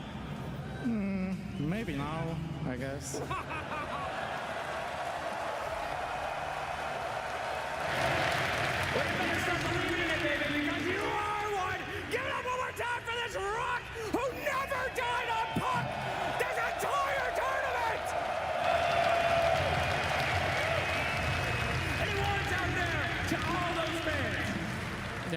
love you all. Thanks for being here, and I hope you enjoyed the games. And I love my team as well. Fantastic. Thank you so much, my friend. And now 33. You are no stranger to this moment, as you are now the only man in history to win the TI 2 times with 2 completely different rosters. You have had a lot of TI appearances. This is your 6th one. And I know that you always thought that you're the best, but how does it feel to have it be confirmed? I mean, those are your words, not mine. But no, it feels amazing, and I'm really happy that we did it. I'm just very happy. Tell me, does it ever get old winning TI, or does this feel just like the first time? To be honest, I was not feeling too excited today, and then the first game also I was chilling, and the last night, like the excitement came in on the third game. You know why? It's because you won on that one! 3-0 victory! And now we're gonna put your name on there twice, but there's one last man I would like to speak to. Blitz Dota.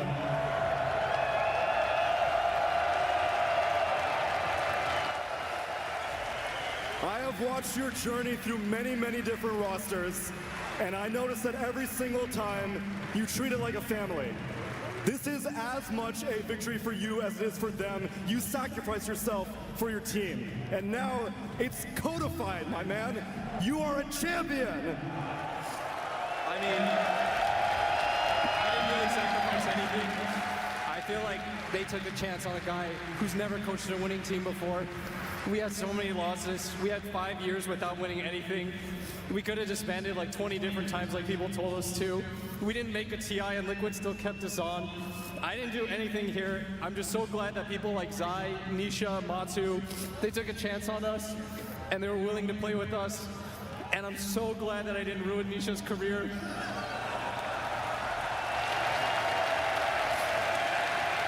I also just want to thank our support staff, Chloe, Jabs, KP, John, Victor, Mark, everybody at Team Liquid that's here to support us. It truly takes a village. I'm not good enough by myself. I've learned, I guess, that you have to do it with other people, and you have to succeed with everybody around you. And I'm good enough to admit that I'm shit, but I've got great people around me. Let it be a lesson that if nothing else, perseverance pays off, Blitz. Because you are a champion. Team Liquid are champions. And for one last time, Royal Arena, make some noise for your International 2024 champions, Team Liquid!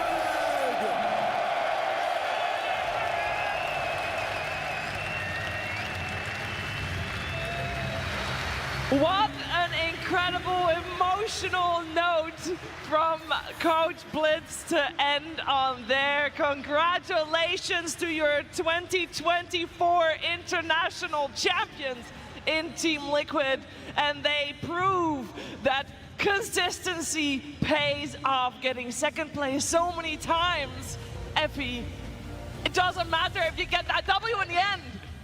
I mean, you heard it from Blitz. It takes a village, and the village is on that stage right now with all of them. I mean, what a hero's journey from Team Liquid.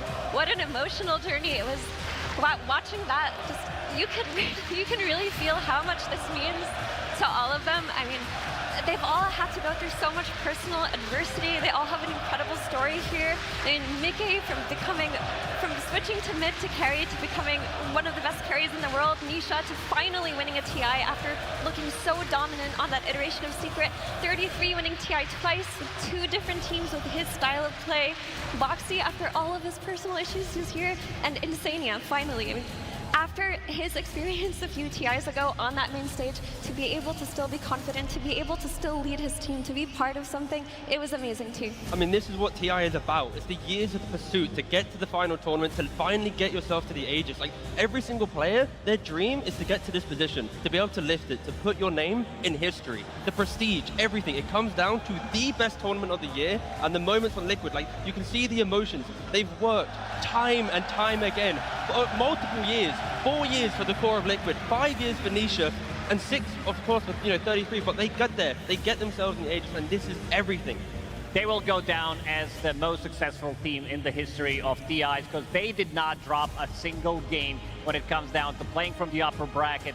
Clean 2-0s, clean 3-0 in the grand finals. I've been following Nisha's career ever since he started to play professional Dota, ever since he joined Alternate Attack when he was 15 years old. This guy is only 23 years old right now, will turn 24. This guy is a beast. Always believed in him, and this is the crown championship that he needed to take to cement himself to be immortalized in the game. Yeah, without a shadow of a doubt, easily one of the best in history. Easily. I remember just an interview from Boxy just about a year ago at the Bali Major. In an interview, he said, well, if we can't get this trophy, if we can't win this time, then when? Then right now, T. And that's the thing, Liquid, they showed us that Dota, it's not about trying to get the best result, it's about trying to get, the teamwork, the friendship, it's like the journey along the way in which Blitz spoke about how multiple years of not getting the results, but they believed in each other. And you have to believe in your team. That's the whole point of Dota. The only way you win in Dota is to believe in your teammates. When you're losing a game, you don't call GG, you don't give up, you keep trying. And Liquid, over multiple years, had that ethos, and that's the only reason they're standing here today, holding their Aegis, and winning it. After also not beating gaming, but finally they did. Finally they did, T. I mean, it looked like for so long that Team Liquid was just always 1 centimeter away from greatness. They kept losing to Gaming over and over. 5 grand finals over 2 years versus Gaming Gladiators. Only 1 grand finals versus Gaming Gladiators at TI. And you know what they do? They crush them in a 3-0 manner. They absolutely destroy them. And that just makes everything worth it. The whole journey, every grand finals loss, this is the one that counts, Chiefs. A lot of young Dota fans that I see wearing Team Liquid. It's the academy team. Yeah, this is the next generation of Dota players. We might be looking at the next TI winners as well right now on the stage, beside these 5 great players, coaches, and the staff from Team Liquid. Oh, what a phenomenal sight, I can say that. We heard that 33 is the first player to get a repeat title with a completely different team. Well, guess what? Team Liquid, the organization, is the first organization to get an Aegis with a completely different team, T. I mean, it's incredible, and it really just boils down to, the mindset and how you want to approach it, and clearly, just trust. You need to have trust, and Liquid have demonstrated that, and, other teams looking at it, when OG won some TIs, people looked at how OG did, they copy-pasted, and then they move on. They're going to have to look at Liquid and go, how is Liquid able to create these moments? And we're going to see a shift in kind of the trajectory for teams in the future, for sure. Yeah, we are going to see a shift. We've seen shifts before. Every TI victory has had an impact on the scene afterwards. We've seen a lot of new players after Team Spirit's first victory, as there were a lot of first-timers in there.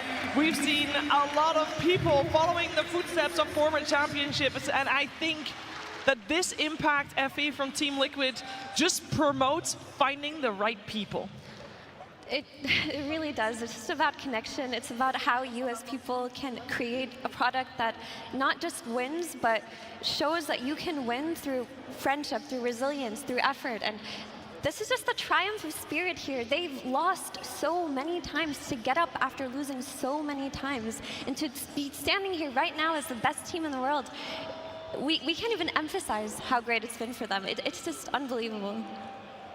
It is unbelievable, but we better believe it. Team Liquid, your TI 2024 champions, they will be having their name on that Aegis. They will be going down in history as the most successful team at an international to never drop a game in playoffs. It is unheard of. It is unprecedented. And I do think that we're going to remember Blitz's speech for a little while as well. I mean, we're still recovering it from it emotionally on the panel, and you can hear it in our voices. But it's like he said, Chiefs, they are the most dominant team at a TI. They did not drop a single game. From all of those losses to not losing a single game to being the best by far. I mean, if you watch them at this tournament, you can say with confidence, you can say with confidence that every single player on this team played their best Dota. Every one of these players contributed to these wins. It wasn't, oh, one player carried, one player played exceptionally well. I just saw 10 out of 10 Dota from everyone. Yeah. I really did as well. Of course, if you want to hear more about the controversy, there are a lot of sources online. There's documentaries on Boxy in particular, even on his struggles that he suffered through. But overall, this whole team coming together at exactly the right time and believing in each other, that is the lesson, Lacoste, that we'll take away from this international. Yeah, never give up, pretty much. This is the motto of this team. Dota is a team game after all, and ever since this team has been formed, I feel like they're a big family, you know, one big organization, that they have everything. They show it to the world that they are the best today. As we can see, like, there's a billion interviews out there. Every single time I watch them play, I listen to them. These are the guys that should be your Dota 2 role models. They are our Dota 2 role models, and they will get a well-deserved break, of course, after this as well. It has been a long road to get to this point. A lot of matches to get to this point. Maybe not as many as there could have been if they went through the lower bracket, but this is the way that Team Liquid plays. It is all in, and it is, in this case, all upper bracket. I believe Team Liquid TGUF now has done it both ways, with their first Team Liquid roster going through the lower bracket, and this one, upper bracket. I mean, how do you top this, though? The fact that you don't drop a single game in playoffs, you did in 3 of the grand finals as well. Like, how does a team ever get close to this type of dominance out of TI? Like, what, you have to never drop a game in groups? You've got to never die in a game in the playoffs as well? Like, it's like near impossible. And again, look at the entire support network of this team as they've moved throughout multiple tournaments throughout the year to get to this position, to learn so much. Incredible, truly incredible. Yeah, and it is easy to see these players and these coaches and the manager and think of the year they've had. But I want you guys to think of the career that they've had to get to this point. It wasn't just, oh, I'm joining Team Liquid, so now I'm going to be successful. No, it was the whole road to get to this point from the moment they first booted up their Dota 2 game. And also got to black out the haters, right? Like, how many times, like Blitz said, how many times has, you know, social media, Twitch chat, I see you, you know, they tried to do their thing to, you know, change up the roster, to change it up, but, you know, they had just, you know, they put their little blinkers on, they focused up, and here they are. You're wrong, Twitch chat, sorry. Deep breaths, guys, deep breaths. It's been a long road. It has been 2 weeks of amazing Dota 2, top-tier teams in the world here in Copenhagen going against each other. And it is time to get some final thoughts out from my panel as, this has been an emotional one, Lacoste. Oh, absolutely. Like, we've seen some great stories. We've seen Synderen, we've seen proposals, we've seen Team Liquid, you know, after losing so many times, now finally lifting the ages. You know, cinema, absolute cinema coming out from them, and we got to give them the hands down, because this team definitely deserved it here. They really did. I mean, what a beautiful crowd, what beautiful stories. It was emotional, like Lacoste said, but just being a part of it, being involved in this capacity, and just hearing the energy from the arena every day, hearing their unwavering support for the players and the teams that they loved. It's just a reminder that we are the best gaming community. This game has been around for so long, and it's TI. This is just TI vibes to you. I mean, it's the international. It's the best tournament of the year. You know, the players, they love it. The fans, they love it. The crowd, they love it. The aura, everything. It is the best tournament without a shadow of a doubt. And I look forward to, you know, the stories for future years to come. I also look forward to the stories from future years to come. We've seen that ages. We can all do the math. There were 7 empty spots on the back in the new ring that was placed, with the victory of Team Spirit last year being the first one there. So, you know, we got a couple years ahead to fill them up for sure, but Team Liquid, they have immortalized themselves as the team to be on that ring, on the back of that Aegis. We're not left empty-handed. We know that with Crownfall Act 4, we'll get, first of all, to play Crownfall Act 4, which I'm incredibly excited about. We get Kez, a samurai assassin, bird assassin. I don't know if it's a samurai. Bird samurai? Bird samurai. That's what we're going for. But that's all we have for now. I don't know when Act 4 comes. I hope it's very soon. What I do know is that we are going to say goodbye to you for this evening. Thank you so much for joining us from all around the world. Royal Arena, you've been amazing. Team Liquid, congratulations once more on an amazing and fantastic title. And on behalf of everyone that you saw in front of the camera, but also everyone that you saw behind the camera, the team working around the clock to make this moment here happen, thank you. I wish you all the greatest of nights.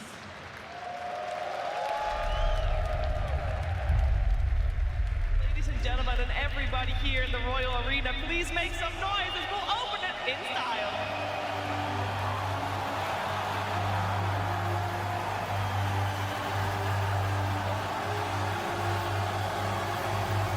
This is the final proving ground.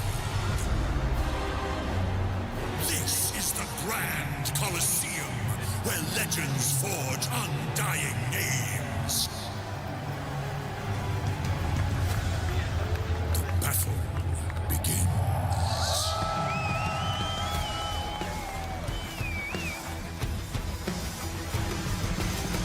They're fully committing it onto Staking, but they can't kill him. He pretty much fully heals. Falcons survive. They'll tap out. GG is called. Falcons dominate game one. They're going to get 4. It's Snaking against the world, and he's not going to succeed. Oh my Triple kill for Saigon BB team. They're turning the game around, Font. DY starting to fall. Ame there too. Hitting away. Time zone finally gets dropped. It's on to 23 Savage. He doesn't have any way to go either. XG, they're going to win the game. It all comes down to this. Can they get Watson? They've got him. Watson dead. One fight is all it takes. Liquid will take the 2-0. He's got an Aegis. He's got some time walks. He's going to have to make some smooth moves to get out of this one. His first life is already forfeit. Ame sitting up in the back, jumps through the trees. A Wukong's command, dead center is Pure, and he's already been hit by some stuns. They are all in to kill the low drone, but Pure got his BKB up. Muerta's gone. Ace does not have what it takes to take down the rest of Liquid. They are way too strong, and they fought out for this fight. Team Liquid closing this one out. GG. Falcons, they do not have enough left in the tank. GG is called. Tundra, eliminate Falcons.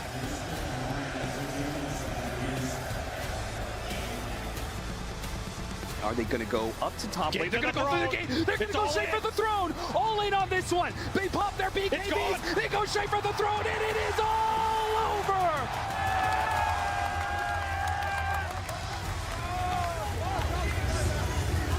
Liquid, they're onto the edge. Getting ready, so they've got anything to stop this. They do not. GG's going to be called. Liquid take game 2.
Okay, maybe he is right there. So maybe we should have done. Hey, look at that. Well, look at that thing. Bicycle scooters, more motorized than well, today, my scooters, they get high. So start to take one. Oh, yeah, let's play. Why? Wait a second. What's over here?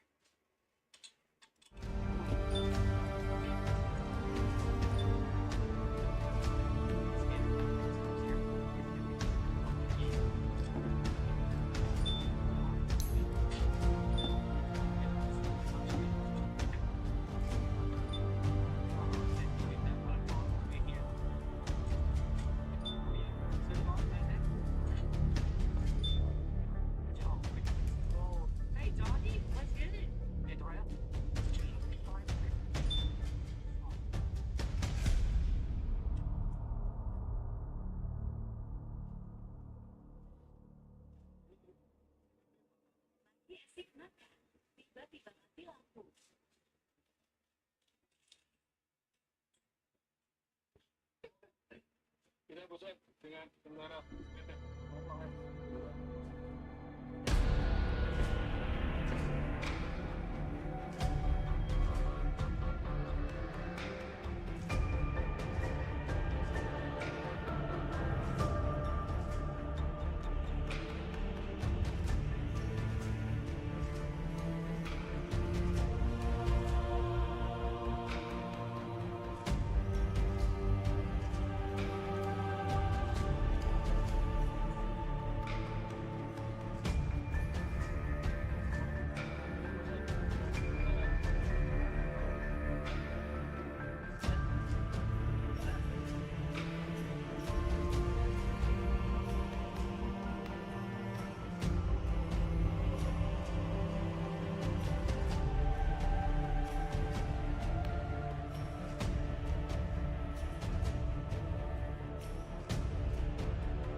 Super early at 6 a.m. to get tour guide said that there's never actually guaranteed just depends on what's going on. This is our name tag with our tour guide's name on it just in case something were to happen.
Reaksi Papaga dijawab Iluf.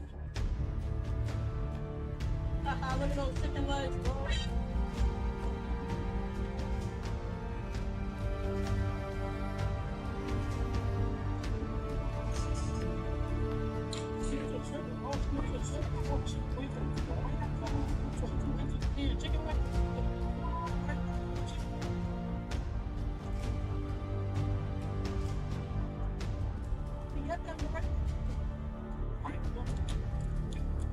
Right there, chicken legs, bro. They're right there. Oh shit, it's right there. Chicken legs right there. It's right there. Oh, look, chicken leg. It's a prank. Chicken leg.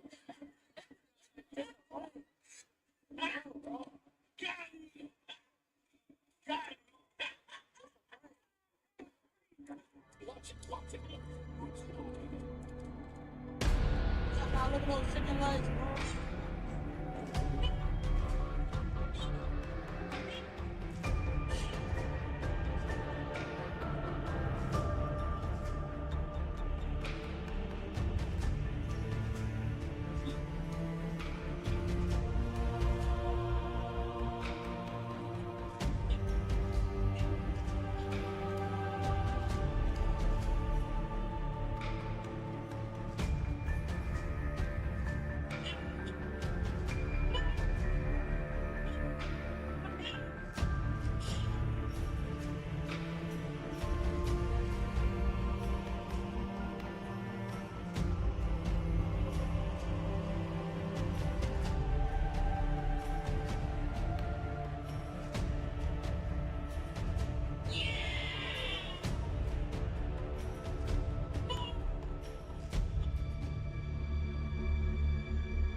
Anjing, nggak support lagi dong.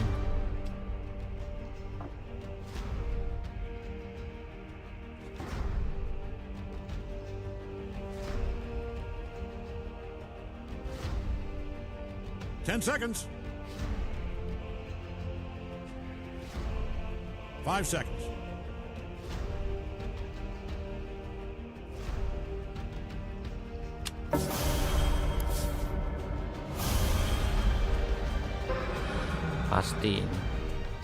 Pasti put game bro. Pasti put game.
My thirst for knowledge cannot be quenched.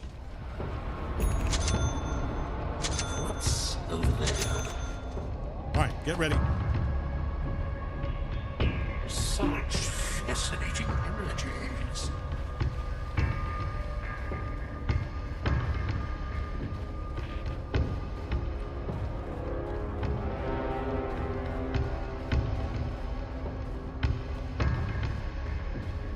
With pleasure.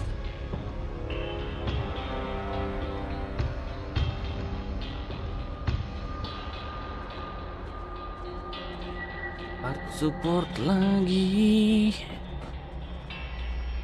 Yes. Tis in the bag. With pleasure. Kurang sebener jadi support. Malah kalah. All right, everybody, 30 seconds. I wrote up a little pep talk, just your standard inspirational, incredibly powerful and moving speech. Greg was sobbing like a baby when he heard it. It's longer than 30 seconds, though, so I'll skip.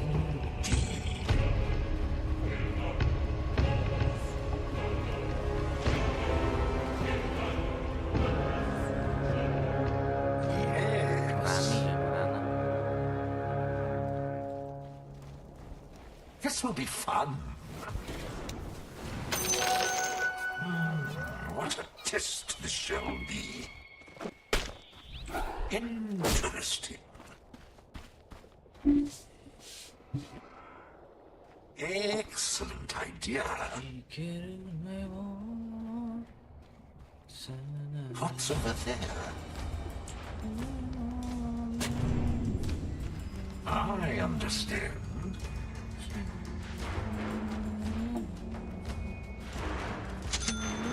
Curious. If it pleases me. Absolutely.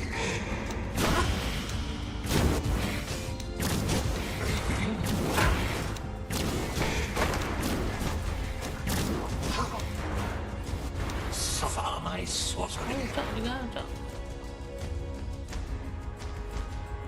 Very good.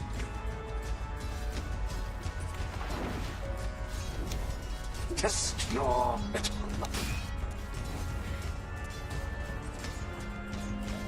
Interesting. Prepare to test it.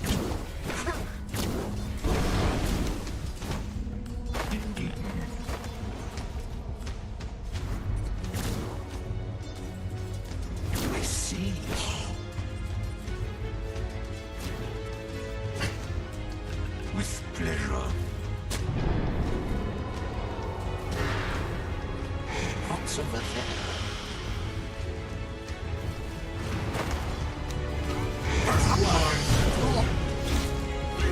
First blood. It was ours all along. Discovered power. I see. Nah, kan anjing telat. Tolong. Interesting. I'll take that. What's over there? With pleasure. Yes.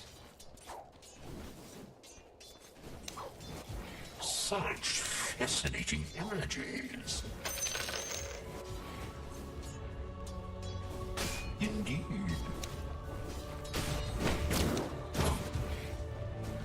Now this is it. The courier's dead. Glad they're dead. I don't care how that sounds.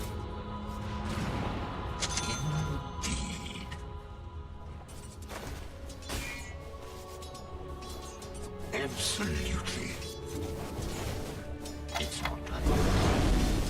Yes. You wanted that.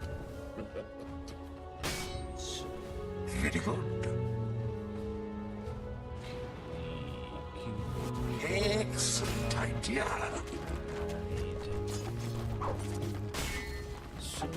Interesting. Agree. Curious. I understand.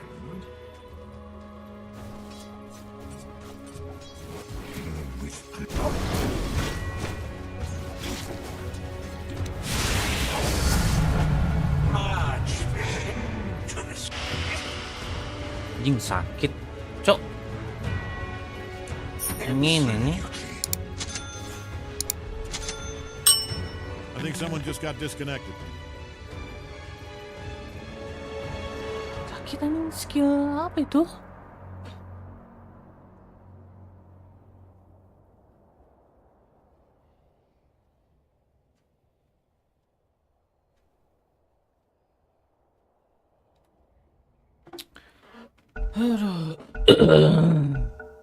Maximum unpause. Curious. That courier will be missed. Taken too soon. Thank you.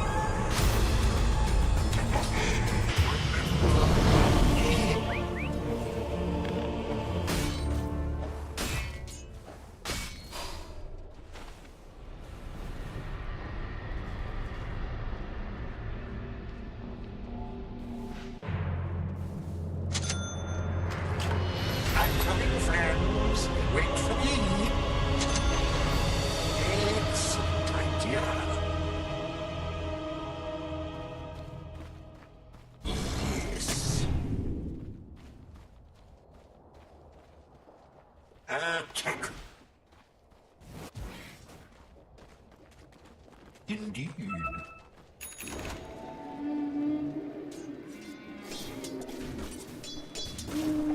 I see.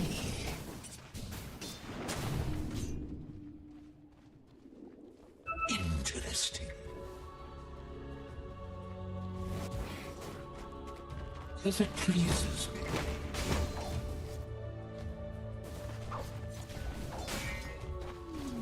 Aims. I understand. That should help. Indeed. What's over there? I almost feel bad.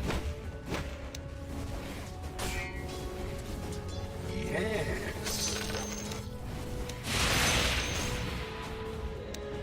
What's over there?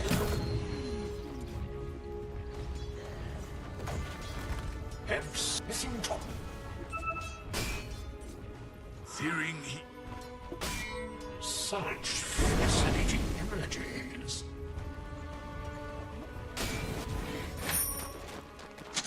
Very good. Never refuse gold, bravery.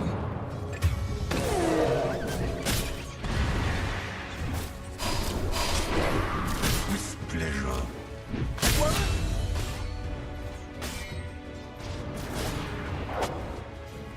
Behold. Your middle tower might need a little attention. Looking forward to this. Maybe don't let them do what they're doing. If it pleases me.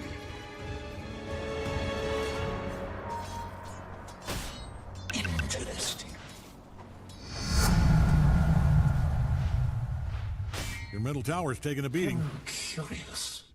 Oof, oh, this is gruesome. I mean, you have to feel some kind of responsibility for this, right? Idea. Not on my way.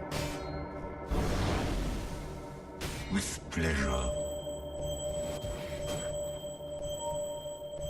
Interesting. Yes.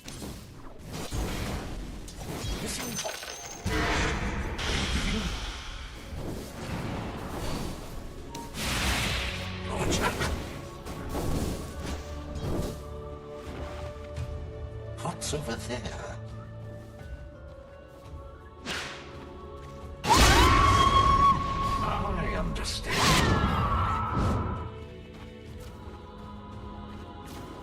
Yes. Heaven just got another angel. Hobi That career banget. will be missed. Your middle tower might need a little attention. Yeah, that doesn't look good.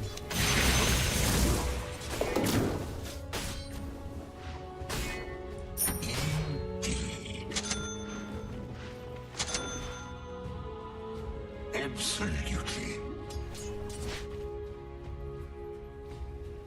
I see.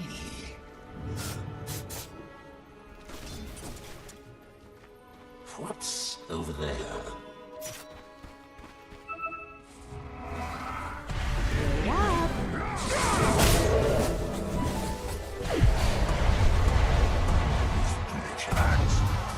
Anjing.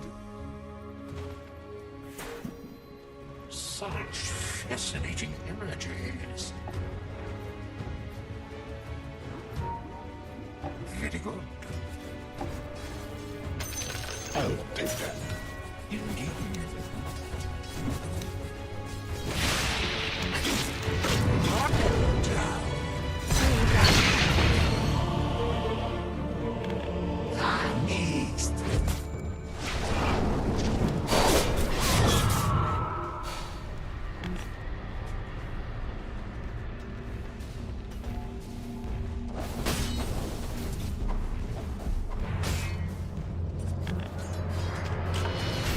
What did I learn from that?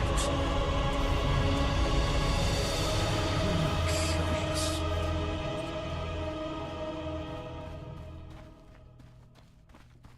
I agree.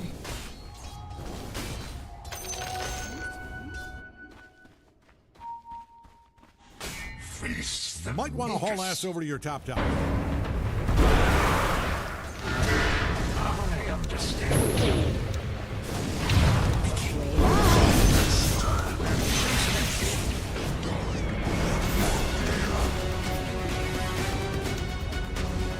Tower's taking a beating.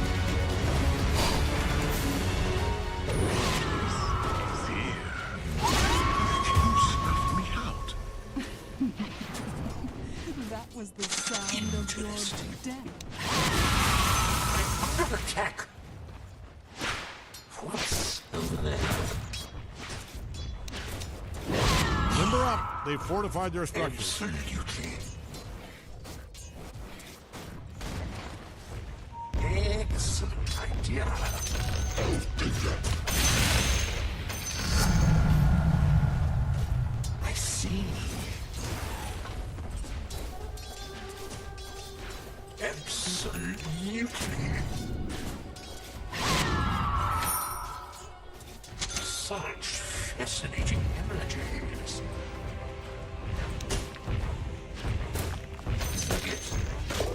Yes. Yes.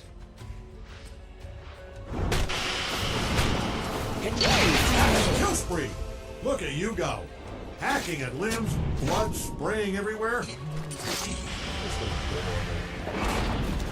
Your top tower is gone. I'm so goddamn proud of you. Yes, that is a double kill. My pet loves Bottom tower's down. The rule of regeneration. Oh, you just hate to see it. You have been schooled.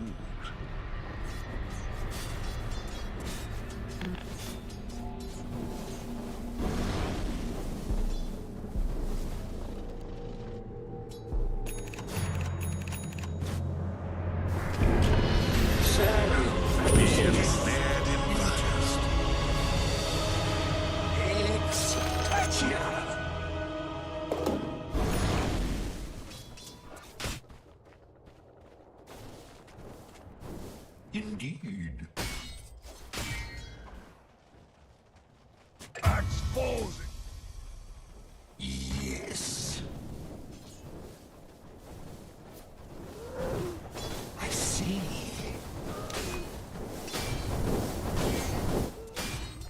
Such fascinating abilities. Cast asunder. Let's go. What's over there? Goblok. Interesting. Interesting. What's over there? Absolutely. Curious. Very good.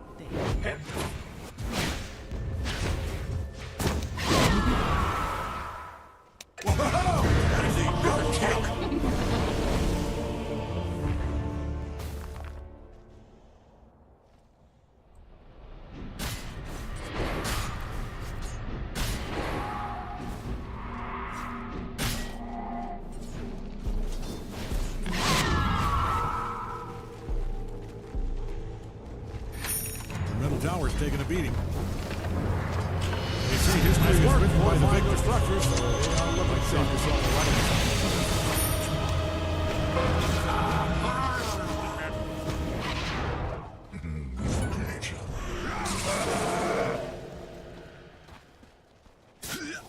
Yes. I understand.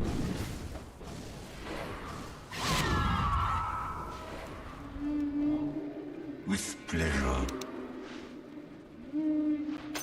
I'll take that. Absolutely. Indeed.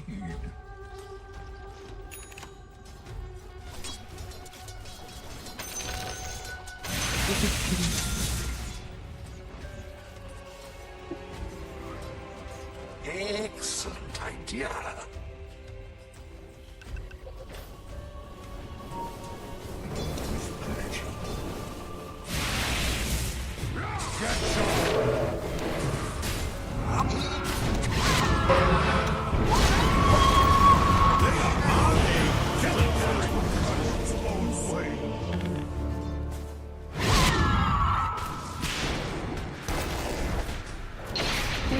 nature attend us. Exquisite agony.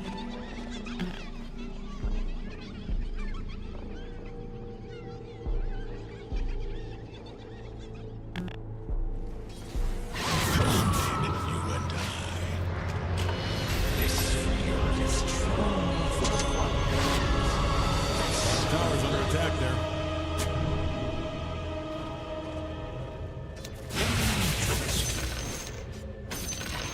Might want to look into your bottom tower.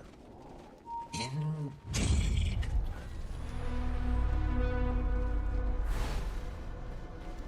Hey, your top tower's under attack. I wouldn't worry about it, though. It's not so. You down there, you are dominating right now.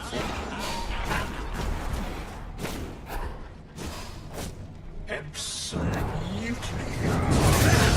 Greg, this guy's a magic. That's a double kill. No, much grander. Very good. With pleasure.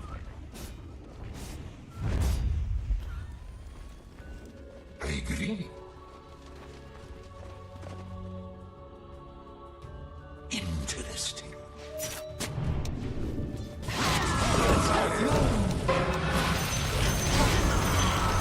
You are unstoppable. Look at this thing.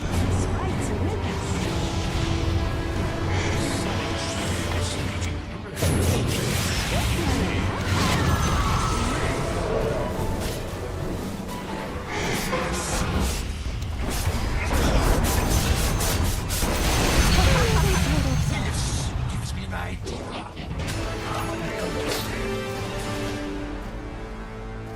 Uh-oh. Radiant's fortified their structures. Yes.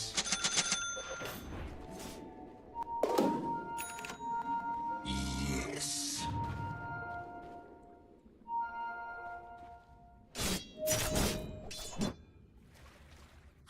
Curious.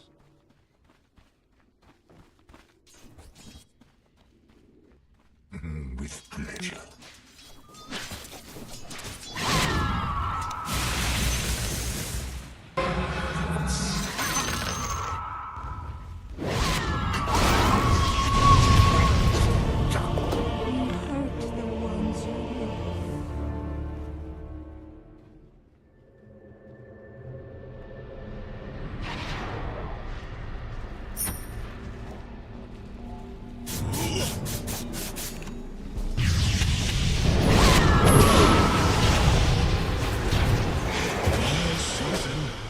Over. Sound of mind. Your middle tower might need a little attention.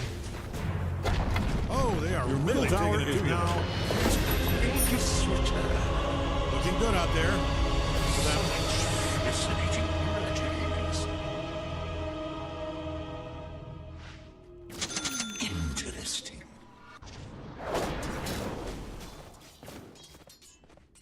Very good. Bring it on.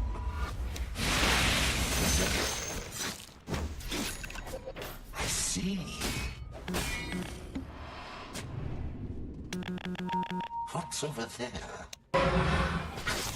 Might want to look into your bottom tower.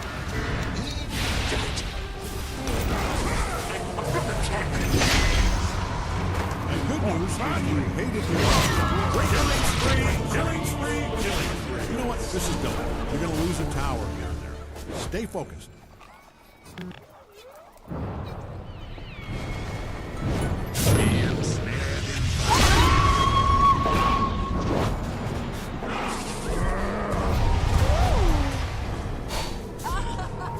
Такая халява.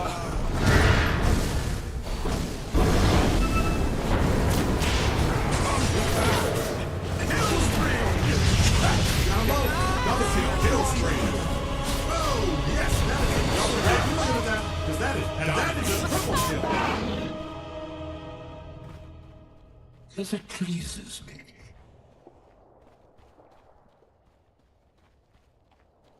Excellent idea. Yes. With pleasure.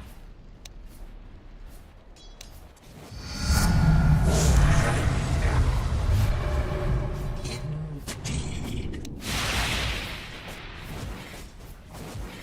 I'll take that. I understand. Absolutely.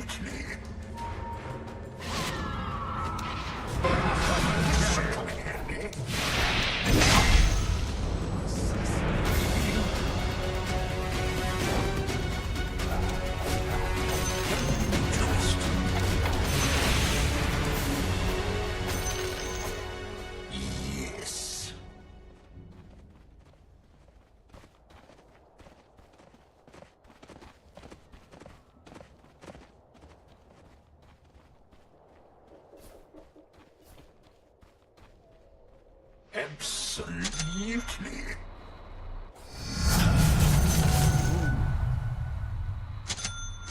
Yes. I agree. Absolutely. Attack. Indeed.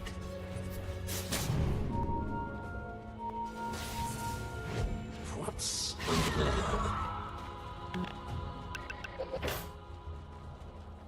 Indeed.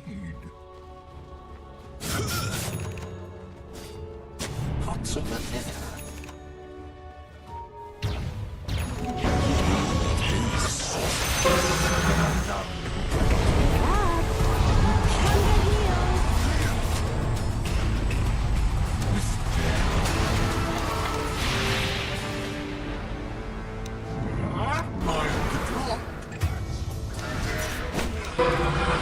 That courier will be missed forever and ever.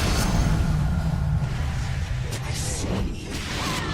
You lose your top tower? I'm only asking because it's being destroyed. I think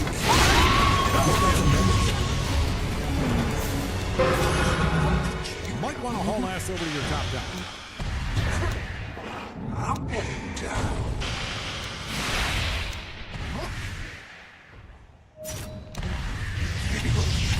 You are unstoppable. Full stop. Don't actually stop.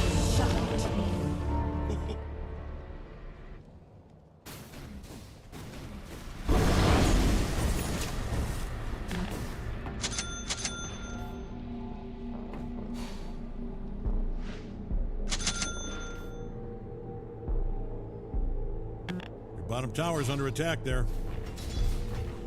I don't see the benefit of letting them kill your towers, but you're the expert.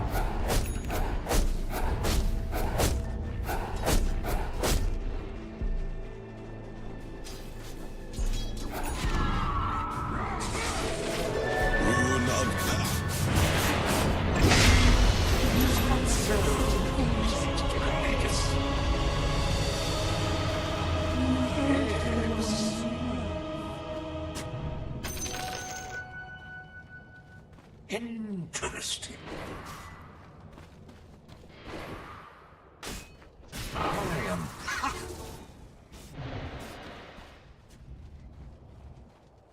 with pleasure. Excellent idea. Interesting.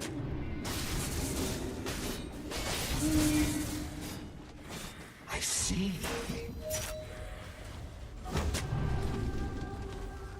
Absolutely. As it pleases me.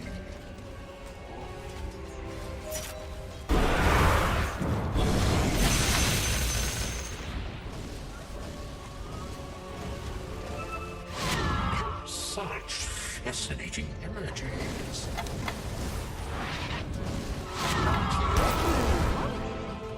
Yes.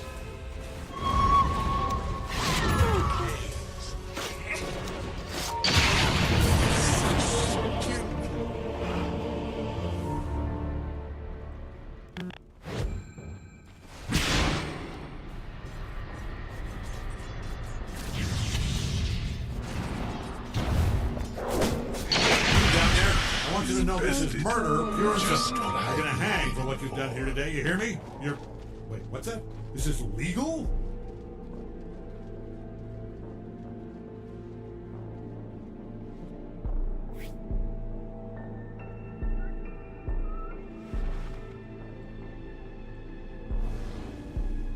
Hey, your top tower's under attack.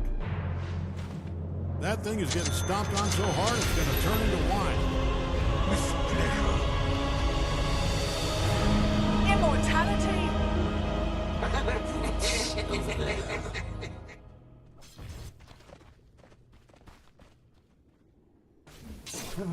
Curious. Interesting. tower? I'm only asking because it's being destroyed. Hey, you really need to handle this. Very good. You fortified your structures.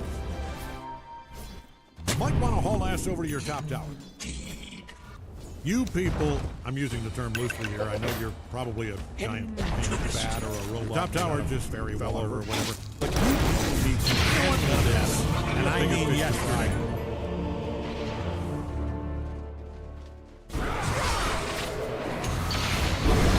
Another phase begins.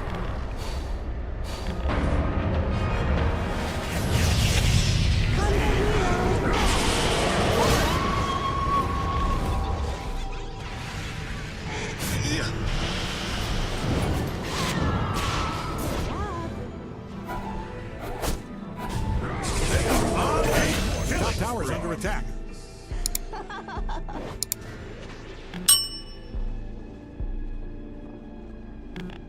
Might want to look into your bottom tower. I'm not going to sugarcoat it.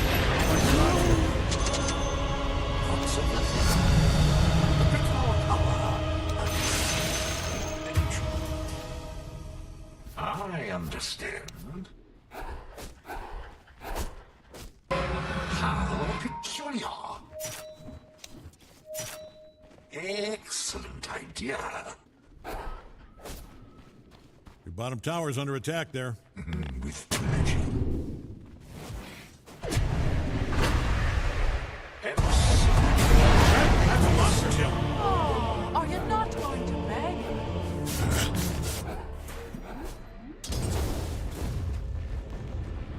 Might want to look into your bottom tower.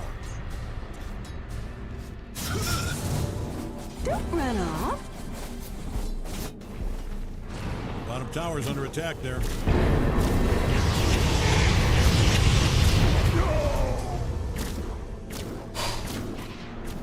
You hurt the ones you love.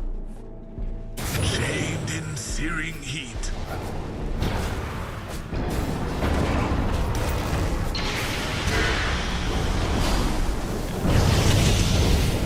Surpass the master.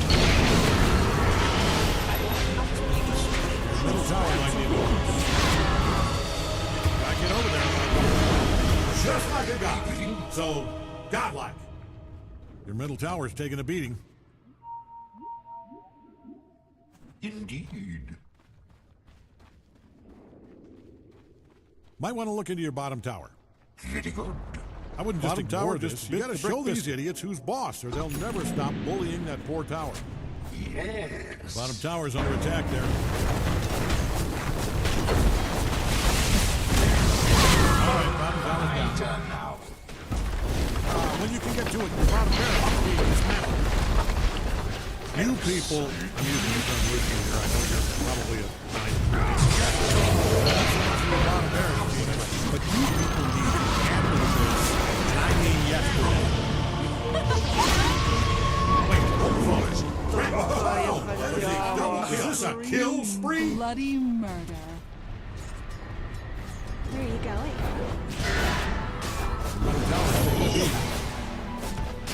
Are you letting them do this? I mean, if this is an insurance scheme, say no more. Middle tower, we will miss you. Largely ignored, badly protected. Goodbye, middle tower. Are in trouble.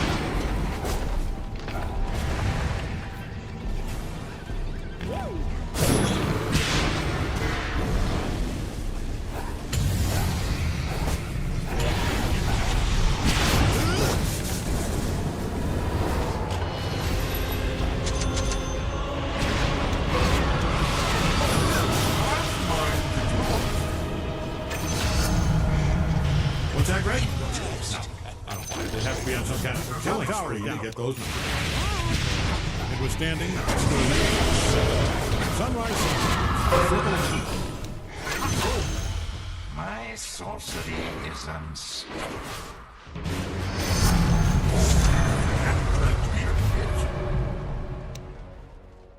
With pleasure.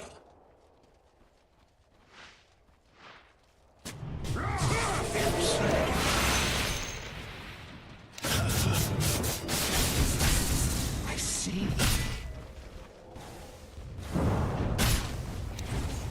Indeed.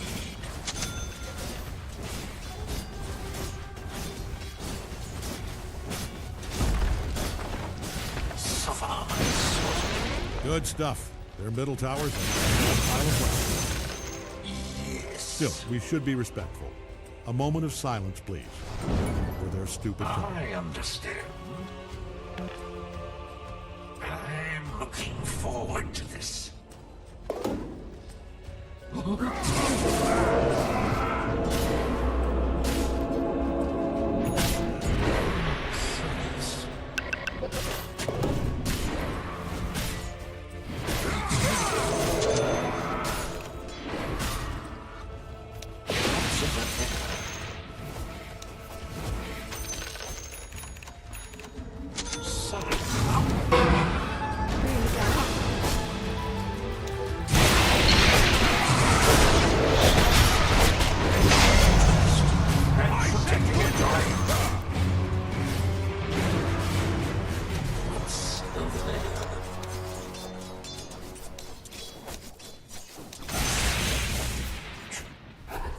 If it pleases me.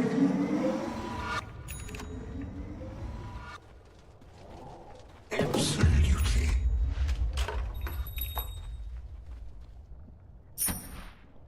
Very good.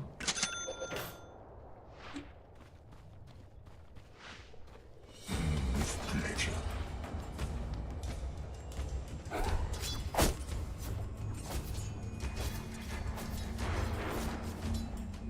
What's over there? Such fascinating images.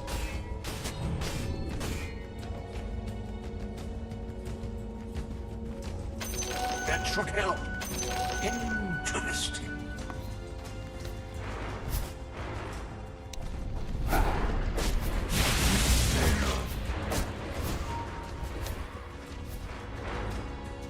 Curious. Yoink! I see.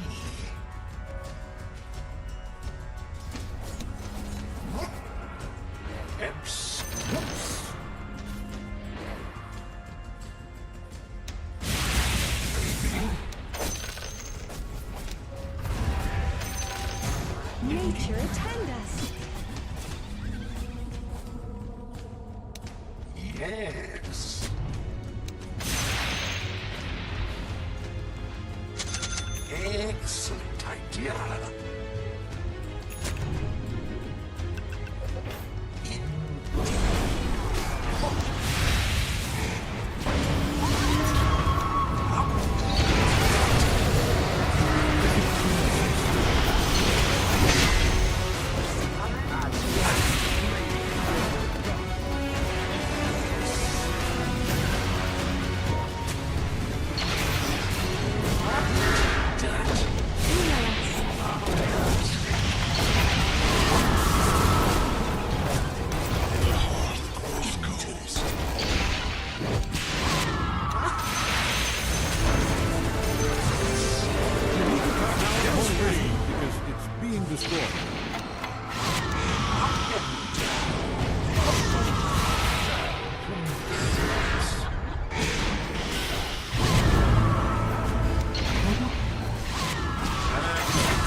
Absolutely.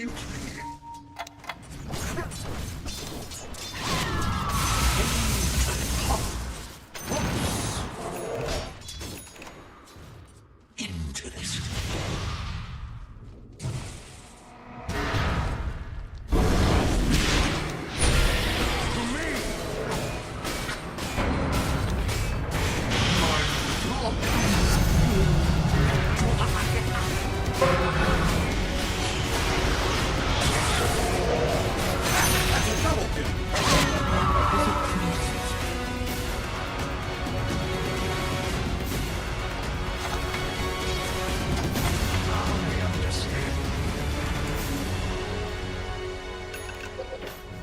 What's over there?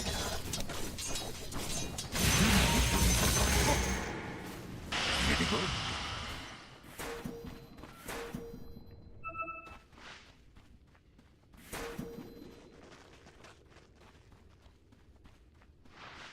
I see.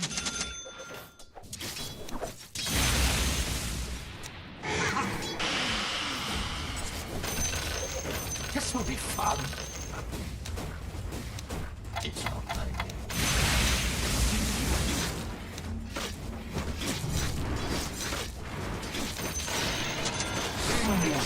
fascinating imagery.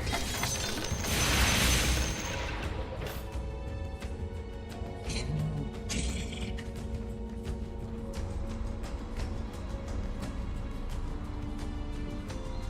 With pleasure. What's over there?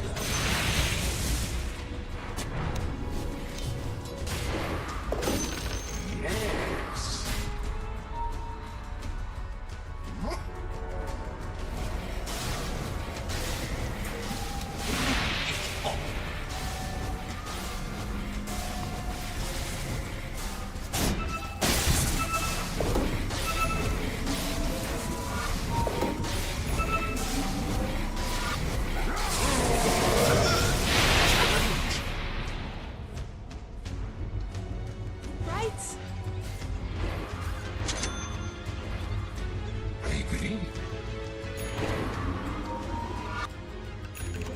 Excellent idea.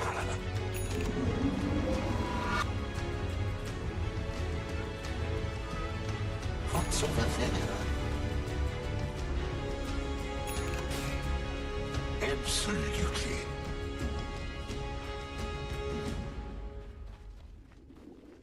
I understand.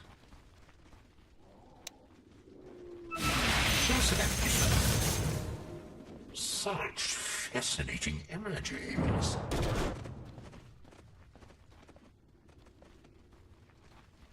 Indeed.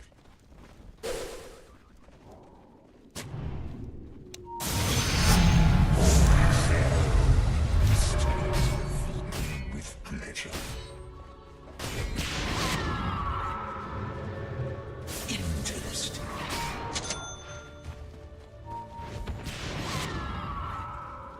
Yes. Absolutely.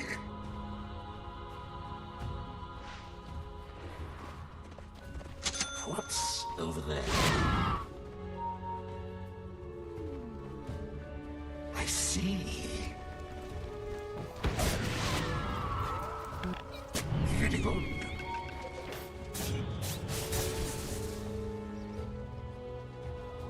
Excellent idea.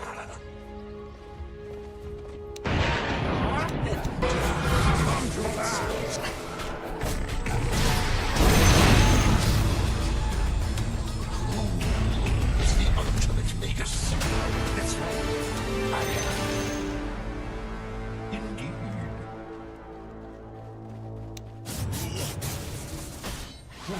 Curious.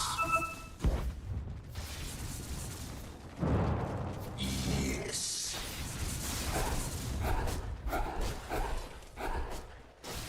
If it pleases me. Interesting. With pleasure.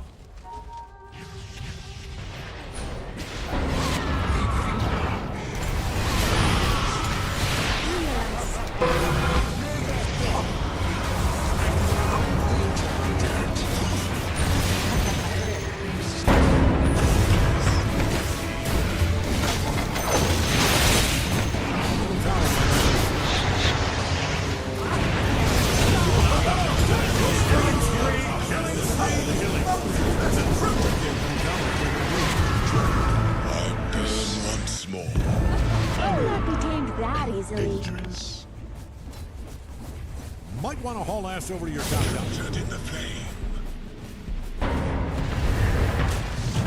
It is pretty fun destroying towers. Your opponents must be deep six to your top barracks.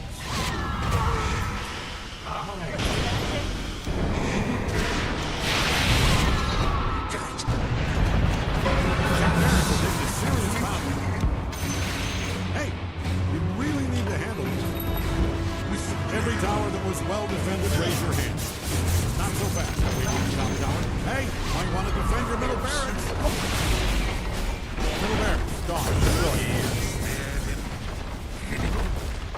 news, you have a pile of bricks. Bad news, we got a bag of creeps.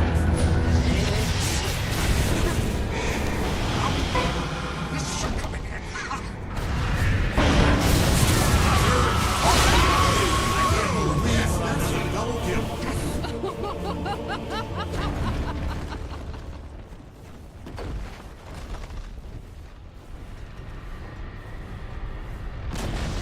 You know, just because your tower's being attacked doesn't mean it's never mind. It's gone.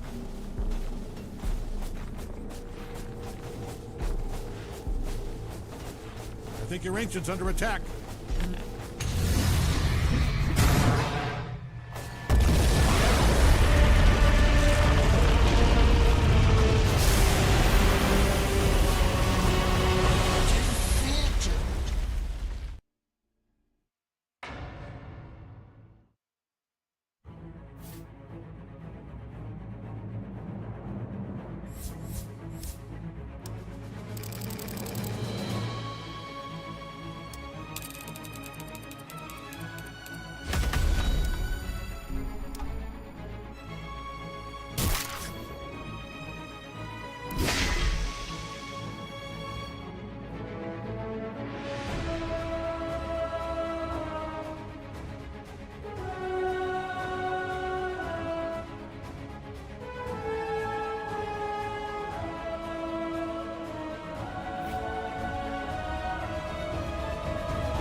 Beware the bite of frost.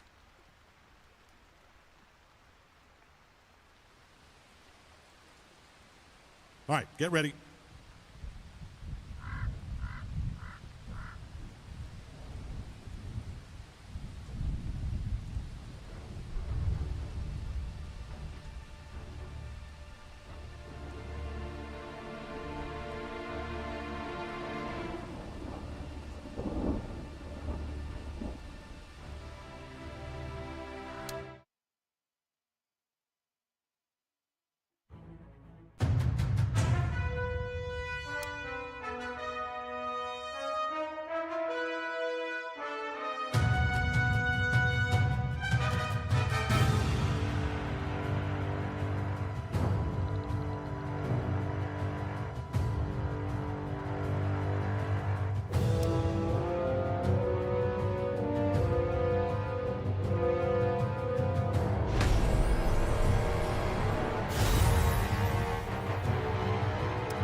10 seconds. 5 seconds.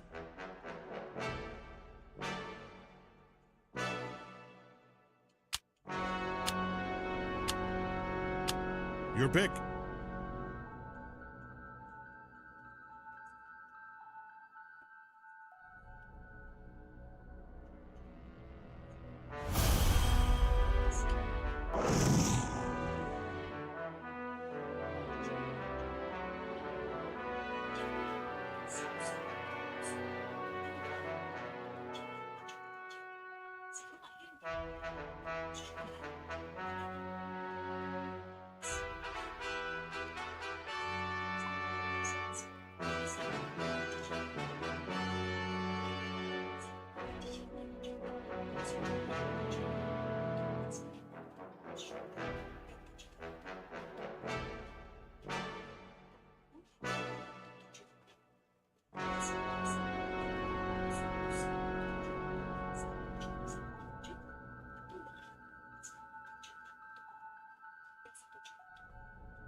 Let me through. Ow!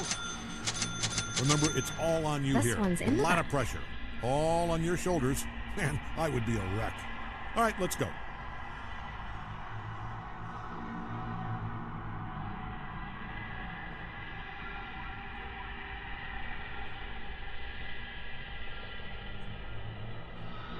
Let's go north! No, south!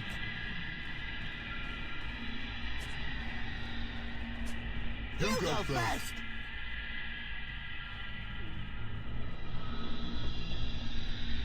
Why there? Who knows?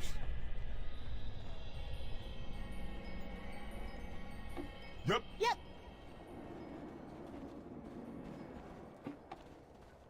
Guess we better. Yep. All right, everybody, 30 seconds. I saw a thing. Huh?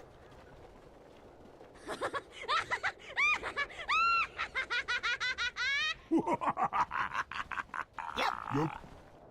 Oh, don't mind me. Just a wee fairy going about her business. Never had a chance.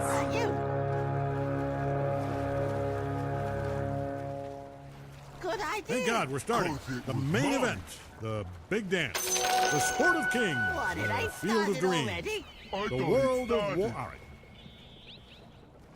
Guess we better. Yep. Good idea. 'Cause it was mine. Me first. Yeah. When can I hit something? Who's stopping you? Mine! Selfish. This way. That away!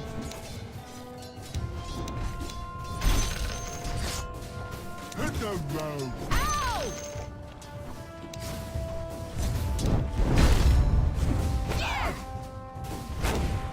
Running And now sometimes that's first blood to all betrayers. Hide! Help!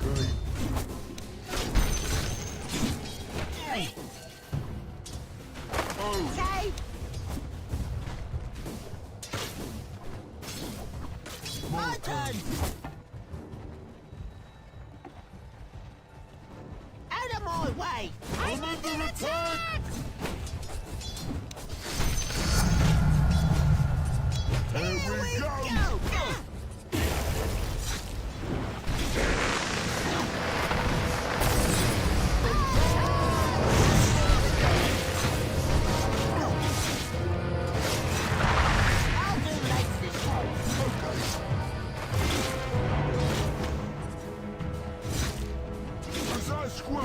Come on!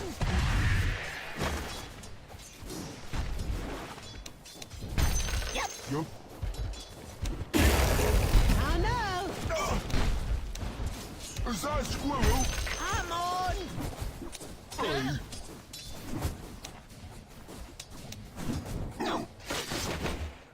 You guys! Hit the road. Ow!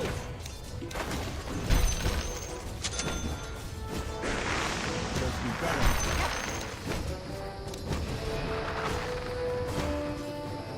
Let's go north! No, south. Well, your courier's dead. Rest in peace, I guess. I don't know. Who cares? Cause it was mine.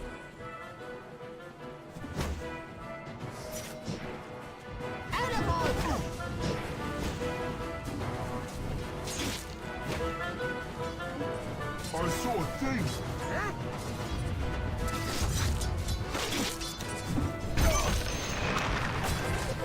Let me through.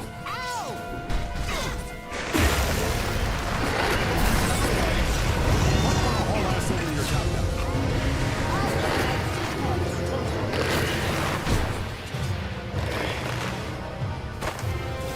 Running's not as fun as hitting. Not one bit fun. I'm under attack! Yep. Yep. Hey. My turn. Yes. Good idea. Cause it was. Yes. When can I hit something? Who's stopping you? Me first.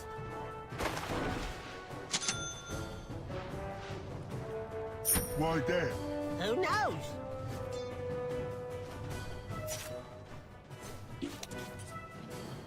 Oh. Okay.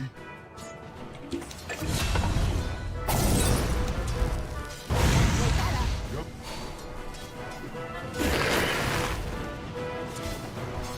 After you. After you.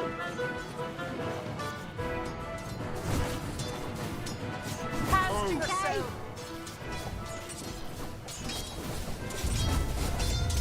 Yeah.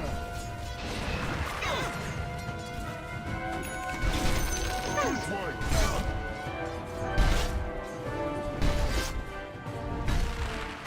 Good idea. More. Hey.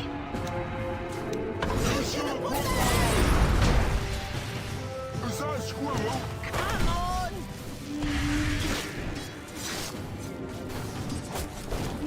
Get going.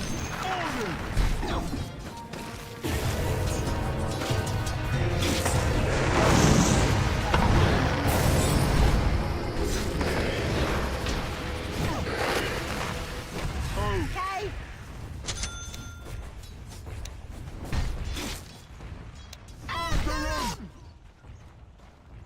Kill spree! Own it! Running's not as fun as hitting. Not one bit fun.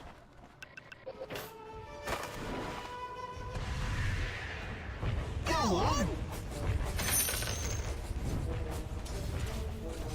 Let me through. Ow!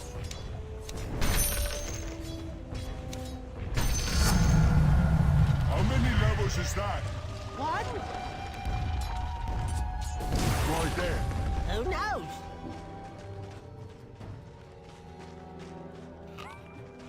I like this part. You would.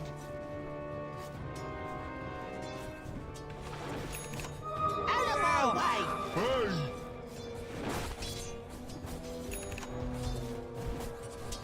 After you. After you.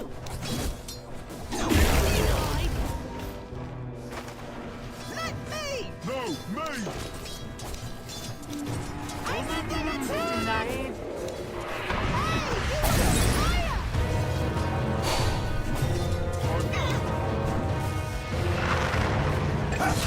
see a domination today? It's like watching a lion take out gazelles.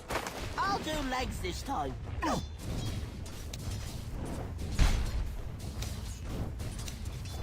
This for the Magi. When can I hit something? Who's stopping you? You go first.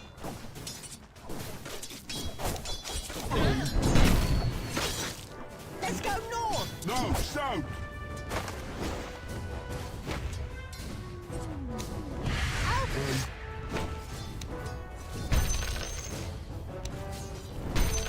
Guess we better. Yep.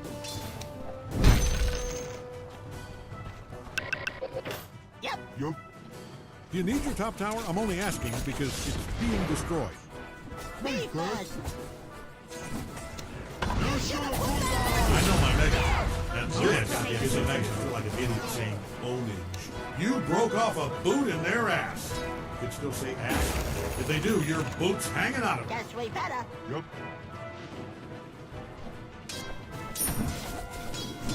Hit the road. Ow! Bad luck. Yep. Yep. This way. That away.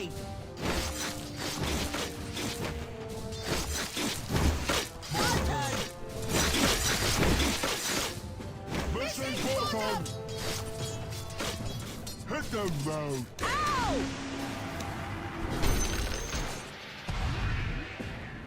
Why there? Who knows? Money. Good idea.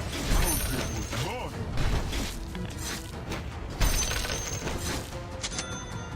I like this Limber part. up. They fortified their structures.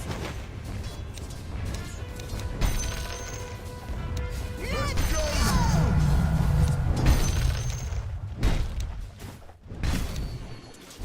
You go first. Let's go north.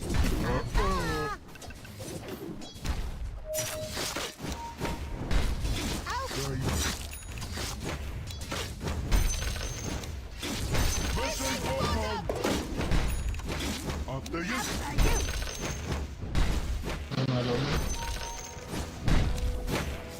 Oh. Okay.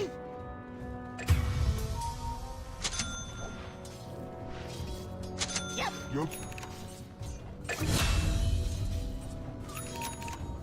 Split the loot. Out of our way. Hey. The middle tower's taking a beating. I'm not going to sugarcoat it. I don't like your odds here. Stop it. Fun.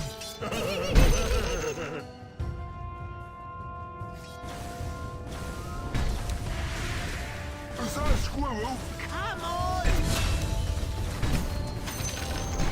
Their top tower's down. This is an ugly tower. Even fell ugly.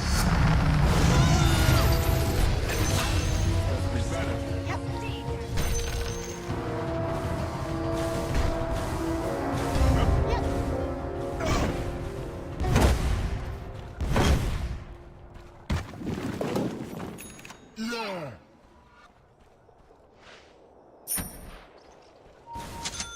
You're doing good. You too. And another. My turn.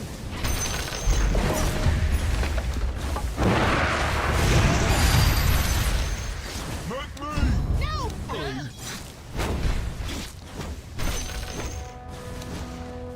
I saw a thing. Huh?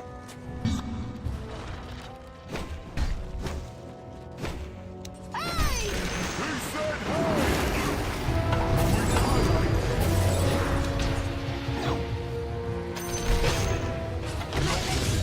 I'm under attack! Good stuff. Middle tower's in. It was standing, it stood, you smashed it. Sunrise.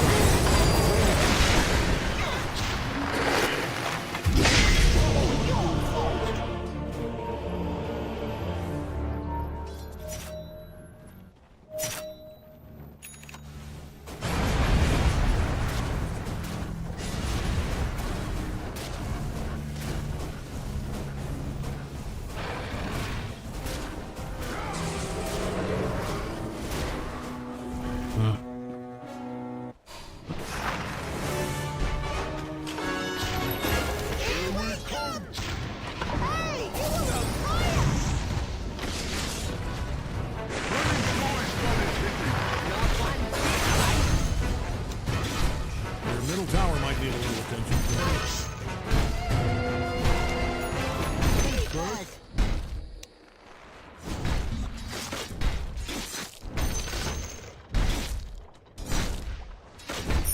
When can I hit something? Who's stopping you? What comes after two? Are we going late?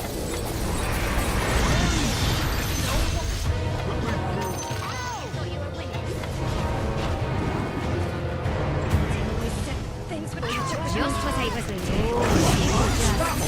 Look at this. Are you seeing this? This way. That away!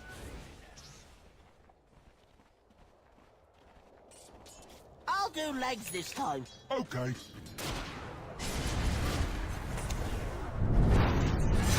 This way. That away! We're looking at you. Oh. Okay.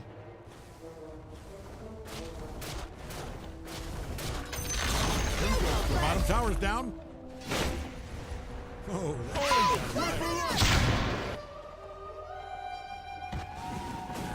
Guess we better. Yep. There we go again! Where? your middle tower might need a little attention.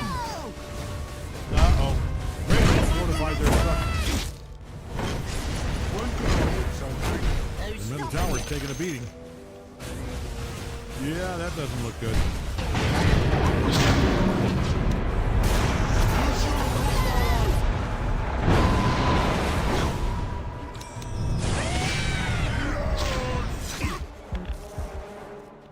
Guess we better. Yep. Oh.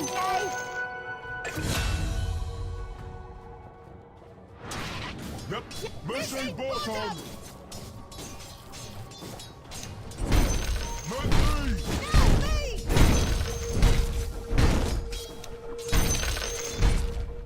Out of my way. Hey.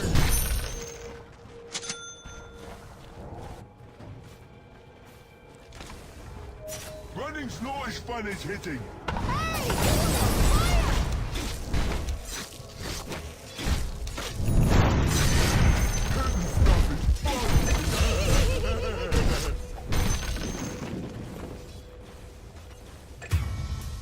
Yep. Yup.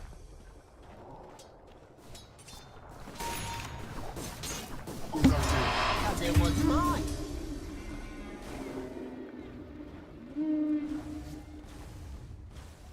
Hit the road. Ow! I just had an idea. So did I. My turn.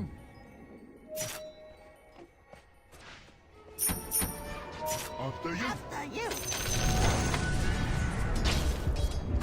We're looking at you. Is that squirrel?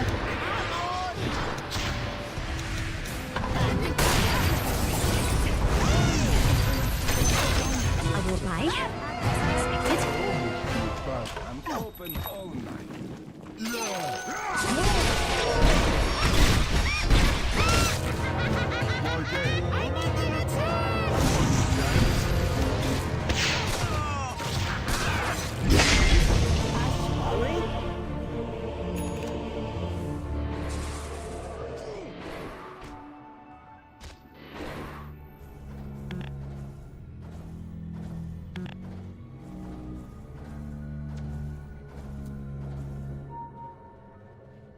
Hey, your top tower's under attack.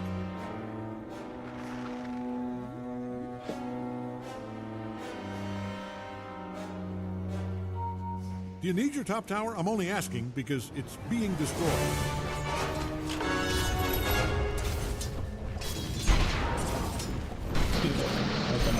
Mind if I... I just got smarter. Nope. Good idea. 'Cause it was mine.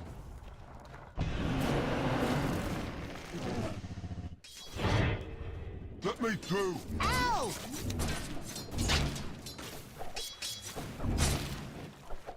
Me first.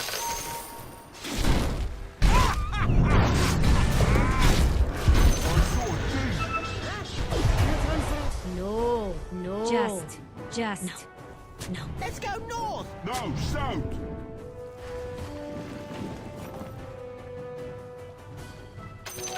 I'll do legs this time. Okay.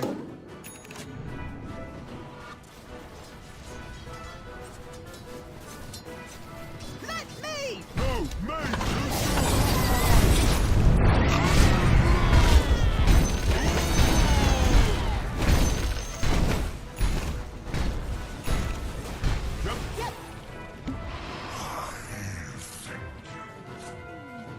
Guess we better. Yep.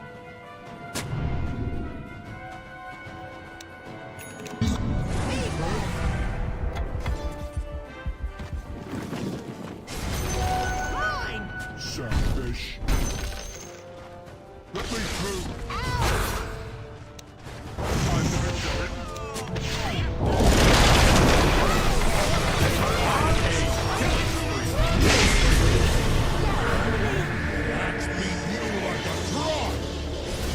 Good work down there.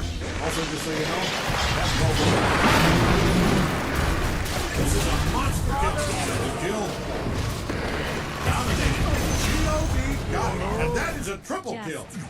No.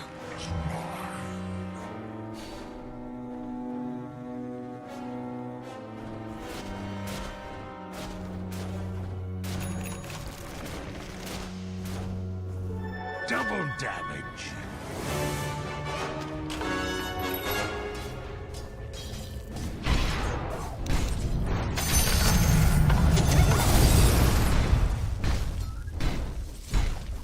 Hit the road. Ow!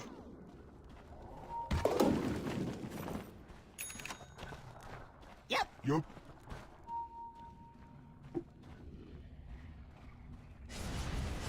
Is that a squirrel? Come on.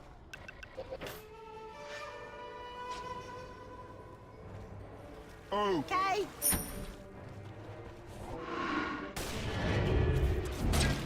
Yeah.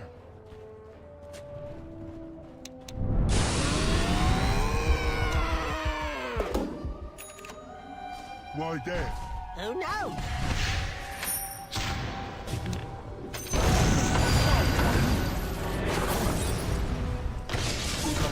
Because it was Kill spree. I saw a thing. Huh?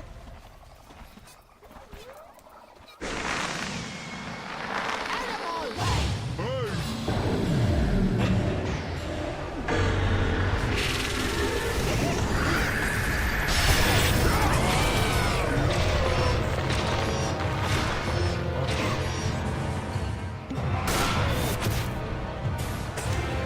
There's no time yet. I don't think so.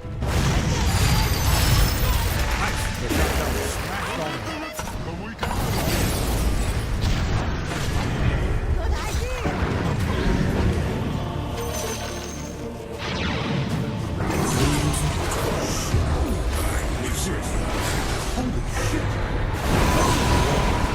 You are killing it out there. I know how to count to 3, and that is a triple kill.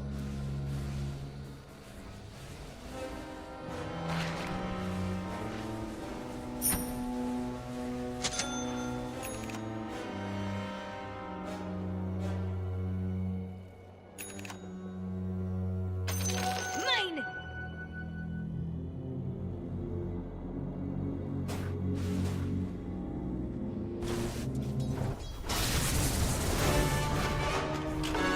Pleased to meet you. Great, their bottom tower is all Like busted I'm up. sure. This way. That away.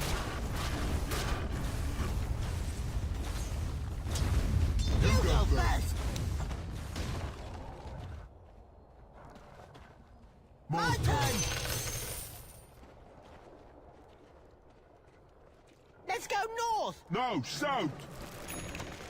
I did not.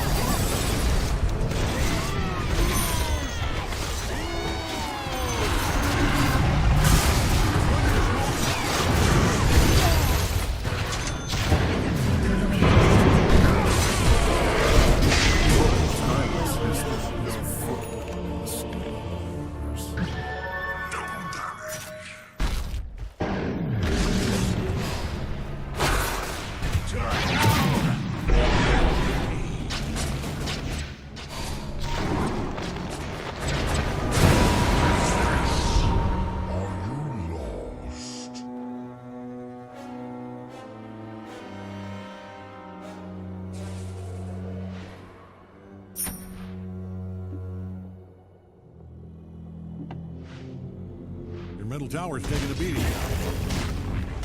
Are you letting us do this? I mean, if this is an insurance scheme, say no more. Guess we better. Yep.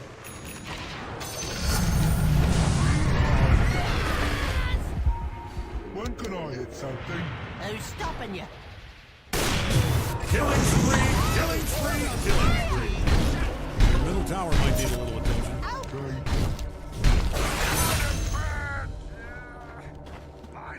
Good idea. Because it was mine.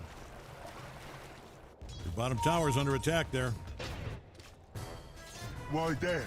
Who knows?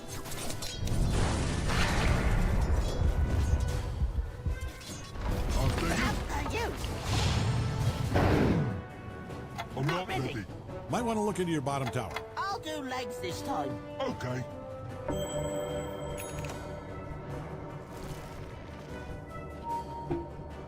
When can I hit something? Who's stopping Might you? want to haul ass over to your top tower. You go first. Hey, your top tower's under attack. You are not going to like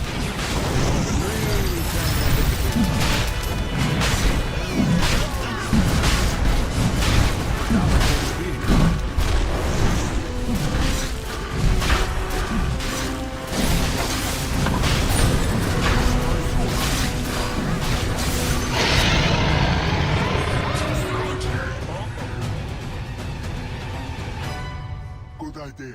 Because it was mine. your middle tower might need a little attention.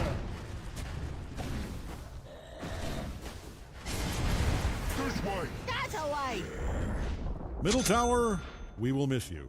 Largely ignored, badly protected. Goodbye, middle tower. I am.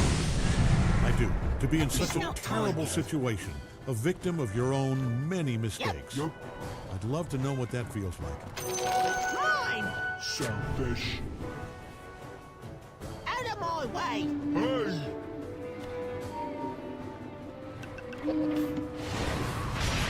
Hey, top tower's under attack.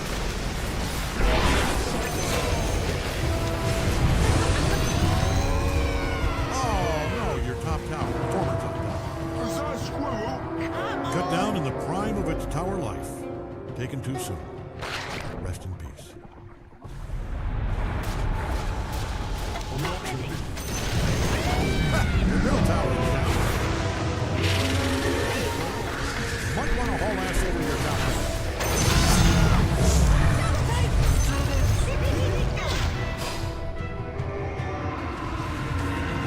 You need your top tower? I'm only asking because it's being destroyed. Look, Greg called the cops. Assaulting these towers. Not that should be the top tower. I'm only asking because it's being destroyed. I wouldn't just ignore this. Don't look at me. Poor tower. You just on a little bear. That is a double kill. You just hate to see it.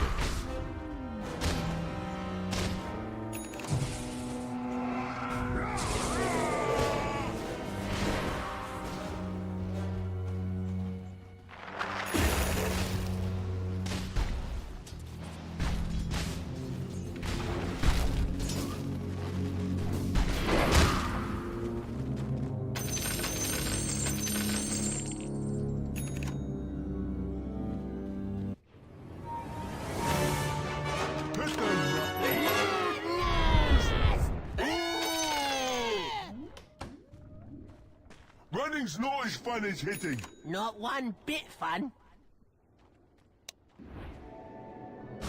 It's not time yet. My turn.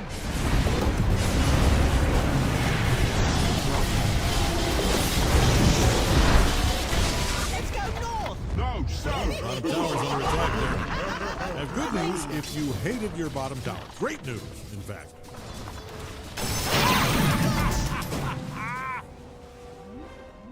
Guess we better. Yep.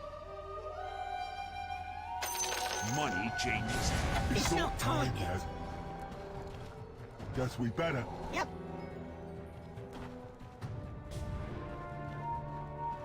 After you. After you.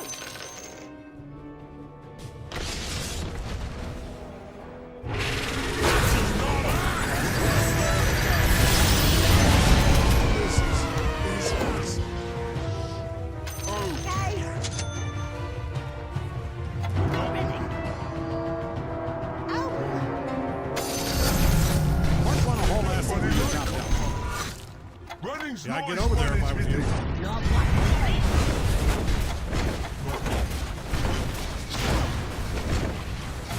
Middle tower might give you a little attention. I don't see the benefit of letting him kill you.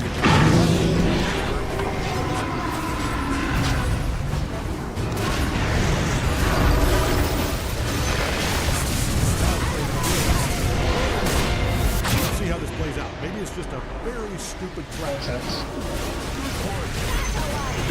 Bottom barracks demolished. A lot of dead creeps. The bottom barracks is a smoking pile of ground. Now nothing stands between you and victory, except a couple more things.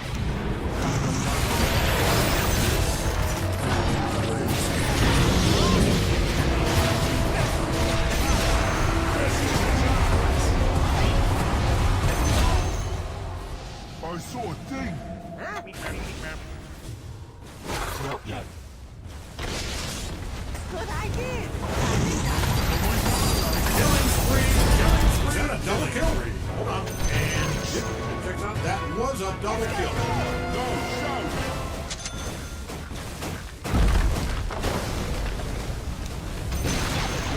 The middle tower's down.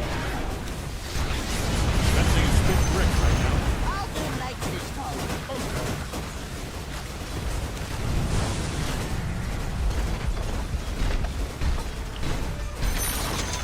Good stuff.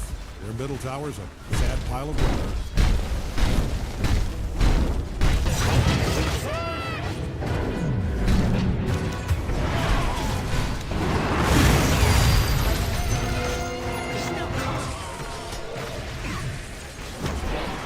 When can I have something? Who's stopping you?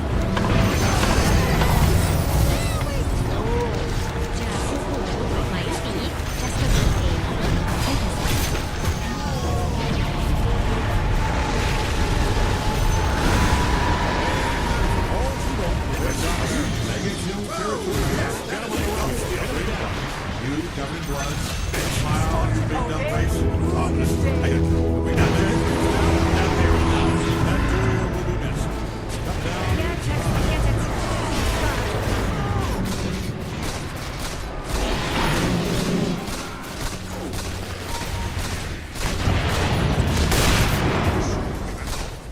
Underestimate us.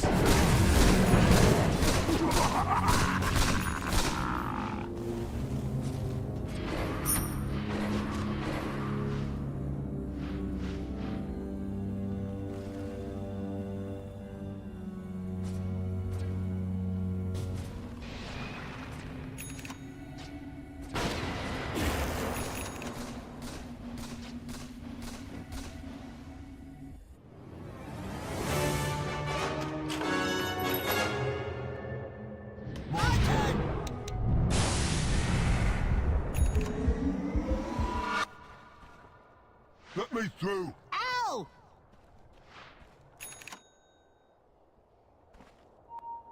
Guess we better. Yep.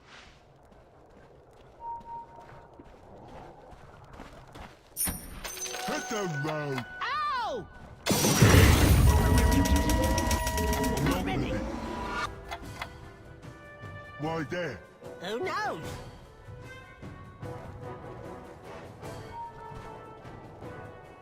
Yep. Yep. Here we come. Hit the road. Ow! Invisibility. Ow! Okay.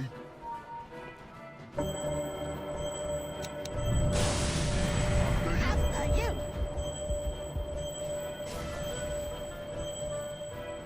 You go first. Yep. Yup. Ready.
Yeah.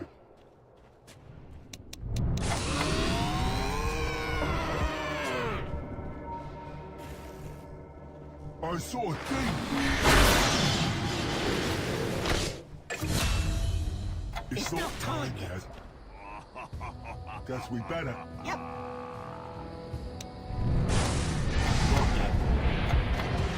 Let's go north. No, south.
Money changes hands.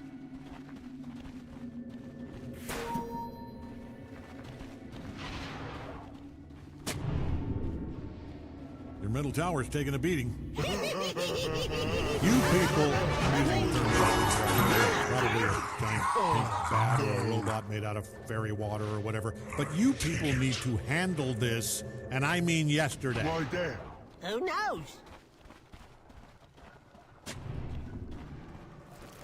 Let me through. Ow! I think I just got smarter. My turn.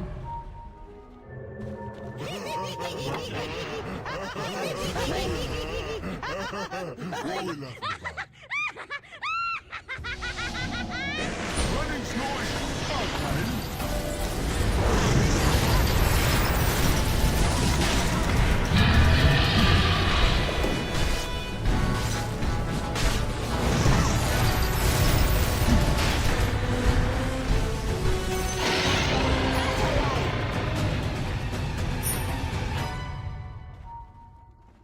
Good idea. 'Cause it was mine.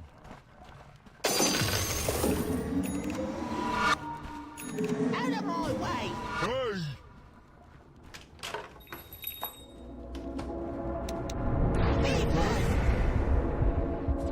Hey, wait for us! I'll do legs this time. Okay.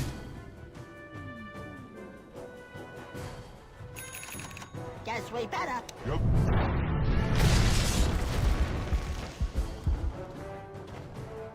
When can I hit something? Who's stopping you? I'll see you.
Nice game bro, nice game bro.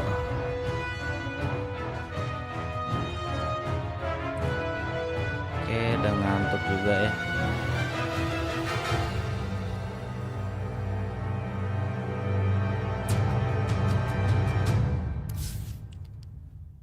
Where are you from? I'm from Indonesia, bro. I just got tired.